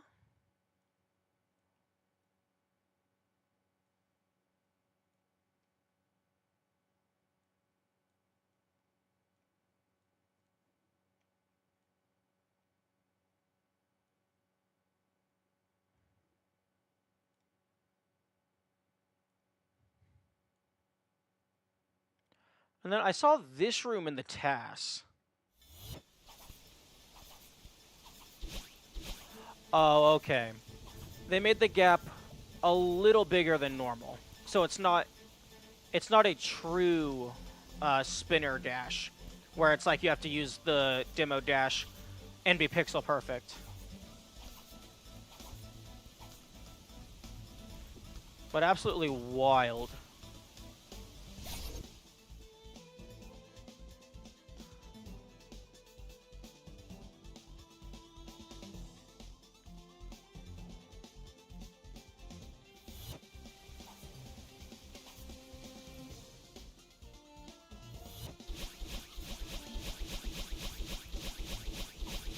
Still required to demo, I think?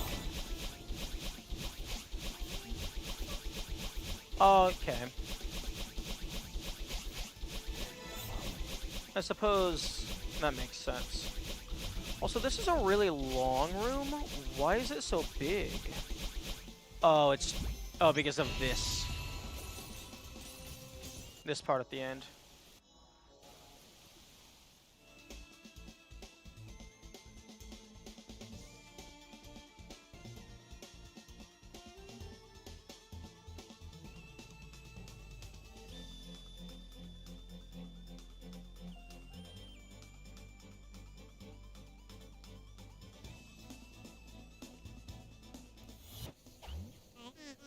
Oh. Oh, okay, so that's the farewell room. And then there's the moonberry.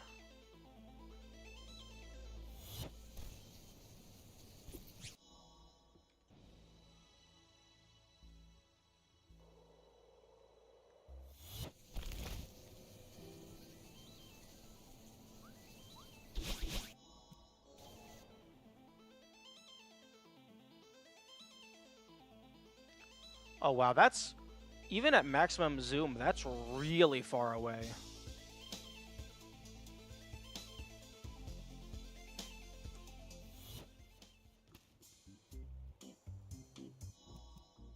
Okay.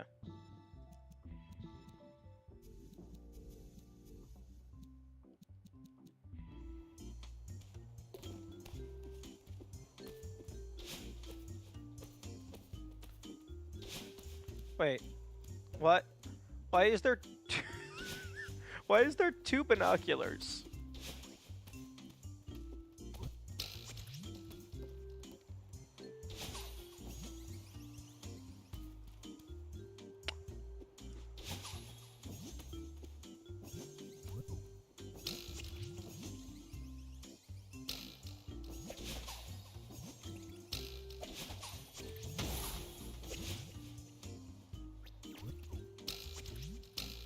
Okay, yeah, this is a fairly generous ground, and that spring didn't even drop.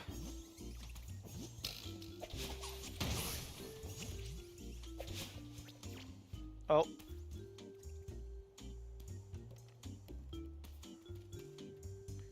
Can I? Oh no, that's so... Okay, yeah, so this room is very kind.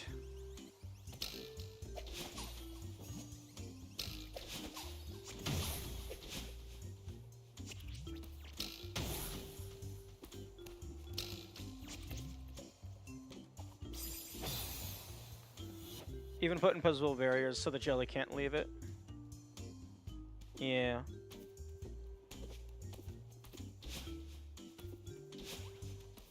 Okay, yeah, this definitely seems more understandable. Oh, unless you just stub your toe right there, and then you're screaming.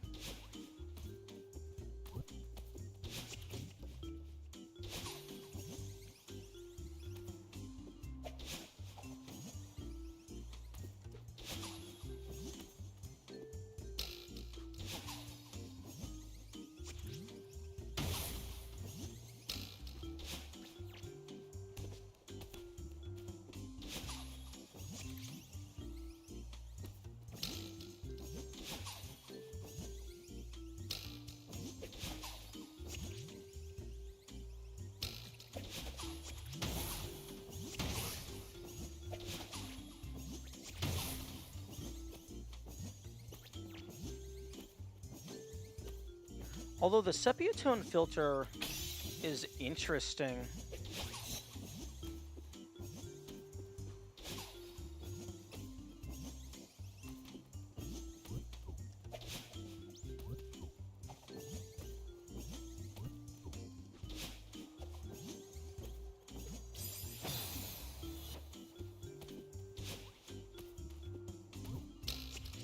Although, if I was actually here and getting here on my first attempt and didn't realize this was a thing, I would be using all of the binoculars.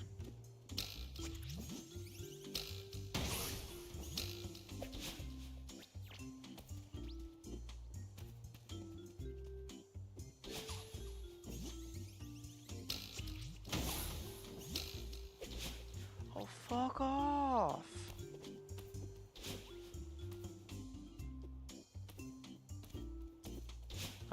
Oh. Well, I suppose that's one way you could, get screwed, potentially. Okay. Okay, I will never I don't understand the...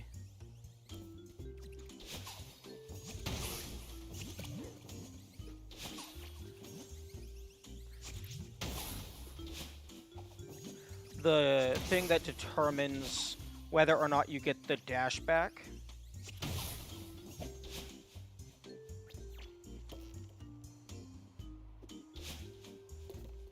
I know some people are probably very thrilled to see this removed required knowledge.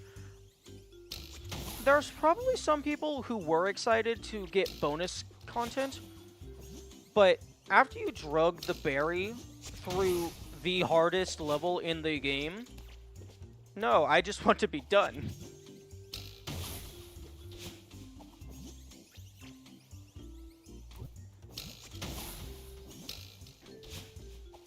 I don't understand why sometimes it grabs and sometimes it doesn't. Because I watched the tasks, and they were doing it, like, basically instantly. So I'm obviously messing up some sort of input.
Also, just now realizing, should probably have hitboxes disabled.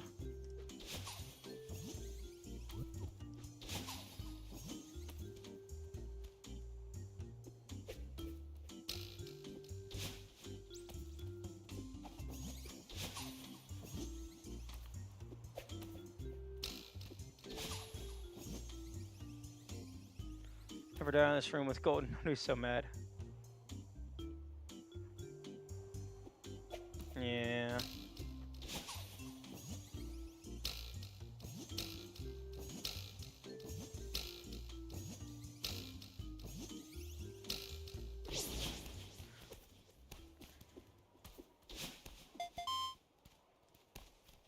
Okay.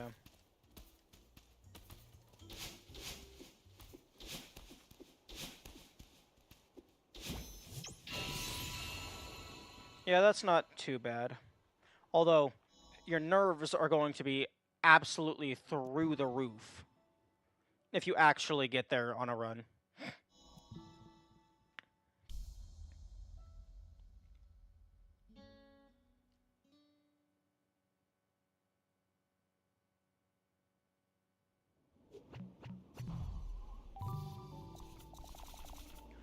Okay, yeah, it doesn't even give you a checkpoint.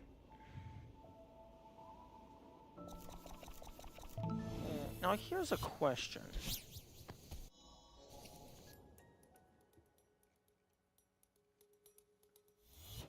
Okay, debug mode does not let you take the golden berry. Although I guess assist mode would let you anyway.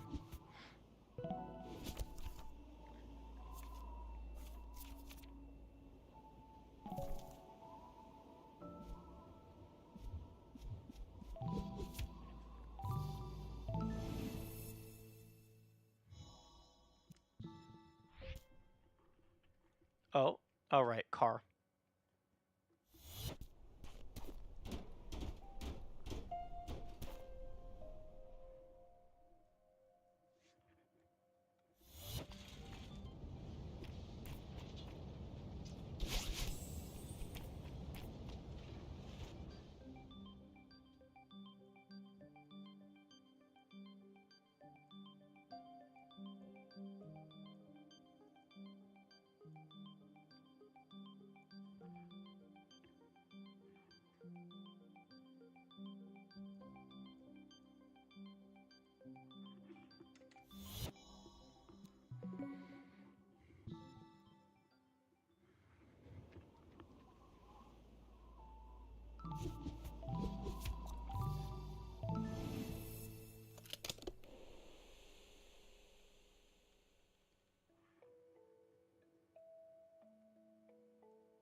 You know, the Goldens sound like a good idea in concept, but in execution, at the very least for me, they're just not fun.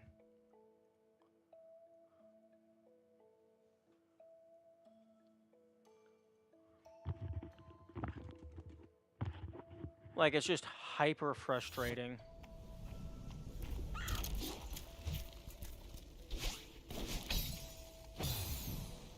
Okay, I just wanted to check to see if, the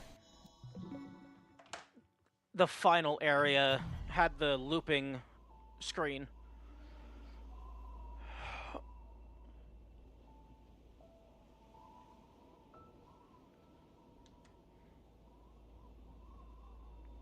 Damn. I thought I was gonna be playing this game for a lot longer.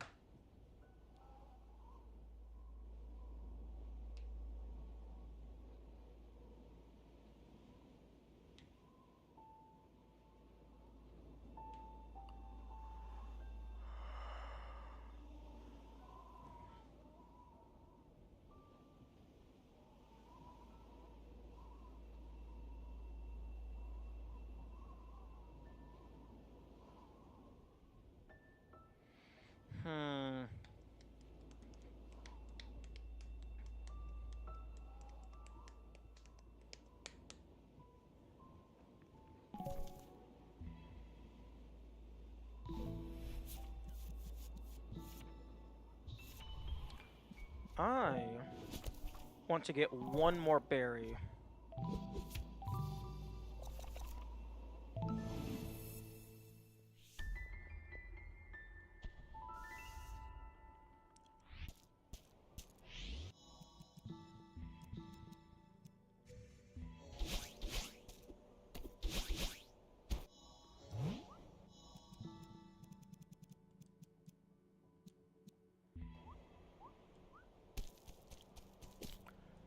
I want to get one more berry on my dashless file, because I think that would be really funny.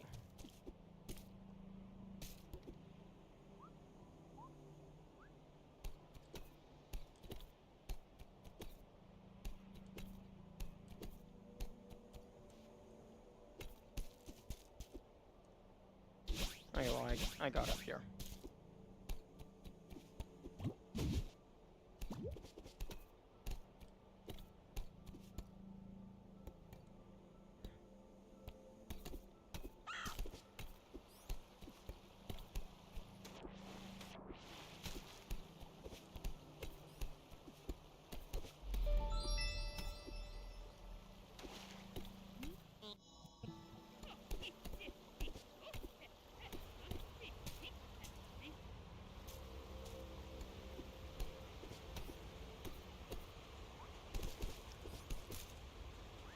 Right.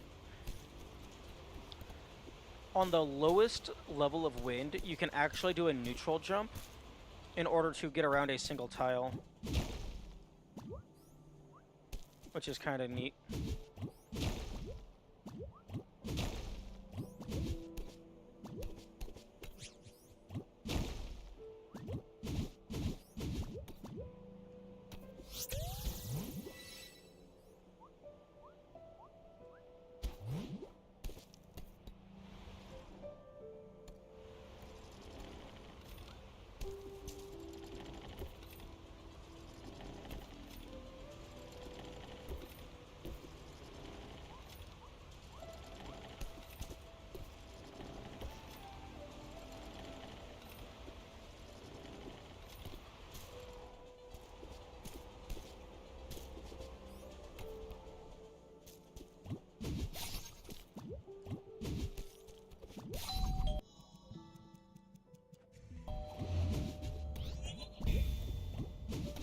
Oh, yeah, no, there's no shot that it's going to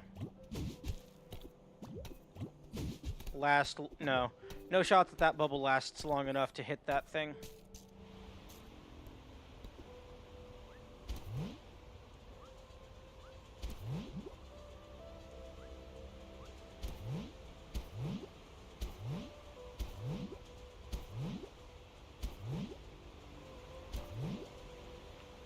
That's possibly possible with a hiccup.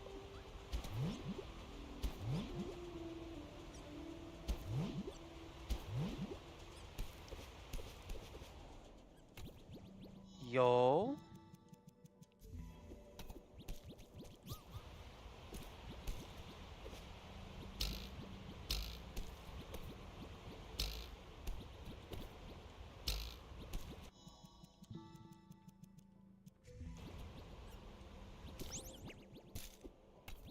Actually, Actually, no, I don't think I would be getting back to grab this one.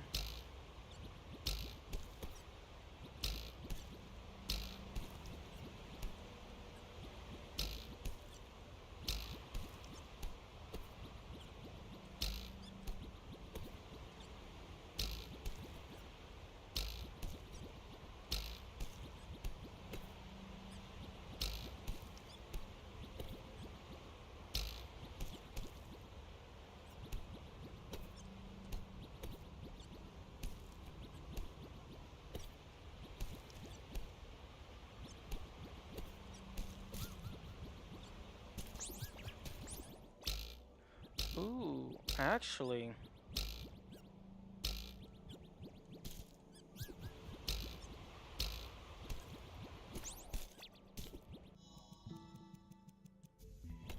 You might be an issue.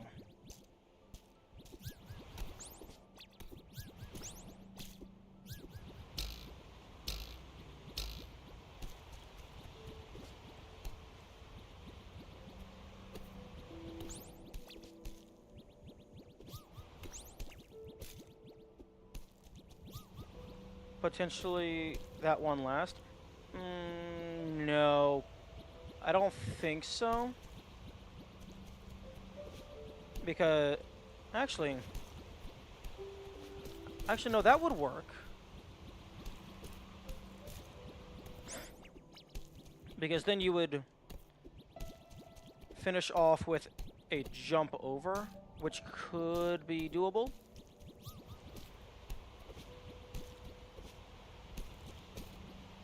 Maybe with a hiccup. Oh. B-side, hello.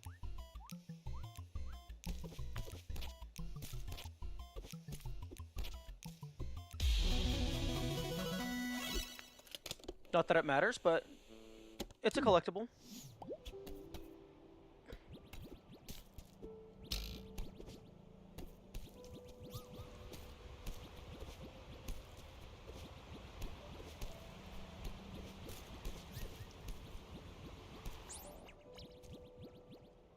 Okay, well, let's just grab this one first, just to practice.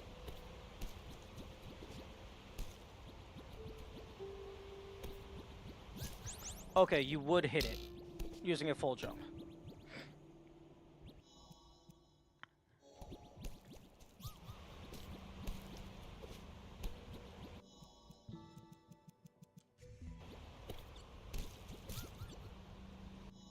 Okay, that was convenient.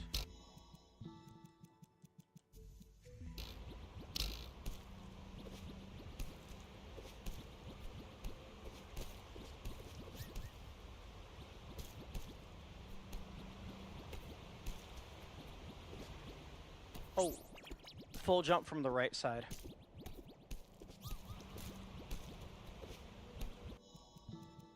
And now for 10 minutes of hiccups.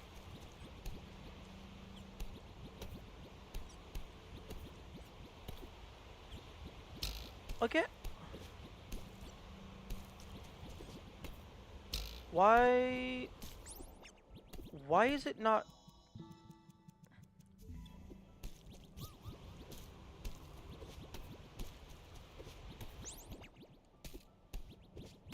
Very weird. If I land here, I have a lot more leeway than if I land on the ground.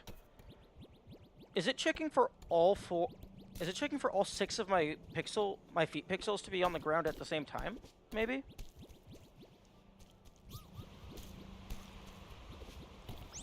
No.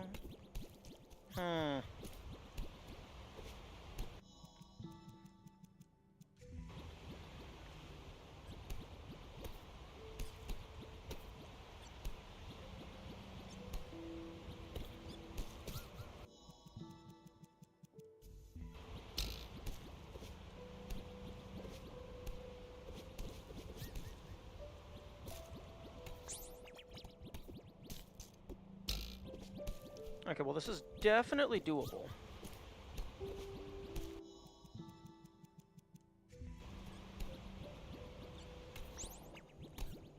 I thought it was going to be way worse than this. Yeah, me too.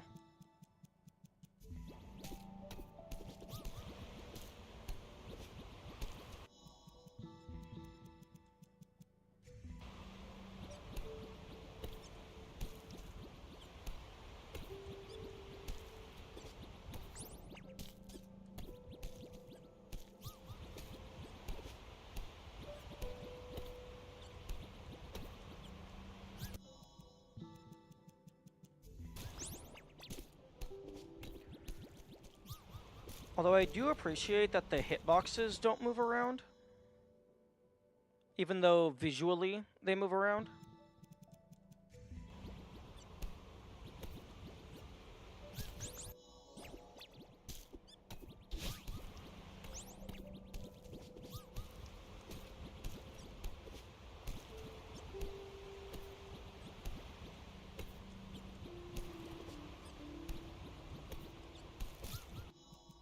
Okay, here we go.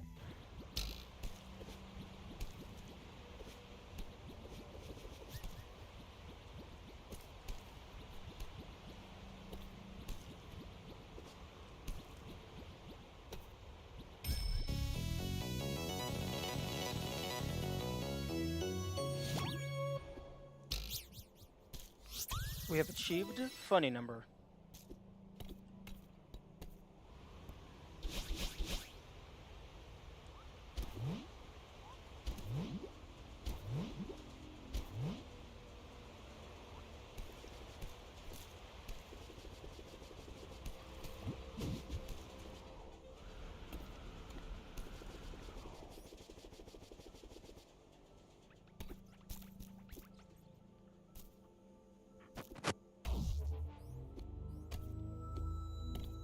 Okay, and then that one requires a dash.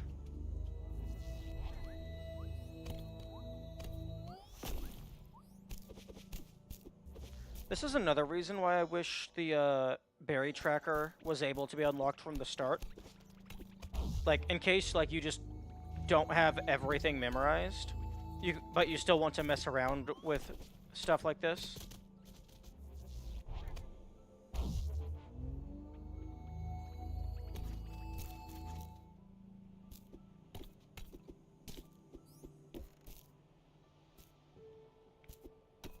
Because I don't remember which of these I have collected.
Okay, I already know you can go up here.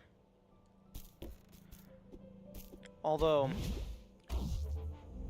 there's probably some people that would say using the bubbles counts as a dash because it's affected by the dash variance. One thing that I'm curious about is because the game internally tracks how many times you dash. Because in the save file, it tracks your best dashes, like the minimum dashes.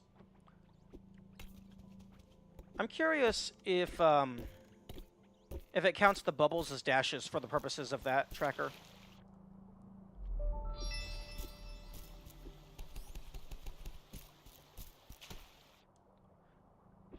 Because the bubbles are definitely affected by, like, super dash and 360 dash.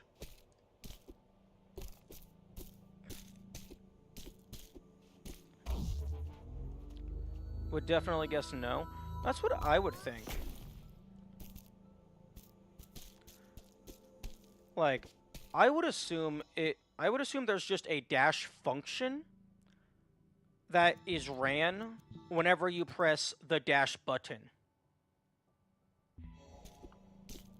And they just made the executive decision to have the dash variance also affect the bubbles, just because they wanted to.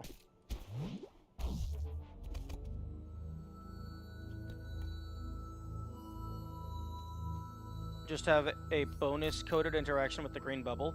They also affect the red bubble. Or at the very least, 360 dashing affects the red bubble.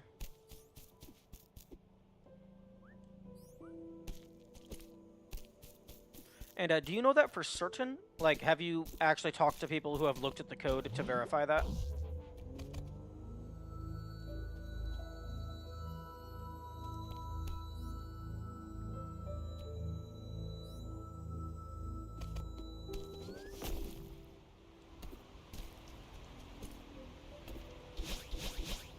Okay, there's a thing up here. Ooh, that's a berry.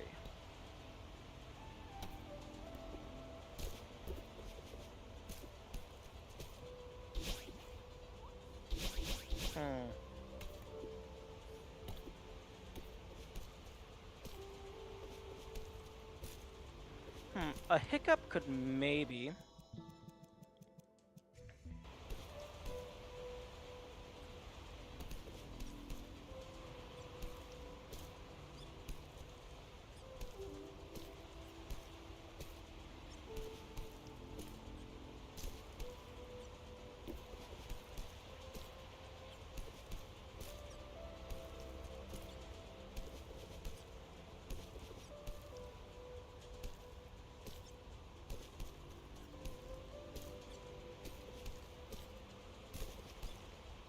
Okay, well, let's just... Actually, first, before I spend time trying to climb that wall, let's just see if the...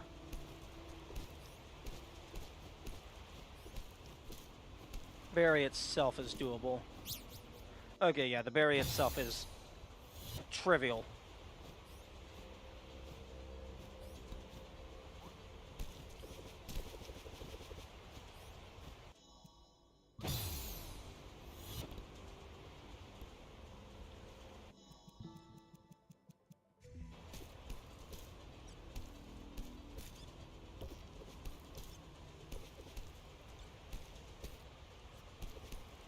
This is definitely doable, it's just going to take some RNG. And by definitely doable, I mean probably doable. Kinda hope it's not doable. Well, actually, no, I do hope it is doable. Because it looks doable.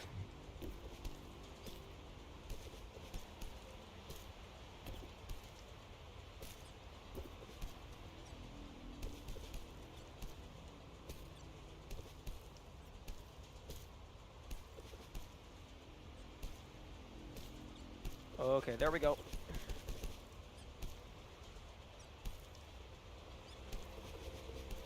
Okay. Yep, easy enough.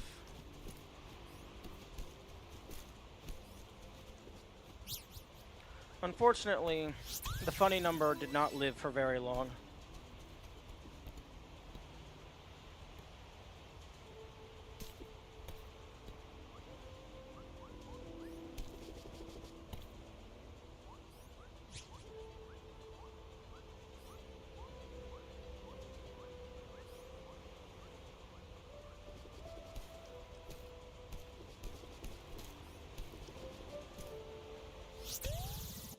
And this is the point where we...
Okay, I know this is possible because I've gotten past it.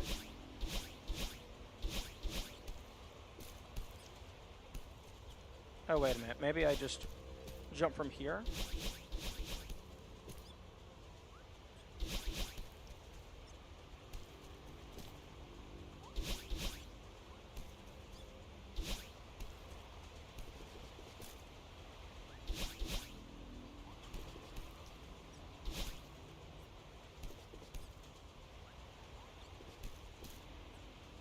Ooh, almost.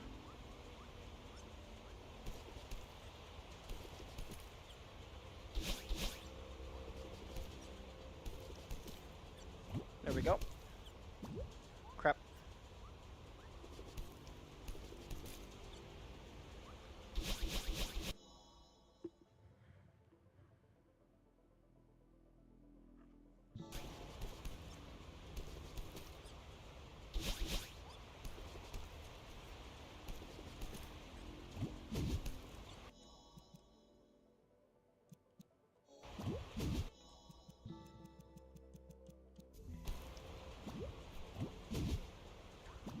that's not good enough.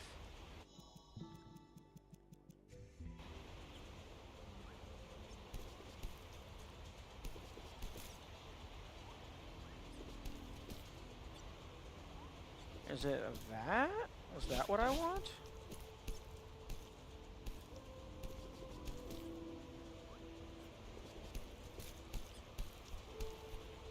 You know what? I've already gotten through there somehow.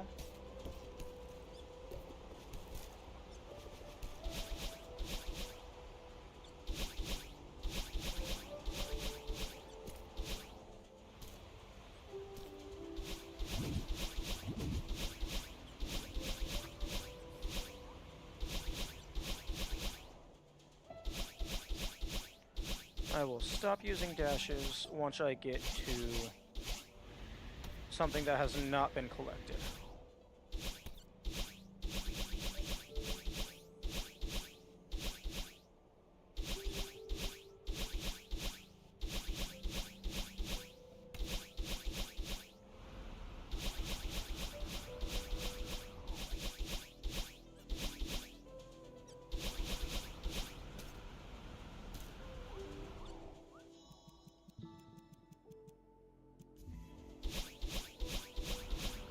This, I was able to get here using hiccups.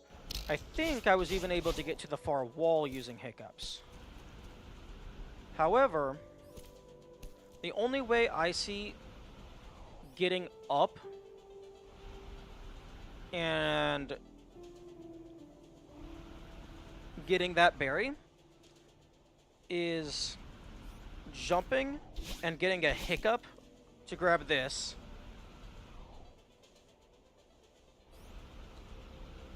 Jumping, getting a hiccup to grab this, and then doing that 3 times in a row.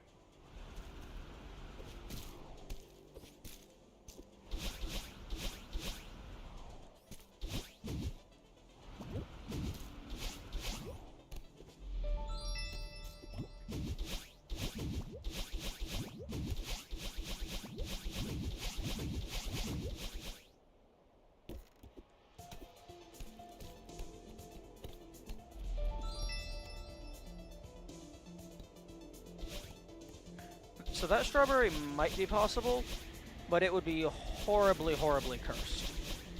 And, like, require ludicrous luck.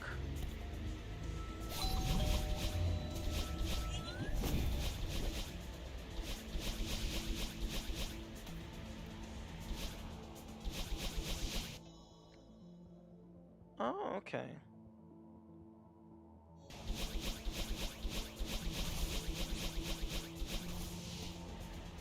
This is the room that I...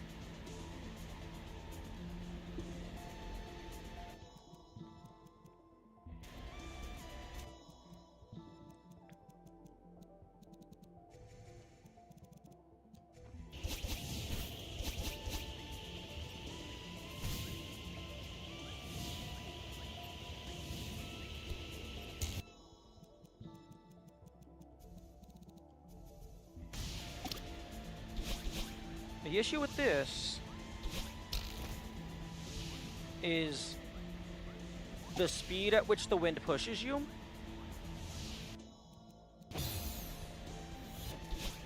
Is too great. Okay, let's...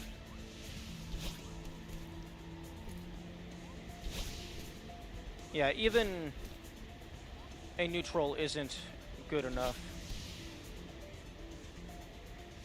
I think if this is possible, you would do a...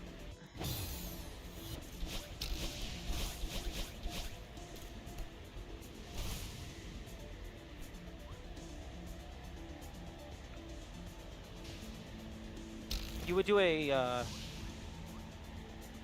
pre-jump to lure the snowball up. Then you would bounce on this, bounce on the snowball, but the speed at which you go horizontally is just so slow. Even with a spring into snowball into hiccup, I don't think you're gonna make it to this ground.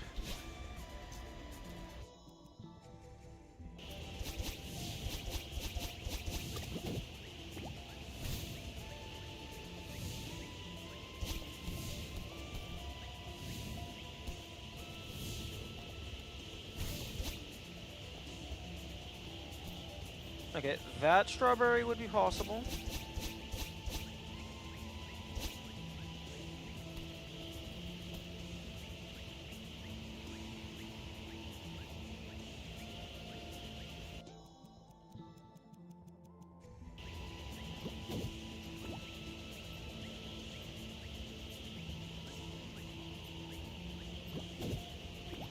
Ooh, this room might be the end.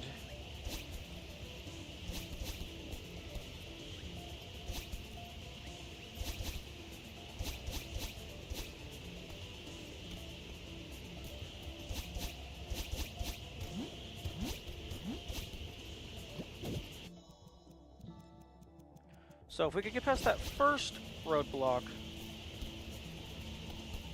that would give us an extra strawberry.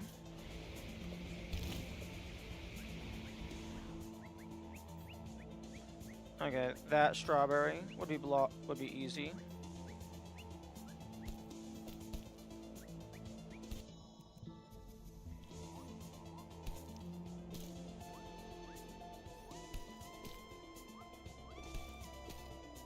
Okay, that would be doable with some hiccups. And then you would get to the end.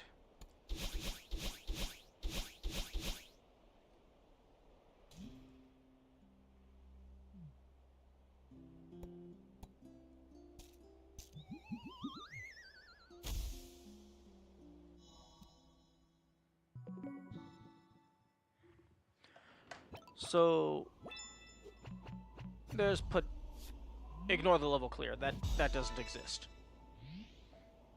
There's potentially a couple more that could be done.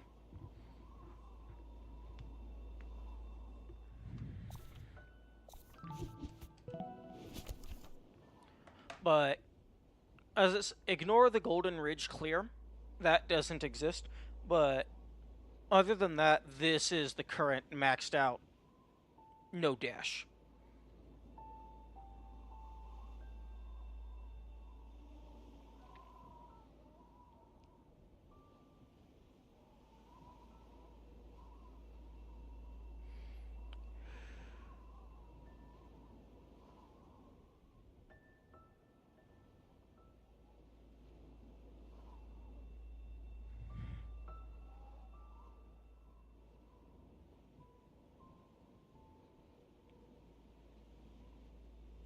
And now I don't know what to do. Because it feels like I might have done everything. Other than miscellaneous challenge stuff. But my hand is starting to hurt.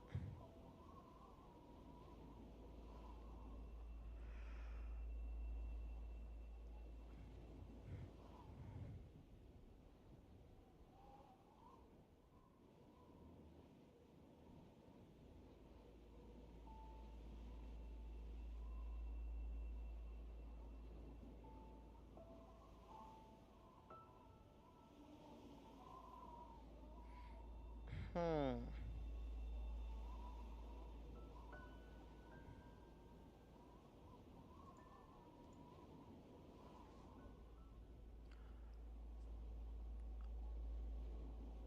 What?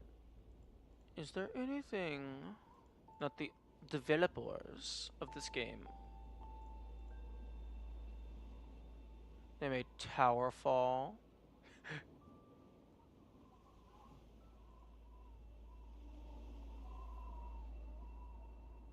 Towerfall Ascension, Towerfall Dark World Expansion.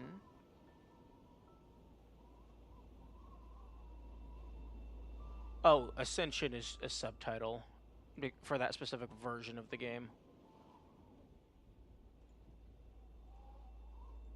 Uh, multiplayer party game, fighting game thing.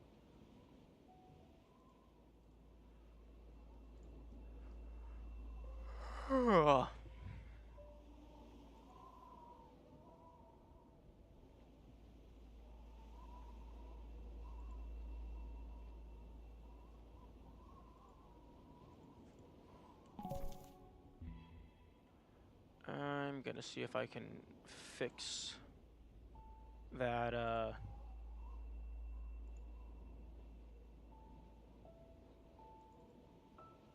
Save file.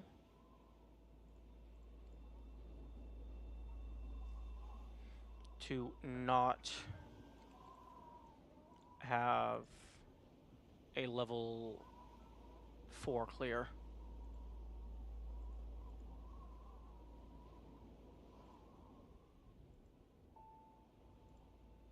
ID level 4. Completed false. Wait. You know. Single run completed. Oh yeah, I guess I did mess with that.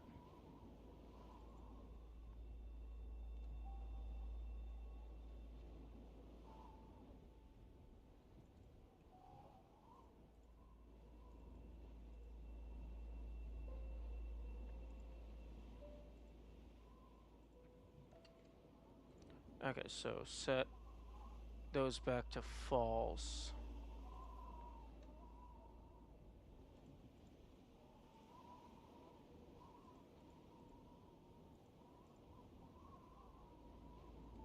Save the save file.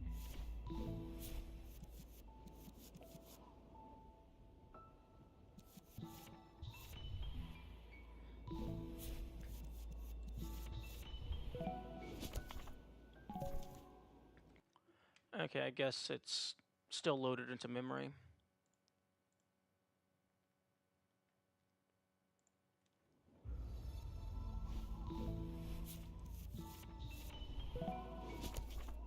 Okay, there we go. Fixed.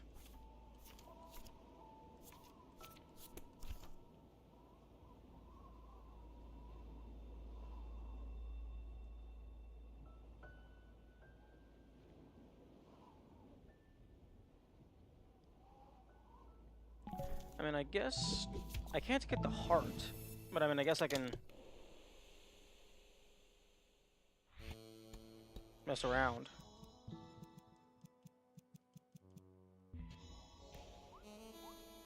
See how much is possible.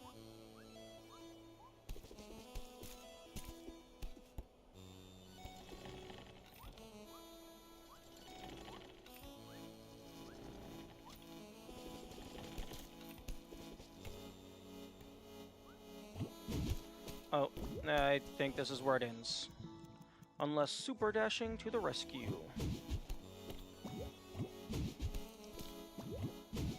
Oh, nice.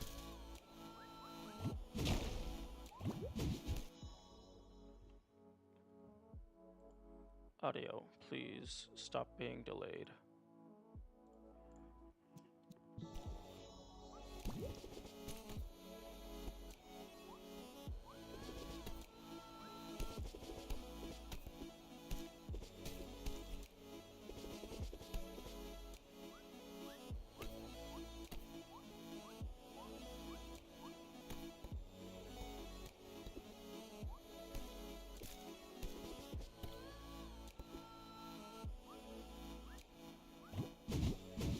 Oh.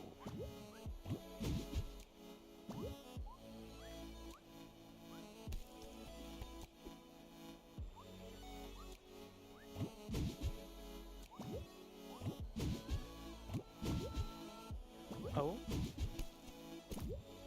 Why does the analog stick go so much further? Oh no, I guess not. It just feels like it goes further.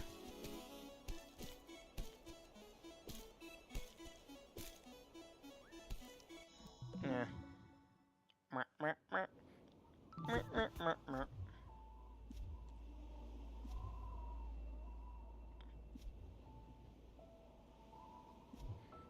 Hmm.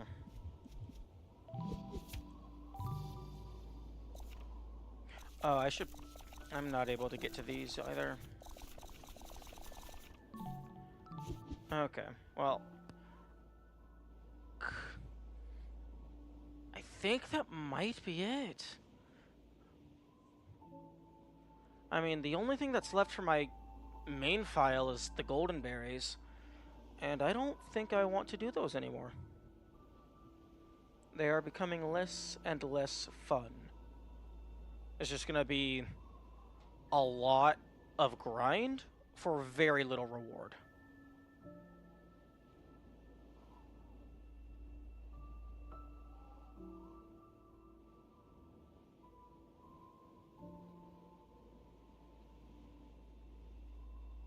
Like, actually, I'm pretty sure, like, obviously you get the in-game golden berries, but really the only reward is bragging rights and getting on the golden berry list. The wow your friends list.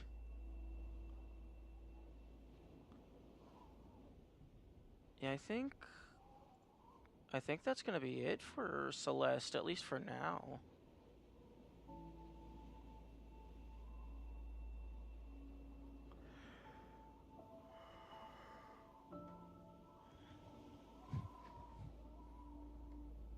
Okay, well, I can't think of anything else to do. And it's also just actually getting late in the day. So I think I'm gonna call it there. Thank you all for being here, or for watching the VOD, or for simply existing. Outro dot flack. Farewell.